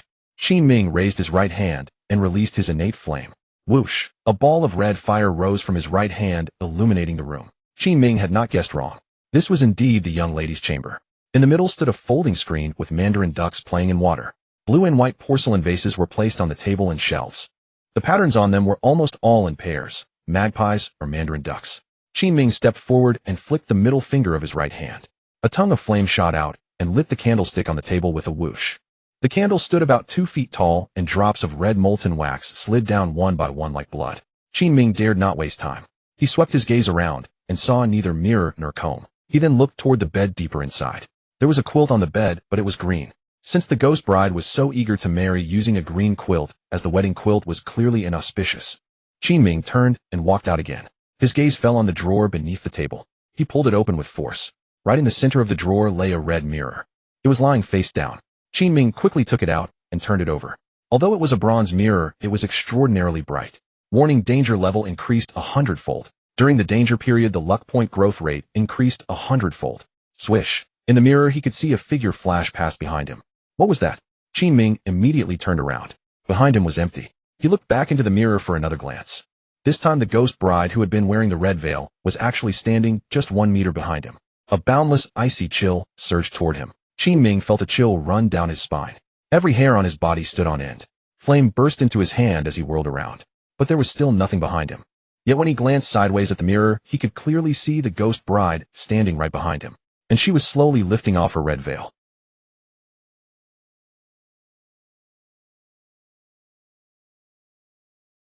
She seemed completely unafraid of the flame. The powerful Yin aura around her was so strong that even a cultivator in the spirit communion realm would probably be utterly helpless. At last she lifted the red veil up to her chin. Through the mirror, Qin Ming saw a bright red mole on the left side of the ghost bride's neck. The red veil continued to rise, revealing a small cherry mouth with red lips. Her lips slowly curved apart, and the right corner of her mouth carried a faint smile. Qin Ming shuddered violently. He no longer wanted to stay there for another moment. With a snap, he turned the mirror face down, held it in his palm, and ran off. As soon as he pushed the door open, a tremendous force seemed to try to drag him back. Qin Ming flung his right hand backward. Boom! A blaze of fire erupted. The immense grasping force vanished in an instant, and Qin Ming charged out. 4 red plates had appeared in the courtyard at some point. They looked like they were meant to hold the betrothal gifts. Qin Ming rushed to the first plate and placed the mirror he was holding inside. In an instant, the dark energy surrounding him dispersed sharply. It seemed this betrothal gift was indeed the right choice. Just then a door to the right slammed open with a bang. A figure clad in cyan blue robes spun through the air, coming at great speed. Behind her followed 3 phantom wraiths, exactly the women who had crawled out of the walls when they first arrived. They chased Qin Xian, giggling and waving handkerchiefs in their hands. Qin Ming hurried forward and ignited the flames in his right hand. Boom! A stream of red fire blasted forth, scattering all the laughing wraiths. Qin Xian ran over, gasping heavily. What she was clutching was a wedding quilt, red embroidered with mandarin ducks playing in the water. In the center was a large double happiness character. Qin Xian placed the wedding quilt into the second plate. 15 breaths later, Zhou Chong emerged from the room behind them. He looked thoroughly disheveled. His clothes were torn along one side and blood streamed from his face. What he held in his hand was a comb. Damn it! What kind of ghostly nonsense is this? When I unleashed my flower-touching fingers' inch power, it felt like striking cotton. Completely useless. He walked over and placed the comb into the third plate. Just then the door to the room at the front right was pushed open. De Qua and Xiao Dengzi both came charging out simultaneously. Xiao Dengzi clutched an imperial signet staff in his hand, with De Qua chasing fiercely behind him.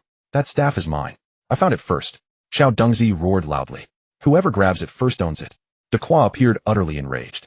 He stomped his foot on the ground and launched himself skyward in a flash. Just as Xiao Dengzi was about to reach them, De Qua punched him squarely in the head at the temple, sending blood spraying everywhere. Go to hell. De Qua then kicked Xiao Dengzi flying into a tree at the corner. He carried the signet staff over and tossed it into the fourth plate. Sure enough, in the next breath, a 5-meter-tall red gate directly ahead erupted open with a thunderous rumble. The 4 plates of betrothal gifts placed within had actually lifted on their own, flying toward the opening. Qin Ming walked toward the gate. As all 4 of them stepped through, they saw Xiao Dengzi, previously knocked down at the corner, frantically clawing at the dirt with both hands, shoving it into his mouth. Handful after handful. Was this guy crazy? Zhou Chang cursed. Are you sick in the head? Why are you eating dirt? Xiao Dengzi didn't even pause. He continued digging and consuming dirt relentlessly again and again until both his hands were soaked in blood. His entire mouth and throat were stuffed full of earth. Finally, he collapsed face first into the soil and suffocated to death. Qin Ming glanced at Qin Xian. It seems our guess was correct. For betrothal gifts, those who fail to secure one will surely die. Just then 2 paper dolls appeared floating in the air within the courtyard ahead. 1 male, 1 female, both with rouged cheeks on either side of their faces. Their lips were a glossy red resembling fresh blood. Their 2 hands hung limply, swaying in the wind. But their eyes moved just like a living person's, darting left and right. These ghostly things. Dequa clenched his fists tightly. Zhou Chang grabbed him to hold him back. Don't act rashly. These 2 paper dolls should be guiding the way. Sure enough, in the next breath, the soft right arm of both paper dolls lifted. They pointed toward the grand hall at the front left. Inside, numerous lanterns seemed to be glowing. The group followed the paper dolls and entered the hall. At the very center of the hall stood a desk. Upon it rested a blank calligraphy practice sheet alongside brush, inkstone, and paper. Directly above the desk, a wedding invitation bore several large golden characters. Request the groom to compose a wedding poem. If this poetry examination had taken place in an ordinary transmigration world, plagiarizing classical verses would have been the easiest trick. But in this world, being a plagiarist meant death. Expecting them to spontaneously compose a wedding poem was even more difficult. Qin Ming did not possess such literary talent. A cold draft swept through the room. The lanterns hanging around the hall swayed unsteadily. Dappled light illuminated the 4 walls. Qin Ming noticed several paintings hanging suspended in the air on the left side. The first painting depicted a woman wearing a yellow brocade dress instructing soldiers on how to manufacture explosives. The explosive detonations performed excellently, earning unanimous applause and cheers from the nearby officers. The second painting showed the same woman in yellow brocade teaching numerous girls how to craft perfume. They applied the fragrance to their arms and inhaled, laughing with delight. The third painting portrayed the emperor's wedding procession. A young girl clad in red smiled radiantly, taking the emperor's hand as she walked toward the bridal palanquin. Many officials nearby clapped joyfully. However, behind the crowd stood a woman in green robes, her face streaked with tears, her expression filled with anger and resentment. Seeing this, Dequa suddenly slapped his own forehead. I understand now. I've heard that in many spiritual realms, transmigration souls bully and oppress the original inhabitants, stirring up their hatred. This spiritual realm must have been created because that transmigration woman manufactured explosives and perfume, winning the emperor's favor and marrying him. So the weeping woman beside her must be one of the emperor's other concubines who had lost favor, harboring deep resentment toward the transmigration woman. This spiritual realm was formed from that neglected woman's grievance and wrath. Eunuch Zhou stroked his chin and agreed. I think so too. Which means we absolutely cannot plagiarize here. Whoever copies someone else's poem, that vengeful ghost bride will surely strangle them to death. Qin Xian furrowed her brows, thinking hard. She felt Dequa and Eunuch Zhou's reasoning made sense. Considering this, Qin Xian turned to look at Qin Ming. Qin Ming's handsome face bore a trace of confusion. Qin Ming, what do you think? Dequa chuckled from the side. What's there to think? This whole thing is a trap. It deliberately lures you into copying poems to expose your identity, then kills you. Qin Xian gently tugged at Qin Ming's sleeve. Qin Ming, they've already moved ahead. This hint must be a trap. Once you copy any poem, they'll know you're a transmigrator. No. Qin Ming shook his head. Do you still remember those words the ghost bride left at the very beginning? Explosives blew open the tomb. Perfume became poison. My reading eyes, my eating mouth. Heartless man, I only wish to wed. I've pondered over those words too, Qin Xian whispered softly. Could it not be that the ghost bride is complaining about the transmigration woman? That the explosives blew up her grave and her perfume became her own poison? Qin Ming shook his head. These words shouldn't be understood that way. Just as Qin Ming thought this, he saw the burly Dequa gripping the massive red door behind him with both hands, pushing desperately. This trial is inherently a trap. We cannot compose poetry. If we push open the door, we'll pass through. Copying poems means death. However, as soon as those words fell from his lips, a creaking sound erupted from above the red door. Immediately afterward, a gleaming guillotine blade, 2 meters long, descended straight down from above. Dequa was startled, but as a cultivator, he instantly summoned his spiritual power to leap away. But unexpectedly, 4 pale white arms shot out from the 4 corners of the door, gripping Dequa's hands and feet tightly. No matter how he exerted his spiritual energy, it was completely useless. Boss, save me. With a sharp crack, the guillotine blade sliced straight down. It split the Qua in two from his head down to between his legs. Blood sprayed everywhere. Eunuch Zhou was so terrified, he hastily retreated back to safety. What's going on? Does this mean we truly have to fall into the trap of copying poems? Qin Xian gripped her dark gold blade, her eyes fixed dead on the rear door. Where had those four tiny hands come from just now? She felt somewhat panicked.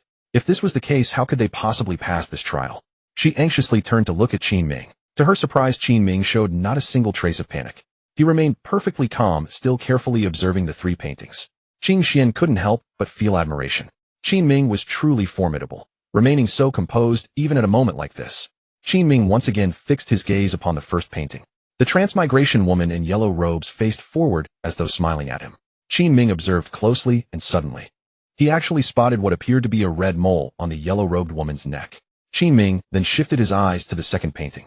The transmigration woman in yellow robes still bore the same mole on her neck. That meant these two depicted the same person. And in the third painting, the weeping woman in green robes also had that identical red mole on her neck. Qin Ming was deeply shaken inside. He recalled that when they retrieved the mirror earlier, the red-robed ghost bride also had a red mole on her neck. That proved this ghost bride was not an original inhabitant. She was a transmigrator. The one truly wronged in this spiritual realm was not the native, but the transmigrator. Qin Xian grind the ink. What? Qin Ming, you're going to write a poem. Copying poems here means revealing you're a transmigrator. You'll die. Grind the ink. Trust me. Oh. Qin Ming seized the writing brush, dipped it lightly into the ink. Though his handwriting was clumsy, he still wrote a short poem upon the white paper. Let us drink together in youth and grow old side by side. When zither play in harmony, all shall be peaceful and fine. Qin Ming had just finished writing his poem when the paper suddenly fluttered into the air and burned vividly mid-flight. Then came a thunderous rumble, and the grand red gate behind him swung open. I guessed right. Qin Ming exhaled with profound relief. He never expected this spiritual realm to be born from a time traveler's lingering resentment.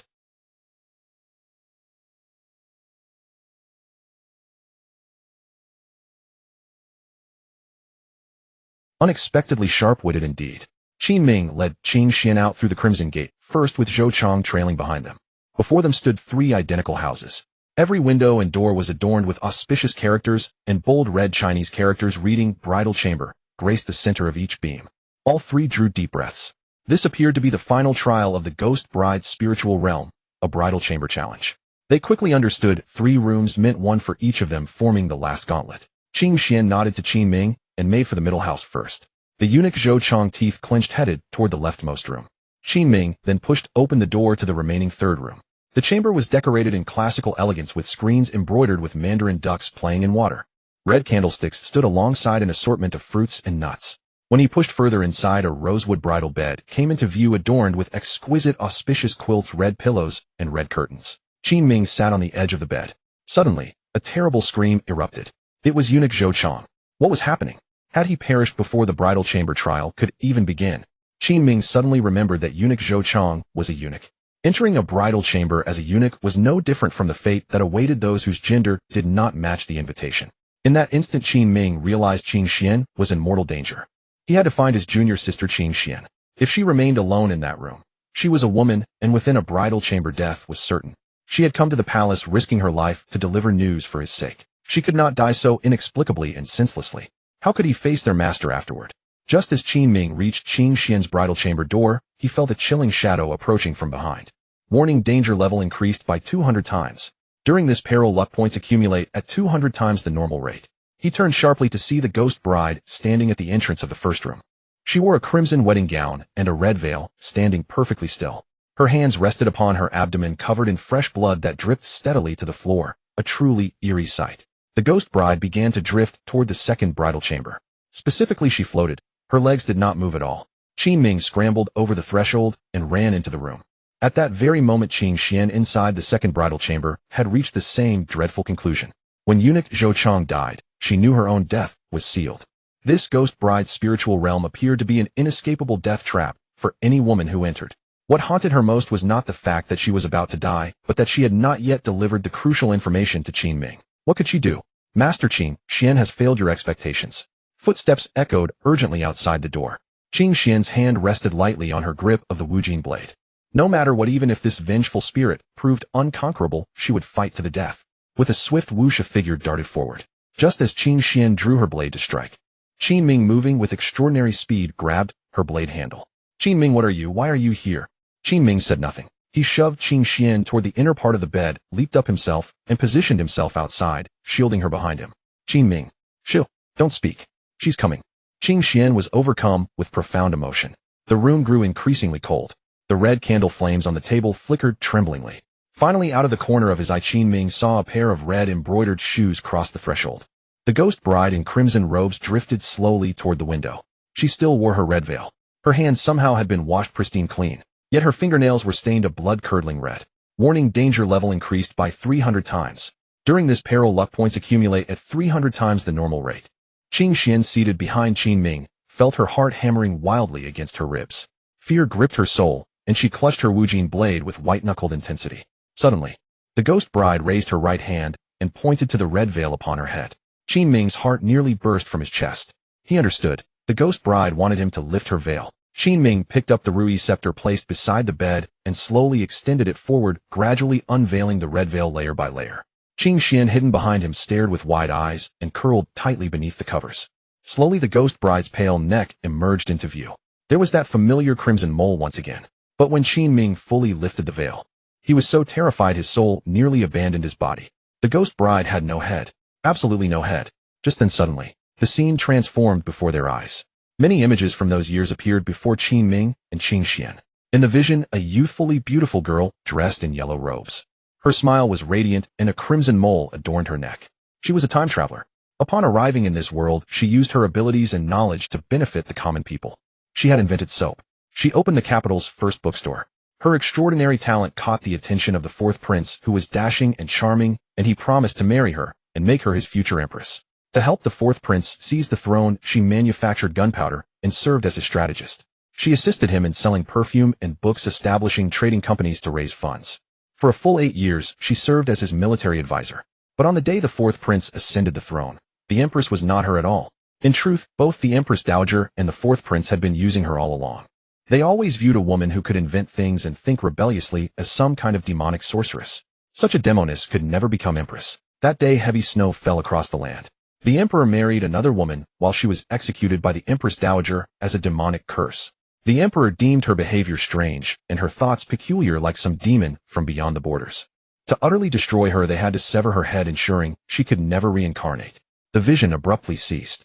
Xingshuan, huddled in the bed covers, felt a pang of sadness. The headless ghost bride in her red wedding dress suddenly seemed not so terrifying after all. Low sobs echoed throughout the room. The ghost bride slowly raised her right hand and placed it on Qin Ming's face. Her hand was icy cold, as if it could touch his soul itself. Whoosh! A comfortable shiver ran through Qin Ming. Before his eyes, the scene burst apart like a lake shattering. The entire spirit realm gradually twisted and dissolved. He and Qin Xian appeared once more in Qinshi Palace. De Kuei, Zhou Chong, and the others had left no remains behind.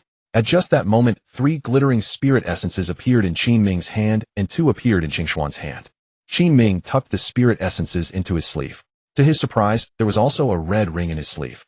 3 characters were written on it: Langjun Ring. Langjun Ring, a one-time consumable given by the ghost bride. It may be used to invite the ghost bride to act once. Not bad. The ghost bride's cultivation was clearly formidable. Those below the spirit communion stage would have almost no way to stop her. If she could act once for him, his safety would gain an extra measure of protection.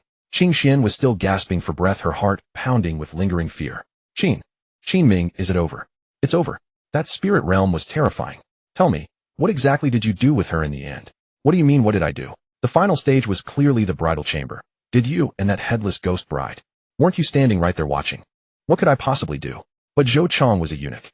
He died during the bridal chamber. How did you get through it? Ask Master about that when you get back. First tell me, what did you come to the palace to see me for? I almost forgot the real matter. Qin Xian hastily composed herself and said, Master told me to let you know your background has been found.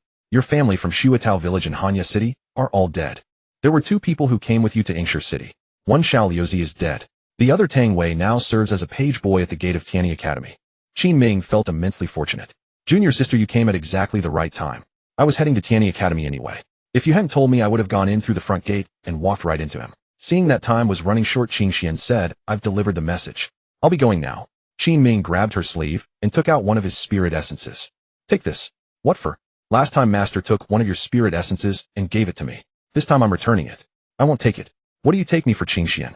Besides, you just save me too. With that, Qingxian turned and ran toward the small door. How will you get out? Our Five Elements Alliance has a secret route. Take care, junior sister. Got it, senior brother. Oh, you little lass. Finally, she's willing to call me senior brother. Qin Ming smiled, shook his head slightly, straightened his clothes, and hurried off toward Tianyi Academy. As he walked along the road, Qin Ming reviewed the spirit realm he had just experienced. This time it was completely different from the first. In the first one, an unscrupulous transmigrator had bullied the natives. That was what made the white-robed scholar harbor resentment. This time, however, the spirit realm had been formed because a transmigrator did so much for the emperor only to be murdered and die with bitter resentment. Over the past millennium, many similar incidents must have occurred. Could all this accumulated hatred and resentment be the origin of the conflict between transmigrators and natives? Yet Qin Ming faintly felt that the truth could not be so simple. A transmigrator's influence in this world was after all limited, at best touching the joys and sorrows of a few around them, or even a few hundred or a few thousand people. It could never produce something like this. From the highest to the lowest, the entire Dayan kingdom hated transmigrators and thought only of killing them to vent their wrath. Such a situation was no longer a matter of mere personal grudges. What then was the real truth? Qin Ming extended his mind into the sky-ceiling gourd. Now that he had 3 spirit essences, his first move was to upgrade talent copy. Talent copy upgrade successful. Sequence 9. Talents available for copying 3. Remaining talent slots 1. Gourd is a talent stronger if it ranks higher in the sequence. In principle, yes. But different people bring out different aspects of their talents. Then tell me where I can find a top-tier talent. I'll watch for the chance to copy it. Actually, Master's talent must be excellent. It's just hard to pull off when Master isn't bleeding. Friendly reminder from the sky-ceiling gourd, all talents ranked in the top 10 have self-protection mechanisms. Copying them will be difficult. You can try upgrading talent copy to level 5 or above and explore on your own. You mean my talent copy must reach level 5 or above before I can copy talents among the top 10? Precisely. Then where do these talents actually come from? Who bestows them on transmigrators? This question is beyond the sky-ceiling gourd's knowledge. Please explore on your own. One more question. What is the relationship between the natives and the beasts? This is beyond the sky-ceiling gourd's knowledge. Please explore on your own. Damn it. What good is a gourd like you?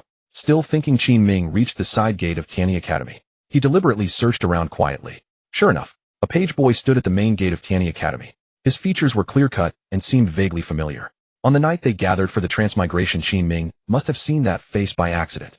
Without a doubt, that page boy was definitely Tang Wei. This Tang Wei was a huge hidden threat. However, many powerful figures stood around him. Qin Ming had neither a reason nor an opportunity to eliminate the threat for now. He turned away from Tang Wei and entered Tianyi Academy. What greeted his eyes was a towering poetry terrace. Judging by the introduction beside it, any fine poem could be inscribed on the terrace for all to appreciate. Yet in fact, the poetry terrace remained utterly blank. Not a single character. In an ordinary transmigration world, a poetry-copying transmigrator could casually inscribe a verse and astonish everyone. But in this world, if you wrote a poem, you would probably be chopped into meat paste. Farther on, Qin Ming saw many bones of exotic beasts beside the classrooms. Every skeleton was more than 5 meters long, some even reaching an astonishing 30 meters. A few scholars and disciples were gathered around the skeletons, pointing and murmuring as if studying something. Qin Ming very much wanted to learn about the relationship between the natives and the beasts. However, a powerful restriction seemed to surround these classrooms. Every time he tried to approach, he was blocked. Moreover, not a word spoken by the students inside could drift out. He continued onward. At last, Qin Ming heard the master holding an outdoor lecture for the young students. Anyone who casually plagiarizes poetry shall be killed without mercy. This is the most fundamental principle for identifying transmigrators. For the past 1,000 years, nearly half of the transmigrators we have killed were exposed precisely because they copied books or recited poems. Qin Ming was utterly dumbfounded. Anyone who amasses wealth through ruthless schemes, monopolizes trade, and stars his fellow merchants to death is most likely a transmigrator. Anyone who wants to distribute land to the common people, advocates equality between men and women, or promotes monogamy. Such people are mostly transmigrators. Kill them on sight without mercy.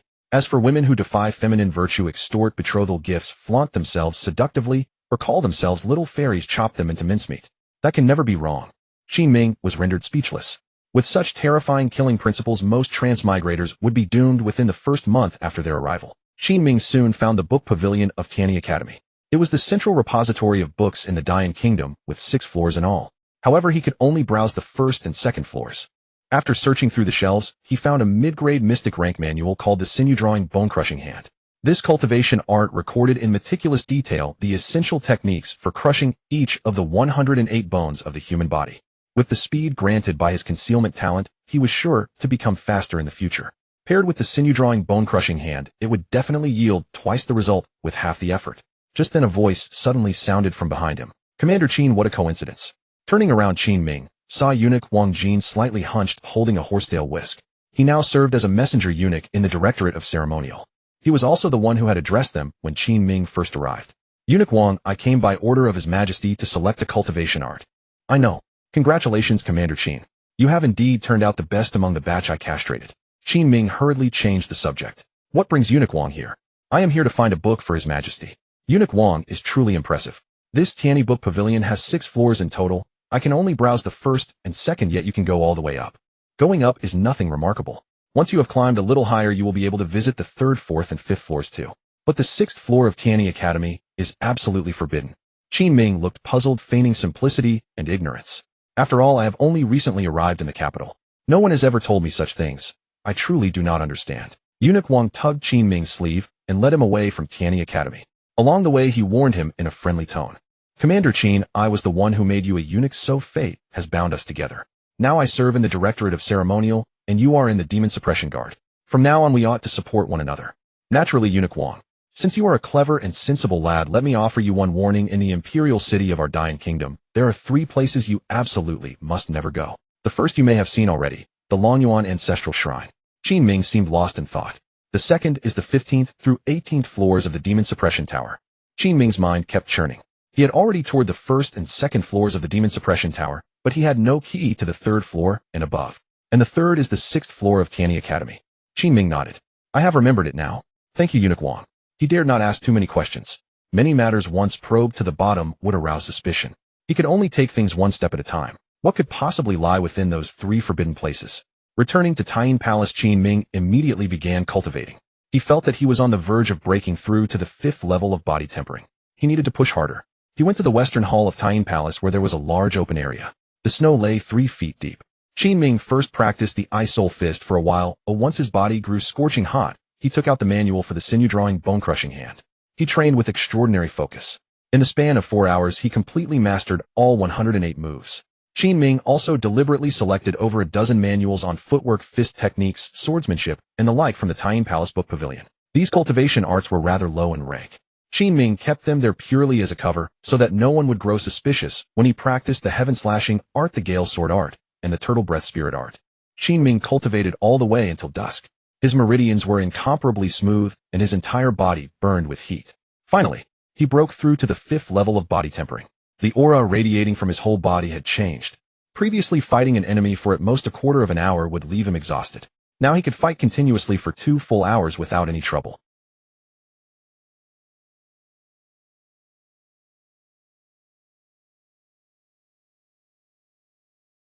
Her disciple Qing Xian stood before her, clasping a saber in both hands, reporting everything about the spirit realm item by item.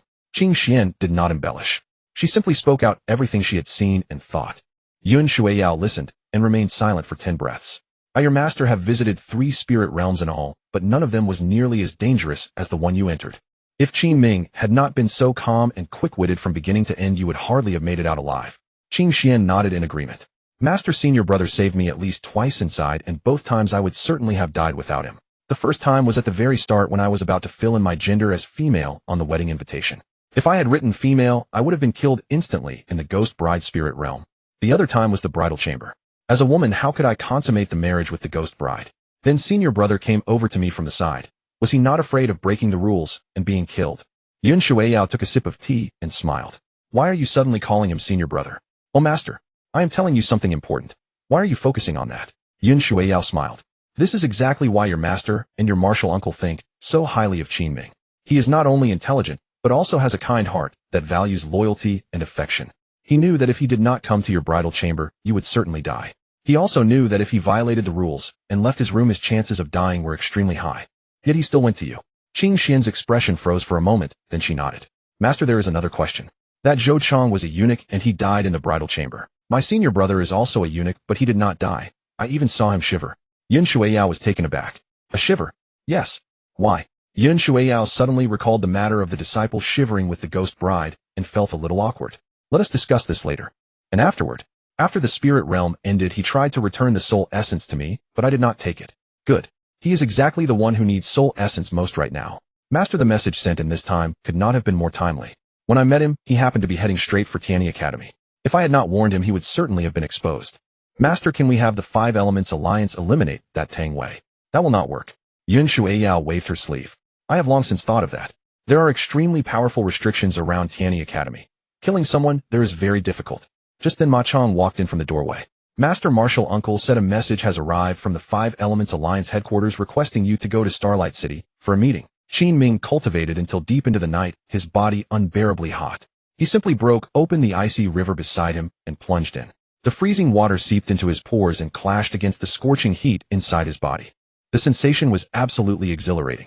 The moment Qin Ming raised his head from the icy water, he saw the 8 trigrams mystic window on the west side of the 11th floor of the Grand Princess's upper hall slide open.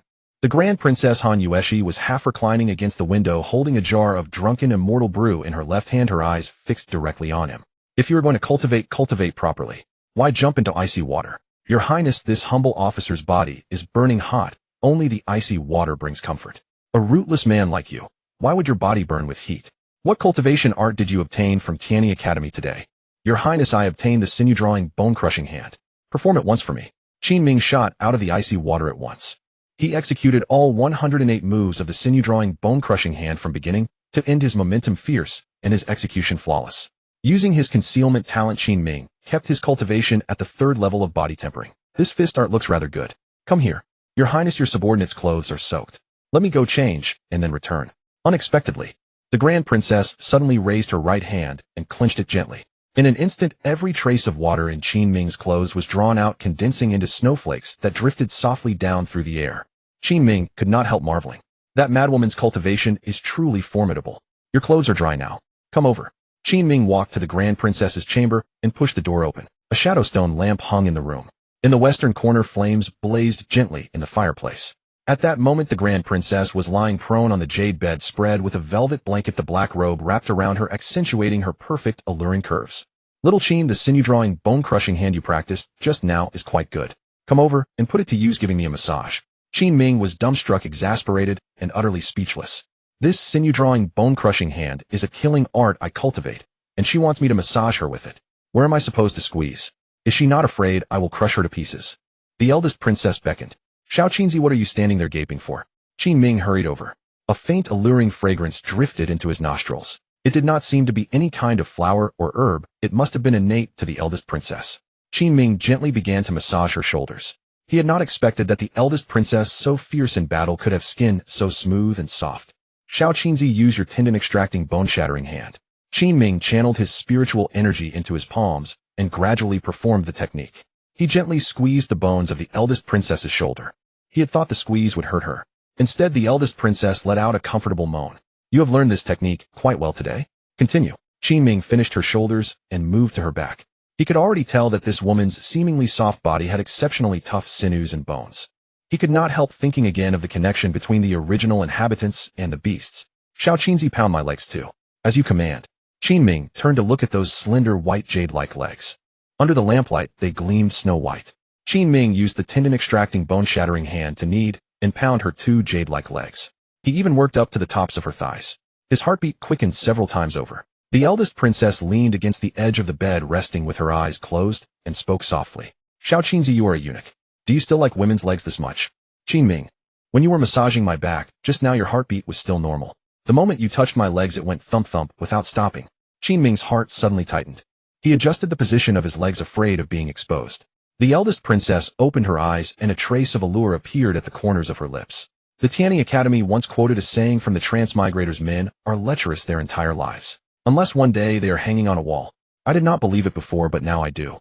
Even a eunuch like you is like that, let alone a normal man. Qin Ming was stunned.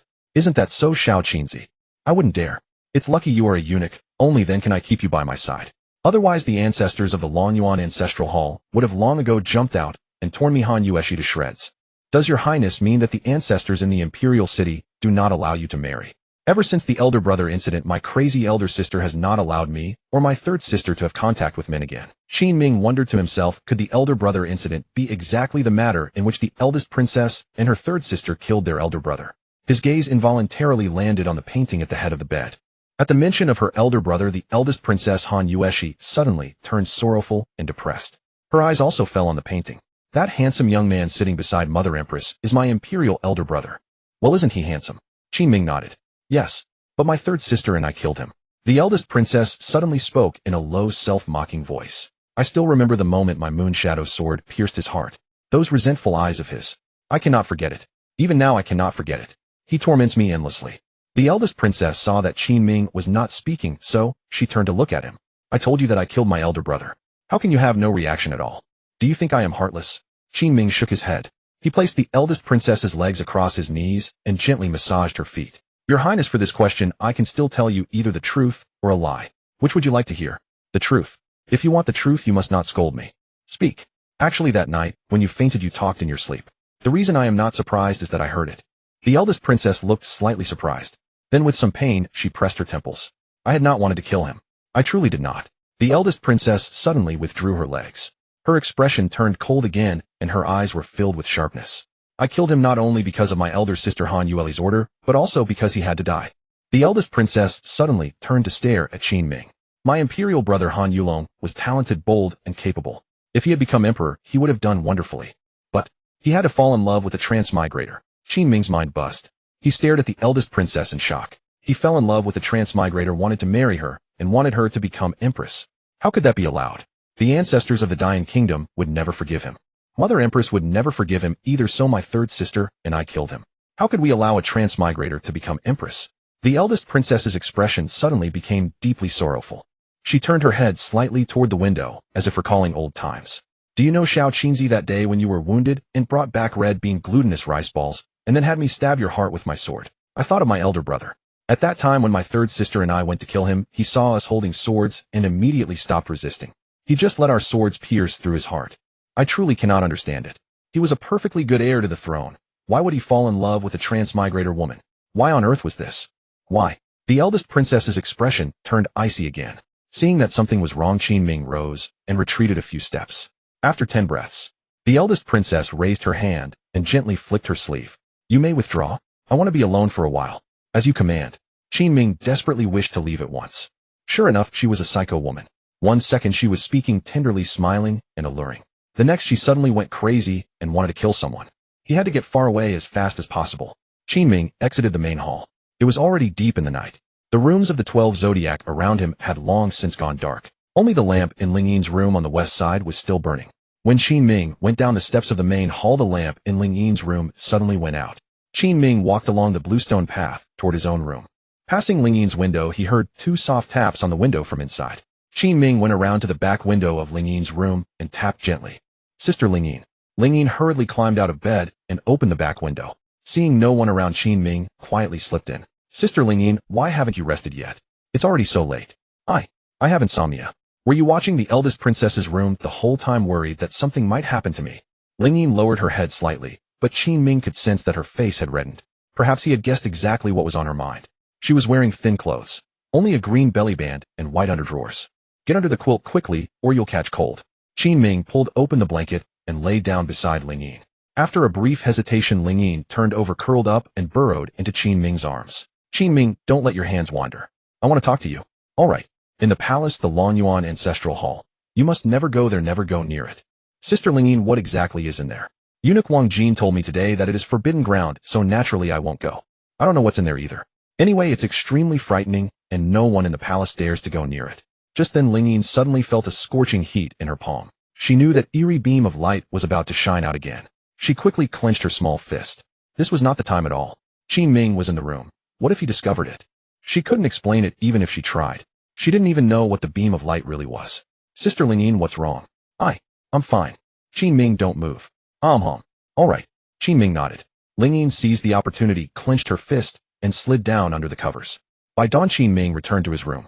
He practiced the small and large microcosmic orbit cycles for a while, thoroughly stabilizing his body, tempering 5th level cultivation realm. Qin Ming checked the lock heaven gourd. His current luck points stood at 43. Enough for 1 draw. Consuming 40 luck points, the draw succeeded, granting him the Qi Bone Pill. The Qi Bone Pill is a 2nd-tier elixir. After consumption, it can effectively refine the muscles and bones while replenishing spiritual energy, making all parts of the body more solid and powerful. Sounds quite good. As long as the pill could strengthen the physique and sinews, Qin Ming accepted it without hesitation. He directly threw the Qi Bone pill into his mouth. The pill dissolved upon contact and a cool sensation spread throughout his entire body. He could almost feel his sinews and bones being tempered with a cracking sound resonating within. His entire body felt refreshed and invigorated. The energy he had expended the previous night in Ling Yin's room was now completely replenished. Truly exhilarating.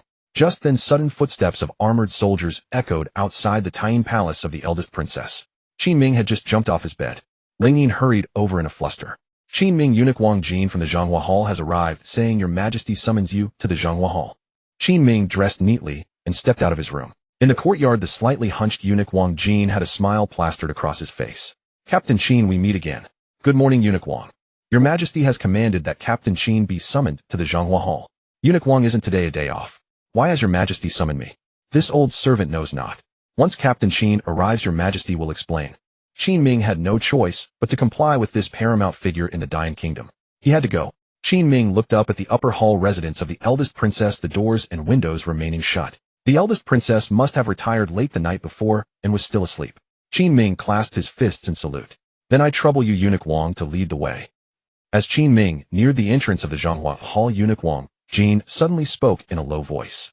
Captain Qin, yesterday eunuch Zhou Chang came to deliver a decree saying he would take you to the Tianyi Academy, but he never returned.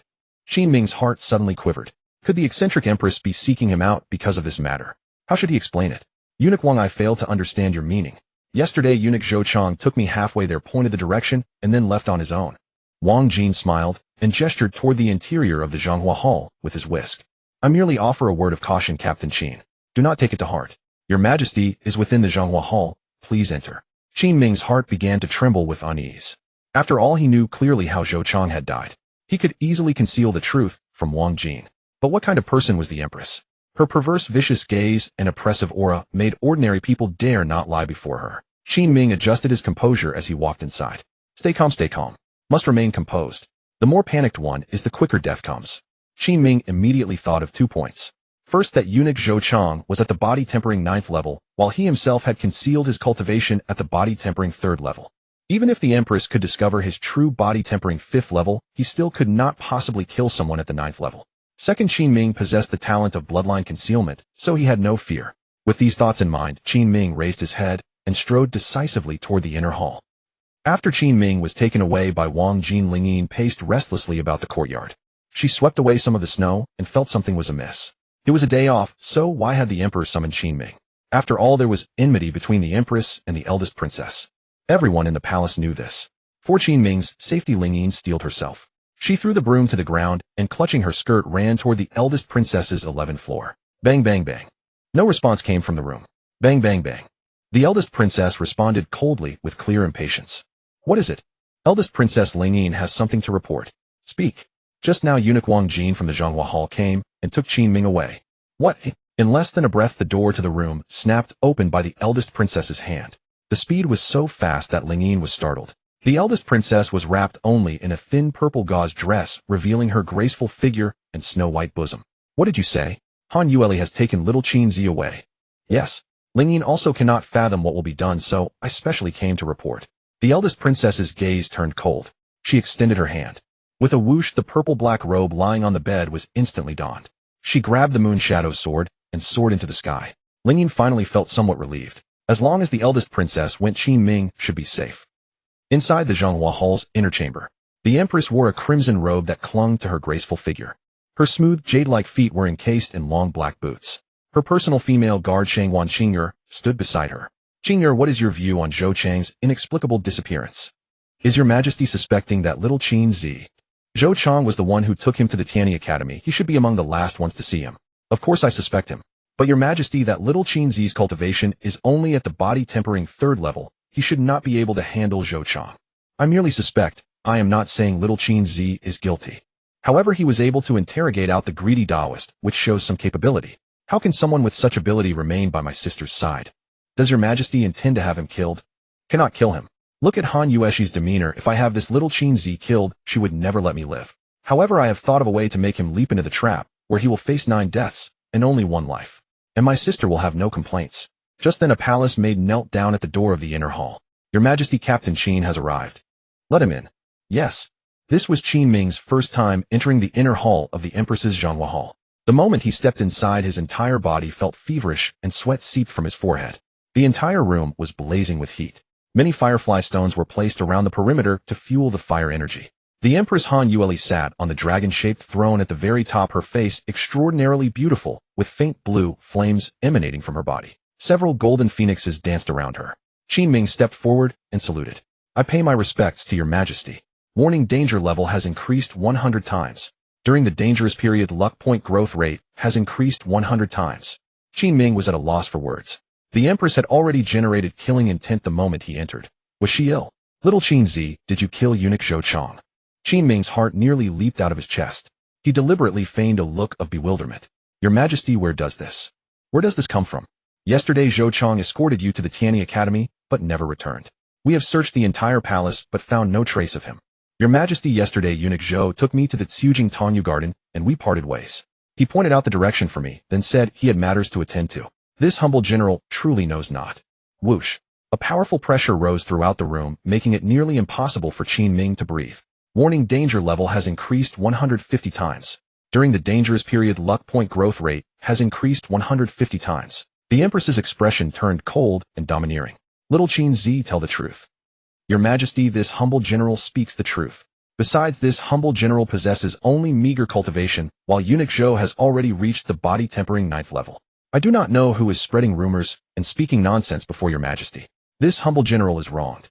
Warning: danger level has increased 200 times. During the dangerous period, luck point growth rate has increased 200 times. The Empress's eyes blazed with blue flames. She stared at Qin Ming. After 10 full breaths, her expression softened and she gently raised her arm. Rise. Thank you, your Majesty. At that very moment, 2 female imperial guards hurried in from the doorway and knelt. Your Majesty, the eldest princess has arrived. What is she doing here? The Empress's brows knitted with anger. Block her from me. Tell her that if she dares to barge in, I will kill this little Qin. The eldest princess was already cursing loudly outside the hall. Han Yueli, if you dare lay a hand on anyone from my Tian palace, I will never stop until one of us is dead. Han Yueli, you shameless shrew. Qin Ming's eyes lit up. The eldest princess was fearsome indeed. Han Yueli, can't my Tian palace produce even one talented person? Must you drive us to extinction? Then let it be a fight to the death. The Empress's eyes burned with anger. Her proud chest heaved with fury. Qinger, your subordinate is here. Go and tell her to stop shouting and to remain obediently outside the hall. I won't harm little Qin. If she insults me again, I will chop everyone in the Tian palace into minced meat and burn them to ashes. As you command. As soon as Shangguan Qing'er stepped out, the Empress flicked her finger. A mass of flame rumbled the red gate shut with a thunderous bang. Only Qin Ming and the Empress Han Yueli remained in the room. Little Qin, is your family from Hanya City? Yes. Then you know Hanya City quite well. Qin Ming was taken aback for a moment, then answered.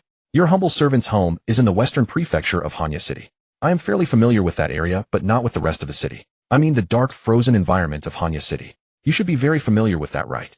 Yes. The snow beasts of Hanya City have risen in revolt, leaving the people without a means to live.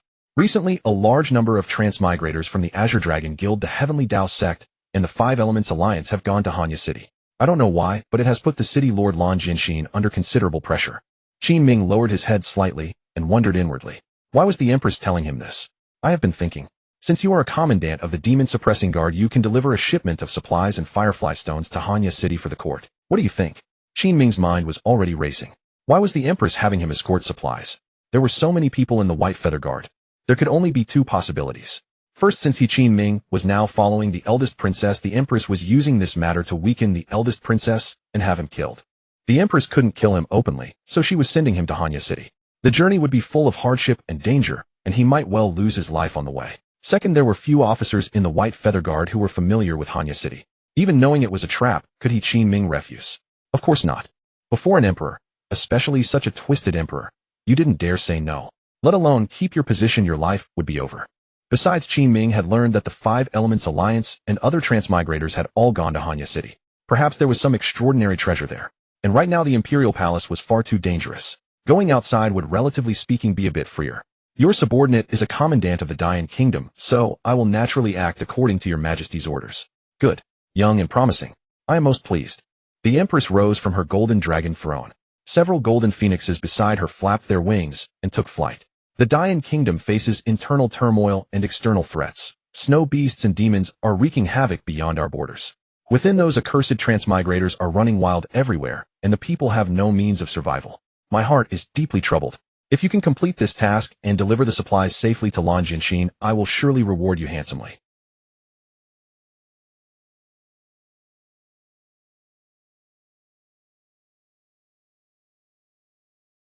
They have been slaying transmigrators and safeguarding the capital. It is a hard duty. I beg your majesty. The Empress stepped forward 2 paces, faint anger flickering in her eyes as she looked at Qin Ming. You really are good at doing things for my younger sister. Enough. What you say makes sense.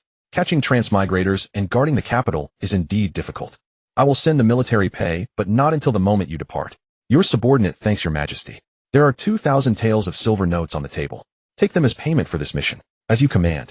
Your subordinate thanks your majesty for your imperial grace. Go back and prepare.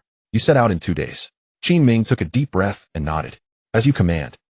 When Qin Ming came out of the Hall of Fire, the eldest princess was standing outside in the wind and snow.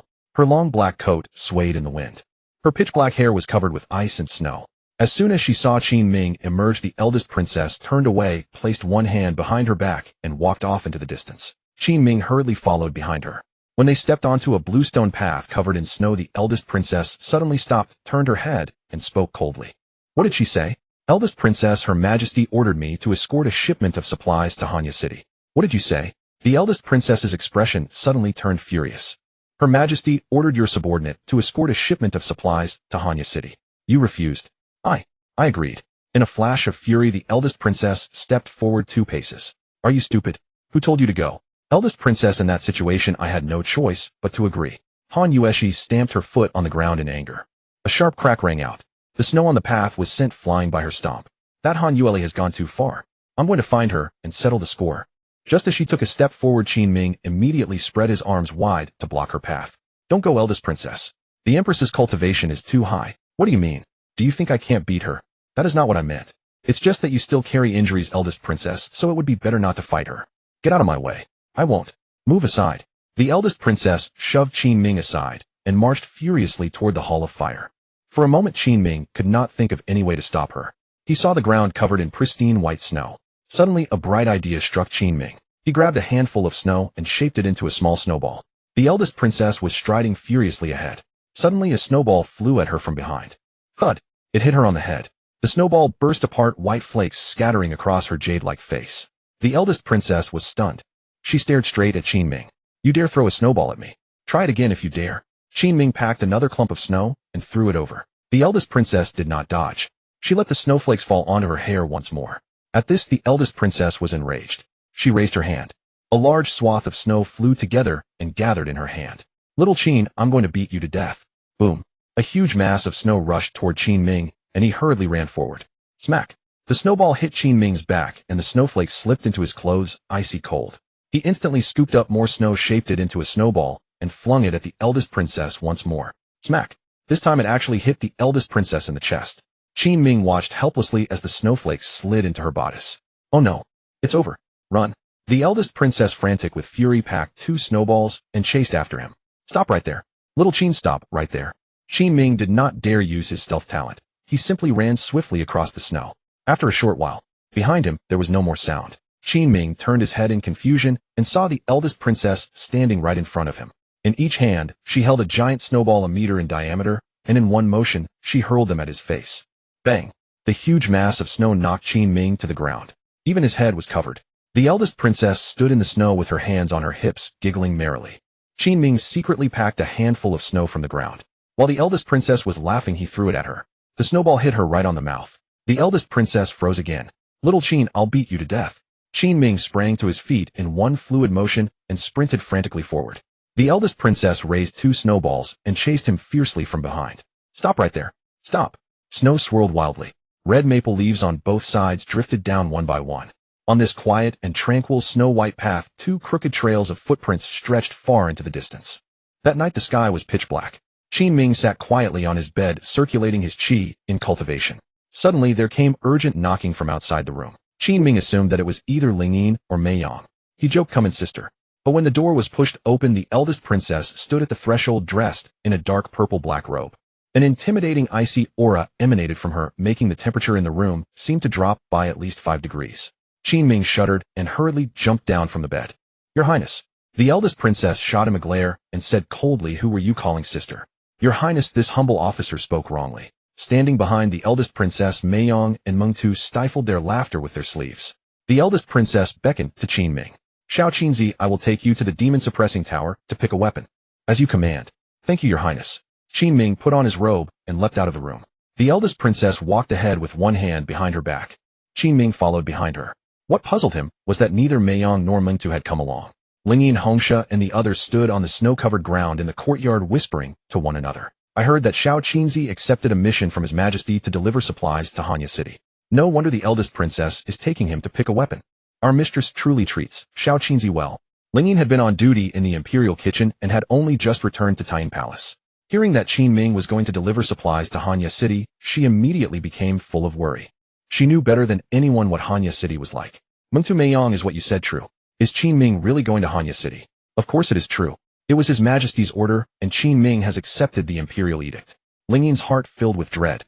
She felt like a newly married bride who had just found a source of security only to learn abruptly that her husband was about to set off for war. The already dim luminous stone imperial city seemed even darker at night. Luminous stone lanterns glowed softly along the wide streets on both sides. The old snow on the road had not yet melted, and new snowflakes began to fall from the sky. Qin Ming drove the carriage. The eldest princess sat inside it. No other guards or demon-suppressing guards followed them. The eldest princess remained silent inside the carriage while Qin Ming's mind was churning with countless thoughts. He had never imagined that the eldest princess would bring him to the demon-suppressing tower to choose a weapon. He wondered on which floor the weapons of the demon-suppressing tower were hidden. The carriage had barely stopped before the towering demon-suppressing tower when all the demon-suppressing guards turned around, drawn by its arrival. Qin Ming leapt down from the driver's seat and drew aside the carriage curtain. Wearing a dark purple-black velvet garment, the eldest princess swung a leg out of the carriage. In an instant, more than 5,000 demon-suppressing guards knelt in unison. "We pay our respects to the eldest princess." Her expression was cold and detached, and a chill radiated from her body, so intimidating that the demon-suppressing guards did not dare lift their heads. She walked into the demon-suppressing tower, and Qin Ming followed behind. Only after they had disappeared into its darkness did the demon-suppressing guards raise their heads, their hearts filled with shock. "Captain Qin is truly held in high regard by the eldest princess." I just saw Captain Qin actually supporting the eldest princess's hand as she stepped down from the carriage. My heavens! Any other person who had dared look at the eldest princess a moment longer would have had both eyes gouged out. Yet he could hold her arm. The demon-suppressing tower had 18 floors in total. Qin Ming had been to the first and second floors before. Most of the inmates down here were transmigrators who had been captured not long ago, and their cultivation was relatively weak. When many of the transmigrators on the first floor saw the eldest princess, they trembled and shrank back into the corners, pressing their foreheads to the ground and not daring to look at her. Qin Ming could imagine that in the eyes of the transmigrators, the eldest princess was truly an incomparable demon. They finally reached the deepest part of the second floor. There stood a spiral staircase leading to the third floor. Qin Ming had come this far once before with Meiyong. But neither of them had been permitted to ascend because the staircase was protected by a formidable restriction. The eldest princess took out a black token from her sleeve. On the front of the token was carved a purple phoenix. On the back were carved 3 characters: demon-suppressing command. The eldest princess flicked her sleeve, and the black demon-suppressing token drifted out. On the staircase that had appeared empty, a gate of restrictive talismans abruptly materialized, floating in midair like flowing water. The demon-suppressing token spun at high speed and tore open a crack in the barrier. The eldest princess stepped through alone. Qin Ming followed and stepped through as well. A pungent stench of blood and decay assaulted their noses. The third floor of the demon-suppressing tower was utterly different from the first 2. The surrounding walls were engraved with countless bizarre talismanic restrictions, and each restriction was connected to a prison cell. The first thing that entered Qin Ming's sight was a thin, weak scholar. His blue clothes had split and torn, and he huddled in a corner with dull, lifeless eyes. Qin Ming noticed a pair of Nike sneakers on his feet. He was unquestionably a transmigrator. Moving further in, there were nearly 100 scholars. There were men and women, and all of them had unmistakably distinctive clothing styles of transmigrators. Their eyes were hollow, and they looked at the eldest princess in deep fear. After the eldest princess passed by the prison cells, their gazes all turned to Qin Ming, as if they were appraising the stranger who had never come here before. Just then the eldest princess suddenly stopped in her tracks. Qin Ming was staring intently at something nearby, lost in thought. and before he knew it his head bumped into the eldest princess's back. Qin Ming was startled and quickly retreated 2 steps. Your Highness, forgive me. This scene startled many of the Transmigrators. They all broke into a cold sweat on behalf of the young man. Everyone knew. Next, this ruthless eldest princess would surely slap the young man into a pulp. That was exactly what had happened when they were captured back then. Whoever dared to resist would die. But none of them expected it. The eldest princess was not angry at all. Instead, she said softly, Shao Qinzi, this 3rd floor holds a total of 140 Transmigrators. In Daiyan 1623, the capital organized an imperial examination. That exam included poetry, arithmetic, cultivation, and statecraft. After the test papers were collected, all the examinees did not leave. Instead, their papers were used right there to identify Transmigrators. In one examination hall, 140 Transmigrators were arrested, and they were all locked up here. Qin Ming was utterly stunned. His heart was deeply shaken. Daiyan 1623, was that not 100 years ago? How could so many Transmigrators have all come to take the imperial examination? Qin Ming suddenly thought if he himself had transmigrated to some other world and heard news of an imperial examination in the capital, he would most likely have registered for it too. After all, most Transmigrators could not possibly learn the truth of this world that quickly. They would all think of plagiarizing literary works and solving math problems to rise swiftly in the world. Who could have known that this world would be like this? Capturing Transmigrators on the spot in the examination hall. It was truly twisted. Qin Ming did not dare ask about the specific details of how they were caught. But there was one question he could still ask. He caught up to the eldest princess and said softly at her side, Your Highness, this humble officer does not understand. 100 years have passed. How are these Transmigrators still alive? I do not understand either. We natives need to cultivate and refine our bodies in order to gradually extend our lifespans. However, these Transmigrators have an extremely special constitution. They can live for 200 years or even longer. That is also one of the reasons they have been locked up for research. Qin Ming was utterly baffled. Gord, what is going on? This exceeds the cognitive scope of the heaven-sealing Gord. Please explore on your own, host. What use are you then? Arriving at the 4th floor, he found many who hailed from the Min Kingdom. Their garb was strikingly peculiar, and quite a few women wore those blue knee-length skirts. They looked thin and shabby, their bodies covered in scars. Their number was not large, roughly 50 or more. Qin Ming thought that if a chance ever arose, he would like to converse with these Transmigrators. The 5th, 6th, 7th, and 8th floors all required the Princess Royal to dissolve the seals before they could enter. These 4 floors imprisoned Transmigrators from ancient times. Every one of them was starved to skin and bone, clutching books in trembling hands. At the sight of the Princess Royal, they all knelt, heads pressed to the ground, not daring to look up. The scars on their bodies told of terrible beatings endured. But these people shared a common trait: their cultivation was not high, most at or below the 4th stage of body tempering. Once the seal on the 9th floor was opened, the Princess Royal cautioned Qin Ming. From here up, the Transmigrators' cultivation grows stronger. Walk in the center to avoid being hurt by them. Understood. Most Transmigrators confined on the 9th, 10th, and 11th floors were between the 5th level of body tempering and the spirit connection realm. They were no longer as reverent as those imprisoned below. When the Princess Royal led Qin Ming through the middle, many of the Transmigrators glared with undisguised hatred. Yet no one dared curse aloud. Perhaps all of them knew that provoking the Princess Royal was courting death. Qin Ming also learned from the Princess Royal's own words that fewer than 200 Transmigrators were held across those 3 floors. But out in the world, they had committed countless atrocities. Relying on their cultivation, they bullied native women, monopolized businesses, ruined families, and were vicious beyond measure. Their crimes were too numerous to count. Qin Ming was secretly shocked. Truly, there were Transmigrators of every stripe. When the door to the 13th floor swung open, an overpowering reek of blood flooded out, nauseating beyond words. Those eerie warding patterns on the walls were filled with blood. The blood was brimming with spiritual energy. In every cage, each Transmigrator had a bizarre talisman thread attached to the crown of their head. The talisman threads drew spiritual energy and blood from their bodies without pause. Qin Ming was utterly shocked. What was this for? Why were so many Transmigrators tethered by the head? His heart pounded like thunder. This was too monstrous. Could it be that the natives captured Transmigrators and sucked out their blood and spiritual energy to nourish themselves? The Princess Royal seemed to sense the change in Qin Ming's face. Little Qin, you find this strange, don't you? Princess, this general stepped onto the path of cultivation not long ago, so I am utterly confounded. Don't say only you are confounded. I, this princess, am equally confounded. Qin Ming was speechless. The 13th floor is the lesser hell of the demon-suppressing tower, and the Transmigrators imprisoned inside are all at the spirit connection realm or above. The talisman threads on their heads extend to the 18th floor. As for why this is done, or what lies on the 18th floor, this princess has no idea. Qin Ming nodded, utterly bewildered. No wonder eunuch Wang Jin had said the 15th floor and above of the demon-suppressing tower was forbidden ground. Princess, if those transmigrators are drained like this, won't they die very quickly? Not that quickly. They bear a gift known as talent, and their ability to absorb spiritual energy is extremely fast. Those at or above spirit connection will not die even after being drained for 50 years. Qin Ming broke out in a cold sweat. The transmigrators below had not had their cultivation crippled. So had it all been a scheme to let them cultivate to the spirit connection realm, then haul them up and use them as living nourishment? What in the world was on the 18th floor? Could it be some horrifying exotic beast, one that fed exclusively on the blood of transmigrators? There were roughly 50 transmigrators on the 13th floor. Men and women were about equal in number. At the sight of the Princess Royal and Qin Ming, they all went mad, slamming their hands against the dark iron cell doors until the gates boomed. Han Yueshi, let us out now. Princess, I beg you, release us. I'll become your loyal follower. From now on, I'm a native. Han Yueshi, you grow lovelier every day. With one hand behind her back, the Princess Royal strode forward, her expression cold enough to kill. They turned their taunting toward Qin Ming. It seems the Princess Royal is in need of a man. Little eunuch, are you her bed warmer? Little eunuch, is her highness nice and wet? Laughter erupted all over the 14th floor. The Princess Royal suddenly flared with rage. She spun around and raised her right hand. Boom! A sword chi of biting frost shot straight at the runic warding on the wall.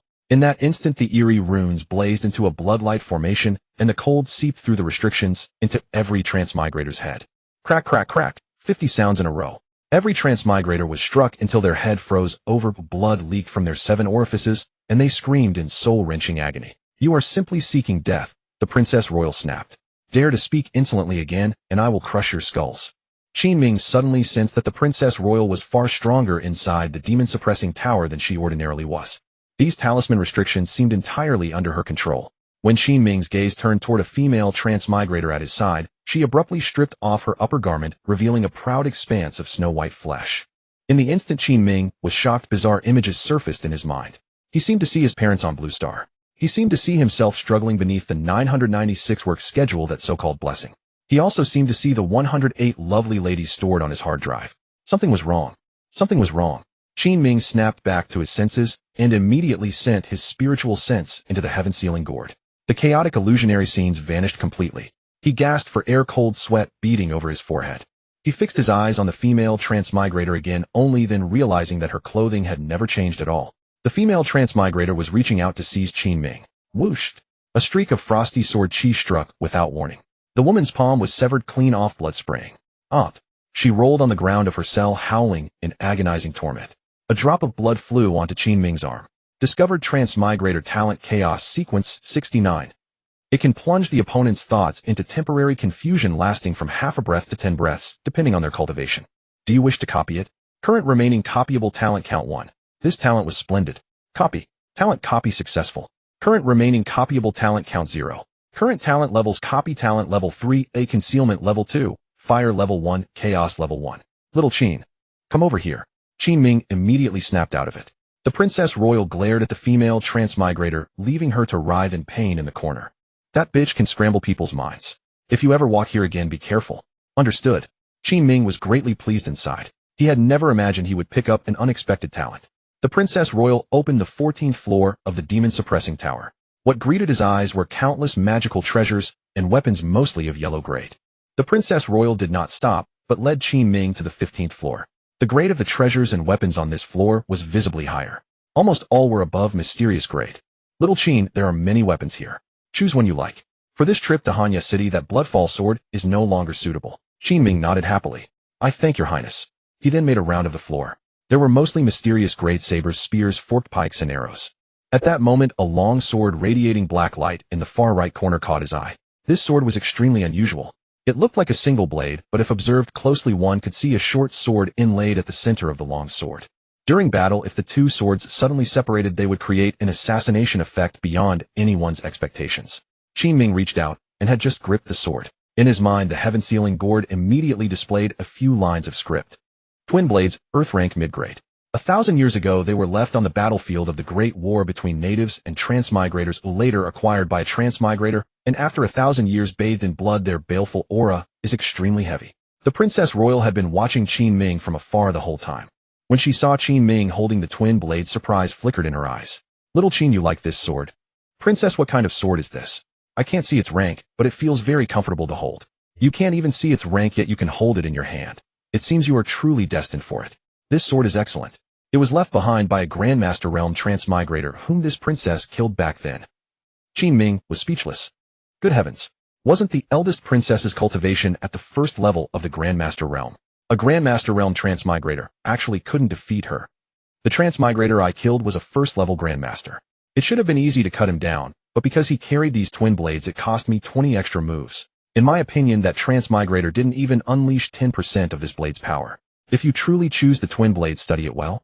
Thank you, Your Highness. Your subordinate will choose this sword. The eldest princess nodded, then turned and walked aside. Her hand pressed gently against the wall. The complex restriction patterns suddenly began to tremble violently. After 10 breaths, a hidden compartment appeared in the wall. The eldest princess Han Yueshi took out a suit of black armor from within. Little Qin, come here. This armor is called Netherbone armor. It is Earth-grade mid-tier armor left to me by my imperial mother back then. But I don't care for it. From now on it belongs to you. Thank you, Your Highness. As soon as Qin Ming took the Netherbone armor, the sky-ceiling gorge showed traces of writing. Netherbone armor, Earth-grade mid-tier. Blocks 20 of physical attacks, resists 20 of magical attacks, and increases movement speed by 10. This is truly a divine artifact. Your Highness, I truly adore you. Just then a warning suddenly flashed through Qin Ming's mind. Warning: danger level increased by 300 times. During the danger period, the growth rate of luck points increases by 300 times. Qin Ming's heart lurched. He immediately turned around and saw a thick black aura creeping over the wall in the distance. Your Highness, be careful. The eldest princess Han Yueshi turned around at once. In an instant her expression became extremely grave. She raised both arms and quickly began forming seals with frost sword chi in front of her. Little Qin, fall back. In that instant the terrifying black aura coalesced into a sphere in midair and shot straight at the eldest princess. The eldest princess swiftly thrust the frost talisman seal in her hand forward. Boom. Bang. The frost talisman seal burst apart in midair. But the black aura charged straight ahead with undiminished force. With a sharp clang, the eldest princess drew the moon shadow sword and slashed continuously. Whoosh, whoosh, whoosh. The terrifying black aura surged forward with unstoppable force, smashing the eldest princess's sword chi into pieces. The impact sent her flying backward. Oof! A trace of blood seeped from the corner of her lips. Qin Ming had already sprinted over from the distance. The eldest princess flicked her sleeve. Stay away. In a flash, as if going berserk, the eldest princess flew up once more. She took out the black demon-suppressing token from her bosom. You beast! How dare you run wild in the demon-suppressing tower? You're courting death. She shot 2 streams of frost chi into the demon-suppressing token. The 9 cold chi erupted violently. In an instant, all the wall runes on the entire 15th floor were activated. Boom. Dong dong dong. The frost aura released by the talismans imprisoned the black aura within it. At last the black aura could not bear it any longer and exploded. Qin Ming thought the danger had been resolved. But the warning in his mind suddenly leaped out again. Warning: danger level increased by 500 times. During the danger period, the growth rate of luck points increases by 500 times. In the next breath, the entire prison began to rumble and shake from top to bottom. Rumble. Boom, boom, boom. From the upper floors of the demon-suppressing tower came blood-curdling laughter. Ha ha ha. Han Yueshi, let me out. Let me out. I'll kill you all. Boom, boom, boom. Crack, crack. He seemed to be slamming against the demon-suppressing tower from above, causing the entire tower to shake violently. Let me out. I'll slaughter every last one of you, every last one. Ha ha ha. Boom, boom, boom. The eldest princess hovered in midair, her face growing paler and paler. She poured nearly all of her 9 frost sword chi into the demon-suppressing token. But the tremor only grew more terrifying and more violent. From the distance, Qin Ming observed that this black aura had most likely come from the topmost 18th floor. Who exactly was speaking? Could it be an extremely powerful transmigrator? But in the next breath, Qin Ming's understanding was completely overturned. At the entrance to the restriction on the 15th floor, a colossal phantom of a strange beast charged at the eldest princess with earth-shattering force. It resembled a writhing giant worm, but its body was covered in crimson fur. On top of its head grew long horns reaching more than 10 meters in length. Qin Ming could not name the strange beast at all. Little Qin, run. The eldest princess shouted, then flew up with her sword and swiftly slashed out several sword chi arcs. Whoosh, whoosh, whoosh. The strange worm was struck, fur and flesh splattering. The eldest princess fell from midair, blood spilling from the corner of her mouth. Her face was deathly pale. Qin Ming hurried over to support her. In a weak voice, the eldest princess said, Little Qin, ask it aloud who it really is. Qin Ming shouted toward the top of the tower. Who exactly are you? Who am I? Who am I? Am I human? Am I a worm? Am I a transmigrator? No, I'm a native. Who in the world am I? Who in the world am I? Boom.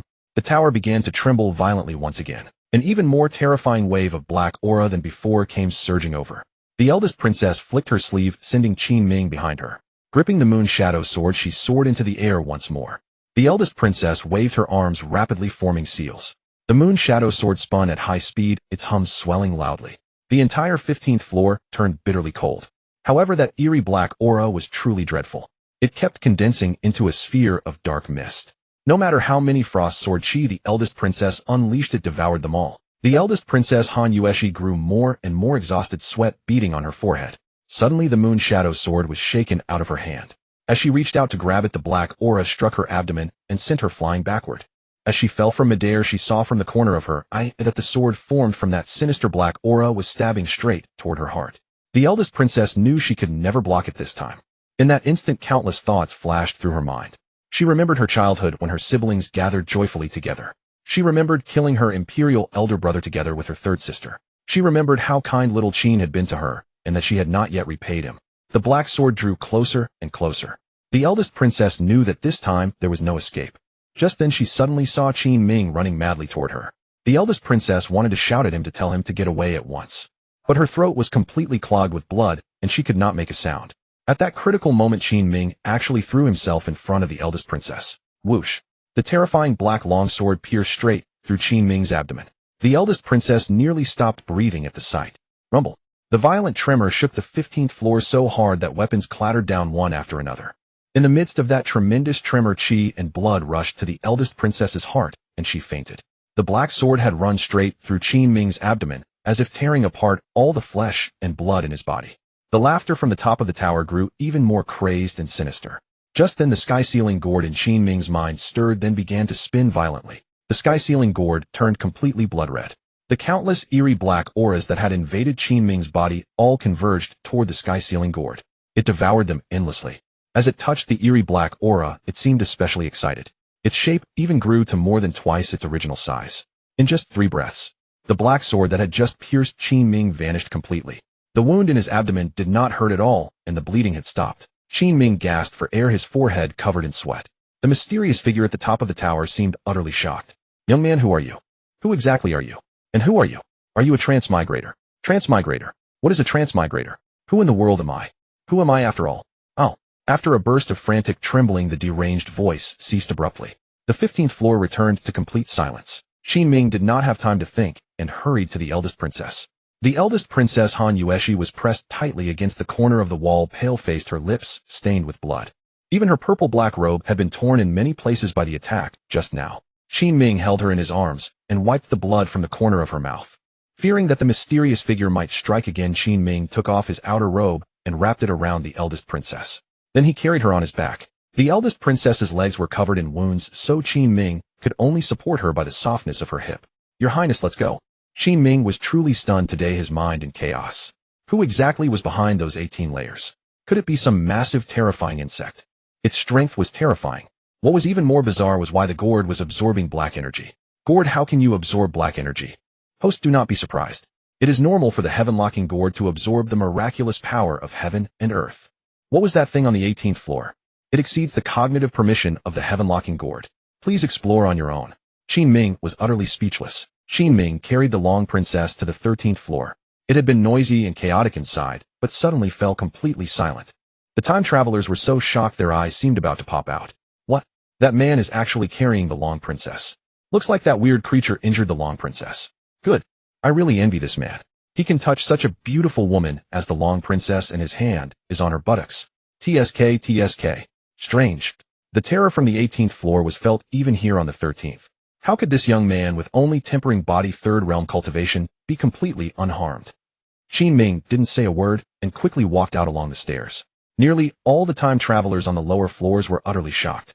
Their long princess, whom they feared with bated breath, was actually being carried by Qin Ming. And the position of his hand. TSK, TSK, TSK. Qin Ming carried the long princess out of the demon-suppressing tower. An officer outside saw them from a distance. He quickly ordered over 5,000 demon-suppressing guards to turn around. No one dared to look here anymore. Qin Ming exited the demon-suppressing tower. Outside it was pitch dark. Only scattered fluorescent stone lamps hanging on trees by the roadside illuminated the snow-covered path. Heavy snow was falling and the cold wind was howling. At this moment the long princess woke up. She opened her eyes and immediately asked anxiously, Xiao Qinzi, how are you? I'm fine. The Long Princess looked down and saw the wound through Qin Ming's abdomen, and her heart ached deeply. Put me down. Let me check whether your meridians are injured. Qin Ming smiled. Not yet. Perhaps he thought I was too weak and not worth his effort. Although that sword pierced me, it didn't hit any vital point, so it doesn't hurt. Then he kept laughing continuously and disappeared. Qin Ming answered so casually, but it made the Long Princess feel even more heartbroken. How can a pierced wound not hurt? You're just talking nonsense. The Long Princess tried to get down from Qin Ming's back, but as soon as her feet touched the ground, she started coughing continuously, her body extremely weak. Qin Ming pulled her back onto his shoulders again. Although I have a wound on my abdomen, it has stopped bleeding. For a cultivator, a wound that doesn't bleed doesn't count as a wound. And I still have energy to carry you. No, put me down. I'm not putting you down. Put me down. I said I won't put you down. Unable to insist further, the Long Princess grabbed Qin Ming's shoulders, trying to jump off. Who would have guessed? Qin Ming's two arms held her tighter. Long Princess, may I ask you something? Are you referring to that mysterious presence above? Qin Ming nodded. Yes, it was too terrifying. I thought I was going to die. Since you knew it was so terrifying, why did you have to stand in front of me? I don't know, maybe instinct. The Long Princess took a deep breath. Instinct? Is there such a thing as instinct to give one's life for others? What a fool. I also don't know what this mysterious presence is. I don't even know if it's on the 16th, 17th, or 18th floor. He used to awaken only once a year. I never expected him to wake up today. Before I could suppress him without any problem. But I've been injured in recent days and haven't recovered yet. Qin Ming continued walking through the snow carrying the Long Princess. Do the time travelers on the 13th floor siphon energy to supply that weird entity? I also had this guess before, but couldn't verify it because I can't open the doors from the 16th to 18th floors either. Qin Ming became even more puzzled in his heart. As the leader of the demon-suppressing tower, even the Long Princess couldn't open the doors above. Xiao Qinzi, next time you go to the demon-suppressing tower, you must be careful and try not to use your cultivation to avoid waking it. Of course I won't go to the 15th floor. I can't open those restricted gates either. The Long Princess was silent for 2 breaths and spoke softly. Today I took you from the 2nd floor all the way to the 15th floor, and you went through all the restrictions. The restriction talismans recognize their master and identify people. You can pass directly in the future. Qin Ming was overjoyed in his heart. He had originally planned to find an opportunity to communicate secretly with those time travelers and obtain some useful information. Who would have thought the Long Princess would actually give him the tower access permissions? This was amazing. It seemed that Long Princess Han Yueshi was now trusting him more and more. Qin Ming carried the Long Princess into the carriage. He had originally been driving the horse in front, but the Long Princess forcibly called him inside the carriage. This white snow steed was full of spirituality and didn't need driving at all. It ran toward the palace on its own. After Qin Ming entered the space in the carriage became even more cramped. The distance between him and the Long Princess was less than half a meter. Lift your clothes. Let me see the wounds on your body. I'm fine.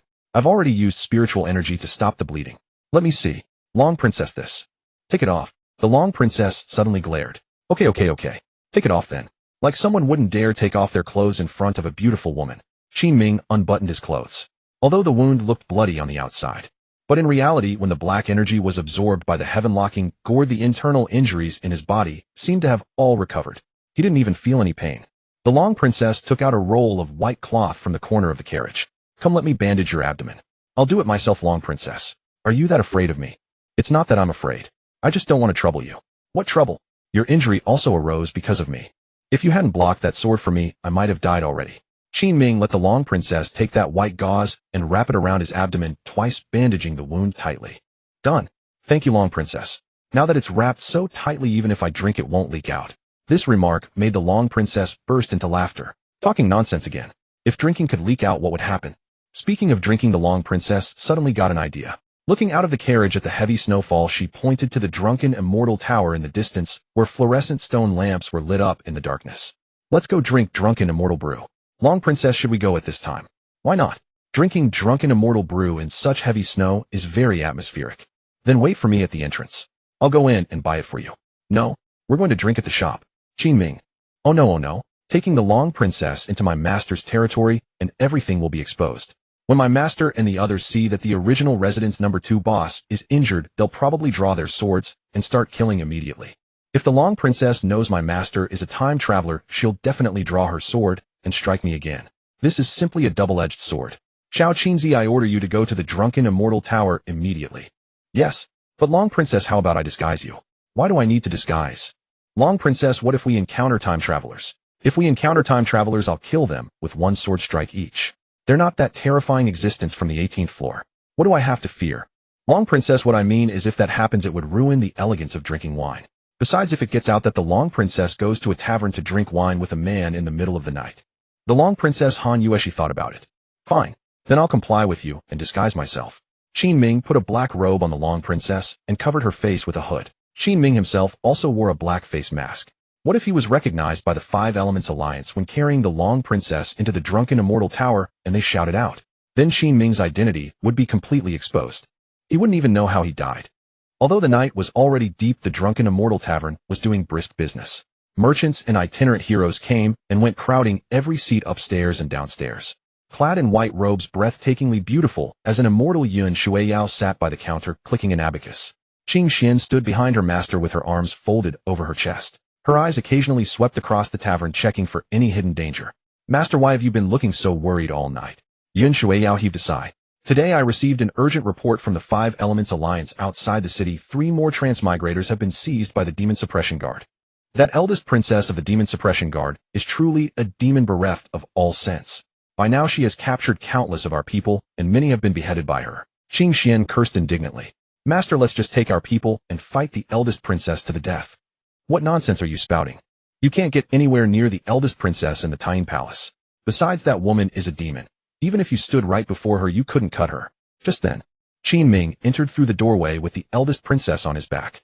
The tavern had been buzzing with loud, lively conversation, but at the sight of the 2 snow-covered figures, every face jolted with shock. Who are these 2, a man and a woman, in the dead of night? The man hides his face and the woman hides hers. Isn't it obvious? It must be some young master who has stolen away some young lady, sneaking into the tavern to rent a room and have a wild time. At those words, the eldest princess on Qin Ming's back flew into a rage. She raised her hand to kill, but Qin Ming swiftly caught it with his right hand.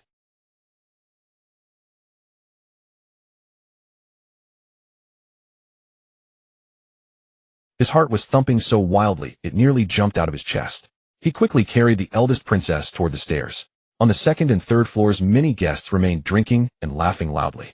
I tell you, judging from her figure alone, that woman is absolutely top-notch. She has even better proportions. That man is going to have the night of his life tonight. The eldest princess could no longer hold herself back. Her left hand rose again. Alarmed, Qin Ming hurriedly grabbed it. Eldest princess, behave yourself. Please behave. Qin Ming was at a complete loss. If the eldest princess struck out and the matter blew up tonight, would truly become an irreconcilable blood feud. Qin Ming could sense the eldest princess on his back becoming utterly impatient. Her patience had reached its breaking point. He quickly reached his arms behind him, clutching her tightly, holding on for dear life. His legs flew beneath him. He swept past the 3rd, 4th, 5th, and 6th floors, all the way up to the 7th. There Qin Ming saw a waiter carrying a kettle. He asked loudly, "Is there any room available up here?" "Honored guest, Earth rank room, no. One is vacant." "Good. I'll come down to pay in a moment. Send us 2 jars of drunken immortal brew." The eldest princess on his back whipped her head around. 2 jars are not enough. Give me 8. Qin Ming was utterly speechless. He kicked the door open and quickly slipped inside with the eldest princess on his back. Qin Ming let out a long breath of relief. But unexpectedly, the eldest princess went over and opened the window. A stream of frigid energy had already condensed in her hand. "I will cut down everyone who said those words." Panicked, Qin Ming rushed over and grabbed the eldest princess's hands from behind. "My lady, can we just spend tonight here calm and at peace, drinking a quiet jug of wine?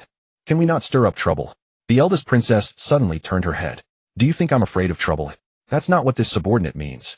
"Then what do you mean? Are you telling me how to act?" Qin Ming froze for an instant and hurriedly said, "Eldest princess, look." He lifted his clothes. "Your subordinate still has this heavy knife wound on his stomach. I carried you over just now, and now the wound has split open again. It hurts unbearably. Let's just quietly sit, drink some wine, and chat. Don't bother settling scores with those vulgar people, or the mood for drinking will be ruined." The eldest princess was still for the span of 3 breaths, then gave her purple-black sleeve a flick. "They're lucky today. If I ever run into them again, I'll hang their heads on the city gate." Qin Ming took a deep breath. Knock, knock, knock. A waiter had come with the wine. The moment Qin Ming opened the door, a gust of cold wind swept across his face. The cloth covering his face, already loose enough, fell straight off. The waiter before him was stunned dumb. Of course he recognized Qin Ming. The waiter in his excitement was just about to cry out. At that critical instant, Qin Ming immediately activated his talent, chaos. The waiter, whose mouth had barely opened, felt his mind fall into confusion as a flood of strange memories surged up. He even forgot that he was dealing with Qin Ming at all, as if he were looking at a stranger. Qin Ming quickly took the drunken immortal brew from his hands and closed the door. The chaos talent had only a limited effect on the minds of cultivators. But on an ordinary person like this with no cultivation whatsoever, its influence was extremely powerful. That was truly close. Yun Shuiyao and Qing Xian stood at the first floor counter, having watched Qin Ming carry the eldest princess into the room all along. Ma Chong, standing nearby, said softly, "Master Junior Sister, don't you think those two are strange?" Qing Xian hugged her dark gold saber and murmured, "Strange. Very strange. But what's even stranger is that I feel like this man's eyes seem a bit familiar." Yun Shuiyao looked up at her disciple Qing Xian. "Like who?" "They somehow look like my senior brother Qin Ming." Ma Chong burst into laughter. "I say, Qing Xian, what has gotten into you these past 2 days? Ever since you left the palace, you've been like someone who lost their soul.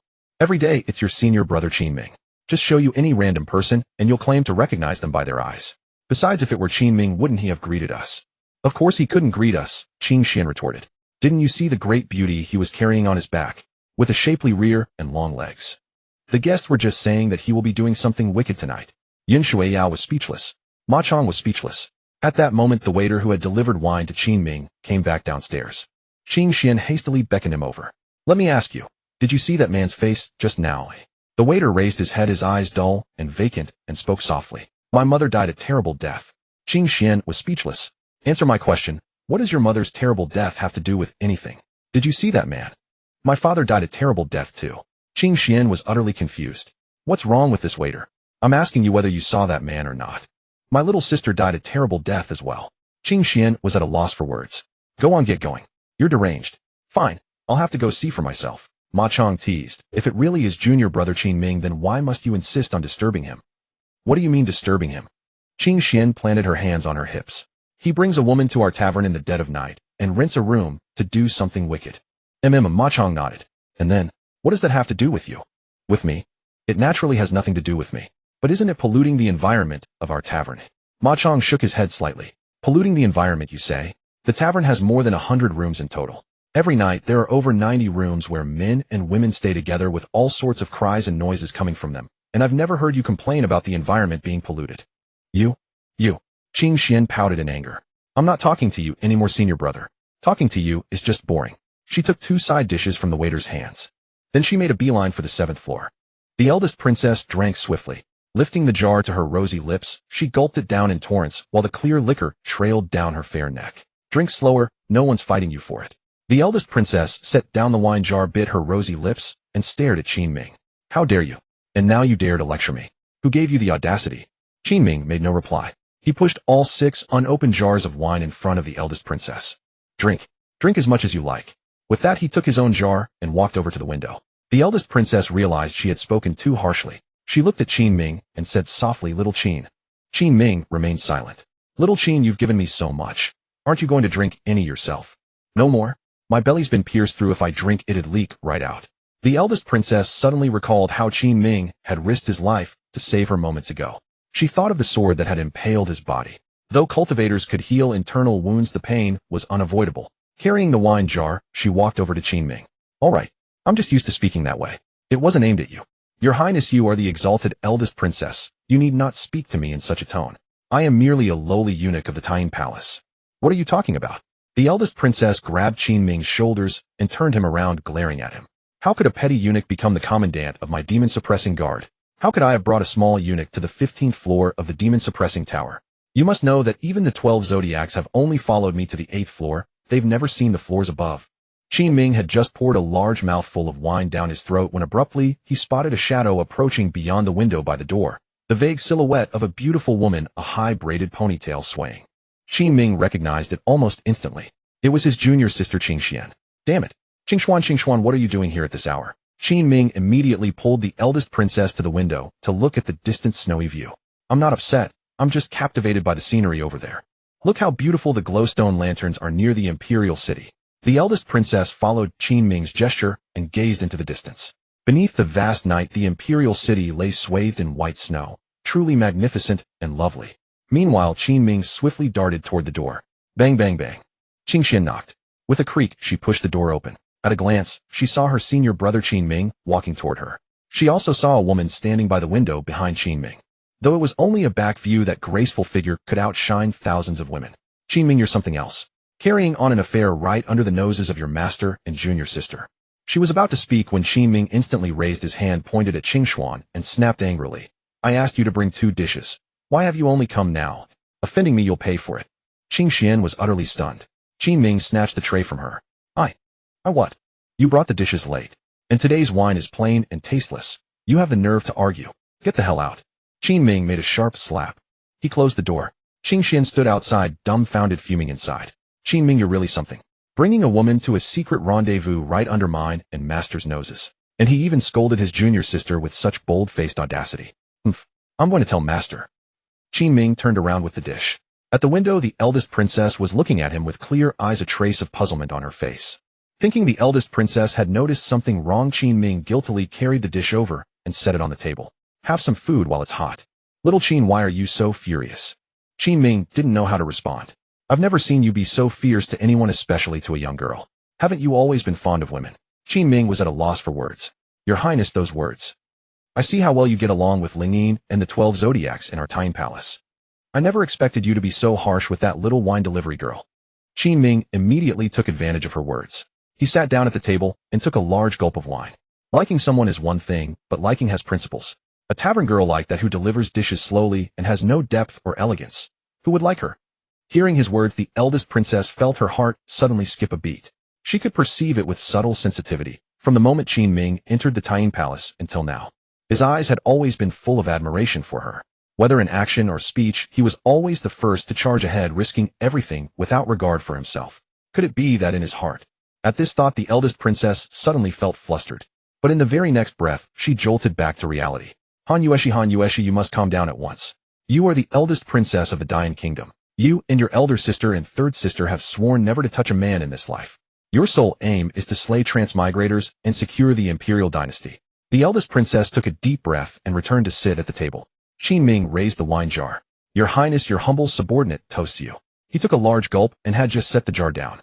The eldest princess, however, hugged her wine jar and kept drinking without stopping. This unhinged princess. How can she be so obsessed with alcohol? It's only been a brief moment. She finished both jars. Have some food. The drunken peanuts at this drunken immortal tower are exceptionally good. The eldest princess slightly raised her elegant brows. Have you eaten here before? Qin Ming nodded. Last time I came to buy the drunken immortal wine for you, I was terribly hungry, so I ordered a plate of drunken peanuts and a bowl of noodles. Then why didn't you order a few more dishes? You ate so plainly. Before Qin Ming could think of an answer, the eldest princess continued. Is it because you spent all your money on me? A eunuch like you gets only 50 copper coins a month, yet you dared to run up a debt of 430 taels at the Jade Maiden Pavilion. Qin Ming's heart jolted. This eldest princess had investigated him in secret. Fortunately, the fire flame her bought on credit was for her, otherwise he would have been done for. The eldest princess raised her jar again, clinked it with Qin Ming's, and took a big drink. I've settled your debt at the Jade Maiden Pavilion. Now you owe me a fine meal. I also know you received 2,000 taels of silver from my sister. Qin Ming was dumbfounded by her words. This unhinged princess really knew everything. Your subordinate will host the feast. I promise you'll eat and drink while your highness. With that, Qin Ming hurriedly rose to order the dishes. Wait, my bodice is torn and covered in blood. Go buy me a new one. Huh. Qin Ming was utterly bewildered. Your highness, it's so late. Where would I even find one? Why don't we go back? No, I'm staying here tonight to watch the snow and rest. If you can't find one, then borrow it. Qin Ming's head was spinning. How could one borrow a bodice? What respectable girl would lend her bodice? I just saw the tavern keeper. She's clean and pretty with a figure similar to mine. Borrow one from her. Also bring up a new quilt and make the bed soft. Qin Ming was stunned. It's over. Ask my master for her bodice. Your highness, you might as well kill me. What are you standing there for? Go now, your highness, this isn't appropriate. Are you going or not? If you don't, I'll go myself. I'll go. I'm going. Please rest, your highness. Qin Ming opened the door and stepped outside. At a glance, he saw his master Yuan Shuiao talking with Qin Xian at the counter below. What a headache. What should I do? If I go straight up and ask, I'll run into acquaintances on the way, and a greeting would blow my cover. And once I'm face to face with master, how can I even bring myself to ask? Forget it. I'll just ask directly and loudly. Master is clever. She should catch on. She won't blame me, will she? At that moment, Qin Xian happened to look up and immediately spotted Qin Ming on the 7th floor. Master, my senior brother is out. Yuan Shuiao followed her gaze and looked up, her eyes like autumn water, serene as an immortal maiden. Your senior brother is a man of integrity. How could he be sneaking around with that woman? See, he's coming out now. In the next breath, Qin Ming directly shouted to his master at the counter. Proprietress, Bring up the best dishes from the tavern.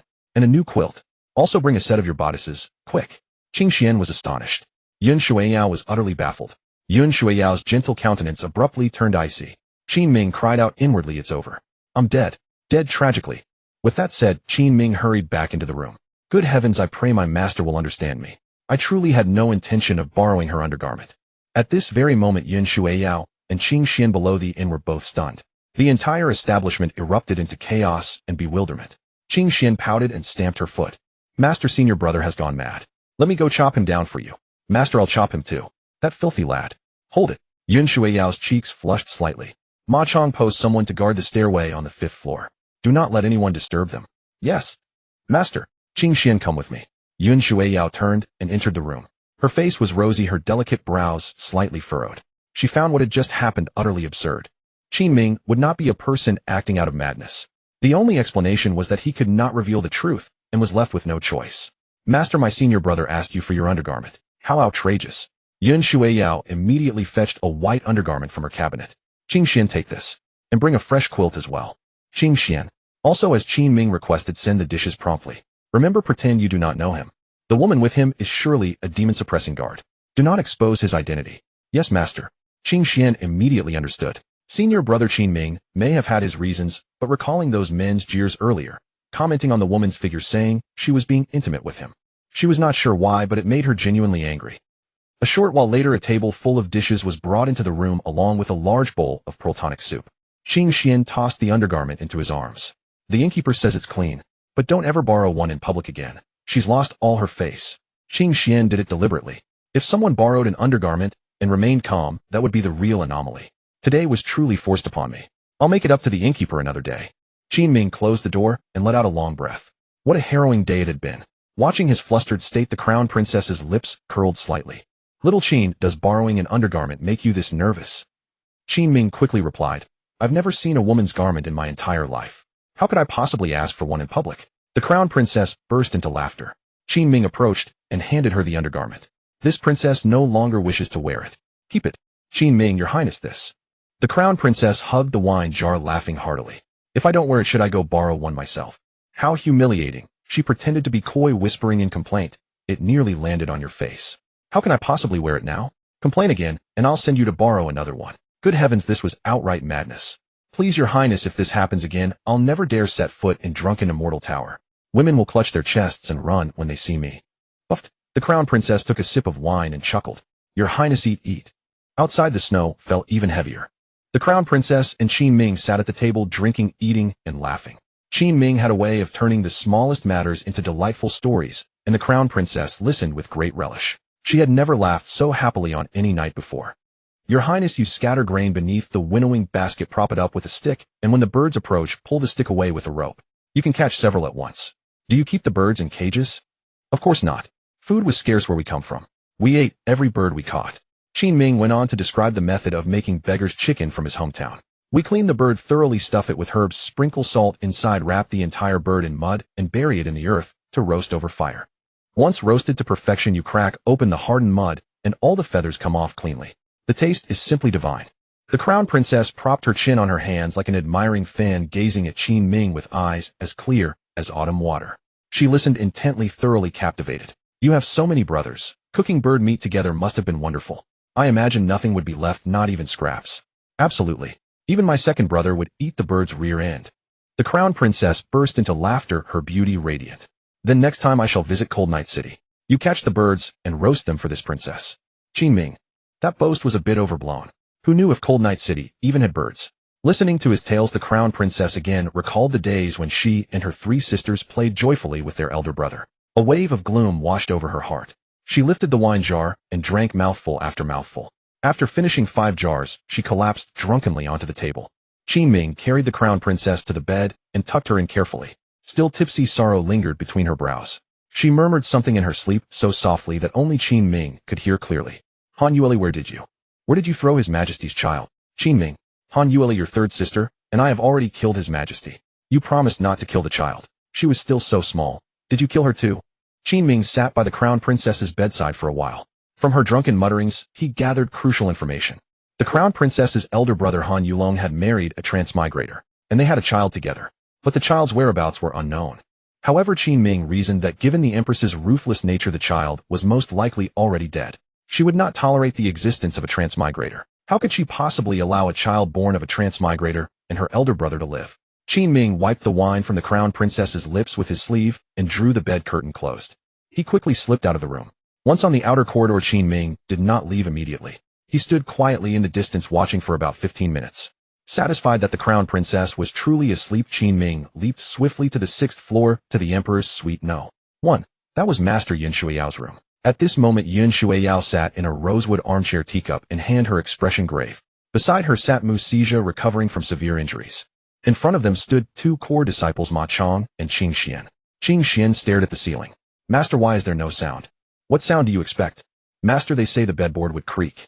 Yin Shuiyao reprimanded sharply. Stop your nonsense. I'm not nonsense. He was just being intimate with that female demon-suppressing guard. What did I do with the female demon-suppressing guard? Qin Ming pushed the door open with a creak and walked in. Dressed in white, neatly groomed with his belt firmly fastened, he startled Qing Xian, who retorted in annoyance. Were you not playing with her? Why did you come here? Qin Ming wore a grave expression and held up a finger in a shushing gesture.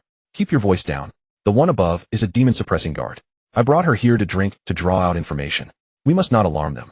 I see. Yin Shuiyao shot her disciple a glare. Qing Xian, you have the loosest tongue. Your senior brother is upright and keeps his distance from women. How could you speak such things? But he did borrow an undergarment from you. Qin Ming had planned to return it to his master, but feared the crown princess would ask about it, so he had not mentioned it. He glanced at Mu Sijia, whose wounds had clearly improved. Uncle Mu, how are you? Qin Ming, I have not yet had the chance to thank you. Mu Sijia rose and immediately paid his respects. Your grace in saving my life, Uncle, will forever remember. You are too kind, Uncle Mu. Mu Sijia cradled his left arm and spoke bitterly. My left arm bone is shattered, beaten by that demon crown princess. One day I shall shatter her arm too, so she understands this pain. Qin Ming thought to himself, fortunately, they have no idea that the crown princess is upstairs. Otherwise they would have exploded with outrage. Yin Shuiyao took a sip of tea, but immediately broke into a violent cough covering her chest. Qin Ming grew concerned. Master, you are injured. Qing Xian chimed in from behind. That day Master was wounded by the crown princess's sword Qi when she killed Dao's Tan. That demon crown princess is too vicious. One day I will surpass her cultivation and chop her into paste. Qin Ming. By the way, Master, I came to Zuaxian Tower for another important matter. Yin Shuiyao and Qing Xian both looked over with serious expressions. Anything that made Qin Ming's expression so solemn was certainly crucial. Yin Shuiyao immediately shot Ma Chong a meaningful glance. Senior brother Ma Chong quickly pushed the door open, ran out, and stood guard outside. Master, at dawn the day after tomorrow, I will set out for Hanya City. What? Yin Shuiyao was startled inwardly. You have never been to Hanya City. That place is extremely dangerous. Why are you going there? Master, Her Majesty ordered me to escort a batch of supplies to Hanya City. Yin Shuiyao's face was filled with worry. As far as your master knows, Hanya City is not only facing attacks from snow demon beasts. Moreover, the Tiandao sect and the Qinglong Guild have also sent large numbers of transmigrators there. Something important is definitely going to happen. You will be in danger if you go. Qin Ming spread his hands helplessly. People say that serving a ruler is like lying beside a tiger, but the empress I serve, once the eldest princess, is 100 times more fiendish than a tiger. Since she ordered it, this disciple has no choice. Qing Xian suddenly felt that senior brother really had it hard in the palace, so she quickly handed him a cup of hot tea. Yun Shuiyao frowned briefly, then said to Qing Xian, "Bring paper and a brush." Qing Xian spread a sheet of rice paper on the table and ground ink for her master at the side. Yun Shuiyao took up a brush with her right hand and began to sketch lightly on the paper. "Master, what are you doing?" Yun Shuiyao said gently as she drew. "You come from Hanya City. If you try to ask for a map, that would be improper. Your master went to Hanya City once 5 years ago. I will draw the route and landmarks along the way from memory. Memorize all of it, so you have a general picture in your mind, and avoid blowing your cover." "Yes, master." Qin Ming nodded joyfully. Master Yun Shuiyao truly considered everything for him. She was so thoughtful. Yun Shuiyao painted while speaking seriously. Moreover, Lan Jinxin, the city lord of Hanya City, is an extremely ruthless figure. Her methods are no weaker than the empress's. She is absolutely loyal to the empress. There is a rumor outside that the empress once adopted her as a goddaughter in Hanya City. Once you arrive, you must be sure to avoid this person. Mu Sijia chimed in from the side. "That woman Lan Jinxin has a head of white hair, and I heard she was cursed. The reason for the curse is that in battle she devoured the female commander of the snow demons alive." Qin Ming was extremely shaken by what he heard. What a lunatic. A white-haired witch. I absolutely must avoid her. Even the name Lan Jinxin sounds hard to mess with. Why are there so many twisted women in this world? The map was soon completed. Qin Ming memorized the rough map by the light of the oil lamp, then set it on fire and burned it to ashes. Yun Shuiyao again took 2,000 taels of silver from her sleeve and handed them to Qin Ming. Mu Sija beside her smiled and shook his head slightly. Senior sister, you're far too partial. This tavern only earns 300 taels a month, yet you casually give your disciple 2,000 taels. That's right, master. Qin Xian pouted and teased from the side. I'm by your side every day, but when I want to buy rouge you won't buy it for me. Yet you hand over 2,000 to senior brother at once. What do you understand? Yun Shuiyao placed the silver in Qin Ming's palm. Qin Ming, remember this. When you are in a den of strange beasts, if silver can solve a problem, never solve it with battle. You must ensure your own safety. Qin Ming held the silver and was slightly moved. Thank you, master. This disciple remembers. By the way, there's another question. If a native and a transmigrator somehow have a child, is it human or beast? Mu Sija immediately took up the words with a laugh. The situation you're asking about doesn't exist. When a native and a transmigrator marry, they can conceive, but every child is stillborn. I've never heard of any child being born. Qin Ming. Then was what the eldest princess said about her imperial brother having a child true or false? Not only that, Yun Shuiyao continued, transmigrators cannot have children with other transmigrators either. All stillborn. Qin Ming. This is simply absurd.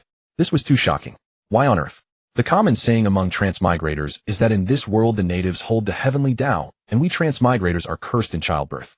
Qin Ming listened in complete confusion. How bizarre. Master, it's getting late. I need to take that demon-suppressing guard back. Qin Ming left the room and quickly jumped to the 7th floor. He pushed open the door and found the eldest princess still sleeping soundly in bed. The bed curtain was drawn in exactly the same shape as when he had left. This was a detail Qin Ming had left deliberately. He sat by the bedside looking at the eldest princess whose cheeks were slightly flushed. If he were to tell his master and martial uncle now that the eldest princess lay asleep here, badly wounded, she would probably be killed very soon. After all, the enmity between her and the Transmigrators was irreconcilable. But Qin Ming did not do it. His heart told him that he could not be so ungrateful. Outside came the first crow of the rooster. It was getting late. Qin Ming lifted the eldest princess from the bed. Eldest princess, I will take you back to the palace. Half asleep, she let him take her arms and put her on his back. Qin Ming then swung his black robe over his shoulders, wrapping the eldest princess's face and body tightly. He did not leave through the main entrance, but leaped down from the window. After running about 300 meters, Qin Ming was astonished to discover that the carriage that had been parked on the road had been stolen. Sigh, what a bizarre and rotten world. Qin Ming had no choice but to carry the eldest princess on his back and tread through the snow toward the palace step by step. Snowflakes whirled everywhere, and each step he took was slow. On top of that, the eldest princess's naturally icy body sent chills down his back. Is this woman really made of ice? How can she be so cold? In the pavilion at the top of the 8th floor of Zuaxian Tower, Yun Shuiyao, Mu Sija, Qin Xian, and Ma Chong watched Qin Ming's distant figure. Master, who exactly is senior brother carrying? I think it might be a female military officer. Master, could it be one of the 12 Zodiac? Impossible. Mu Sija directly shook his head. The 12 Zodiac have been trained by the eldest princess until every one of them is more ruthless than the last. If Qin Ming dared to carry one of them on his back, wouldn't he be chopped into several pieces? Mu Sija stroked his short beard and laughed. But to tell the truth, what the people in the tavern said was quite right. What was quite right? Judging from the silhouette of that woman from behind, she is truly a stunning beauty. Yun Shuiyao. Qin Xian turned her head and glared at Mu Sija. Martial uncle, you're this lecherous even at your age. Ha ha ha, the appetite for food and sex is human nature.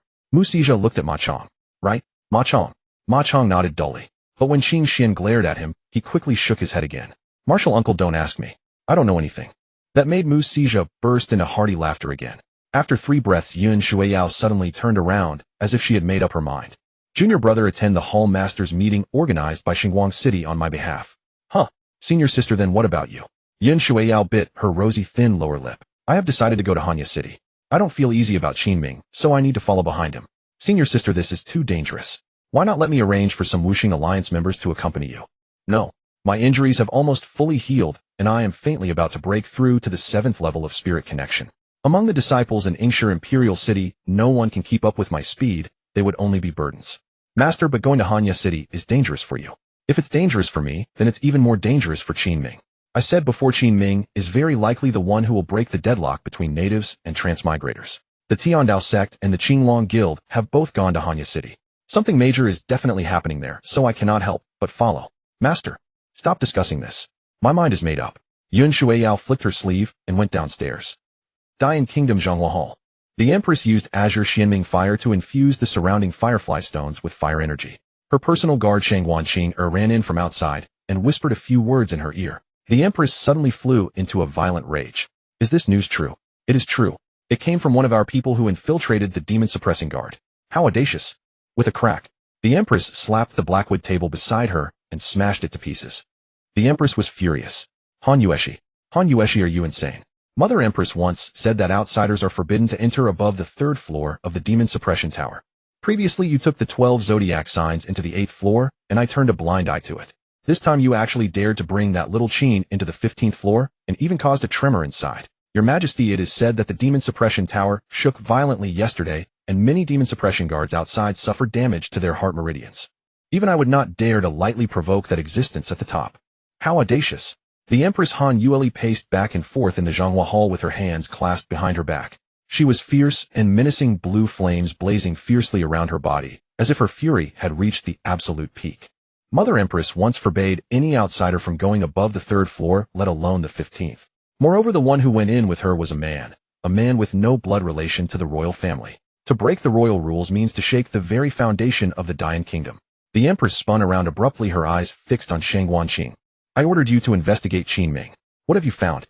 Your Majesty, this general has finished the investigation. This little Qin used the Transmigrators prisoner's dilemma method during interrogation in the demon suppression tower. Little Qin comes from the western district of Hanya City. Since he entered the palace, several people associated with him have died. His fellow townsman Xiao Yozi was inexplicably killed by a strange beast. Eunuch Wang Yu, who brought Little Qin to the Taiyin Palace, died at the hands of the palace maid Jing Xiang. Jing Xiang in turn died at Qin Ming's hands. Eunuch Li Shan of the Taiyin Palace also died indirectly because of him. Additionally, 2 days ago, Eunuch Zhou Chang escorted him to the Tianyi Academy and also vanished inexplicably. It is truly suspicious. Anger flared in the Empress's eyes. I find him more and more suspicious. What if he is a transmigrator who infiltrated my palace? That foolish sister of mine brought him to the 15th floor of the demon suppression tower, which will lead to disaster. Everything inside there is a secret.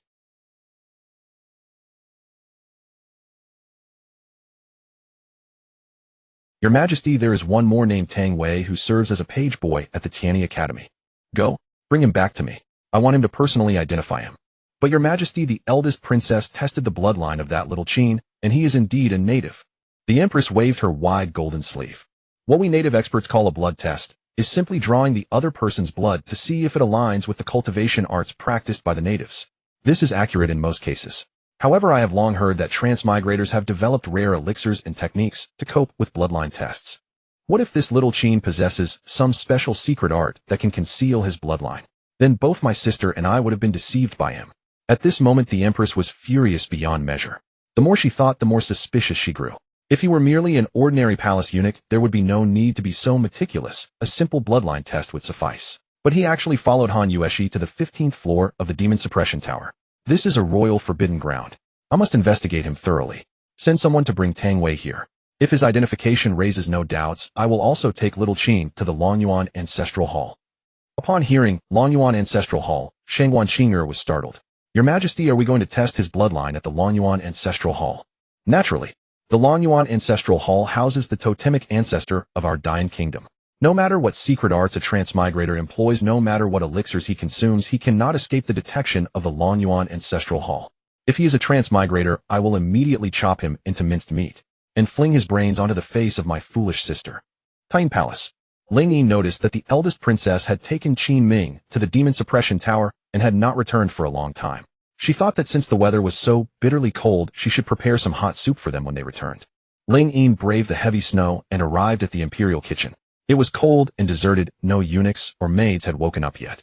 Ling Yi then set about the work herself. Just as she finished washing the vegetables, she heard footsteps outside the kitchen. Ling Yi lifted the door curtain and saw that it was Eunuch Wang Jin from the Zhanghua Hall. He was slightly hunched stout and walked at a rather slow pace. Eunuch Wang, so early. Miss Ling Yi, you are even earlier than me. Why are you simmering soup at this hour? I'm making some vegetable soup for my master to drink. Eunuch Wang licked his lips. I would truly love to stay for a bowl, but I am too busy. There are still errands to run. Eunuch Wang, you may wait a moment. I can finish the soup soon and serve you a bowl. No need, no need. Wang Jin waved the horsetail whisk in his hand. I must hurry to the Tianyi Academy. The Empress has summoned that page boy Tang Wei. Ling Yin hadn't taken it seriously at first. But then Wang Jin suddenly added, oddly enough, they say that Tang Wei came from Hanya City together with Little Qin. In an instant, Ling Yin's heart leapt into her throat. But on the surface, she forced a calm smile. Take care, Eunuch Wang. Ling Yin's mind was in turmoil. She knew that if the Empress wanted to find Tang Wei, it meant she had become suspicious of Qin Ming's origins. She no longer even felt like making soup. She hurriedly ran along the corridor toward the Tang Palace. When Qin Ming carried the eldest princess back into the palace, he covered her very securely. With the captain's token of the demon suppression guards, he passed through unimpeded and soon arrived at the Tang Palace. He pushed open the door to the eldest princess's chambers, laid her on the bed, removed her shoes, and tucked the blanket around her. She drank 5 whole jars. Truly remarkable. Tell me, after drinking so much, why is your lower abdomen still so flat? When we men drink, our bellies grow paunches. After settling the eldest princess, Qin Ming walked out. He then saw Ling Yin rushing back into the courtyard in a fluster. Ling Yin quickly waved at him. Not knowing what had happened, Qin Ming leaped down from the 11th floor. What's the matter, sister Ling Yin?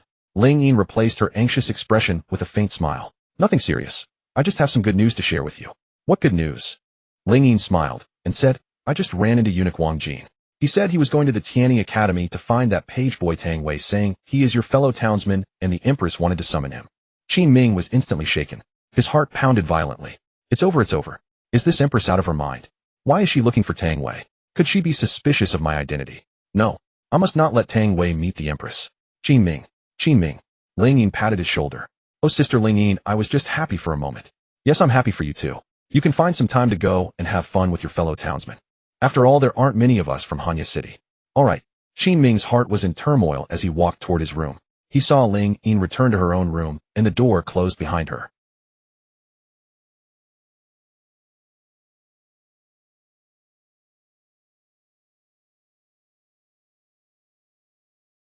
He would certainly have to pass through the Imperial Garden on his way back. Qin Ming almost immediately resolved to eliminate Tang Wei. If he did not kill Tang Wei, he himself would surely die. If he killed him, there still remained a glimmer of hope. Time ticked by second after second. Qin Ming stood behind the rockery, his heart pounding wildly. His eyes sharp as an eagle's fixed upon the bluestone path beneath the swirling snowfall. What a bizarre world this was. Each day fraught with peril. When would it let a man live in peace? Finally, Qin Ming spotted Tang Wei and eunuch Wang Jin approaching along the garden path. But just as he was about to act, he was stunned to discover that 50 white feather guards were following behind Wang Jin. General Tai Hu of the white feather guards was among them. His cultivation had already reached the 8th stage of body tempering. If Qin Ming wished to kill Tang Wei unnoticed and escape unscathed, it would be nearly impossible. What was he to do? Suddenly, he remembered the Lord Ring he had obtained in the Ghost Bride's spiritual realm last time. He could only summon the Ghost Bride to strike once, and she could kill only one person. He did not know whether it would work, but there was nothing else to do but try. Qin Ming retreated from behind the rockery and fled until he was 300 meters away. He took out the Lord Ring and silently murmured a few words. In the next instant, a crimson phantom shot forth from the Lord Ring, exuding an eerie and sinister aura. Eunuch Wang Jin led Tang Wei forward. Tang Wei, His Majesty heard that you and Commander Qin hail from the same hometown. He wishes for you to go over and have a word. Tang Wei was inwardly startled, a trace of contempt showing in his eyes. That little Qin boy actually became a commander. So back in Hanyi City, he had been a prodigal wastrel, uneducated and useless. How could a person like him possibly become a commander? General Tai Hu laughed from behind. This little Qin eunuch from Tian Palace has risen so swiftly that the news has spread throughout the palace. Was he equally accomplished when he was in your Hanyi City? Tang Wei smiled. Actually, he was not that outstanding. He was guilty of theft and all manner of shenanigans. Wang Jin the eunuch kept a composed expression on his face. But Tai Hu was utterly perplexed. Then in that case you shall recount Commander Qin's thieving deeds before His Majesty. That goes without saying. Tang Wei's face was twisted with jealousy. How could someone as rotten as that little Qin boy become a commander? I, Tang Wei, am far more capable. I should at least be made a general. Just as he was thinking this, a violent wind suddenly erupted, and the surroundings grew extraordinarily cold. The white feather guards were blocked from sight by the swirling snow. General Tai Hu quickly drew his long sword and bellowed, "Under the bright sun and pure earth, what demon dares to prowl?" Wang Jin the eunuch swept his dustpan in front of him. In the haze he glimpsed a woman clad in red garments ominously flashing past him. Her long hair covered her face, revealing only a single eye. Wang Jin was shaken to the core. An assassin. Seize the assassin quickly. But as the white feather guards advanced, they were blown away by the wind whipping up the snowflakes.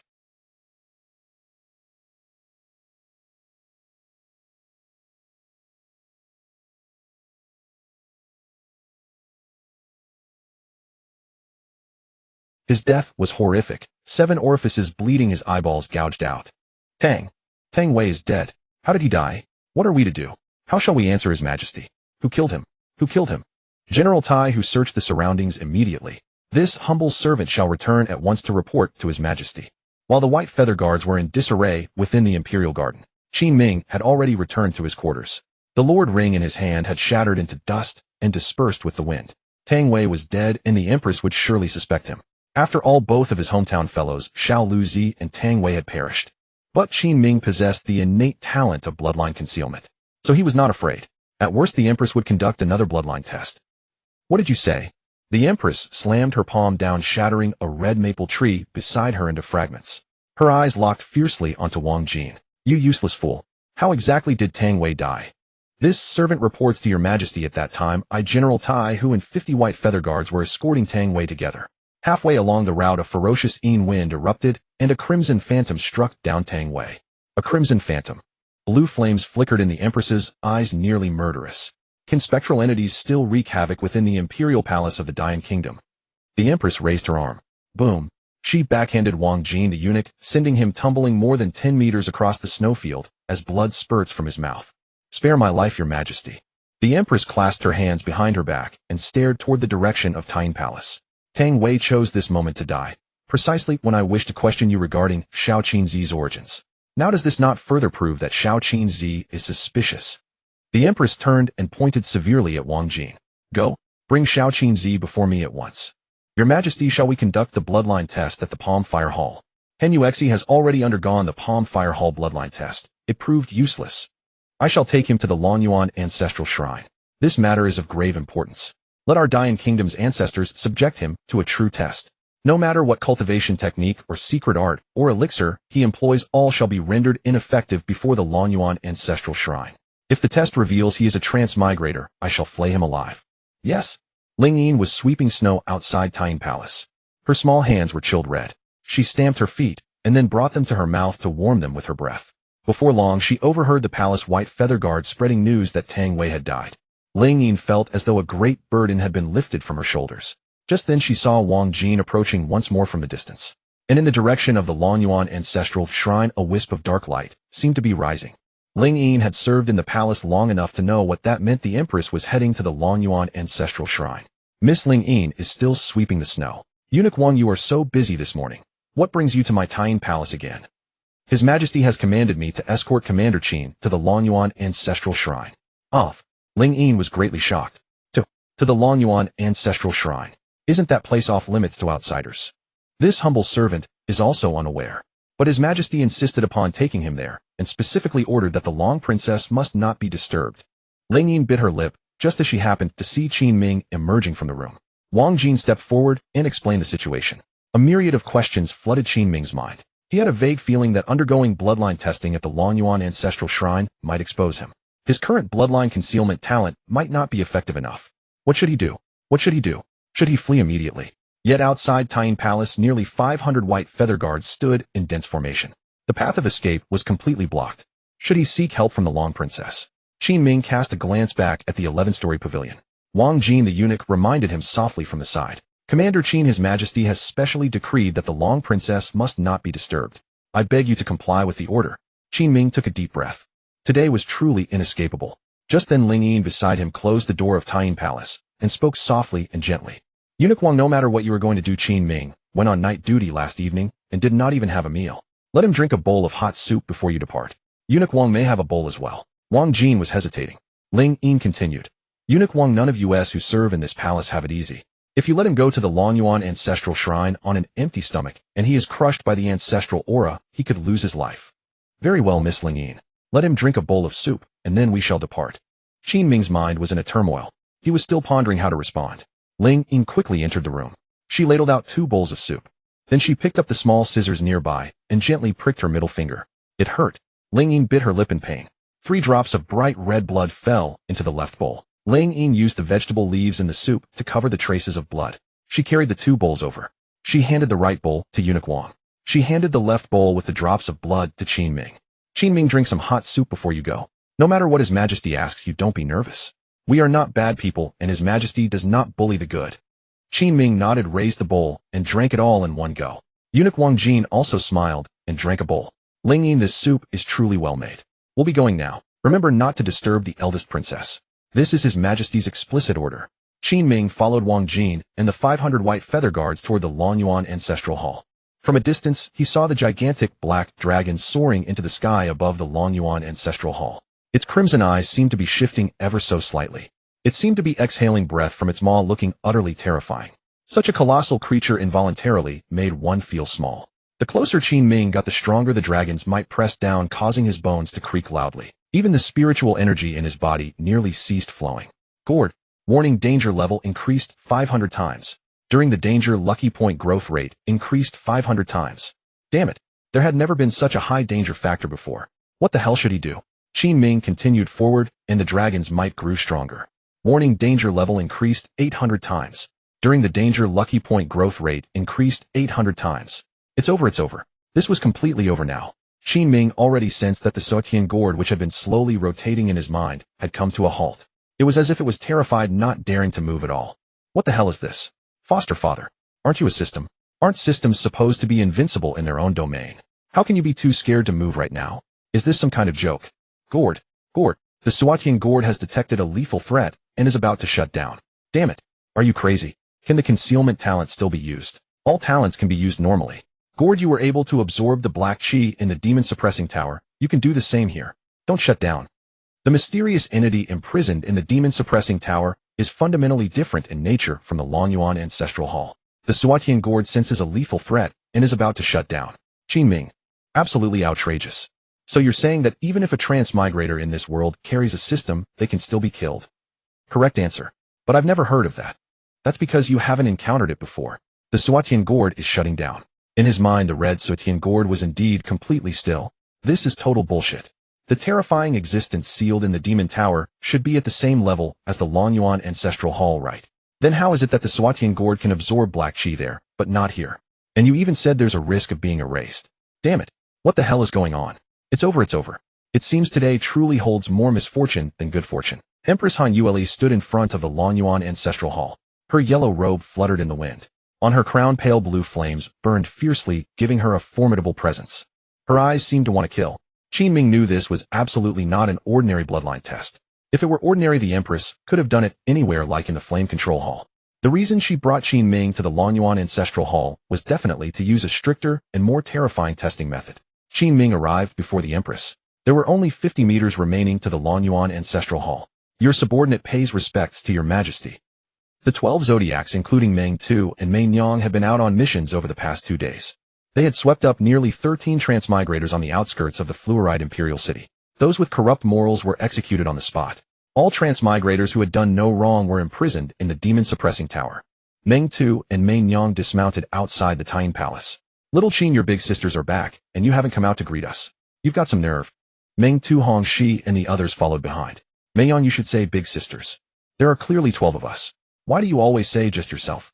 Mei Yang smiled and ran to the door of Qin Ming's room. She raised her long leg and kicked the door open with a bang. Little Qin, if you don't come out now, I'll stuff this stocking foot into your mouth. But the room was empty. Ling Yin came out of her room carrying a basin of hot water with many boiled eggs in it. Come on, let's eat some eggs. I prepared them for you. Where's little Qin? Oh, Qin Ming was just taken by eunuch Wang to the Long Yuan Ancestral Hall. What? The moment Mei Yang heard that, she was instantly shocked. Behind her, Hong Shi and Meng Tu also widened their eyes in astonishment. The Long Yuan Ancestral Hall is where deep-level bloodline tests are held. I've heard they draw 1/3 of a person's blood. How can His Majesty do this? Ling Yin, does the eldest princess know? Ling Yin shook her head. The eldest princess drank too much yesterday and is resting. His Majesty specifically ordered that the eldest princess must not be informed. Mei Yang immediately covered both her ears. Ling Yin, I didn't hear what you just said about His Majesty's order, so I don't have to obey it. With that, she pushed off the snowy ground with her 2 long legs and immediately flew into the air. Arriving at the 11th floor, Mei Yang went along and knocked on the Bagua mystic door. Eldest princess. What is it? Eldest princess, the 12 Zodiacs have returned from our missions. In total, we captured 13 Transmigrators and killed 5. I see. I am feeling rather tired and wish to rest today. Do not disturb me again. As you command. But eldest princess, there is something else. Little Qin has been taken by His Majesty to the Long Yuan Ancestral Hall. After Mei Yang finished speaking, there was no reaction from the room. She thought to herself, could the eldest princess already know about this? Or perhaps the eldest princess simply didn't care that little Qin had been taken away. Then in the next breath of time, the Bagua mystic window was smashed with a crack. The eldest princess's purple-black figure soared into the sky upon the moon shadow sword. The direction she flew was exactly toward the Longyuan ancestral hall. The 12 zodiacs also leapt onto the roof of the Taiyin palace one after another.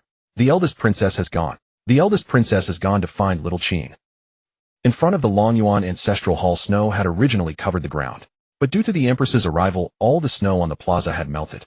Even some puddles had been evaporated by the flames.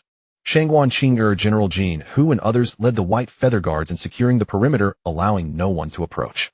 The empress led Qin Ming toward the Longyuan ancestral hall. On the door of the Longyuan ancestral hall was a black dragon head. Little Qin, go. Put your hand into the dragon's mouth in front of you. Your Majesty, what is this? I received news today that another homeland fellow of yours, Tang Wei, died suddenly.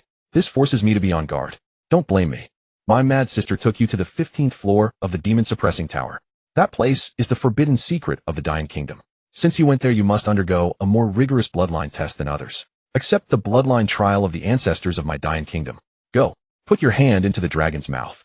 Qin Ming was deeply anxious, but he could only move forward now. Any hint of hesitation would arouse the empress's suspicion. What should he do? In all his time since transmigrating, this was the greatest and most difficult crisis. Qin Ming stretched out his hand and slowly approached the dragon head. Inside the dragon's mouth was scorching hot. From within the shrine came the sound of ancient chanting. It was awe-inspiring and terrifying to hear. Warning: danger level increased 1,000 times. During the danger, lucky point growth rate increased 1,000 times.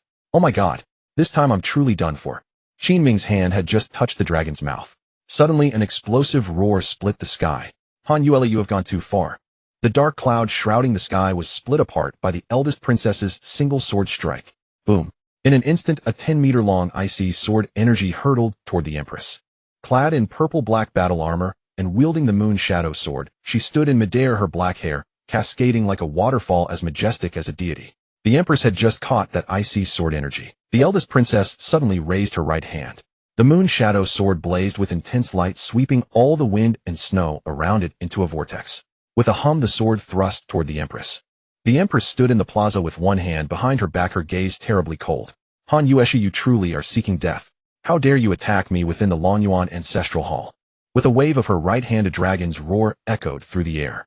A blue fire dragon shot out from her palm, its boundless might soaring straight into the heavens. The icy sword energies the eldest princess had unleashed all exploded into pieces in midair. Crack, crack, crack. Even the moon shadow sword was forcibly held back by the blue fire dragon. Enough. Han Yueshi, stop at this instant. Han Yuele, you have gone too far. Do you intend to kill everyone around me? Han Yueshi, you are insolent. I am the sovereign of this realm. Do I need to explain my actions to you? Release little Qin now. No. His bloodline test has already been completed. This is a rule set by the ancestors of Longyuan Ancestral Hall. You, Han Yueshi, have no right whatsoever to interfere. Then see for yourself whether I have the right. With those words, the eldest princess instantly produced the purple demon suppression token from her sleeve. She tossed it into the air and pressed her hands together. In an instant, a hexagonal purple bagua pattern appeared behind her, spinning at tremendous speed. The demon suppression token flew into the air and shot a beam of cold white light at the distant demon suppression tower. In that instant, the seals of the tower seemed to awaken. The seals from the 1st, 2nd, 3rd, 4th, and all the way up to the 15th floor surged into the sky together.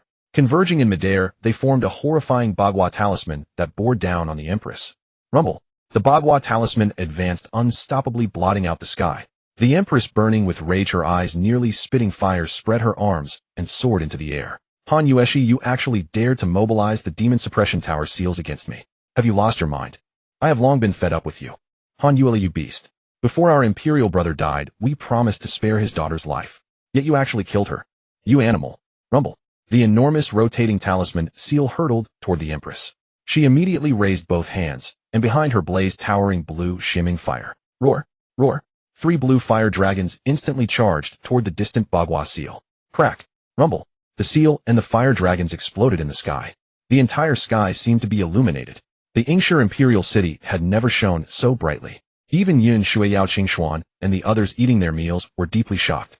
Qin Ming stood before the ancestral hall, utterly shaken. He had never imagined that the eldest princess could be so formidable once she cast all caution aside. The demon suppression tower seals could actually be deployed to fight. The eldest princess once again formed hand seals to activate the tower seals. In desperation and fury, the empress swept her sleeve toward Qin Ming.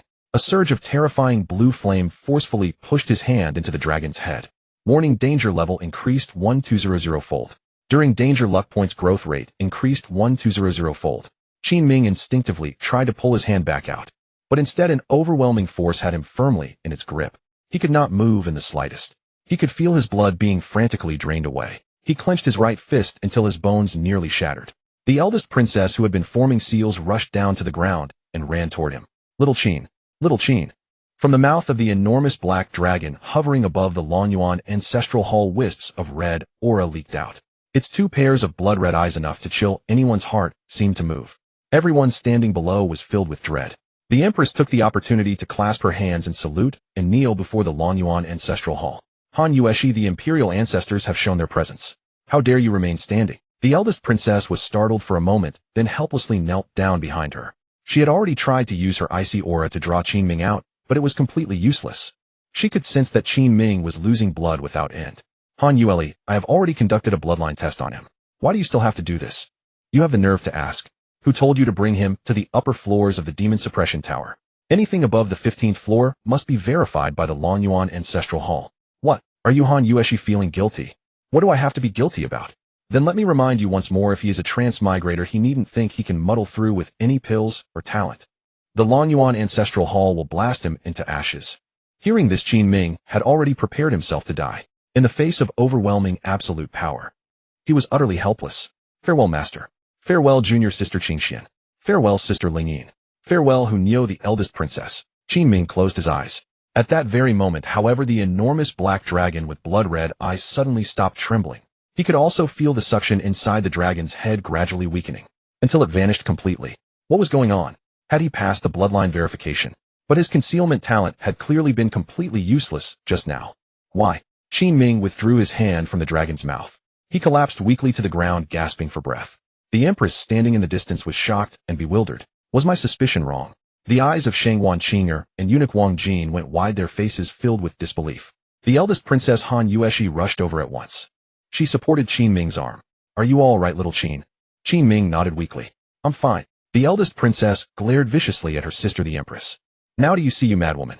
Even the Lonyuan Ancestral Hall has verified him. Little Qin is not a transmigrator. If you ever dare to suspect him again, I will risk my life and fight you to the death.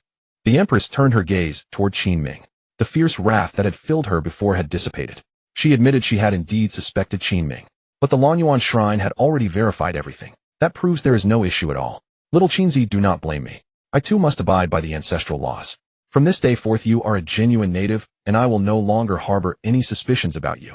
Someone come. Shangwan Qinger rushed over from a distance. Bestow upon Qin Ming a 4th-tier pill, purple qi, blood-generating pill. Yes. Shangwan Qinger immediately drew a crimson pill from her sleeve. She approached and placed it into Qin Ming's hand. The Empress's eyes radiated majestic authority. Little Qinzi, the Lonyuan Shrine extracted 1/3 of your blood. This purple qi blood-generating pill will restore it for you. Tomorrow, as planned, deliver the 100 carts of supplies and fluorite to Cold Night City. With those words spoken, the Empress's sleeves fluttered and she shot straight into the sky in an instant. The eldest princess gripped the moon shadow sword, glaring fiercely at her sister's vanishing figure. Madwoman! Fool! She hasn't let the Lonyuan Shrine test anyone's bloodline in 10 years. And this madwoman actually dragged you here today. But after what happened today, she will never again suspect your bloodline. For you, this is also a good thing. Qin Ming nodded. In truth, his mind was still reeling even now. He had no idea how he had actually passed the trial. He was a genuine transmigrator after all. A loyal employee who had endured the brutal 996 work regimen. During that test just now, he had somehow passed. How miraculous. Truly miraculous. Qin Ming still could not make sense of it. Before coming here, he hadn't done anything special. He had merely drunk a bowl of Sister Lingyin's vegetable soup. He drank that soup all the time. There was nothing special about it. Besides, the Empress had said that pill refinement skills and secret arts held no value here. His gourd had turned into such a mess, and Qin Ming had every reason to believe his concealment talent was useless before the Lonyuan Shrine. Truly baffling. Little Qinzi, quickly consume that purple qi blood-generating pill. It is a 4th-tier elixir. Even that madwoman is reluctant to produce it normally. That she gave it to you today shows she has some conscience. Qin Ming tossed the crimson purple qi blood-generating pill into his mouth. His abdomen instantly grew scorching hot. His previously weakened meridians began to be replenished furiously. His body's pores seemed to open wide, drawing in massive amounts of spiritual energy. Qin Ming also felt his spirit growing ever sharper. Let's go, little Qinzi. We return to the palace. As Qin Ming traveled halfway, the lock heaven gourd in his mind began to slowly rotate again. Gourd, what exactly happened just now? Did I pass the bloodline trial? Unable to perceive the true situation. Please explore on your own, host.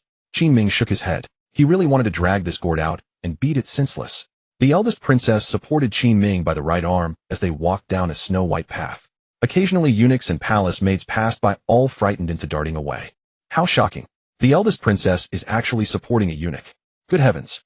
Just who is that eunuch to hold such big airs that even the eldest princess has to help him walk? Naturally, the eldest princess heard the gossip. Her expression turned cold, and she was about to strike when Qin Ming shook his head at her. Never mind. Never mind. They dare gossip behind my back, and I'll chop off their heads. The eldest princess raised her right arm. A wave of icy cold aura surged forth, but Qin Ming grabbed her wrist directly.